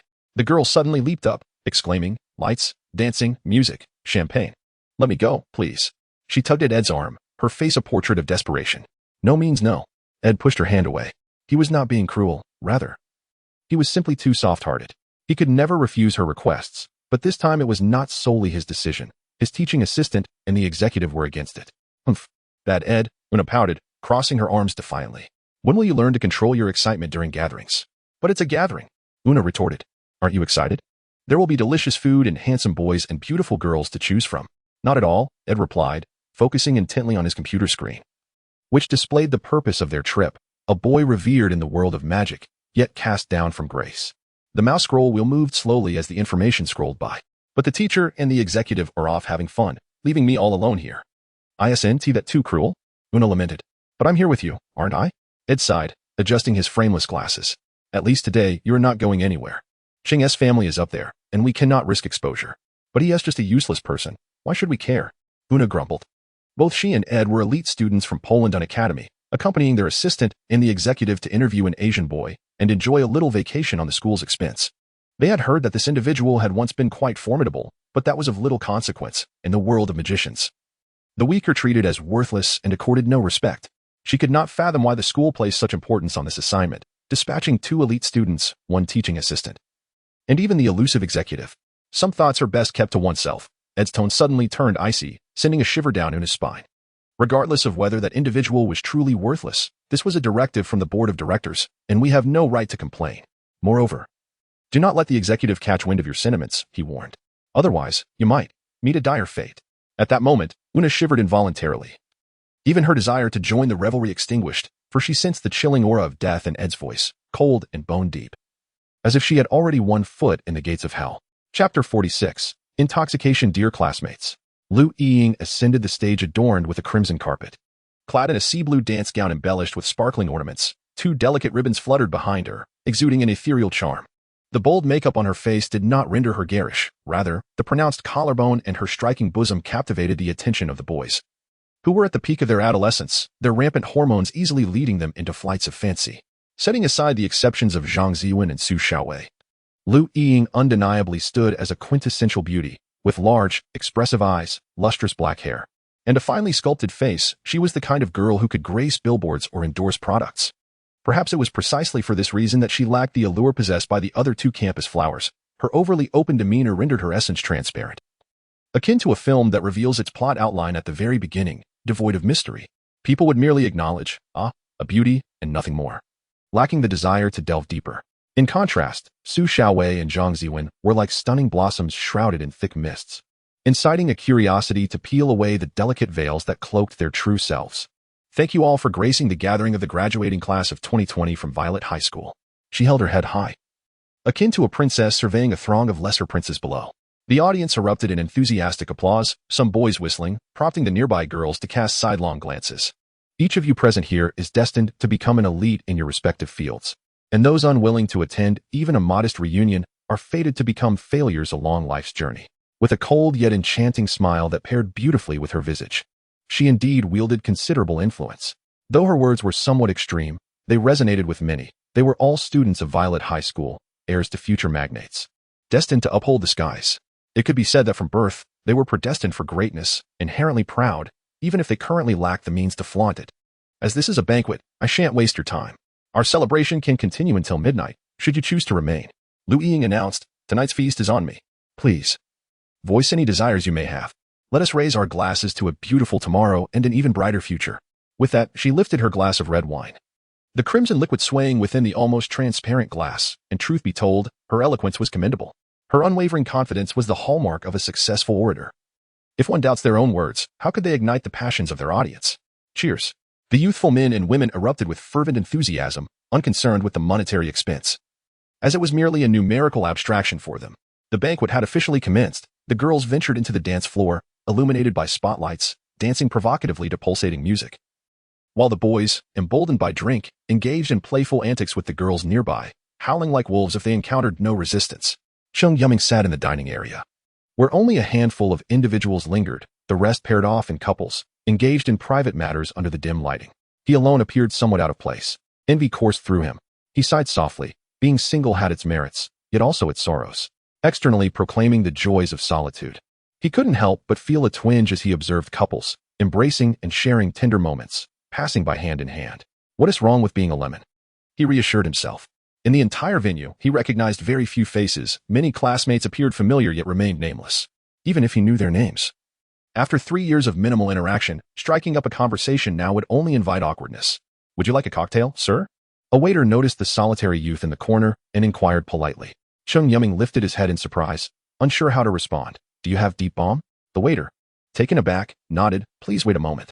Before long, he returned with a round tray, upon which rested a uniquely designed glass, 2 ice cubes playfully clinking against one another. Enjoy, he said with a slight bow before discreetly departing to the rhythm of the music. This crystalline concoction, known as the Deep Bomb Cocktail, was a potent beverage with minimal sweetness, originating from America. A blend of various spirits and fruit syrups mixed in differing proportions to create distinct flavors. The bartender would toss a shot glass filled with vodka or brandy into a larger glass, producing a striking visual effect, affectionately dubbed the Deep Bomb. Cheng Yuming was unsure why he ordered a drink. He typically abstained from alcohol, having never enjoyed it. Following his recent experiences, he had an additional reason. Drinking leads to trouble. Yet today, he inexplicably felt drawn to try it. As this cocktail was reputed to symbolize true masculinity and was often featured in American films or crime dramas, where the male lead, clad in black, would sit in a dimly lit bar, ordering a drink, downing it in one swift motion, and departing with an air of nonchalance. He raised the glass, took a deep breath, and gulped it down, the fiery liquid searing his tongue, followed by his esophagus and stomach, as if he had swallowed a blazing furnace. He gasped for air, realizing that the rush of wind could not alleviate the pain in his mouth, akin to swallowing a razor-sharp blade. What followed was an overwhelming sense of dizziness. The world spun chaotically as his head felt like a heavy lead ball, persistently yearning to plummet to the ground. It was a peculiar sensation. Despite his eyelids heavy with fatigue, they stubbornly remained shut while his mind remained vividly alert, as though the world had transformed. He began to comprehend why ancient poets favored sipping a drink before crafting their verses. It allowed them to glimpse a different world. It was said that the poet Li Bai would indulge in a drink before putting pen to paper, and in romantic dramas, heartbroken protagonists often sought solace in bars, weeping as they downed their drinks. He attempted to rise, yet felt utterly disconnected from the ground, as though strolling through space. Glancing at the shadows on the floor, he realized he was indeed moving, disregarding the unfinished roasted pork knuckle and half-eaten pizza on the table. For he beheld a girl, the one he had been yearning for.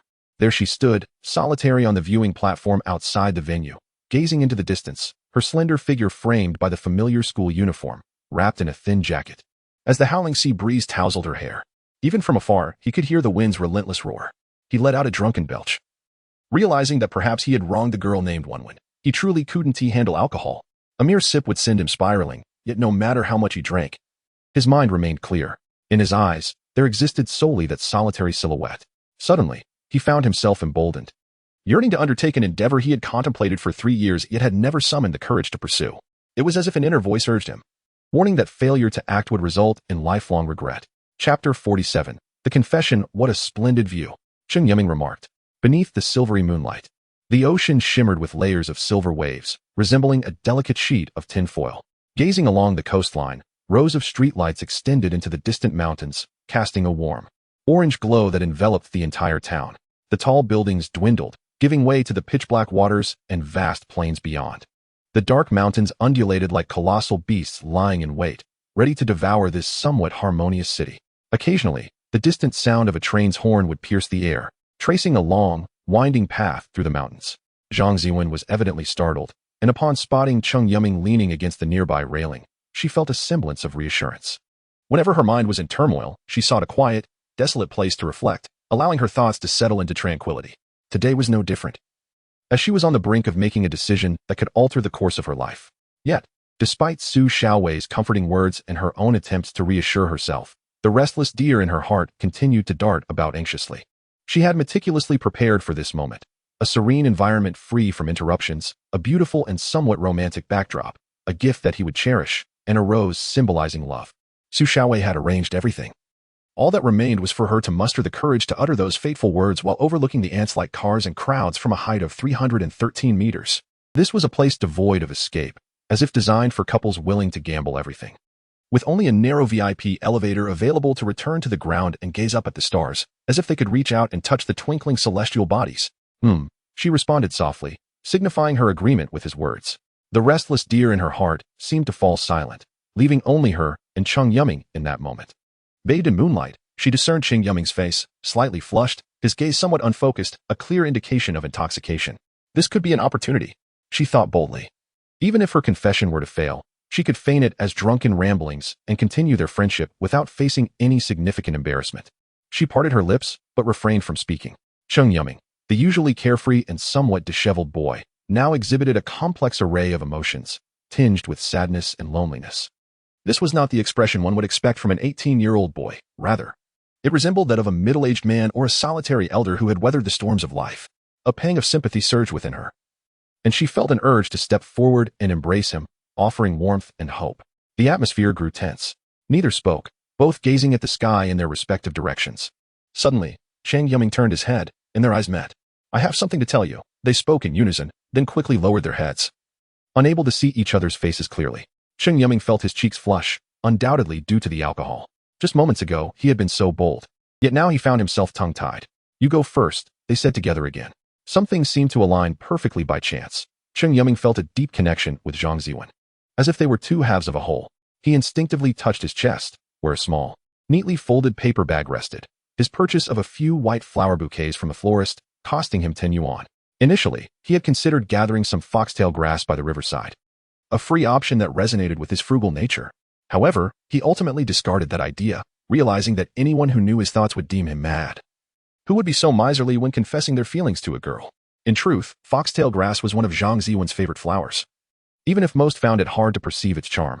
Once, during a student council meeting, someone had asked her favorite flower, and she had replied, "Foxtail grass." I appreciate its meaning. Everyone had assumed it was a jest. Surely, one should prefer the elegance of roses or the sweetness of lilies over something as common as foxtail grass.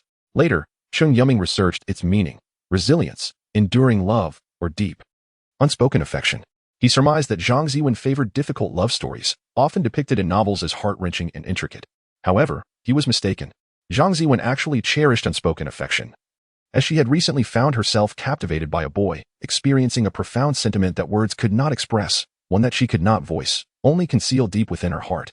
Cheng Yuming raked his fingers through his tousled hair and said, "You go first." "You first," she softly replied. "No, you go first." They seemed trapped in an endless cycle until, at last, Zhang Ziwen took a deep breath, summoning her courage. "I like you." Merely 4 words. Yet Cheng Yuming could see that she had expended all her strength, her delicate hand clenched into a tight fist, pale and tense, her lips pressed into a thin line. But her eyes radiated determination. What? He thought he might have misheard, or perhaps the world had gone awry, or he was merely hallucinating due to intoxication. Maybe this was all a dream, and in reality, he lay sprawled on the restaurant table, sound asleep.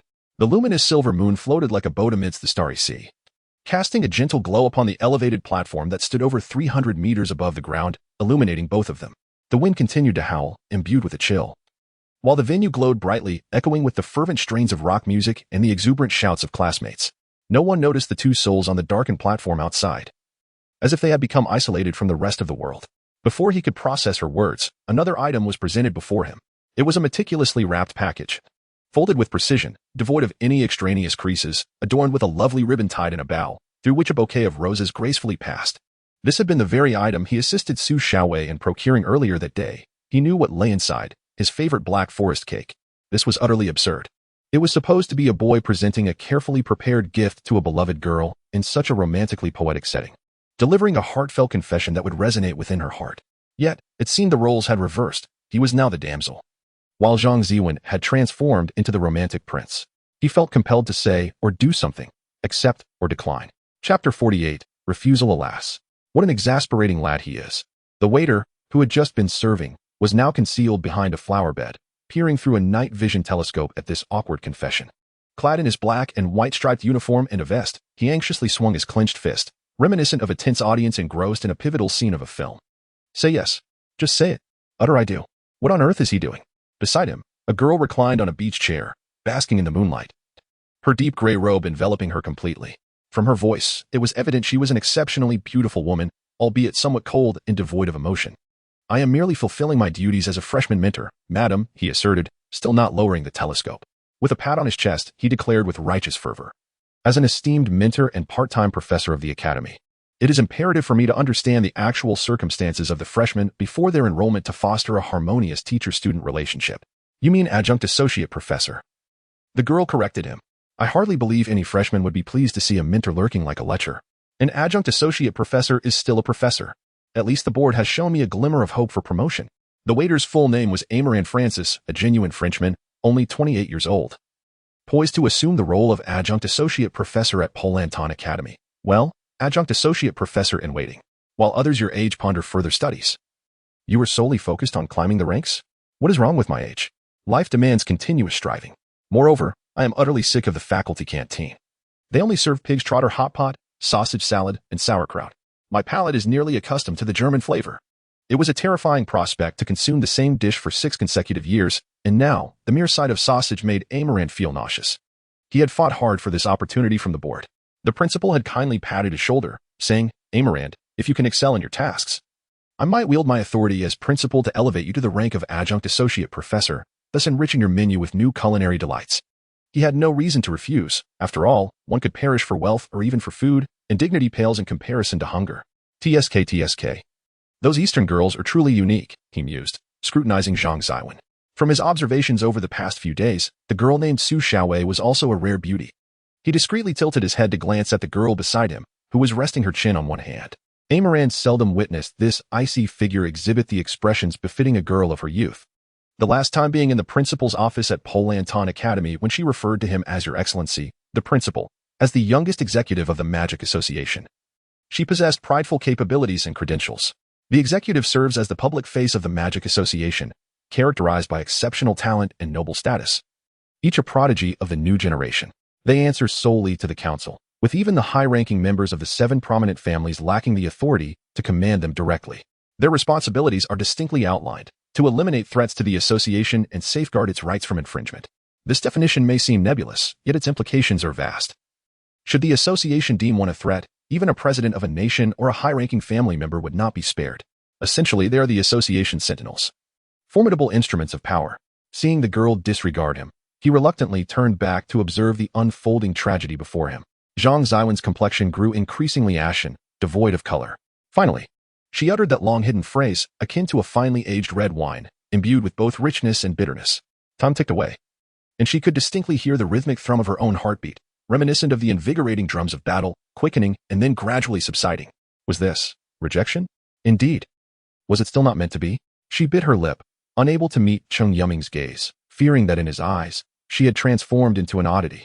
Having rashly confessed her feelings despite their scant interactions. Perhaps boys simply do not fancy assertive girls. She attempted to console herself, yet her tear ducts betrayed her. Flooding uncontrollably, her nose tingled, akin to a sharp bite of mustard, followed by the acrid scent of onions. She resolutely locked her tears within her eyelids.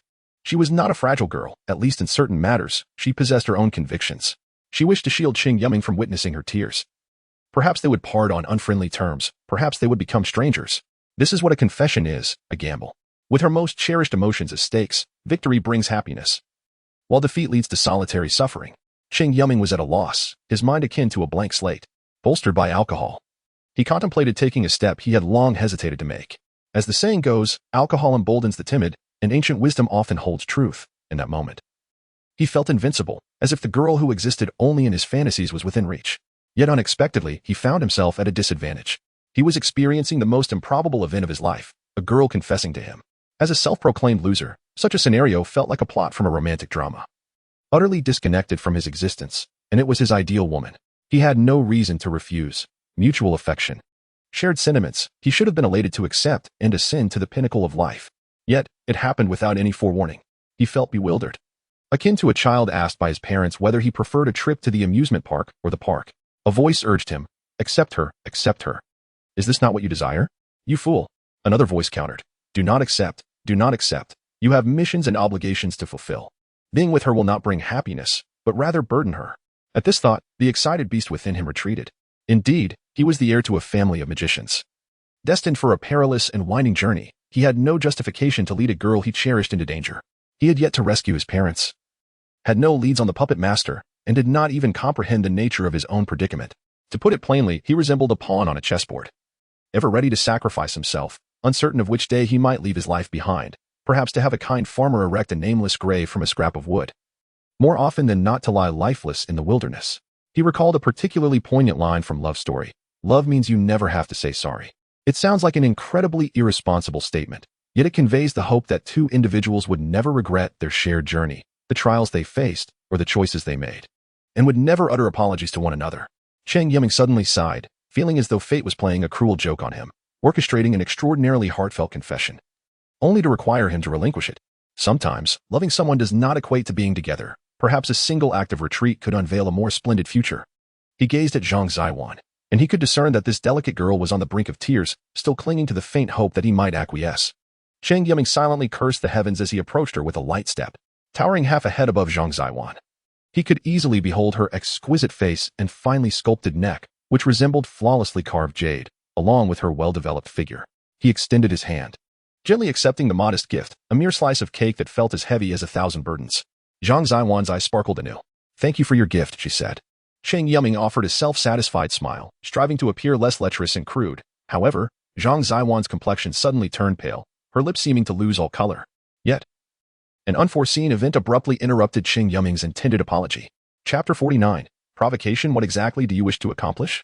Su Xiaowei cast a cold gaze at the youth before her, his strikingly bright yellow hair and swaggering demeanor leaving no doubt as to his identity. Lin Xiao, the son of a member of the Violet High School Board, alongside Su Bingyang, had earned a notorious reputation within the school.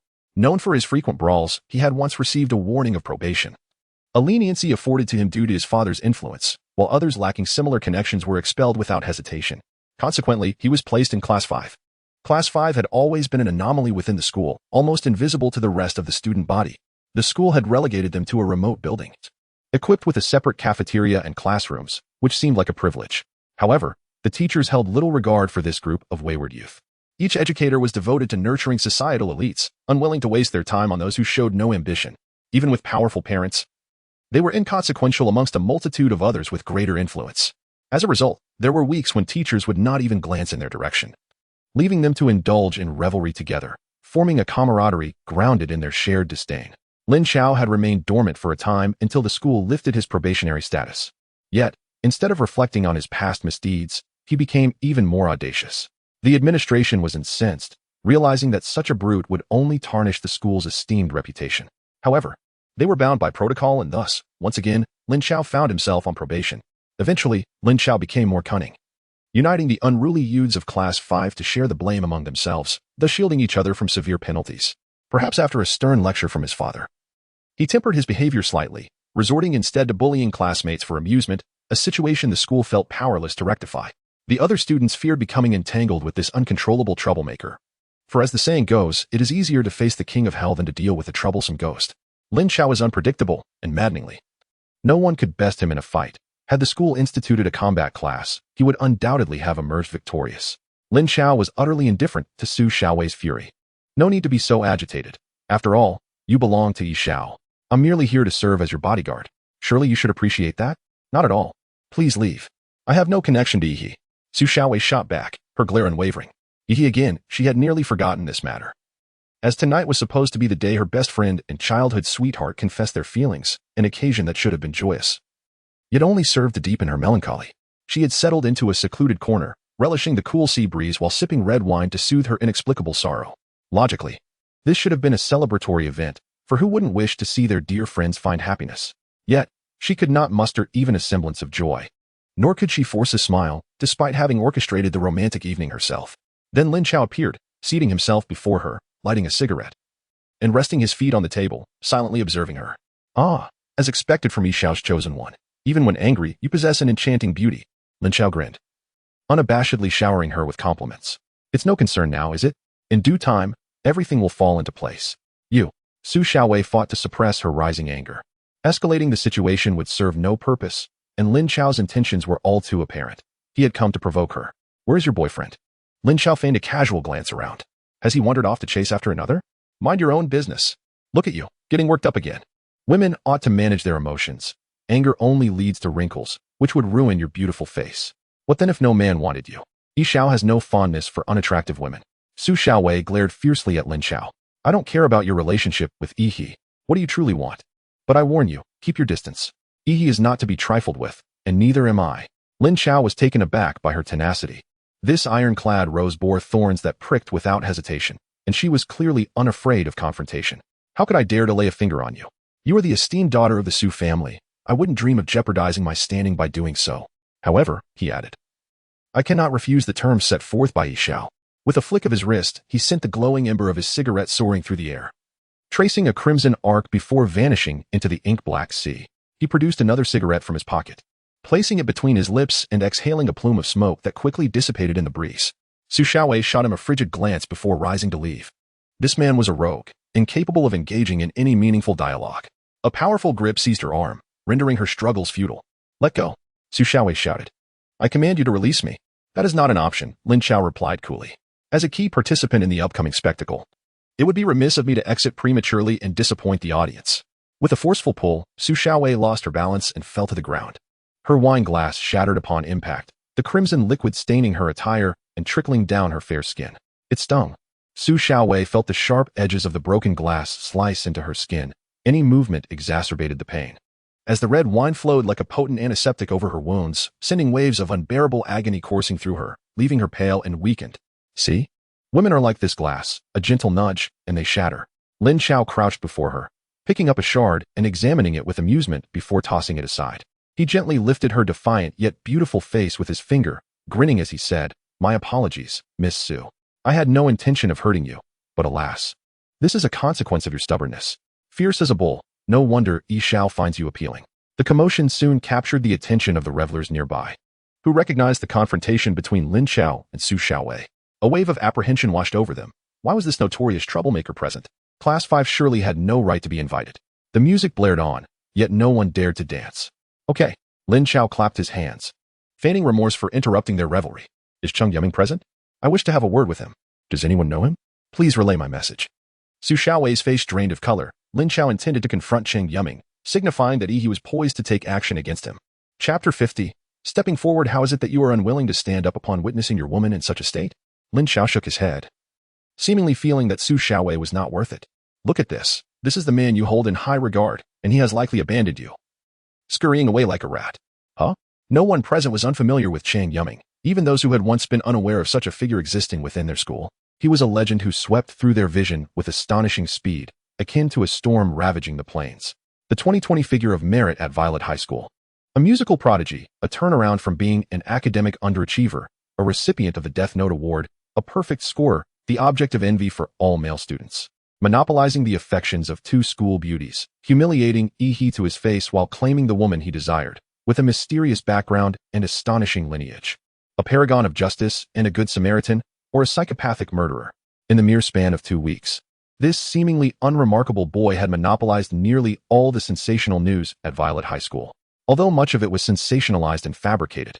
Even the janitors would often overhear students discussing this celebrated figure. At this moment, if someone were to inquire, who is Cheng Yuming, they might find themselves subjected to a barrage of incredulous stares. Now, there was another headline. The most famous person at school was about to clash with the most ruthless. This was undoubtedly a grand spectacle, at least from the current information. Anyone who provoked Lin Chao would likely end up in the hospital for a few days, and in severe cases, might find themselves in the ICU facing death. The situation seemed all too clear. It involved Su Xiaowei once again. It was well known that Su Xiaowei and Cheng Yuming shared a relationship, akin to a princess enamored with a beggar. Lu Ying hid at a distance in the crowd, holding a glass of fine wine. The drama had already commenced. If Cheng Yuming dared to step forward, he would likely be carried off on a stretcher to the hospital. Conversely, if he remained silent, though it would lead to a troublesome outcome, he would be unable to escape the infamy that awaited him. She did not believe anyone could endure the burden of disgrace for long. Regardless of the outcome, it was a performance she could not afford to miss. After all, Cheng Yuming's affair had left her in a muddle, and in her plan, it should have yielded greater benefits. Yet, she felt powerless. Lacking the qualification to negotiate with Yi. The crowd buzzed with excitement. More people were searching for Cheng Yuming, eager to discover whether this deified boy could conjure up another miracle. Of course, many were merely there for the spectacle. Whether it was witnessing Cheng Yuming take a beating or a miracle occurring where Lin Chao was thwarted, either scenario would delight them. How disappointing. Lin Chao openly displayed his profound disappointment, having expected the man Su Xiaowei admired to possess some backbone, only to find he had fled. He is not that kind of person, Su Xiaowei replied coldly. You best not underestimate him, or you may find yourself capsized. Su Xiaowei herself did not understand why she had such confidence in Cheng Yuming. He was undeniably an unreliable representative, perpetually carefree, seemingly indifferent to everything. The type of person who would slack off if not monitored every minute of the day. She had uttered those words without a second thought. Lin Chao paused momentarily, then jested, all right, since you have such faith in him, I shall wait another 10 seconds. 10 seconds wasn't a short span. It was ample time to traverse from one side of the platform to the other. He squatted down. 10, 9, 8. Perhaps this time she would need to apologize to Zhang Ziwen, as her foolish decision had led to this predicament. Perhaps the two of them had now accepted each other, embracing and kissing beneath the beautiful moonlight, 300 meters above the ground, in an undisturbed silence, the only disturbance being the slightly raucous sea breeze. 7, 6. Lin Chao continued counting leisurely, seemingly enjoying the torment he was inflicting on others. Su Xiaowei resolved that regardless of what transpired, she must protect Cheng Yuming, otherwise she would have no way to explain herself to Zhang Ziwen or her parents. Most importantly, she felt a deep sense of guilt. Inexplicably, she found herself wishing for Cheng Yuming to step forward, reminiscent of the heroic rescue scenes often depicted in films. This thought was quickly extinguished in her heart. What a selfish notion. 5. Lin Chao extended his right hand, fingers poised like a countdown clock, each digit beginning to fold inward. 4, 3, 2, 1. Lin Chao shrugged his shoulders, seemingly disappointed that the prince in her heart had no intention of stepping forward. Are you not disheartened? I told you, he is not that kind of person. Humph, what a stubborn woman. I hope you can maintain that fortitude when you meet Yi Xiao. Lin Chao appeared to be losing patience. Excuse me, let me through, pardon me. A voice broke the almost frozen atmosphere. Cheng Yuming poked his head through the crowd, finally squeezing to the front, with Zhang Ziwen following closely behind. Who gasped upon seeing Su Xiaowei. Lin Chao was somewhat taken aback. I thought you would remain in your shell forever. If you had been attending school properly, you would know that turtles can only retract their heads into their shells. If they withdraw entirely, they become tortoises. Cheng Yuming cast a nonchalant glance at him and then circled around, approaching Su Xiaowei. Are you all right? Cheng Yuming felt the question was superfluous. Su Xiaowei was leaning against a chair, her clothing stained with red wine, leaving large marks, the liquid trickling down her fair legs, drying into conspicuous dark red stains. And her feet bore glaring wounds, cuts inflicted by shards of glass. You shouldn't have come out, Su Xiaowei said. It's dangerous for you to be here. Is this your way of expressing concern for me? Cheng Yuming grinned, his smile wide. You're still not taking this seriously at such a critical moment? Su Xiaowei pouted. I mean it. Lin Chao is sent by Yi He. He likely won't let you off easily. And what of it? I, my dear sir, possess the resilience of a cockroach. No one can extinguish my life. Cheng Yuming exuded an extraordinary confidence about such matters, for he knew that Mr. Demon would undoubtedly ensure his safety. Even the most sinister mercenaries and mysterious superhumans had failed to take his life, rendering ordinary people irrelevant in his list of fears. He rose, casting Su Xiaowei a look that seemed to say, leave it to me, making her heart tremble inexplicably, then turned to Lin Chao. You are Lin Chao? It was akin to Zhang Fei in Romance of the Three Kingdoms asking, you are Zhang He, are you? Come, taste my spear. You know me? I do not. Why does your group assume everyone must know of you? You too, and Yi He, with your effeminate demeanor. Lin Chao erupted in laughter. After years of dealing with Yi He, he had never encountered anyone brave enough to call him effeminate. You are quite amusing. Many have said so. All right. Lin Chao spread his arms. Since you've stepped forward, we need not waste time. Not at all. I have all the time in the world to waste. The crowd erupted into laughter. Cheng Yuming was indeed a rogue, responding to everything with a retort until he was satisfied. But I think you don't. He regarded Cheng Yuming with a smirk, then glanced at Su Xiaowei. If one were to overlook his historical incidents, he might indeed be considered a rather handsome man. At the very least, Cheng Yuming believed he was far more attractive than himself. Cheng Yuming's expression changed dramatically. If Su Xiaowei's wound was not treated promptly, it could very well lead to some lingering repercussions. Even the smallest of injuries must not be neglected, especially since blood was subtly seeping out. What do you intend to do? He questioned. How about this? I won't make it difficult for you. Let us engage in a one-on-one duel, shall we? A gentleman's duel, just between us. If you can endure for 10 minutes. No, let us make it 5. I shall refrain from interfering in your affairs. What do you say? Lin Chao grinned, but added, however, should you lose, not only will I take Miss Su away, but I shall also claim one of your hands. Cheng Yuming shuddered. This conversation felt akin to provoking a member of the underworld, where the leader ominously declared that as long as you surrendered a hand, you would be spared. Are you afraid? Lin Chao taunted.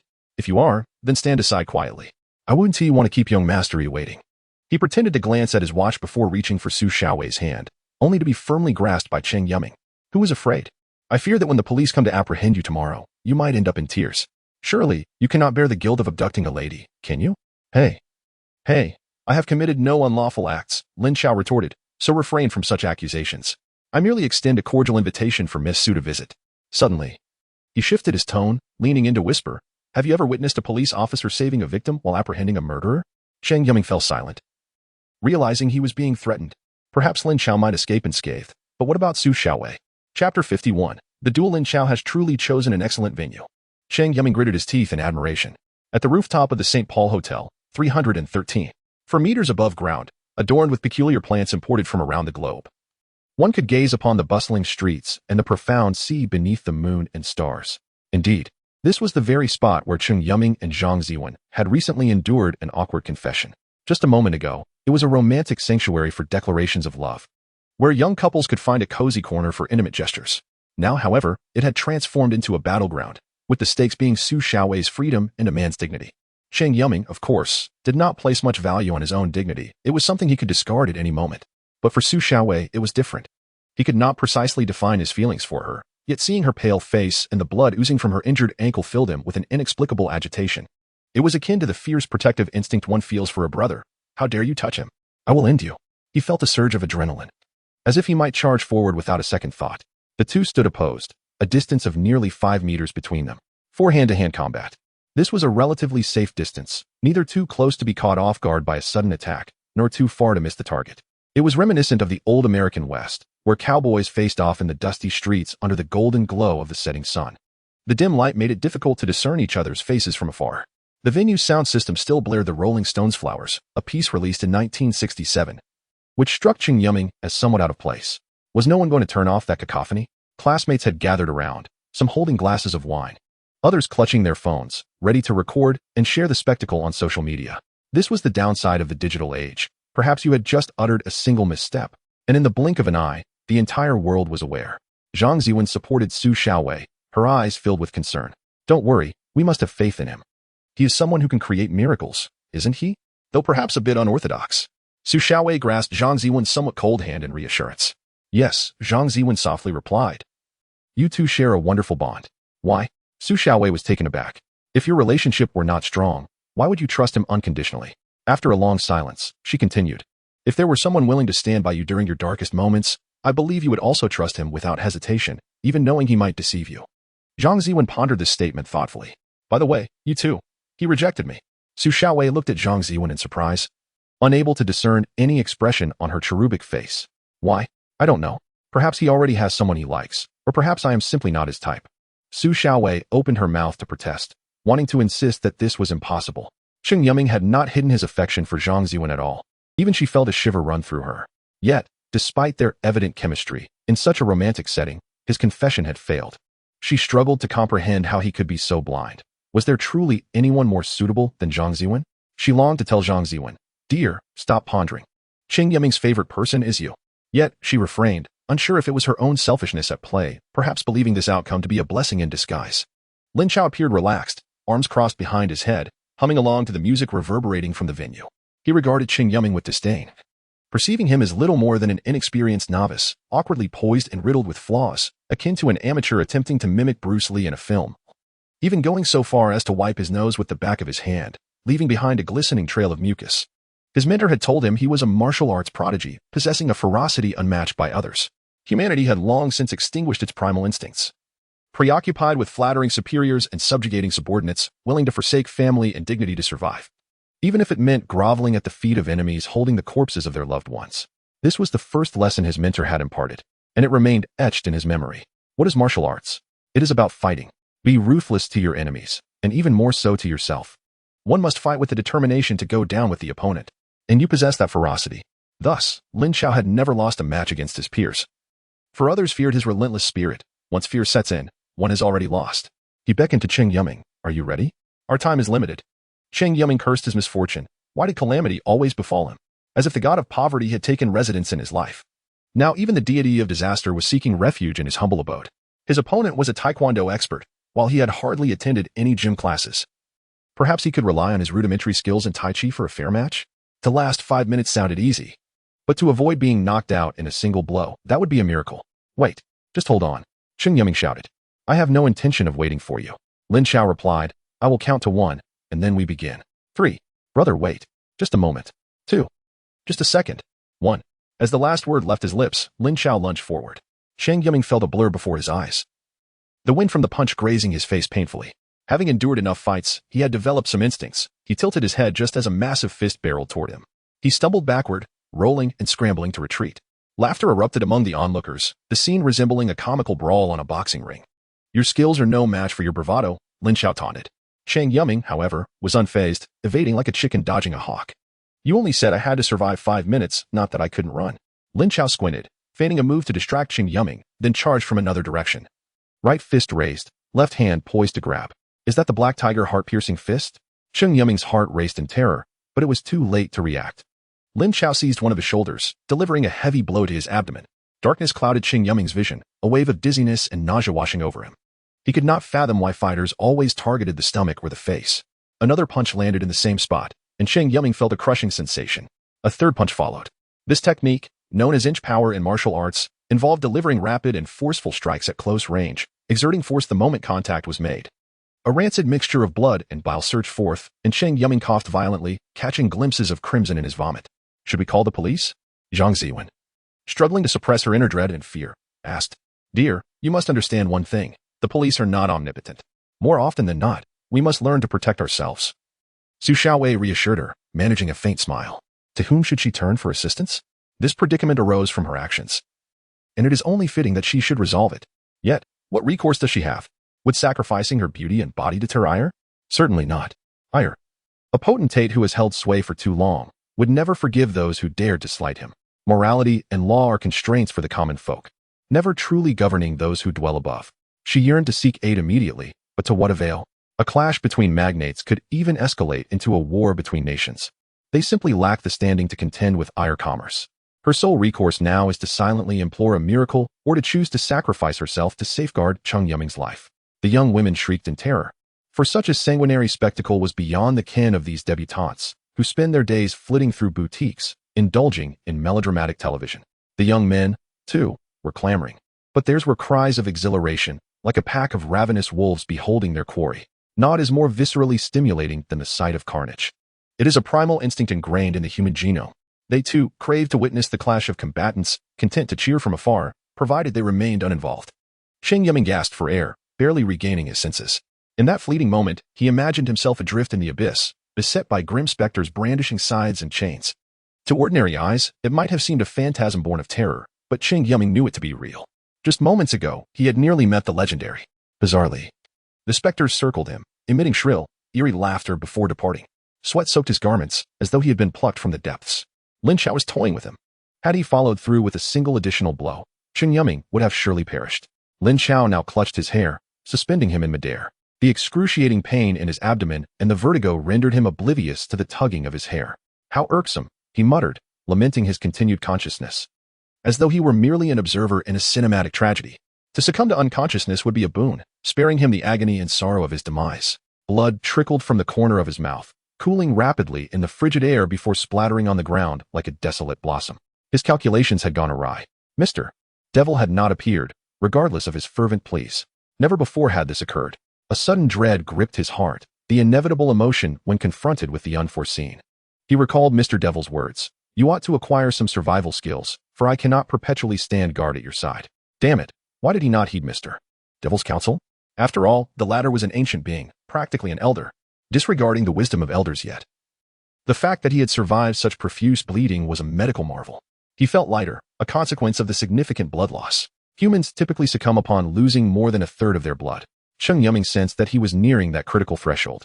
He was now akin to a chick clutched in the butcher's hand, poised to meet the cleaver and the chopping block. Well, will you concede? Concede and you will release me? Cheng Yuming swallowed the rising blood, baring his bloody teeth in a ghastly grin, like a nocturnal vampire. Assuredly. I am a man of magnanimity, never preying on the defenseless. Lin Chao leaned in, flashing a benign smile. If you lack the prowess, do not aspire to court women, particularly comely ones. They are the spoils of the strong, while the weak can only observe. The weak? Cheng Yuming chuckled softly, his head bowed. The denouement was evident. Cheng Yuming had fallen, utterly and without recourse, bereft of any means of resistance or even a chance to retaliate. Zhang Ziwen sobbed, shielding her face, unable to bear witness to Cheng Yuming's wretched state. Su Xiaowei, too, was ashen-faced, compelled to make a choice. She could not allow Cheng Yuming to perish. Just as she was about to rise and call out to Lin Chao, she met Cheng Yuming's gaze. Listless and vacant, yet resolute, he shook his head. He forbade her from intervening. At last, she could no longer restrain the tears she had long suppressed. She cried out silently, Why? Why? You will die. Oh ho. It seems you are quite popular. Lin Chao cast a knowing glance at Zhang Ziwen and Su Xiaowei, marveling at how the two campus belles had succumbed to this worthless boy. Well, if you surrender expeditiously, you might still catch the last ambulance. Otherwise, I shall regretfully contact the funeral parlor on your behalf. Your beloved girls are weeping, you know. Cheng Yuming slowly shifted his gaze, dry and blurred, unable to discern anything clearly, vaguely distinguishing the silhouettes of the two girls. Even the very elements in the air conveyed unease. The two girls were grief-stricken. What merit did he possess? As a student of middling intellect, unremarkable appearance, and modest means, lacking any discernible virtues save for abstaining from smoking, drinking, gambling. What right did he have to cause others such sorrow? Hey, I am the one who should be grieving. I am the victim here. Why are you crying? Why haven't you decided yet? Lin Chao regarded him with amusement. I wonder, have you ever heard the saying Cheng Yuming coughed up a mouthful of stagnant blood? Striving for a modicum of comfort. Tell me. Lin Chao indulged him, perhaps savoring the death throes. He had no intention of killing Cheng Yuming. Loath to bear the burden of murder. The quickest to die are always the strong, for they know not fear. The longest to live are always the weak, for they know how to grovel for survival. As Lin Chao listened, perplexed, Cheng Yuming gritted his teeth, summoning every ounce of strength to thrust his head upward. Colliding violently with Lin Chao's chin, Lin Chao howled in agony as though he had struck an unyielding stone. Then, Cheng Yuming opened his maw and bit down on Lin Chao's arm, like a ravenous beast tearing flesh from its prey. Damn it! You madman! Let go! Lin Chao thrashed his arm, only to be met with excruciating pain. Cheng Yuming's teeth had sunk deep into his flesh, each movement grating on his nerves. He rained blows on Cheng Yuming's head, back, and cheeks with his other arm. But to no avail, the other was like a leech latched onto him. Let go! Let go! Let go! Blow after blow, the force of the impacts landing squarely on Cheng Yuming's chest. Perhaps finally spent, he released his grip. Tumbling toward the edge of the rooftop, below which lay the inky, turbulent sea, like a throng of faceless behemoths with gaping maws. Chapter 53. The Weakling, You Little Bastard. Lin Chao had never felt such fury before, not from a fair confrontation, but from a treacherous ambush, employing despicable and vile tactics. The scars of battle are forever the medals of honor for a man, yet this was undoubtedly an indelible disgrace. His visage was one of sheer agony and ferocity. As Cheng Yuming had struck him without warning, his teeth pierced his lip, blood oozing forth, his head buzzing, while the gash on his arm was a gruesome sight. Blood cascading down, staining his designer attire. He seized Cheng Yuming by the neck, lifting him effortlessly, the immense force rendering Cheng Yuming breathless, veins bulging, his face flushed crimson. Damn it! Damn it! Lin Chao roared, refusing to let him off easily. His arm swung with relentless force, repeatedly smashing Cheng Yuming's head against the railing at the edge of the rooftop, the sound echoing like the tolling of a funeral bell. The classmates stood in stunned silence. The situation had escalated beyond a duel into a life-and-death struggle, the brutality etched deeply in their minds. The ferocity of Cheng Yuming and Lin Chao's grim visage haunting them. Suddenly, a wave of fear washed over them. They shouldn't have been mere spectators to this confrontation, akin to unfortunate onlookers drawn into calamity. Thud, thud, thud. The impact resonated with each collision, striking at the hearts of Zhang Ziwing and Su Xiaowei. Stop. Please, stop.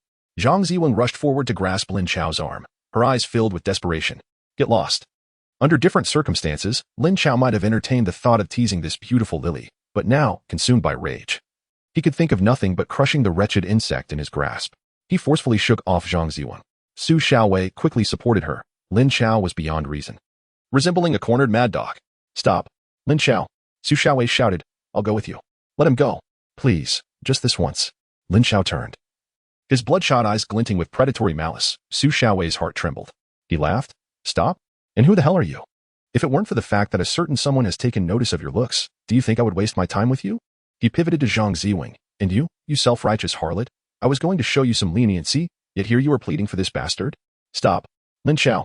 If you don't, I will call the police. Su Xiaowei threatened, retrieving her phone from her bag, aware that it was a foolish move. For calling the police was the last resort, yet she found herself with no other options. She had no desire to escalate the situation, but it had spiraled beyond control. Suddenly, Lin Chao turned, discarding the nearly unconscious Cheng Yuming like refuse, and charged towards Su Xiaowei. Instinctively, she attempted to retreat, but she was no match for Lin Chao's speed.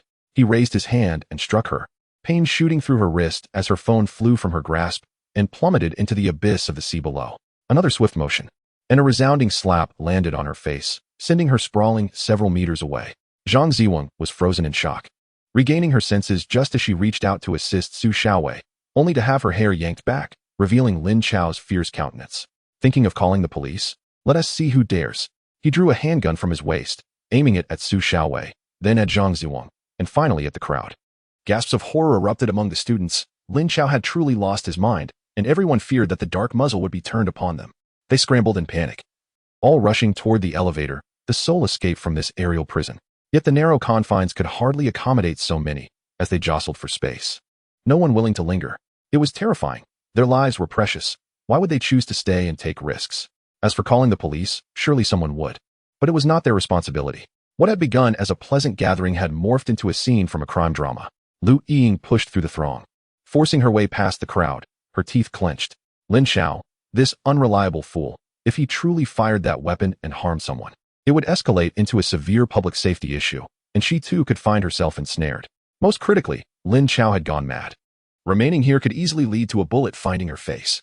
The plan had unraveled entirely. With Lin Xiao's volatile nature, he was destined for failure. Losing his composure so easily was not part of her scheme. Cheng Yuming should have been gravely injured and hospitalized, his notoriety ensuring Su Xiaowei's disgrace, dragging down the Su Corporation in the process. This would enable her father's company to ride the coattails of Yidong commerce, providing her with the leverage to select a suitable husband. Hey, who's there? Don't shove. Get out of the way. I'm Lu Ying. My father is Lu Sun. Let me through. Who cares who you are? Get lost. Damn it, why are you still talking? Fool. A forceful shove propelled her from the crowd, landing her on the ground, her expensive gown torn to shreds. She sat there, dazed and disheartened. Cheng Yuming struggled to open his heavy eyelids, his body feeling as if it were disassembled, devoid of strength. The agonizing pain coursed through his fragile nerves, as though he had been shattered and then pieced back together. He squinted, his blurred vision gradually sharpening. Su Xiaowei was nearby, her cheeks flushed, a glaring handprint visible.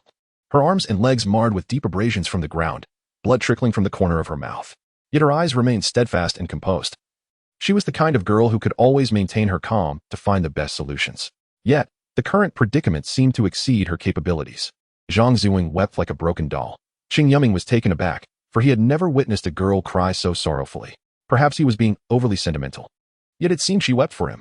Cheng Yuming managed a faint smile, but each time he opened his mouth, blood spilled forth, mingling with the dust below to form a muddy mixture. Power. If only he could wield even a trace of magic, he would not have fallen so low. If the world knew that a once promising heir of a magical family had been reduced to this pitiful state, they would surely find it laughable. He was unwilling to accept this fate. Why must heaven toy with his destiny, bestowing upon him a body incapable of magic, subject to the disdain and ridicule of others? Yet he bore the weight of fate and sin. His parents had vanished without a trace, and his dearest friend and beloved girl suffered because of him. What nonsense is it that when one door closes, another opens? That good people are rewarded? That the diligent shall succeed? It is all utter rubbish. Only the strong earn respect, possess the right to choose, and can manipulate the fates of the weak, while the weak are akin to ants, easily crushed and utterly worthless. He quietly raised his head, a fierce determination igniting in his eyes. Though perhaps it was merely the result of overwhelming pain and dizziness from blood loss that prevented him from noticing the glowing and searing magic circle upon his neck, concealed by thick fabric. Chapter 54. Life and Death. He suddenly rose, propelled by an unknown force, and lunged towards Lin Xiao. You scoundrel! What do you intend to do? Lin Xiao was caught off guard, losing his balance and crashing heavily against the railing. He emitted a muffled groan as he struck the area near his lumbar spine, as if he could hear the faint sound of bones fracturing. The lumbar vertebrae, being crucial for supporting the human body, are sensitive to injury, and a slight damage sends pain signals through a dense network of nerves. Cheng Yuming paid him no heed, driven solely by instinct, his capacity for rational thought diminished. Behaving like a wild beast, his singular thought was to prevent the two girls from crying too grievously. This was a profoundly ordinary desire, perhaps typical of fickle young men. However, he was no such man. He had never even held a girl's hand.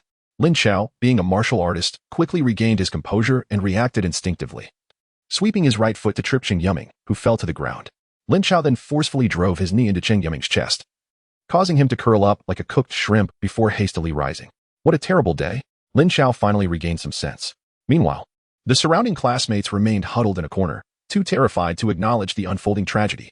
The girl Lin Xiao had his sights set on remained obstinately defiant, her pain and wounds failing to alter the disdain in her gaze. Zhang Zuang, known as a breath of fresh air at Ziluan School, was also on his mind. He had planned to engage with her, perhaps even revel in her innocence, the type most likely to stir a man's deepest desires. Now, everything lay in ruins, and he found himself in a dire plight, assaulted by a boy who could barely fight. The audacity of Cheng Yuming to attack him again filled Lin Xiao with a sudden tremor of fear. He had to admit he felt terror, different from his usual ruthlessness. It was the gaze of one who had faced death, devoid of any vitality in his swollen eyes. As his master once said, a person should not feel fear. The moment one senses it, even if only slightly, it snowballs into an overwhelming force. Even the strongest individual, once paralyzed by fear, could not contend with even a farmer wielding a stick. For the first time in his life, Lin Xiao experienced fear and contemplated retreat. Yet Cheng Yuming offered him no such opportunity. Like a creature impervious to pain, he charged forward relentlessly despite Lin Chao's attacks. Time and again, he collided with the nearby railing. Lin Chao finally succumbed to fear. He must escape this place, or he might die. Upon the thought of death entering his mind, he decisively chose to retreat. The notions of deals and face became irrelevant. What good were they if life was lost? Could he truly expect someone to inscribe commendations on his gravestone? I concede. I yield. He shouted as Cheng Yuming charged once more, hastily shielding his bloodied arm and sidestepping. Then, he felt his back collide with a massive stone, propelling him uncontrollably forward, crashing through the railing. The point of support vanished, replaced by a profound sensation of weightlessness, accompanied by the crashing waves and jagged rocks below. He gritted his teeth and, in a desperate move, yanked Cheng Yuming down with him. This scene unfolded in the blink of an eye, leaving Su Xiaowei and Zhang Ziwing in stunned silence, their faces pale as parchment. They stood at an altitude of over 300 meters, comparable only to the harrowing bungee jumping site at the Royal Gorge Bridge in Colorado, where thrill-seekers often seek the thrill of life and death. Without safety ropes or protective measures, the rocky shallows and tumultuous sea awaited below. A fall from such a height would be akin to crashing onto a concrete surface. Wait, what? Assistant Imal Londo exclaimed in terror, dropping the night vision goggles from his hands. Until just moments ago, everything had seemed relatively normal. Although the protagonist of this tale had been mercilessly tormented, it remained within manageable bounds. He was taken aback to find that the subject of the school's interview was a spineless coward. Just as he prepared to consult the nearby girl on whether to intervene, the narrative took a sudden twist. The boy, previously victimized, surged with newfound vigor as if endowed with immense power, even if his fighting ability remained woefully inadequate. The unfolding drama seemed poised to conclude in mutual destruction, prompting Imal Lon to ready himself to call for help. But in an instant, they collided with the railing, and, ironically, the shoddy construction gave way. A grave error for such a lavish hotel in a precarious location. He hurriedly inquired of the girl beside him, only to find she had dashed out as Cheng Yuming plummeted, awkwardly touching her face in self-reassurance, murmuring, "I am a civilian. I am a civilian." The howling wind felt like an explosion in his ears, as if trapped within an aircraft engine. The sensation of weightlessness intensified, pressing him downward with several gs. Engulfed in an abyss of darkness, a fall from over 300 meters would take merely 8 seconds to meet the ground. Yet, for Cheng Yuming, those seconds stretched into an eternity. His first instinct was the realization that he was about to die, a statement of the obvious. No one could survive such a fall unscathed, unless they possessed the ability to fly. Then, memories of Su Xiaowei and Zhang Ziwing flooded his mind. He recalled their sorrowful faces filled with despair and disbelief just before the fall. He lamented his shortcomings, unable to utter an apology to Zhang Ziwing in his final moments. He had never realized the depth of her feelings, as if they were a vintage wine long in the making. And Su Xiaowei. Surely no one would be there to indulge her whims in the future. He wondered if, despite her disdain for him, she would attend his funeral out of mere obligation.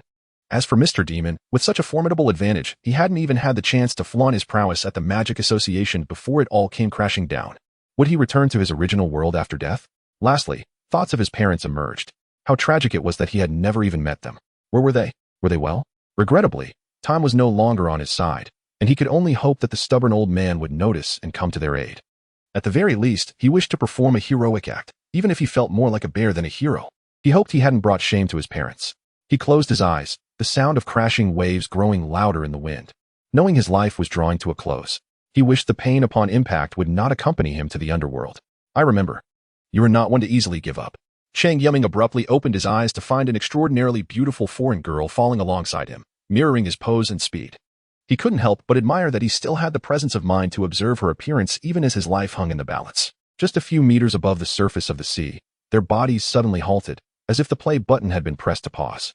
The immense force parted the water, revealing a shallow bed strewn with shattered shells and seaweed, before they gently descended. You. Cheng Yuming began to speak. We will meet again, soon. The girl coldly cast aside, her words accentuating her frigid demeanor, before turning and stepping into the void. At the very least. Could you take me to the shore? Cheng Yuming glanced at the surrounding waters, where only the rocks beneath his feet offered support.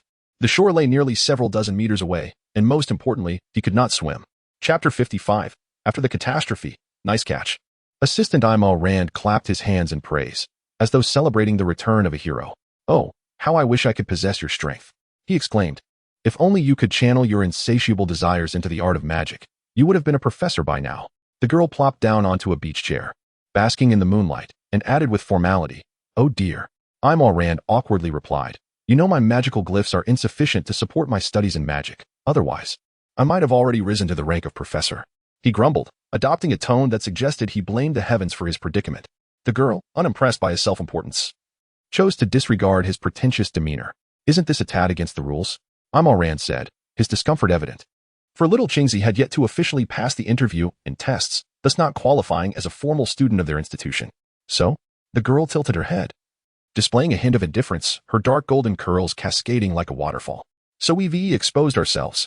Rand lamented, clutching his chest dramatically. Are we some clandestine spy organization? Oh, no. Are we an illegal cult? Oh, no. Then what is there to hide? Oh, but isn't that just fine? She languidly reclined, gazing at the crescent moon and drifting clouds. But little Chingzi is aware. We never intended to conceal anything from him. Did we? She shot a sideways glance at Rand. Haven't the invitation and notification already been sent? Indeed, Rand stroked his chin, sensing something peculiar in the conversation. Alas, this complicates my ability to cultivate a close teacher-student relationship with him.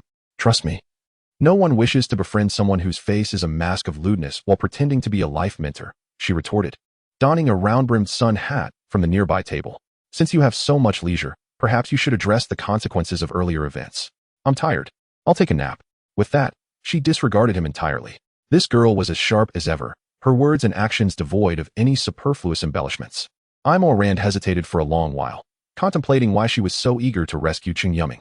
And the latter's bizarre behavior, his seemingly lifeless form suddenly springing into frenzied action like a character in a video game, accompanied by strange magical fluctuations. Shaking his head, he resolved that such matters were better left to the professors and the board of trustees. They were not his concern. According to the principal, as long as he catered to the esteemed Cheng, promotion would be within reach. His heart surged with excitement at the thought of bidding farewell to the monotonous and frustrating menu and the cramped, shabby staff quarters. Damn. This staff dormitory is akin to a dog kennel compared to the student accommodations. Rand extended his right hand, and a peculiar light converged in his palm, forming a half-meter-long short staff adorned with exquisite crystals, resembling entwined tree roots. He whimsically named it after himself, Rand's wand. He raised the wand high, waving it gently, leaving a delicate magical circle in the air that suddenly vanished. Curse it, I drew it wrong. Rand cast a furtive glance at the girl. If word of this got out, he would be utterly humiliated, perhaps even lose his teaching credentials. He redrew the circle, letting it float serenely in the air. Fifth spell, illusion. He murmured softly, the wand's tip touching the center of the magical array.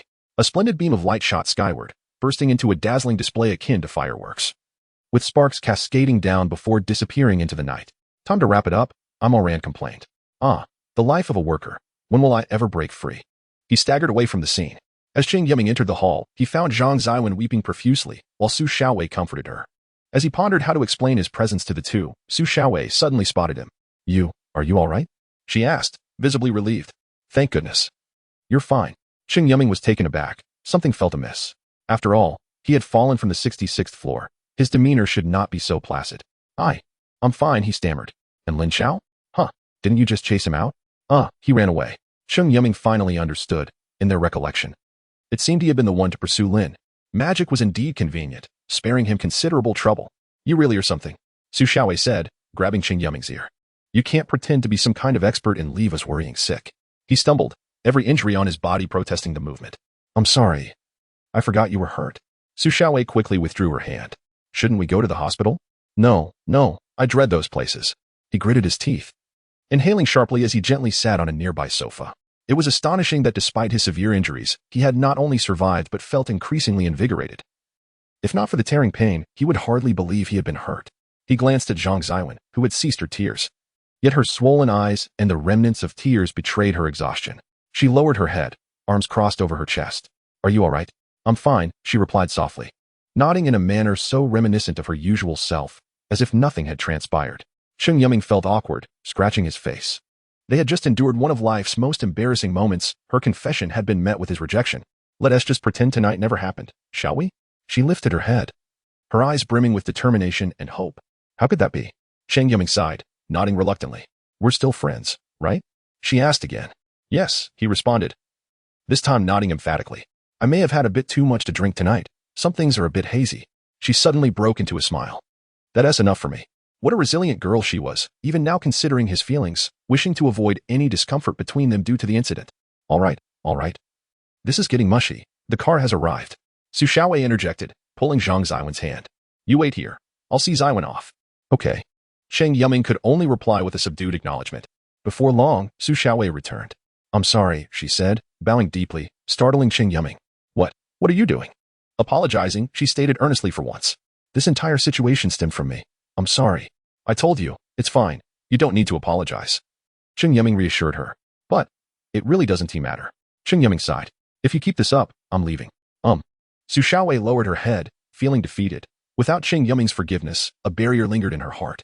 Suddenly, Cheng Yuming reached out, grasping her face as if needing dough, turning her fair complexion a shade of crimson. What are you doing? Su Xiaowei yanked away, glaring at him. Now, this is the Su I know.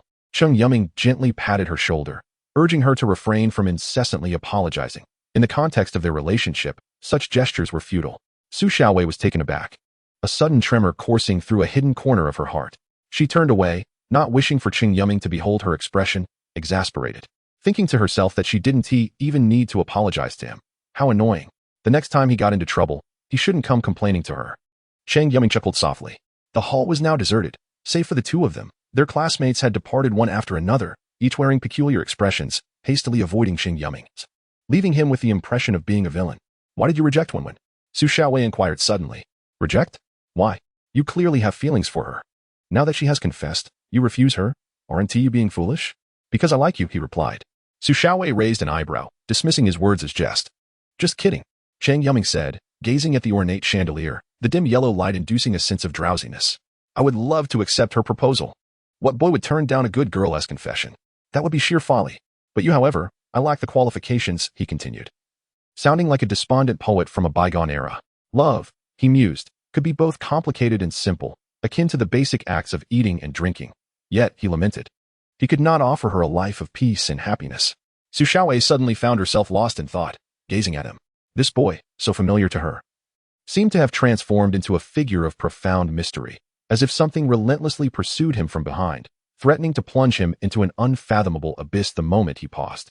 Chapter 56. The remaining days when Cheng Yuming returned home, the house was shrouded in darkness, illuminated only by a dim, antiquated yellow bulb at the entrance, resembling a guiding light before the gates of hell. The taxi driver, visibly shaken, had just sent off this rather unfortunate passenger, who was covered in blood and bore a bruised visage. Had he not repeatedly insisted that he was fine and did not require medical attention, nor was he involved in any illicit activities, merely having tumbled down the stairs, the driver would have surely dialed for help.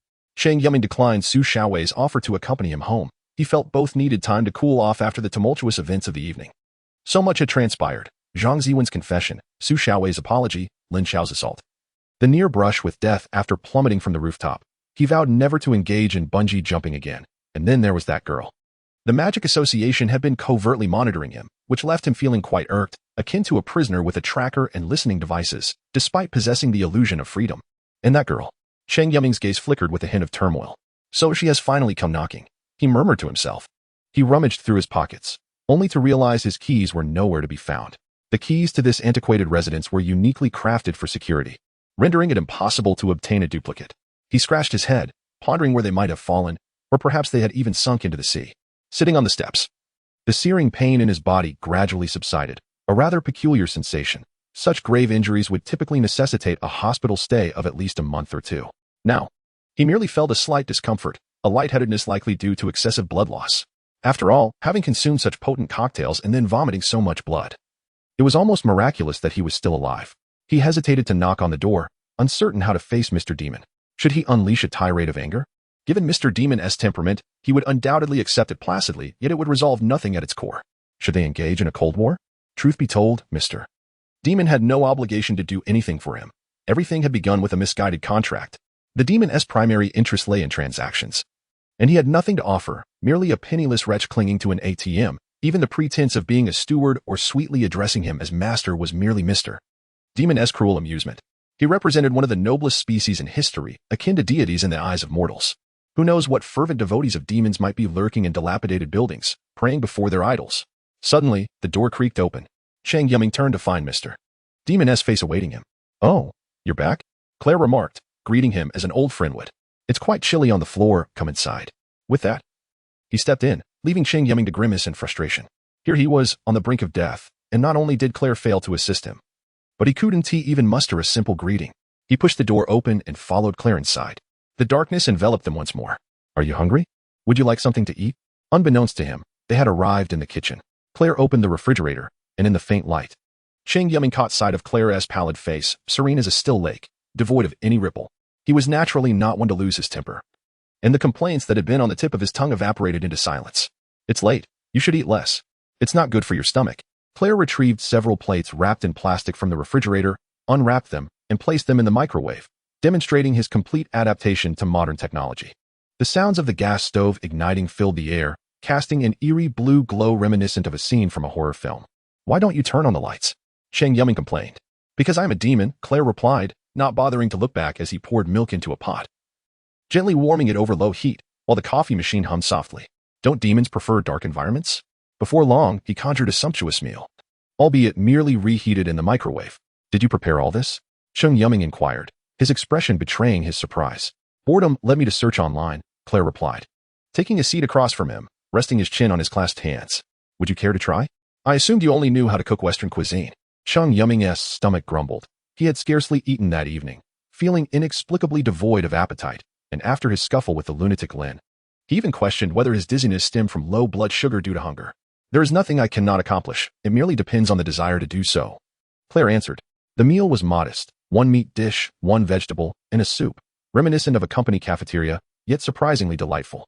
Cheng Yuming relished the taste of these humble dishes, as fine dining establishments rarely captured such authentic flavors, often merely presenting extravagant dishes for show. Silence enveloped them. One ate quietly while the other observed. Is it to your liking? Acceptable, Cheng Yuming replied, and in his lexicon, acceptable was tantamount to praise. After finishing, he cradled the steaming cup of milk coffee. Lost in thought, don't you have anything you wish to ask me? Claire inquired, clearing the plates before resuming his seat. Ask. What difference does it make? If you didn't come, there must have been a reason. He kept his head down. Claire was taken aback. Even he found the boy perplexing, as he had just sensed the flicker of inexplicable rage. I assumed you would be quite upset, and indeed, this was a significant dereliction of duty on my part. I am indeed angry. Who wouldn't he be? It feels akin to being suddenly betrayed by a dearest friend. Friend? Claire echoed, momentarily lost in thought over the word. In his memory, perhaps including the forgotten fragments, this term felt exceptionally foreign. The demon race was merciless, even more so than uncivilized humans. Their lives were confined to two paths, survival or death. Among demons, no one could become friends. In the face of death, such false sentiments were as fragile as gossamer, unable to withstand the blades of other demons' hearts. Survival belonged not to the strongest, but to the most ruthless. One must be harsh towards others as well as oneself. This was the creed of the demon kin. They were compelled to seek suitable contractors, employing any means necessary to fulfill transactions and claim their due rewards, lest they be ensnared by the curse of eternal life, imprisoned in a cage. A demon that failed to complete a transaction was deemed worthless, destined for obsolescence. Perhaps in the annals of demon history, there existed no precedent of friendship with contractors, as both parties harbored ulterior motives. Who would willingly befriend someone capable of betrayal at any moment? You are indeed difficult to comprehend, Claire chuckled softly. Perhaps this is your true charm. Always surrounded by friends. I hardly have any friends. Very few truly know me. Cheng Yuming waved his hand dismissively, unwilling to entertain such nonsense. Did you know? Know what? I perceive a lack of the quintessential essence of humanity within you, Claire remarked calmly. Desire. You possess no desire. Do not say such things. It makes me feel less than human, Cheng Yuming retorted with dissatisfaction. How can you claim I lack desire? I yearn for companionship, just like any other man. I wish to traverse the streets in luxurious automobiles, whistling at the young ladies as I pass by the school gates. Is that truly what you desire? Cheng Yuming's words faltered. Humans, in their moments of evasion, often cloak their cowardice with elaborate justifications. Yet, your reasoning is simply more refined, while your heart remains concealed in greater depths. Chapter 57, 56. Nocturnal Discourse. A jest. Claire offered a gentle smile, dispelling the thickening atmosphere. One shouldn't jest about matters of existential guidance, Cheng Yuming muttered, earning only an impish grin from Claire. You seem to harbor a multitude of inquiries. Pray, pose them. Claire invited. May I truly inquire without reservation? Assuredly. Are there no taboos to be mindful of? None whatsoever. Then I shall proceed. Why did you not intervene to rescue me today? I was petrified, teetering on the precipice of perdition. My heart still palpitates with trepidation. Cheng Yuming cleared his throat, preparing to unleash his pent-up anxieties. But you are manifestly unscathed, Claire responded, nearly erupting in laughter. My master is truly a vivacious character, possessing an indomitable spirit. It is merely that fortune favors the virtuous, and providence lends its aid, Cheng Yuming declared, patting his chest with a feigned expression of terror. My abstention from your rescue was predicated on the knowledge that another would arrive, Claire explained. Ah, so your implication is akin to Sha Wujing's reassurance to Tang Sanzang. Fear not. Master, for the elder brother shall come to our aid? At least I refrain from echoing Zhu Beiji's sentiment, since the master is destined to be devoured. Let us divide our possessions and abscond, Cheng Yuming retorted. Considering the protracted duration of their observation, I deemed it imprudent to disrupt their endeavors. They even graciously offered you a libation at the opportune moment, which proved instrumental in your amorous pursuit. Furthermore, their handling of the ensuing tumult was executed with impeccable finesse. Leaving the youthful participants convinced of its illusory nature, Claire elaborated. Cheng Yuming's eyes widened as he recalled the enigmatic waiter. So, he was an agent of the Magic Association? I did find it peculiar that a waiter would materialize in such a place, inquiring about my desires. Pray, elucidate how you ascertain my amorous intentions, he inquired. Suddenly cognizant of the crucial point. Demons possess omniscience, Claire replied. Cheng Yuming merely rolled his eyes. Engaging in such matters with Claire proved futile, as he possessed a peculiar knack for unsettling one's composure. Very well, next query. Cheng Yuming's tone abruptly shifted to a somber register. What exactly transpired with me tonight? He gazed at his hands, which still trembled involuntarily. He recognized that the power he wielded was not his own. He was but a recluse, possessing a combat prowess inferior to that of a maiden and lacking in physical stamina. In the event of a calamity, he would undoubtedly be among the first to perish. Yet, at a certain juncture, something seemed to shatter within him, and an extreme emotion surged through his mind. It filled him with wrath, yet simultaneously imbued him with an overwhelming sense of power and imperviousness to pain. He possessed an intimate understanding of his physical condition. 3 blows from Lin Chao should have rendered him incapable of resistance. He should perhaps be grateful that his assailant had not targeted his chest or head, for otherwise, he would not be present to voice his grievances. What do you perceive your condition to be? Claire inquired, refraining from a direct response. He rose to replenish Cheng Yuming's goblet. I know not. I truly know not, Cheng Yuming confessed. It was as though I had suddenly activated a cheat code, proclaiming my invincibility and charging forth without hesitation. Moreover, given the severity of my injuries, it is inconceivable that I would emerge unscathed. Did you relish that sensation? He gently slid the goblet toward Cheng Yuming, his auric eyes gleaming in the darkness like incandescent beacons, radiating power and invincibility, as though everything were within his grasp, capable of being annihilated with a mere squeeze. His hand clenched slightly, as though encapsulating an entire world. Cheng Yuming hesitated, uncertain how to respond. The sensation, in truth, was rather appealing. Who would not desire to be more formidable? Yet, he felt as though it were not truly him, a sensation both alien and terrifying. I have no desire for such a thing. I prefer to recline comfortably at home, basking in the cool air conditioning, enjoying 3 square meals a day, sleeping when weary, and indulging in films and games when bored, Cheng Yuming declared, though Claire seemed disinclined to heed his words. Are you aware, Claire began, gazing out the window at the inky blackness, where only the faintest chirping of cicadas could be heard, that power is among the most enthralling things in existence? For the strong are at liberty to pursue any desire they harbor, wealth, women, authority, status, renown. Thus, countless individuals will pursue that ephemeral notion with the fervor of moths drawn to a flame, unwilling to relinquish their idealized vision even in the face of death. What is your point? Many who deem themselves of superior moral standing believe that such pursuits are heretical. They contend that true success is attained through diligence and righteousness, earning the respect and admiration of others, thereby acquiring all that they desire. Yet, they fail to recognize that in the very act of obtaining their desires, they have already embarked upon the heretical path they so vehemently despise. What are you attempting to convey?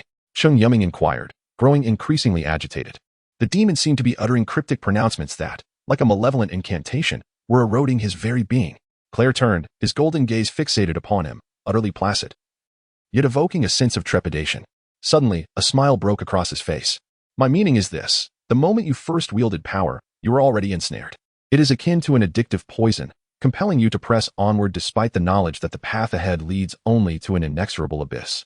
There is no escape, regardless of how you feign madness or idiocy. Such actions will only serve to mire you deeper in the quagmire of solitude and despair, until the very end of your days. Bang! Cheng Yuming slammed his hands on the table and rose to his feet, panting heavily, his entire frame trembling involuntarily. It was a tremor born of dread of the unknown. Is it due to the contract? He inquired, his voice betraying his fear that his dreaded fantasy was about to materialize. Nay, the contract merely guarantees your life, not the bestowal of power, Claire replied, rising languidly and proceeding to unfasten the buttons of his immaculate coat, followed by a shirt. You, however, have begun to master power, a power uniquely your own. His garments slid to the floor, revealing a nearly flawless physique, each muscle meticulously sculpted as though by the most precise algorithms. exuding a harmonious beauty. Cheng Yuming was aghast. His entire chest was a morass of blood and gore, with a deep indentation at its center.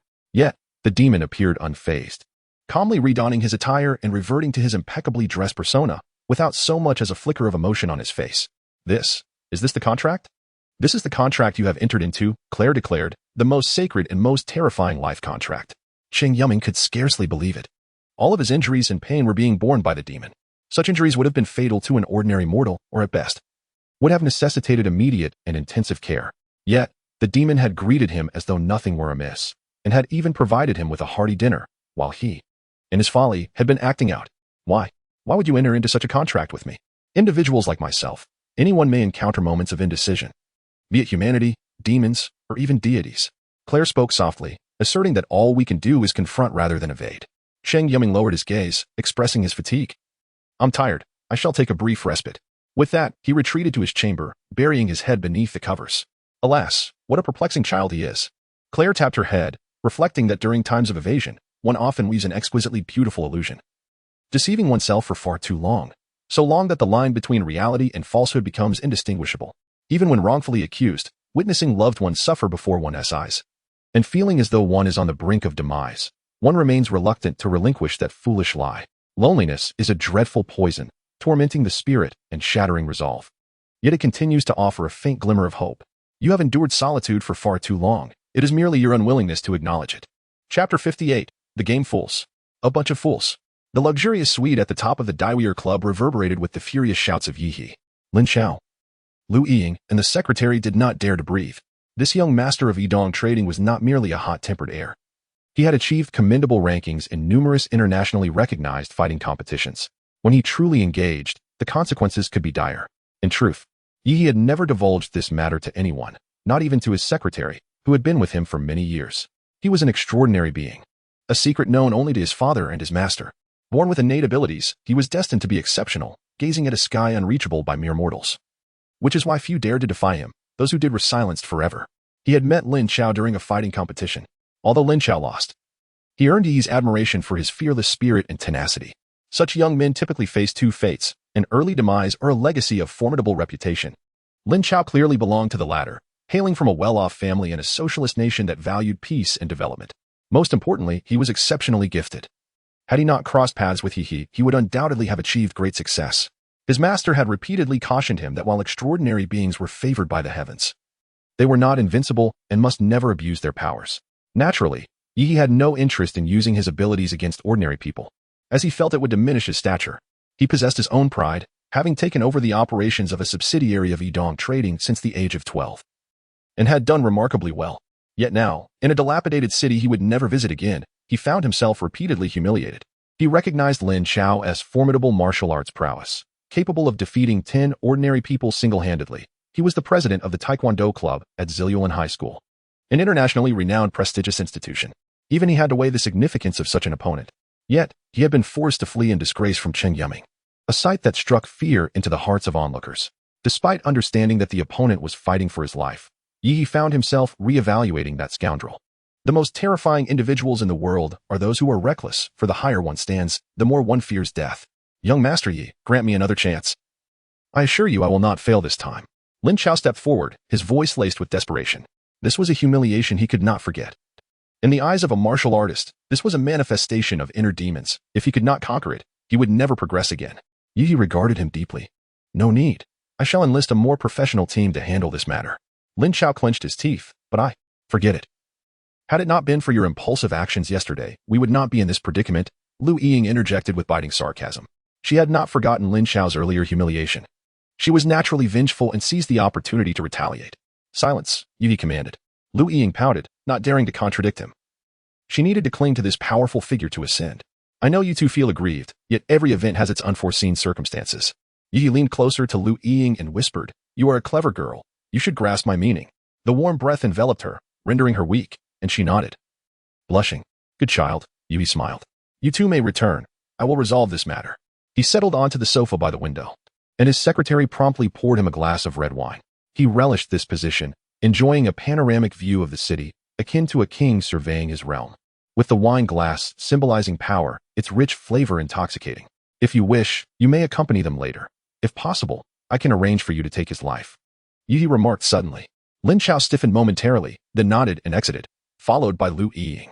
What a troublesome affair, Yi sighed, massaging his temples. Why do you still trust Lin Chao? The secretary hesitantly inquired. This is a game of the powerful, Yi replied, swirling the wine in his glass. Reflecting his visage. Lin Chao is a rare talent. In the impending era, he will serve as a valuable ally. I recently read a book titled The Three Kingdoms that resonated with me deeply. A successful sovereign is not merely a tyrant indulging in schemes, but a master of human sentiment. They're always accompanied by a band of passionate heroes, willing to sacrifice their lives for a single cause. Yi continued, what I currently lack is such talent. Loyalty? Not entirely. Loyalty without capability is servitude. Capability without loyalty is treachery. Yi smirked. Bruce, which do you think you are? I? The secretary was momentarily taken aback. I suppose I am a servant. Yi shook his head. Is it treachery then? If you had studied Chinese properly, you would know neither term is flattering. Then I truly do not know. You belong to neither category. You are exceptionally loyal, diligent, and possess commendable abilities. However, Yi tilted his head. Yours is foolish loyalty, blind allegiance. A wise sovereign never needs a sycophant, even if they possess extraordinary skill. Bruce began to sweat profusely. Young master, I do not understand. Do you not? Yi smiled, a chilling smile. You have been reporting my schedule to my father lately, including this urgent recall to headquarters. To what extent were you involved? I fear not. I am not a man-eating tiger. The words lost their persuasive power as Bruce had witnessed Yi's wrath firsthand, punishing useless subordinates with terrifying severity, truly a hell on earth. Young master. I do not make excuses. That would imply you are shirking responsibility, Yi stated. I merely want you to recognize a fact. I am an extraordinary being, destined to reach the pinnacle of humanity. Imagine a brand new world, not the decayed and hypocritical one of today. I shall ascend to the throne of the world. While you will gaze upon me like swine, revering and fearing me. Yi's voice grew impassioned, resembling an inspiring speech, painting a grand vision for his audience. Awaken to reality, Bruce. My father is aging, destined to be buried alongside his decrepit empire in the annals of time. By aligning with me, you will enter a new world, a more authentic realm. Yi spoke with fervor. You are a person of talent, which is why I expend this effort with you. The choice is yours. Bruce clenched his teeth. I am willing to follow you, young master. A wise choice, Yi replied with satisfaction. Though a piece of bad news had dampened his spirits, he had at least resolved some minor issues. Lin Chao and Bruce were both rare talents who would play significant roles in the future construction of the empire. He held great confidence in his ability to discern potential. And what of the master? As usual, I have not returned to see my father for quite some time. Ehei clasped his hands behind his head and asked me to make a call to Gazuka, as I have matters to discuss with Ronald. Chapter 59, Cooperation after a brief beep. The call was connected. Both parties remained silent, as if waiting for the other to speak. Ultimately, it was IHE who broke the silence. It's me. I certainly know it's you, came the deep, hoarse voice from the other end, akin to a venomous snake poised to strike from the underbrush. I'm not blind. I can see the caller ID. Hey, Ronar, why do you harbor such animosity towards me? Towards you? You're mistaken. It's everyone. My God. Do you all wish to witness my downfall? Downfall? What are you talking about, Ronar? I merely wish to discuss a partnership. IHE found himself perplexed. Ronar was the notorious leader of the Ghosts organization, known as Shuro Ronar, a figure of great renown in the mercenary world, a true warrior forged from blood and battle. With merely 4 individuals, the Ghosts had carved a fearsome reputation, with Ronar being instrumental, often working behind the scenes to forge alliances, rarely engaging directly. Yet, no one dared forget his infamous legacy. He had single-handedly obliterated an entire gang. It was unimaginable that this legendary figure was now the subject of ridicule from around the globe. Who would have thought that a mission with a 100% success rate, once deemed impenetrable by national security agencies and shrouded in myth, would falter at the hands of an inconspicuous high schooler? Partnership? Ronar paused for a moment, considering. Do elaborate. I believe you will find my proposal quite enticing, IHE replied, a confident smile gracing his lips, as if he held all the cards. Speak, which fool has crossed you? Just a kid, he said, signaling Bruce to operate the computer. A dossier was dispatched through a secure channel. On the other end, Ronar glanced at the screen. Bring up the third file. The third individual nodded. And a comprehensive profile appeared on the monitor. From date of birth to the altercation at the St. Paul Grand Hotel, just yesterday, nearly every detail was covered. Ronar stared blankly at the somewhat foolish-looking photograph on the screen. Cheng Yuming, the one responsible for the death of the 4th brother, who had instilled fear in the 2nd brother, and the architect of the Ghost's tarnished reputation. The same name, yet documented in a manner utterly distinct from before. From any perspective, Cheng Yuming's actions bore no relation to the mundane. even though his elder brother had repeatedly urged him to restrain himself and await the opportune moment. The prey had been delivered to his doorstep. To let it slip away would be the mark of a poor hunter. What do you think? IHE inquired. Do you know who he is? Ronar countered leisurely. Is he of notable significance? IHE frowned, having anticipated that this individual was extraordinary, yet still feeling he paled in comparison to the terrifying mercenary organization. Your fourth brother met his demise at his hands. Ronar lit a cigarette, and silence enveloped them, punctuated only by the sound of the match striking. He preferred matches over lighters, believing the latter altered the flavor. IHE's expression was one of astonishment. This revelation had exceeded his expectations. He certainly recognized who the fourth brother was, the robust man known as Bully, the fourth member of the Ghosts, who was honest and loyal, with whom IHE had shared meals in the past. Now, he understood why Ronar had initially questioned whether he was there to witness a spectacle. The four members of the Ghosts were not superhumans. They were ordinary individuals who had clawed their way up from the depths, deserving of his respect. This was not an adversary to be easily vanquished. Name your price. Ronar inhaled deeply. 80%. 1 million. IHE's face remained impassive, given the peril this individual posed. He needed to eliminate him at once, ensuring he would not disrupt their grand design. Not sufficient. 10 million. Still insufficient. Dollars. Ronar raised an eyebrow, surprised by IHE's wealth. No wonder he was favored by his elder brother. However, he cautioned, don't think I'm trying to swindle you. Truth be told, your expenditure is not in vain. You are not the only one seeking his life. The previous employer offered 6 million euros, but ultimately failed. IHE responded, if you can guarantee the completion of the task, I can add another 10 million. Ah. Ronar scratched his head with his pinky. The leader let out a cold snort, the gloom in his eyes deepening. Since those underhanded schemes proved futile, he resolved to abandon such trivial thoughts. Instead, he decided to engage in something more tangible. He could not believe that this young man would survive. Chapter 60. Game. In this deep slumber, Cheng Yuming had slept soundly, awakening to find it was already 11:30 in the morning. Rarely did he sleep so profoundly, akin to a lifeless pig. Typically a light sleeper, even the slightest disturbance could rouse him. As he stretched his hand and moved slightly, the agonizing pain from the previous night had vanished, leaving him feeling as though he were in his usual state. Even the bruises on his face had disappeared without a trace. This all seemed surreal. If he were indeed lying in a hospital's intensive care unit, with bandages wrapped around him, the only sense around being antiseptic and medicinal, accompanied by the incessant beeping of a heart monitor, it might have felt more genuine. His skin was as fair as that of a newborn, giving him an almost youthful appearance, which made him feel like a monstrous anomaly. Fortunately, he had not been plagued by nightmares that night, for which he was truly grateful. Standing before the bathroom mirror, his disheveled black hair hung over his eyes, resembling the typical appearance of a reclusive anime enthusiast. He gently maneuvered a toothbrush in his mouth, many foam spilling over the corners. Mr. Demon had entered into a life contract with him. Cheng Yuming understood the significance of this contract, the most sacred and serious among the magical families. Its sole purpose was to ensure a shared existence between the summoner and the summoned, a bond that could not be severed. In essence, if he were to meet his demise one day, Mr. Demon would follow suit. Under normal circumstances, such a notion could be thrilling. After all, what is a demon if not a formidable ally to accompany one in death? The contract was eternal, terminating only when one party perished, yet upon the death of one, the other could not escape either. Thus, it was the most detestable of contracts, one that no sane individual would wish to enter into. After all, if the other party were to recklessly take their own life, would one not be compelled to pay with their own? Only those moved by a profound sense of brotherhood would dare to choose such a life contract. For it was also the most equitable of agreements, akin to the bond forged by Liu, Guan, and Zhang, who might genuinely fulfill their vow to die on the same day. Another agreement, equally infamous and on par with the life contract, was the master-servant contract. In this arrangement, the master could command the servant to perform any task, regardless of the servant's willingness, even demanding their immediate demise without the possibility of resistance. This master-servant contract, often referred to as a demon contract, implied that acceptance equated to selling one's soul to a demon. Thus, it was favored by slave owners and capitalists of ancient times, symbolizing an unbreakable loyalty. Generally, contracts made with angels or demons were temporary.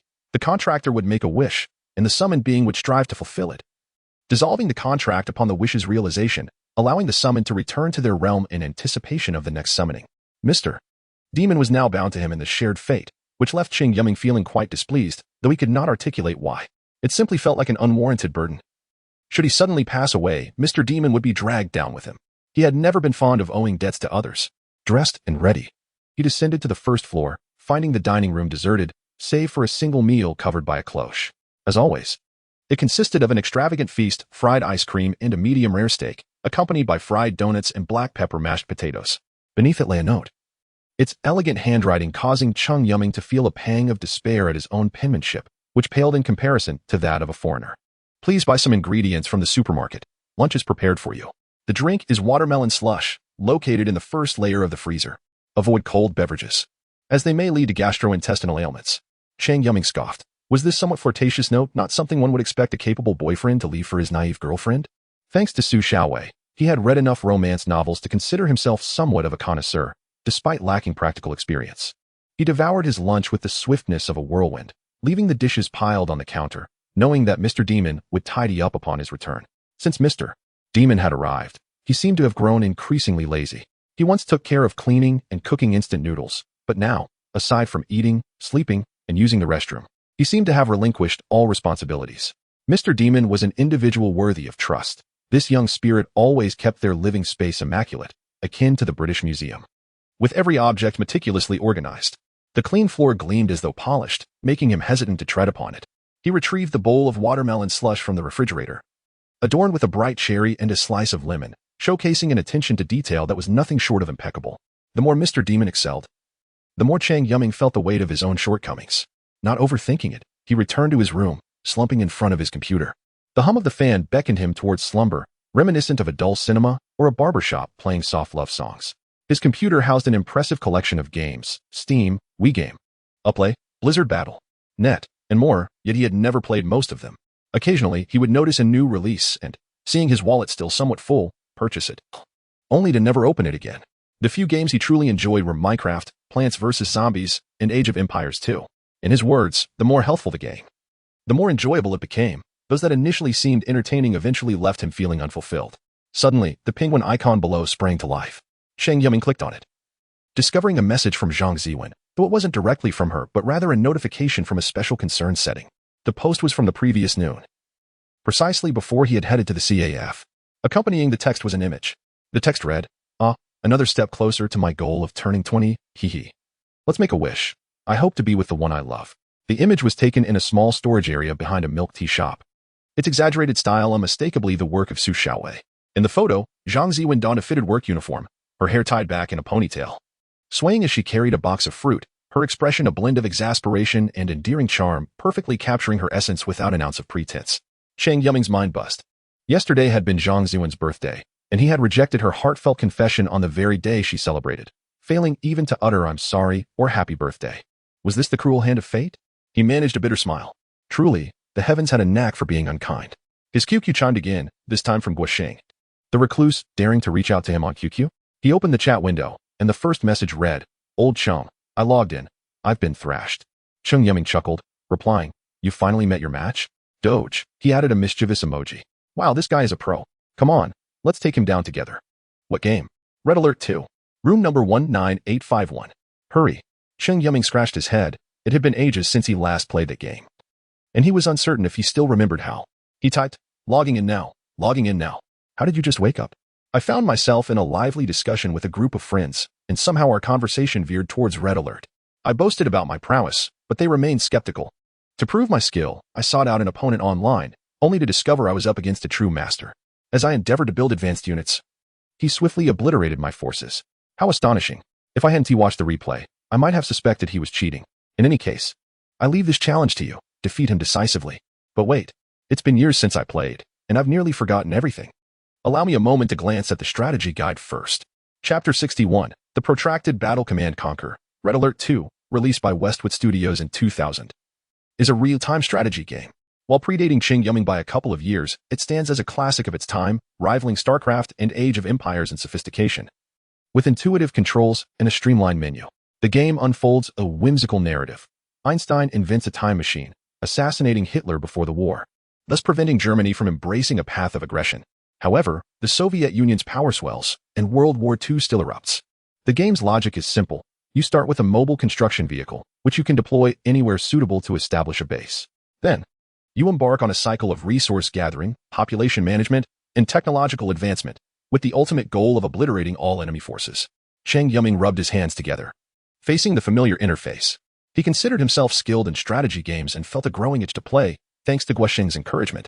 A message arrived. Guosheng had created a group chat with just the three of them, including the anonymous expert. The opponent's avatar was a classic vintage Q version image from Dungeon Fighter, a side-scrolling beat-em-up game operated by Tencent in 2008, suggesting an older player. Cheng Yuming privately messaged Guosheng. Whether they're an old geezer or a lowly, let's crush them. It seemed Guosheng had suffered a series of defeats, fueling his resentment. Cheng Yuming scrolled through the chat history, searched for the room number on the platform, and joined. He sent an emoji followed by hello there. The response was curt, hello, devoid of any extra punctuation. Which mod? Your call? I'm easy. Wow, so cocky. This riled Cheng Yuming, implying they were underestimated and would be defeated regardless of the game. I'm easy too, you decide. Cheng Yuming deflected, and the opponent paused, seemingly contemplating. Republic of China, let's do as the Romans do. Cheng Yuming was taken aback. Republic of China was a mod created by a Chinese enthusiast.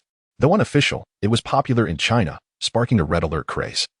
And Cheng Yuming once believed it was the original red alert too. The statement was revealing. Do as the Romans do suggested the opponent wasn't Chinese. Yet their Chinese was fluent. If they weren't local, they couldn't be a student either. It was strange. Was a grandmaster connecting from abroad to play? While Cheng Yuming pondered. The game began. Cheng Yuming predictably chose the Republic of China's faction, while the opponent selected the highly agile British. At the start, Cheng Yuming directed his mobile construction vehicle and infantry to a corner of the map, preferring to establish a well-defended base to minimize the risk of early defeat. Guosheng had mentioned the opponent's aggressive, relentless attacks from the early to mid-game. Cheng Yuming, a defensive player, would harass while deploying small squads to raid the enemy base. He called it conservative, while others deemed it sneaky. Cheng Yuming quickly deployed his defensive network. After constructing a barracks and power plant, he fortified the choke points. His chosen location was backed by cliffs, fronted by a vast Mediterranean Sea, with only 2 narrow slopes for access. Unless completely overwhelmed, he felt secure. Moreover, as a version-specific nation, its strength heavily skewed the balance between Allied and Soviet forces. Cheng Yuming felt he was taking advantage. He now controlled several key resource points, experiencing no production constraints. He dispatched infantry to scout the surroundings. He only needed to accumulate resources and produce terrorists, rocket soldiers, and crazy Ivans, supported by apocalypse tanks, aircraft carriers, and landing crafts for a multi-pronged assault. He was puzzled by the opponent's lack of aggression. He sent amphibious mining trucks to gather resources, content to develop while the opponent remained passive. Suddenly, the scouting infantry were wiped out, alarming him. The attacks were simultaneous, as if the opponent knew their locations.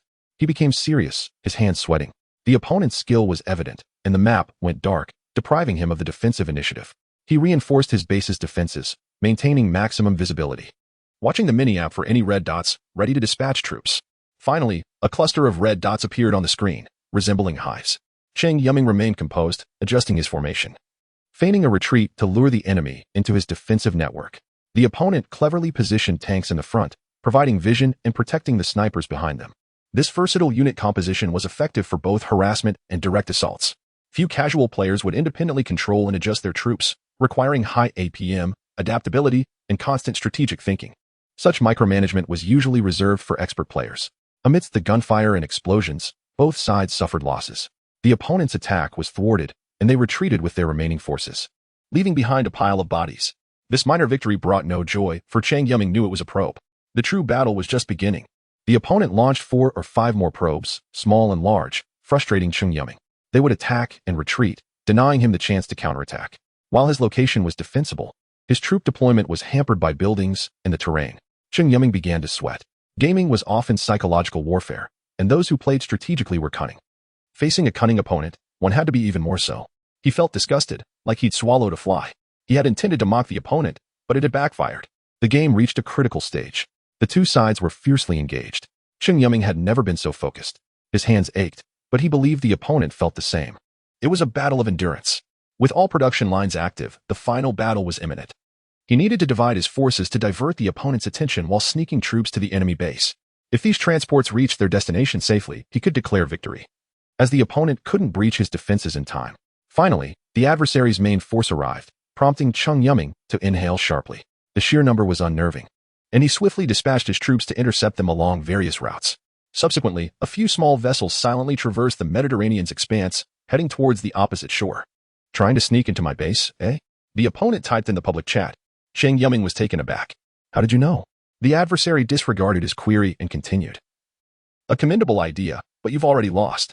Cheng Yuming's small vessels were annihilated upon landing, revealing a vast number of soldiers.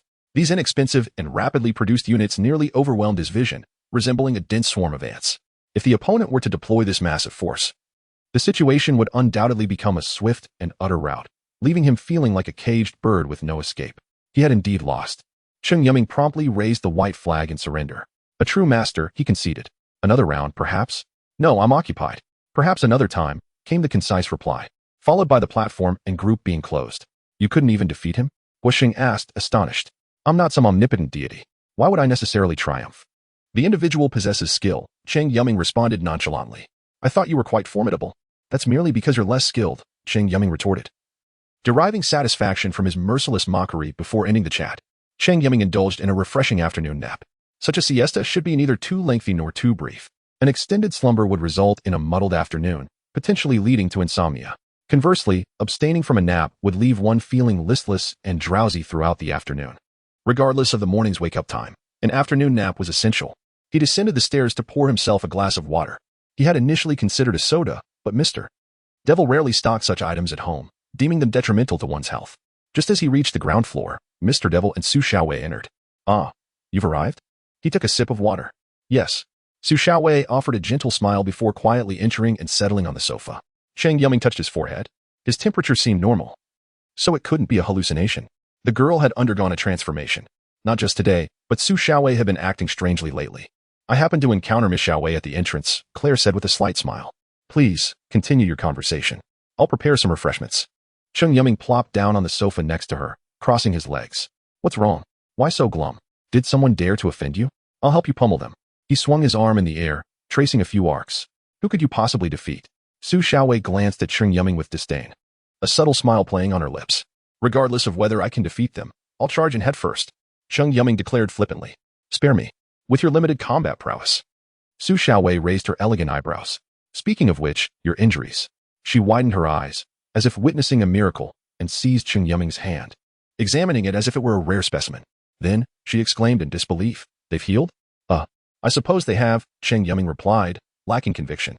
He was seldom deceitful, as he couldn't even deceive himself. How could he explain this surreal phenomenon? Someone who had been beaten to a pulp, bruised and battered, on the verge of death, had no lingering marks or bruises the following morning. Even the world's most advanced medical procedures couldn't achieve such a feat, could they? Su Xiaowei had initially come to check on Cheng Yuming out of concern, hoping to provide assistance if needed. She had even prepared to contact the city's hospitals to secure the best medical equipment for his diagnosis and recovery. However, he was now bouncing around as if nothing had happened, just as he did during her casual visits. Perhaps she felt a tinge of disappointment. They were, after all, supposed to be the closest of friends, yet he seemed to harbor secrets from her. The atmosphere grew peculiar. Cheng Yuming's mind raced, seeking a plausible and realistic explanation. It seems you're not an ordinary person after all, Su Xiaowei murmured, her expression somewhat strained. Cheng Yuming suddenly felt a pang of guilt. Su Xiaowei was the first friend he had made in the country. Their relationship should have unfolded like some kitsch romantic drama, perhaps even leading them to unite under the auspices of fate. However, neither of them seemed inclined towards such a path, as if to say, I consider you a brother. Yet you harbor romantic intentions. Once, Cheng Yuming asked Su Xiaowei, why don't you find a boyfriend? It seems like the girls in our class change partners every week. Su Xiaowei replied, I don't want a boyfriend because none of them meet my standards. She then placed her leg on the chair and added, if I wanted a boyfriend. The line of suitors would stretch from the classroom building to the school gate. Cheng Yuming certainly believed her.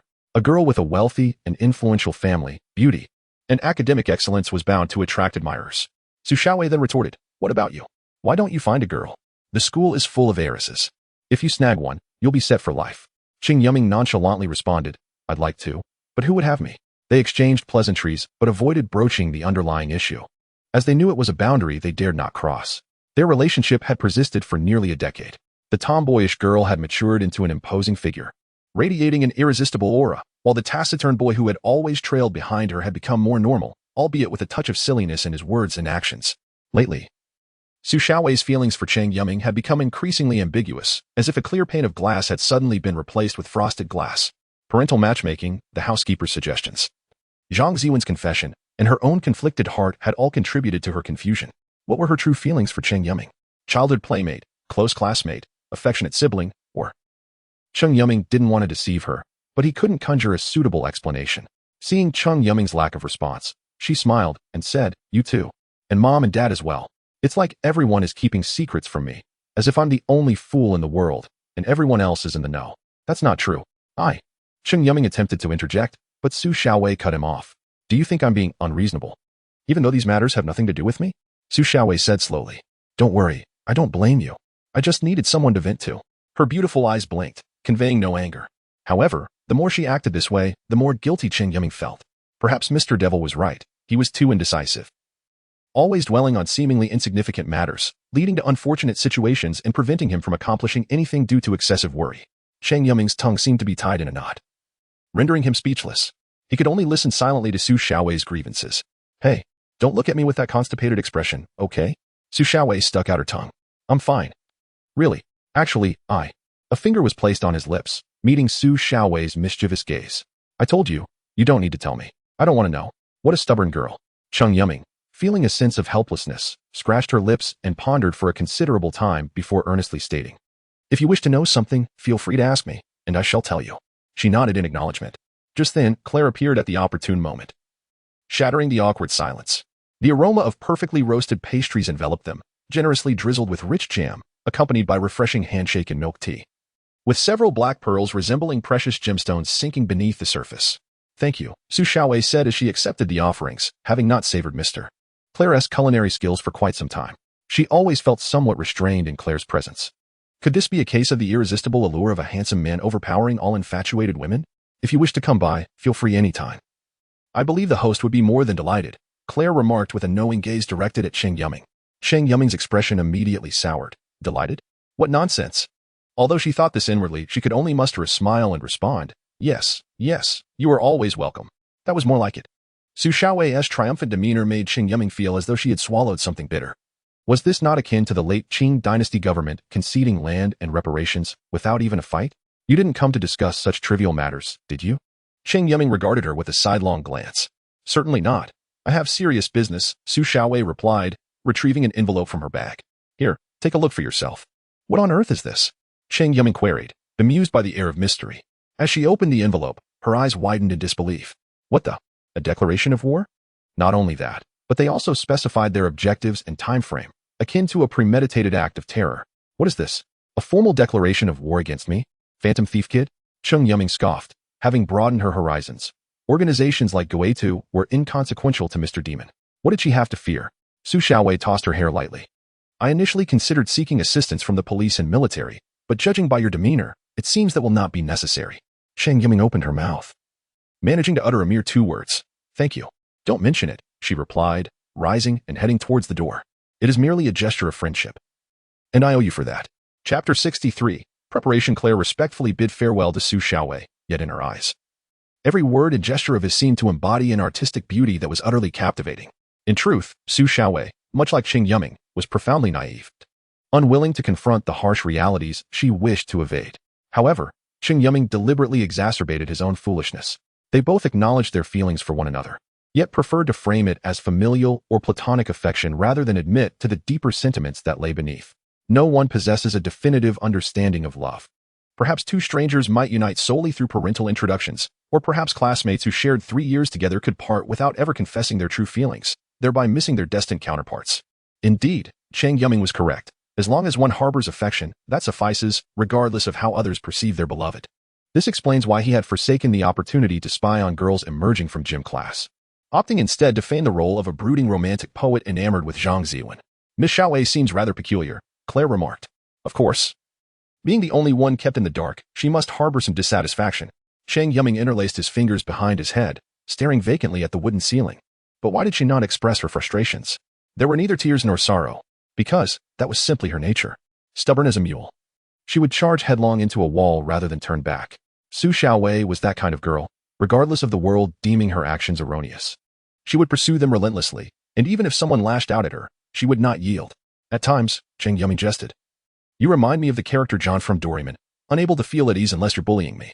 She retorted, have you ever encountered such a beautiful John? Besides, who told you that you, Daisuke, like a robotic cat? Cheng Yuming understood that this fiercely determined girl was, in fact, more sensitive than most. She cared deeply about others' feelings and respected their choices, yet above all, she was concerned with how others perceived her. Claire struggled to comprehend human emotions. They were far too intricate for demons, who primarily focused on survival and finding their next contract. The more ruthless the world became, the simpler its rules appeared. In the realm of demons, existence was a matter of life and death. However, as an outsider, he could distinctly perceive the inexplicable connection binding the two. Returning to the living room, Cheng Yuming picked up the letter once more, lost in contemplation. Should I take them out directly? Claire inquired. Cheng Yuming smirked, wondering how the demon could utter such words with that youthful, sun-kissed visage. He waved his hand dismissively. No, grant me a chance. It's not ideal for me to cower at the backlands, right?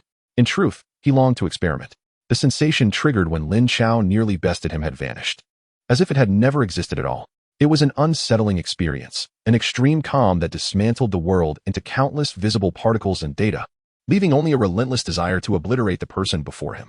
To be frank, it was an exceedingly nuanced feeling, indeed, as the demon had suggested. His confidence swelled to an unfathomable degree, as if he were invincible, with desires within reach, and no one could obstruct his path. It was precisely this overwhelming confidence that instilled fear within him, as he dreaded becoming a ruthless killer or tyrant, akin to those lofty figures from prestigious magical families. Are you certain? They are not mere thugs. In the realm of ordinary people, they are formidable, Claire mused, at least not on the same level as Lin Chao. It should be fine. It's a perfect opportunity to test my inventions. Cheng Yuming stroked his chin. Moreover, you are here as well. If I cannot handle it, I shall leave it to you. You truly are ungrateful, Claire chuckled. Of course. With a free bodyguard like you, why not take advantage? He had long desired to set traps within his home, but had yet to actualize those plans. Magic, after all, did not possess a clear hierarchy of strength. Perhaps the most cataclysmic spells were less effective than the simplest charms. Typically, the more powerful the spell, the greater the magical energy required and the longer the preparation time.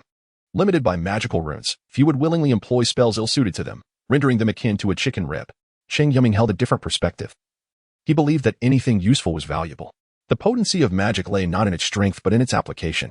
For instance, the Christie family. The foremost of the 7 great families of the Magic Association was renowned as the Immortal Family.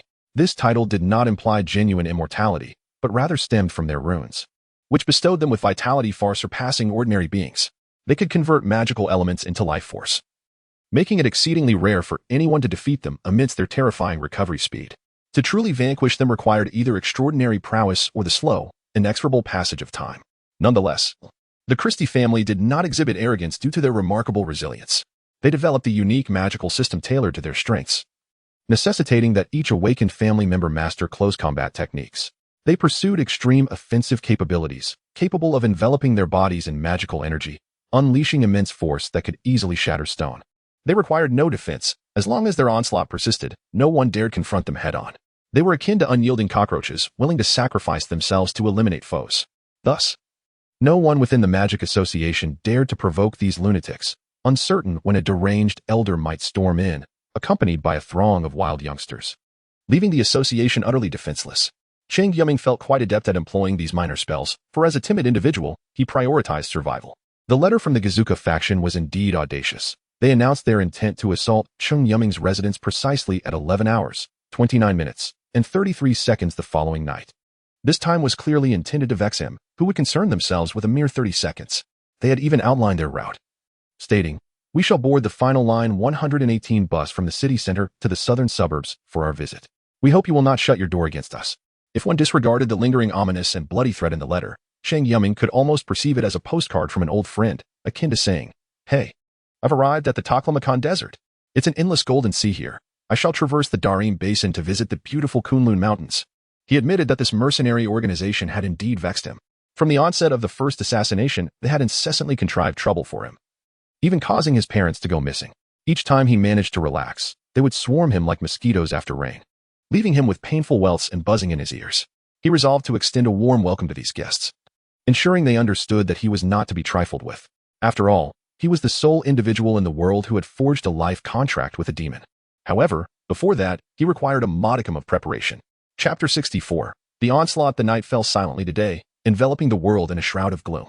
The sky had been overcast all day, like a vast, indistinct gray cloth weighing heavily upon the heads of the people, instilling a sense of oppression. The weather forecast had issued a yellow warning for torrential rain, yet not a single drop had fallen throughout the day, only an increasingly darkened sky, with thick clouds rolling ominously, occasionally illuminated by brilliant flashes of lightning. As the end of the workday approached, people hurriedly boarded buses and subways to return home. Instinctively aware of the impending storm, night descended almost without transition, with thunder growing ever louder and dazzling lightning splitting the heavens.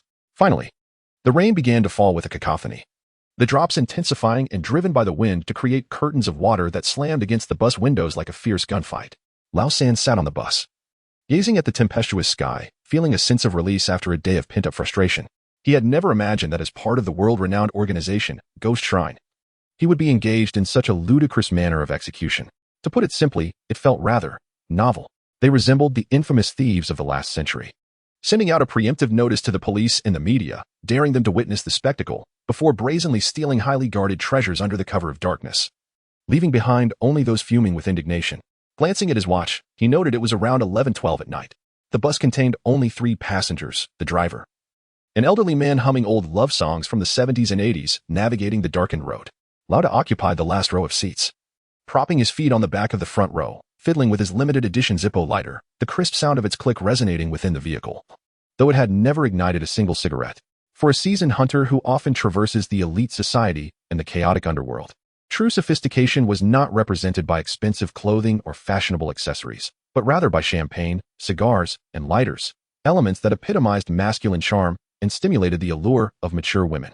His fingers lightly tapped against the black case resting on his lap, his gaze penetrating the curtain of rain, observing the dark trees retreating alongside the road. This was the Ghost Shrine's final mission, and he had resolved to withdraw from the mercenary world with his 2 companions. With their savings and the remuneration provided by Ihi, they could lead an enviable life, purchasing a charming villa in picturesque Florence, savoring views of antiquated yet artistically rich architecture, and enjoying the distant beauty of the landscape. They would drive luxury cars through bustling streets, indulge in gourmet cuisine, sip exquisite wines, and engage in rounds of golf every afternoon until sunset, watching the Arno River flow serenely. If the need arose, they would not shy away from seeking solace in the red light district. Unlike his elder brother, he understood that he and Lauda inhabited different worlds, never had, and never would. Jean had always treated him well, allowing him to select the finest items first, ensuring his share of the profits, and hosting grand birthday celebrations attended by esteemed guests from various circles. Yet, the more Jean lavished him with kindness, the more discontented he became. Once, he had aspired to prove his worth, striving to be a loyal foot soldier, but ultimately, he found himself overshadowed by his brother's reputation. He was known predominantly as Jin's younger brother or merely a familiar face. He grew weary of living perpetually in his brother's shadow, despite Jin's unwavering acceptance of him.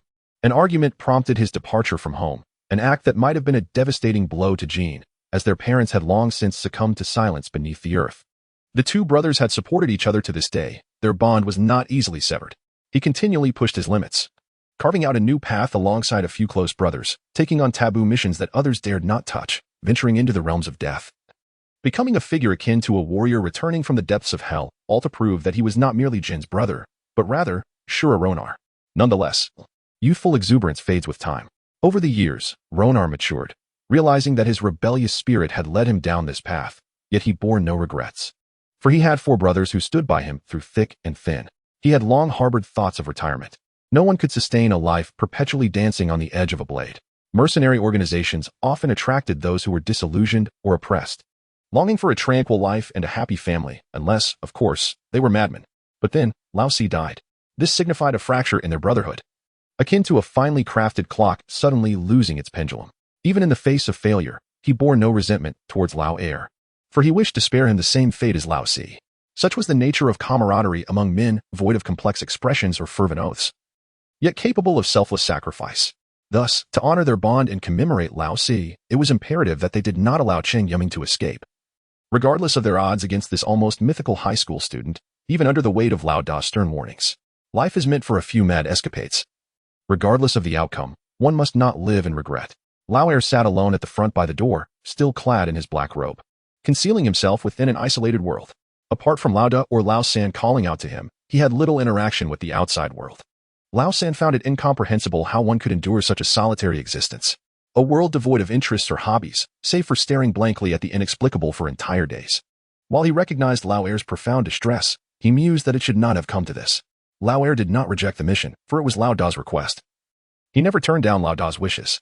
Yet, Lao San could discern Lao Er's reluctance for this particular endeavor, seeing not his usual confidence, but rather an air of apparent despair. Seated at the front, right behind the driver, Lao San sighed and turned his attention to the anime on his phone screen. After all these years, this was his first time on the battlefield. As a tech-savvy individual, his role was merely to remain in the shadows of the command room, transmitting plans and arrangements through cameras and wireless headsets. The rain continued to intensify, prompting the driver to accelerate, the windshield wipers working frantically as torrents cascaded down like a cleaved waterfall. The once thrilling narrative had lost its allure when Lao San suddenly inquired, "Driver, how much longer until we reach the southern suburbs?"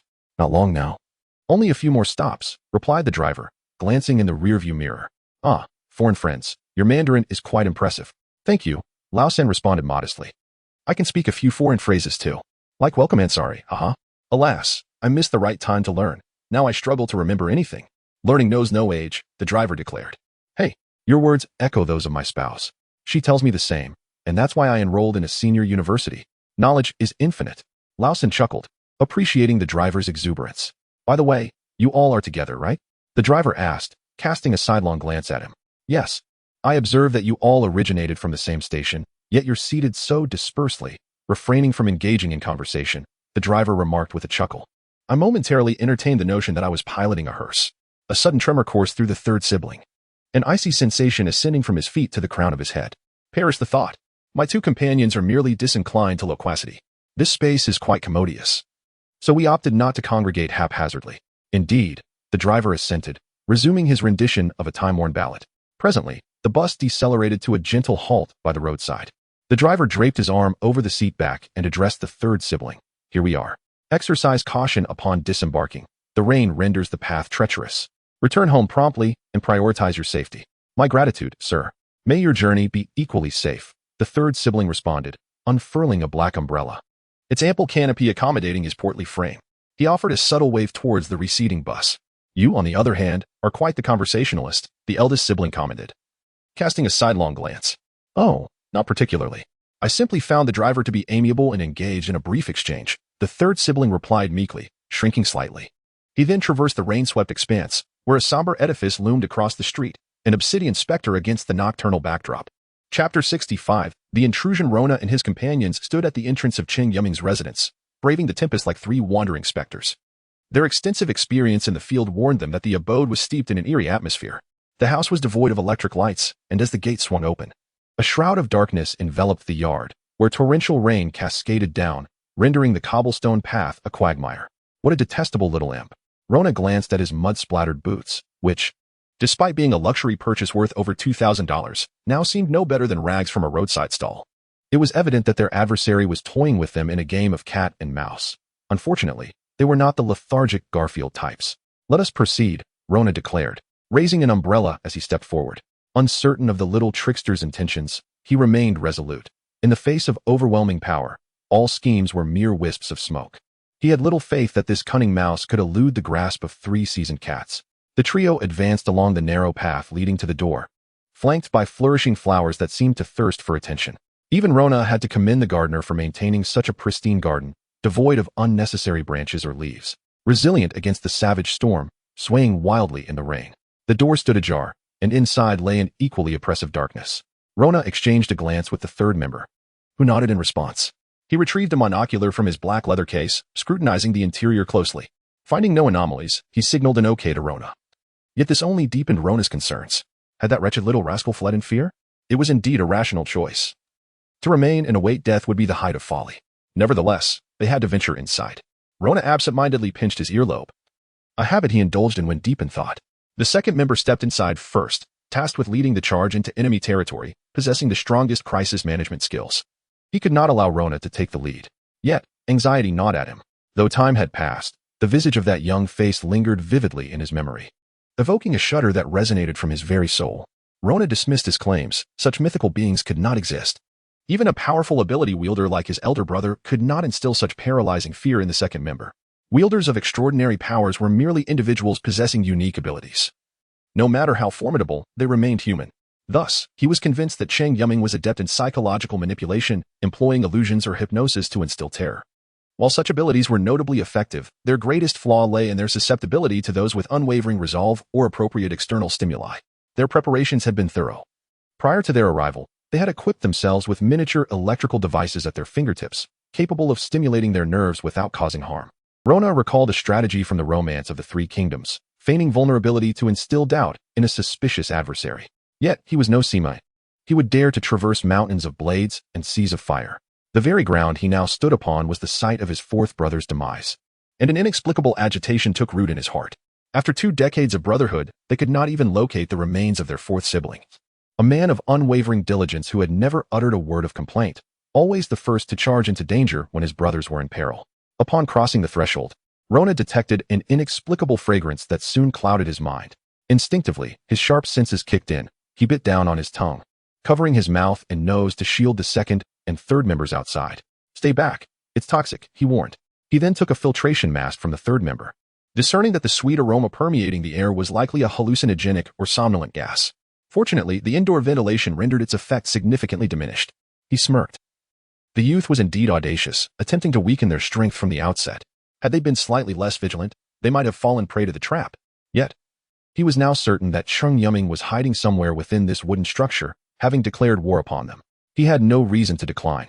Defeating the opponent under their advantageous conditions would deliver the most significant blow, marking the finale of their mercenary careers, and it must be executed with flair. Regrettably, he had envisioned this final battle taking place on a breathtaking battlefield or through a merciless slaughter, not in a dilapidated house during a torrential downpour. Playing house with a mere child on the cusp of adulthood. "Come out. We cannot afford to linger," Rona's voice echoed within the abode, yet silence reigned. "Are you planning to remain a turtle for the rest of your life?" Still, no reply emerged. Only the thunderous roars of the storm outside mingling with the patter of rain. Rona raised an eyebrow. It appeared their adversary was intent on playing a game of hide and seek. Cheng Yuming's home was neither overly large nor small. A 3-story wooden villa covering over 400 square meters, reminiscent of the manor-style architecture that had once captivated Europe centuries ago. Yet, Rona failed to grasp the impudent confidence of the young trickster. Did he truly believe he could conceal himself within this expansive playground and evade their pursuit? Such arrogance was laughable. Rona pressed the light switch beside the wall, only to find that the circuit had been severed. "Prepare for a surprise attack," he commanded in a low voice. The second and third members nodded, activating a concealed switch on their case. A hidden compartment opened, revealing an array of precision weapons nestled within. In his hands, Rona wielded a pistol in each grip. In his left hand, the M1911, a .45 caliber military handgun designed by John Browning, a classic that had been involved in various conflicts for over a century. Often hailed as the most prolific automatic pistol in the world. In the right hand was the Desert Eagle, a hunting pistol favored by collectors worldwide. Released in 1980 as the first .357 caliber handgun, renowned for its elegant design and comfortable grip, famously wielded by action star Arnold Schwarzenegger in Phantom Commando. He appreciated these time-worn relics, each imbued with the weight of history. The third member carried an MP5, a German-manufactured firearm immensely popular for its capability to unleash approximately 800 rounds per minute, ensuring an unrelenting barrage as long as ammunition permitted. Lacking extensive knowledge of firearms, he had chosen this lightweight weapon simply for the sake of appearances, unwilling to stand idly by. The second member, as ever, clutched his trusty dagger, his most formidable weapon. Having once sliced through a sniper's bullet in a moment of extreme reflex, he was known as the shadowy assassin of the night, vanishing without a trace. Such aged houses were particularly vexing. The narrow corridors permitted barely enough space for 2 individuals to pass through. Chapter 66, The Shadows of Malice. The attic, already confined, now felt even more cramped with the presence of 2 figures. Claire sat at the desk, holding the notebook left by Cheng Yuming's father, voicing her disdain for Cheng Yuming's peculiar tastes. If one were to describe a person as despicable, it would be an understatement when referring to Cheng Yuming, whose behavior transcended even that description. Reclining on the bed, Cheng Yuming idly swayed to the rhythm of music, engrossed in scrolling through forums and social media on his new phone, while the haunting melody of "What a Pity There Are No Ifs" resonated through his headphones, the ethereal voice echoing with an unshakable lament. This song had already played 21 times that evening. The attic resembled the highest command tower of a castle, nestled in the deepest recesses, fortified with the most stringent defenses. Claire had to admit that Cheng Yuming was indeed a genius. His bizarre application of magic was unprecedented, encapsulated in the phrase "unparalleled in history." Unfortunately, this prodigy squandered his extraordinary talent on trivial pursuits, reveling in his self-satisfaction. Yet, it was precisely this that ignited his fervent interest in the theory of magical analysis. Cheng Yuming devoted an entire day to placing numerous talismans inscribed with miniature magic circles around the house. These thin slips of paper autonomously absorbed the surrounding magical energy and connected through concealed magical circuits, ultimately forming an interlinked system of magical flow. The author of this intricate illusion was none other than himself, though merely a rudimentary magic circle, lacking even the finesse of true sorcery. Its sole purpose was to create an illusion that caused those who entered to overlook the inconspicuous items placed at the magical nodes. Of course, Invisibility was a different kind of magic altogether. Each magical note held a small gift prepared by Cheng Yuming for the unsuspecting intruders. In truth, this magical array was not complex at all. It was merely a layering of various illusionary spells. Any member of the Magic Association, if knowledgeable beforehand, could construct similar trinkets. Yet they were disinterested in such trivial and impractical magics. As they would say, they aspired to become figures more significant than Columbus or Napoleon, dedicating their lives to the pursuit of the elusive seventh element and the refinement of an ideal magical system. The only challenge lay in the fusion of different magic circles. An intricate endeavor. Established magics possessed well-defined and independent application systems. Merging them was akin to reanalyzing and reconstructing magic itself. Such an immense undertaking would cause even the veteran members of the Magic Association to furrow their brows, as combining different chemical agents could yield disastrous consequences if not executed with precision. Cheng Yuming tilted his head, reflecting on the pain he could not endure. Despite knowing he would not die, the thought of bullets tearing through his flesh or a sharp blade slicing his skin, exposing the rhythmic pulse of veins and stark white bone, sent shivers down his spine. He had become embroiled in a deadly feud with Kazuka, as the demon had somehow vanquished his foe, despite the latter's initial attempt to kill him. Now, both sides were locked in a relentless struggle. Strangely, even when the enemy had pursued him to his home, merely 10 meters apart with weapons drawn, he found himself unable to strike back. Could it be that I am the fabled saint? He sighed and continued browsing the web, pondering how frantic they must be at that hour. Boss, be careful, called out the third member, his appearance disheveled and grim. His garments were singed with several holes, revealing greasy skin beneath, his hair and brows reeking of burnt flesh. The second member fared better, his agile movements evading most traps, though he too appeared somewhat ragged. This mansion had transformed into a veritable ocean of traps, as if a master magician had orchestrated a series of grotesque contraptions at every turn. Sometimes, a mere step would teleport them back to the entrance, while leaning against the walls would result in a barrage of anesthetic needles shooting from all directions. An inadvertent brush against an object could unleash flames or ice directly at their faces. Rona's expression shifted as he realized that the situation was far more complex than mere traps. It felt as though some surreal force was at play, akin to the sorcerers depicted in fantastical films. These robed figures, adorned with wide-brimmed hats, muttering incantations, wielded extraordinary powers that could transform the impossible into reality. Surely, no one would believe in such beings. They belonged to the realm of mad authors' imaginations. If they truly existed, the world would not be filled with flying airplanes and bustling cars, but rather a multitude of individuals soaring on broomsticks. Yet Rona knew the truth. During a recent phone call with his elder brother, he had been privy to a crucial piece of information magic families. Jean had refrained from elaborating, hinting at some unspoken taboo. The only certainty was that they were beings that surpassed the extraordinary. Perhaps, had one not witnessed them, one would doubt the existence of such individuals with unique abilities. If Cheng Yuming hailed from a lineage of magic, everything fell into place. He may have committed a grave transgression, leading to his expulsion. Or perhaps he was fleeing from the consequences of his misdeeds, or he might possess knowledge of a secret too perilous to disclose, thus the hefty bounty on his head. Regardless, they were entities beyond their comprehension, and for the first time, Rona felt the stirrings of retreat, not from fear, but from concern for his brothers. He did not wish for the second and third members to meet the same fate as the fourth. Suddenly, he involuntarily stepped forward, and in an instant, his every pore trembled, collapsing to the ground as an intense flame surged forth like a scarlet dragon, shooting out the window and vanishing into the torrential rain. Gasping for air, he felt as though he were trying to inhale all the oxygen from the surrounding atmosphere. At that moment, the searing heat scorched his back, and the air seemed momentarily depleted, creating a vacuum that the atmosphere rushed to fill. Adrenaline surged through him, his heart racing as if it would stop, blood pressure skyrocketing. And a sudden dizziness overcame him from the lack of oxygen. Rona began to panic. This wretched individual was paralyzingly afraid, and the entire house felt like a fortress constructed from traps.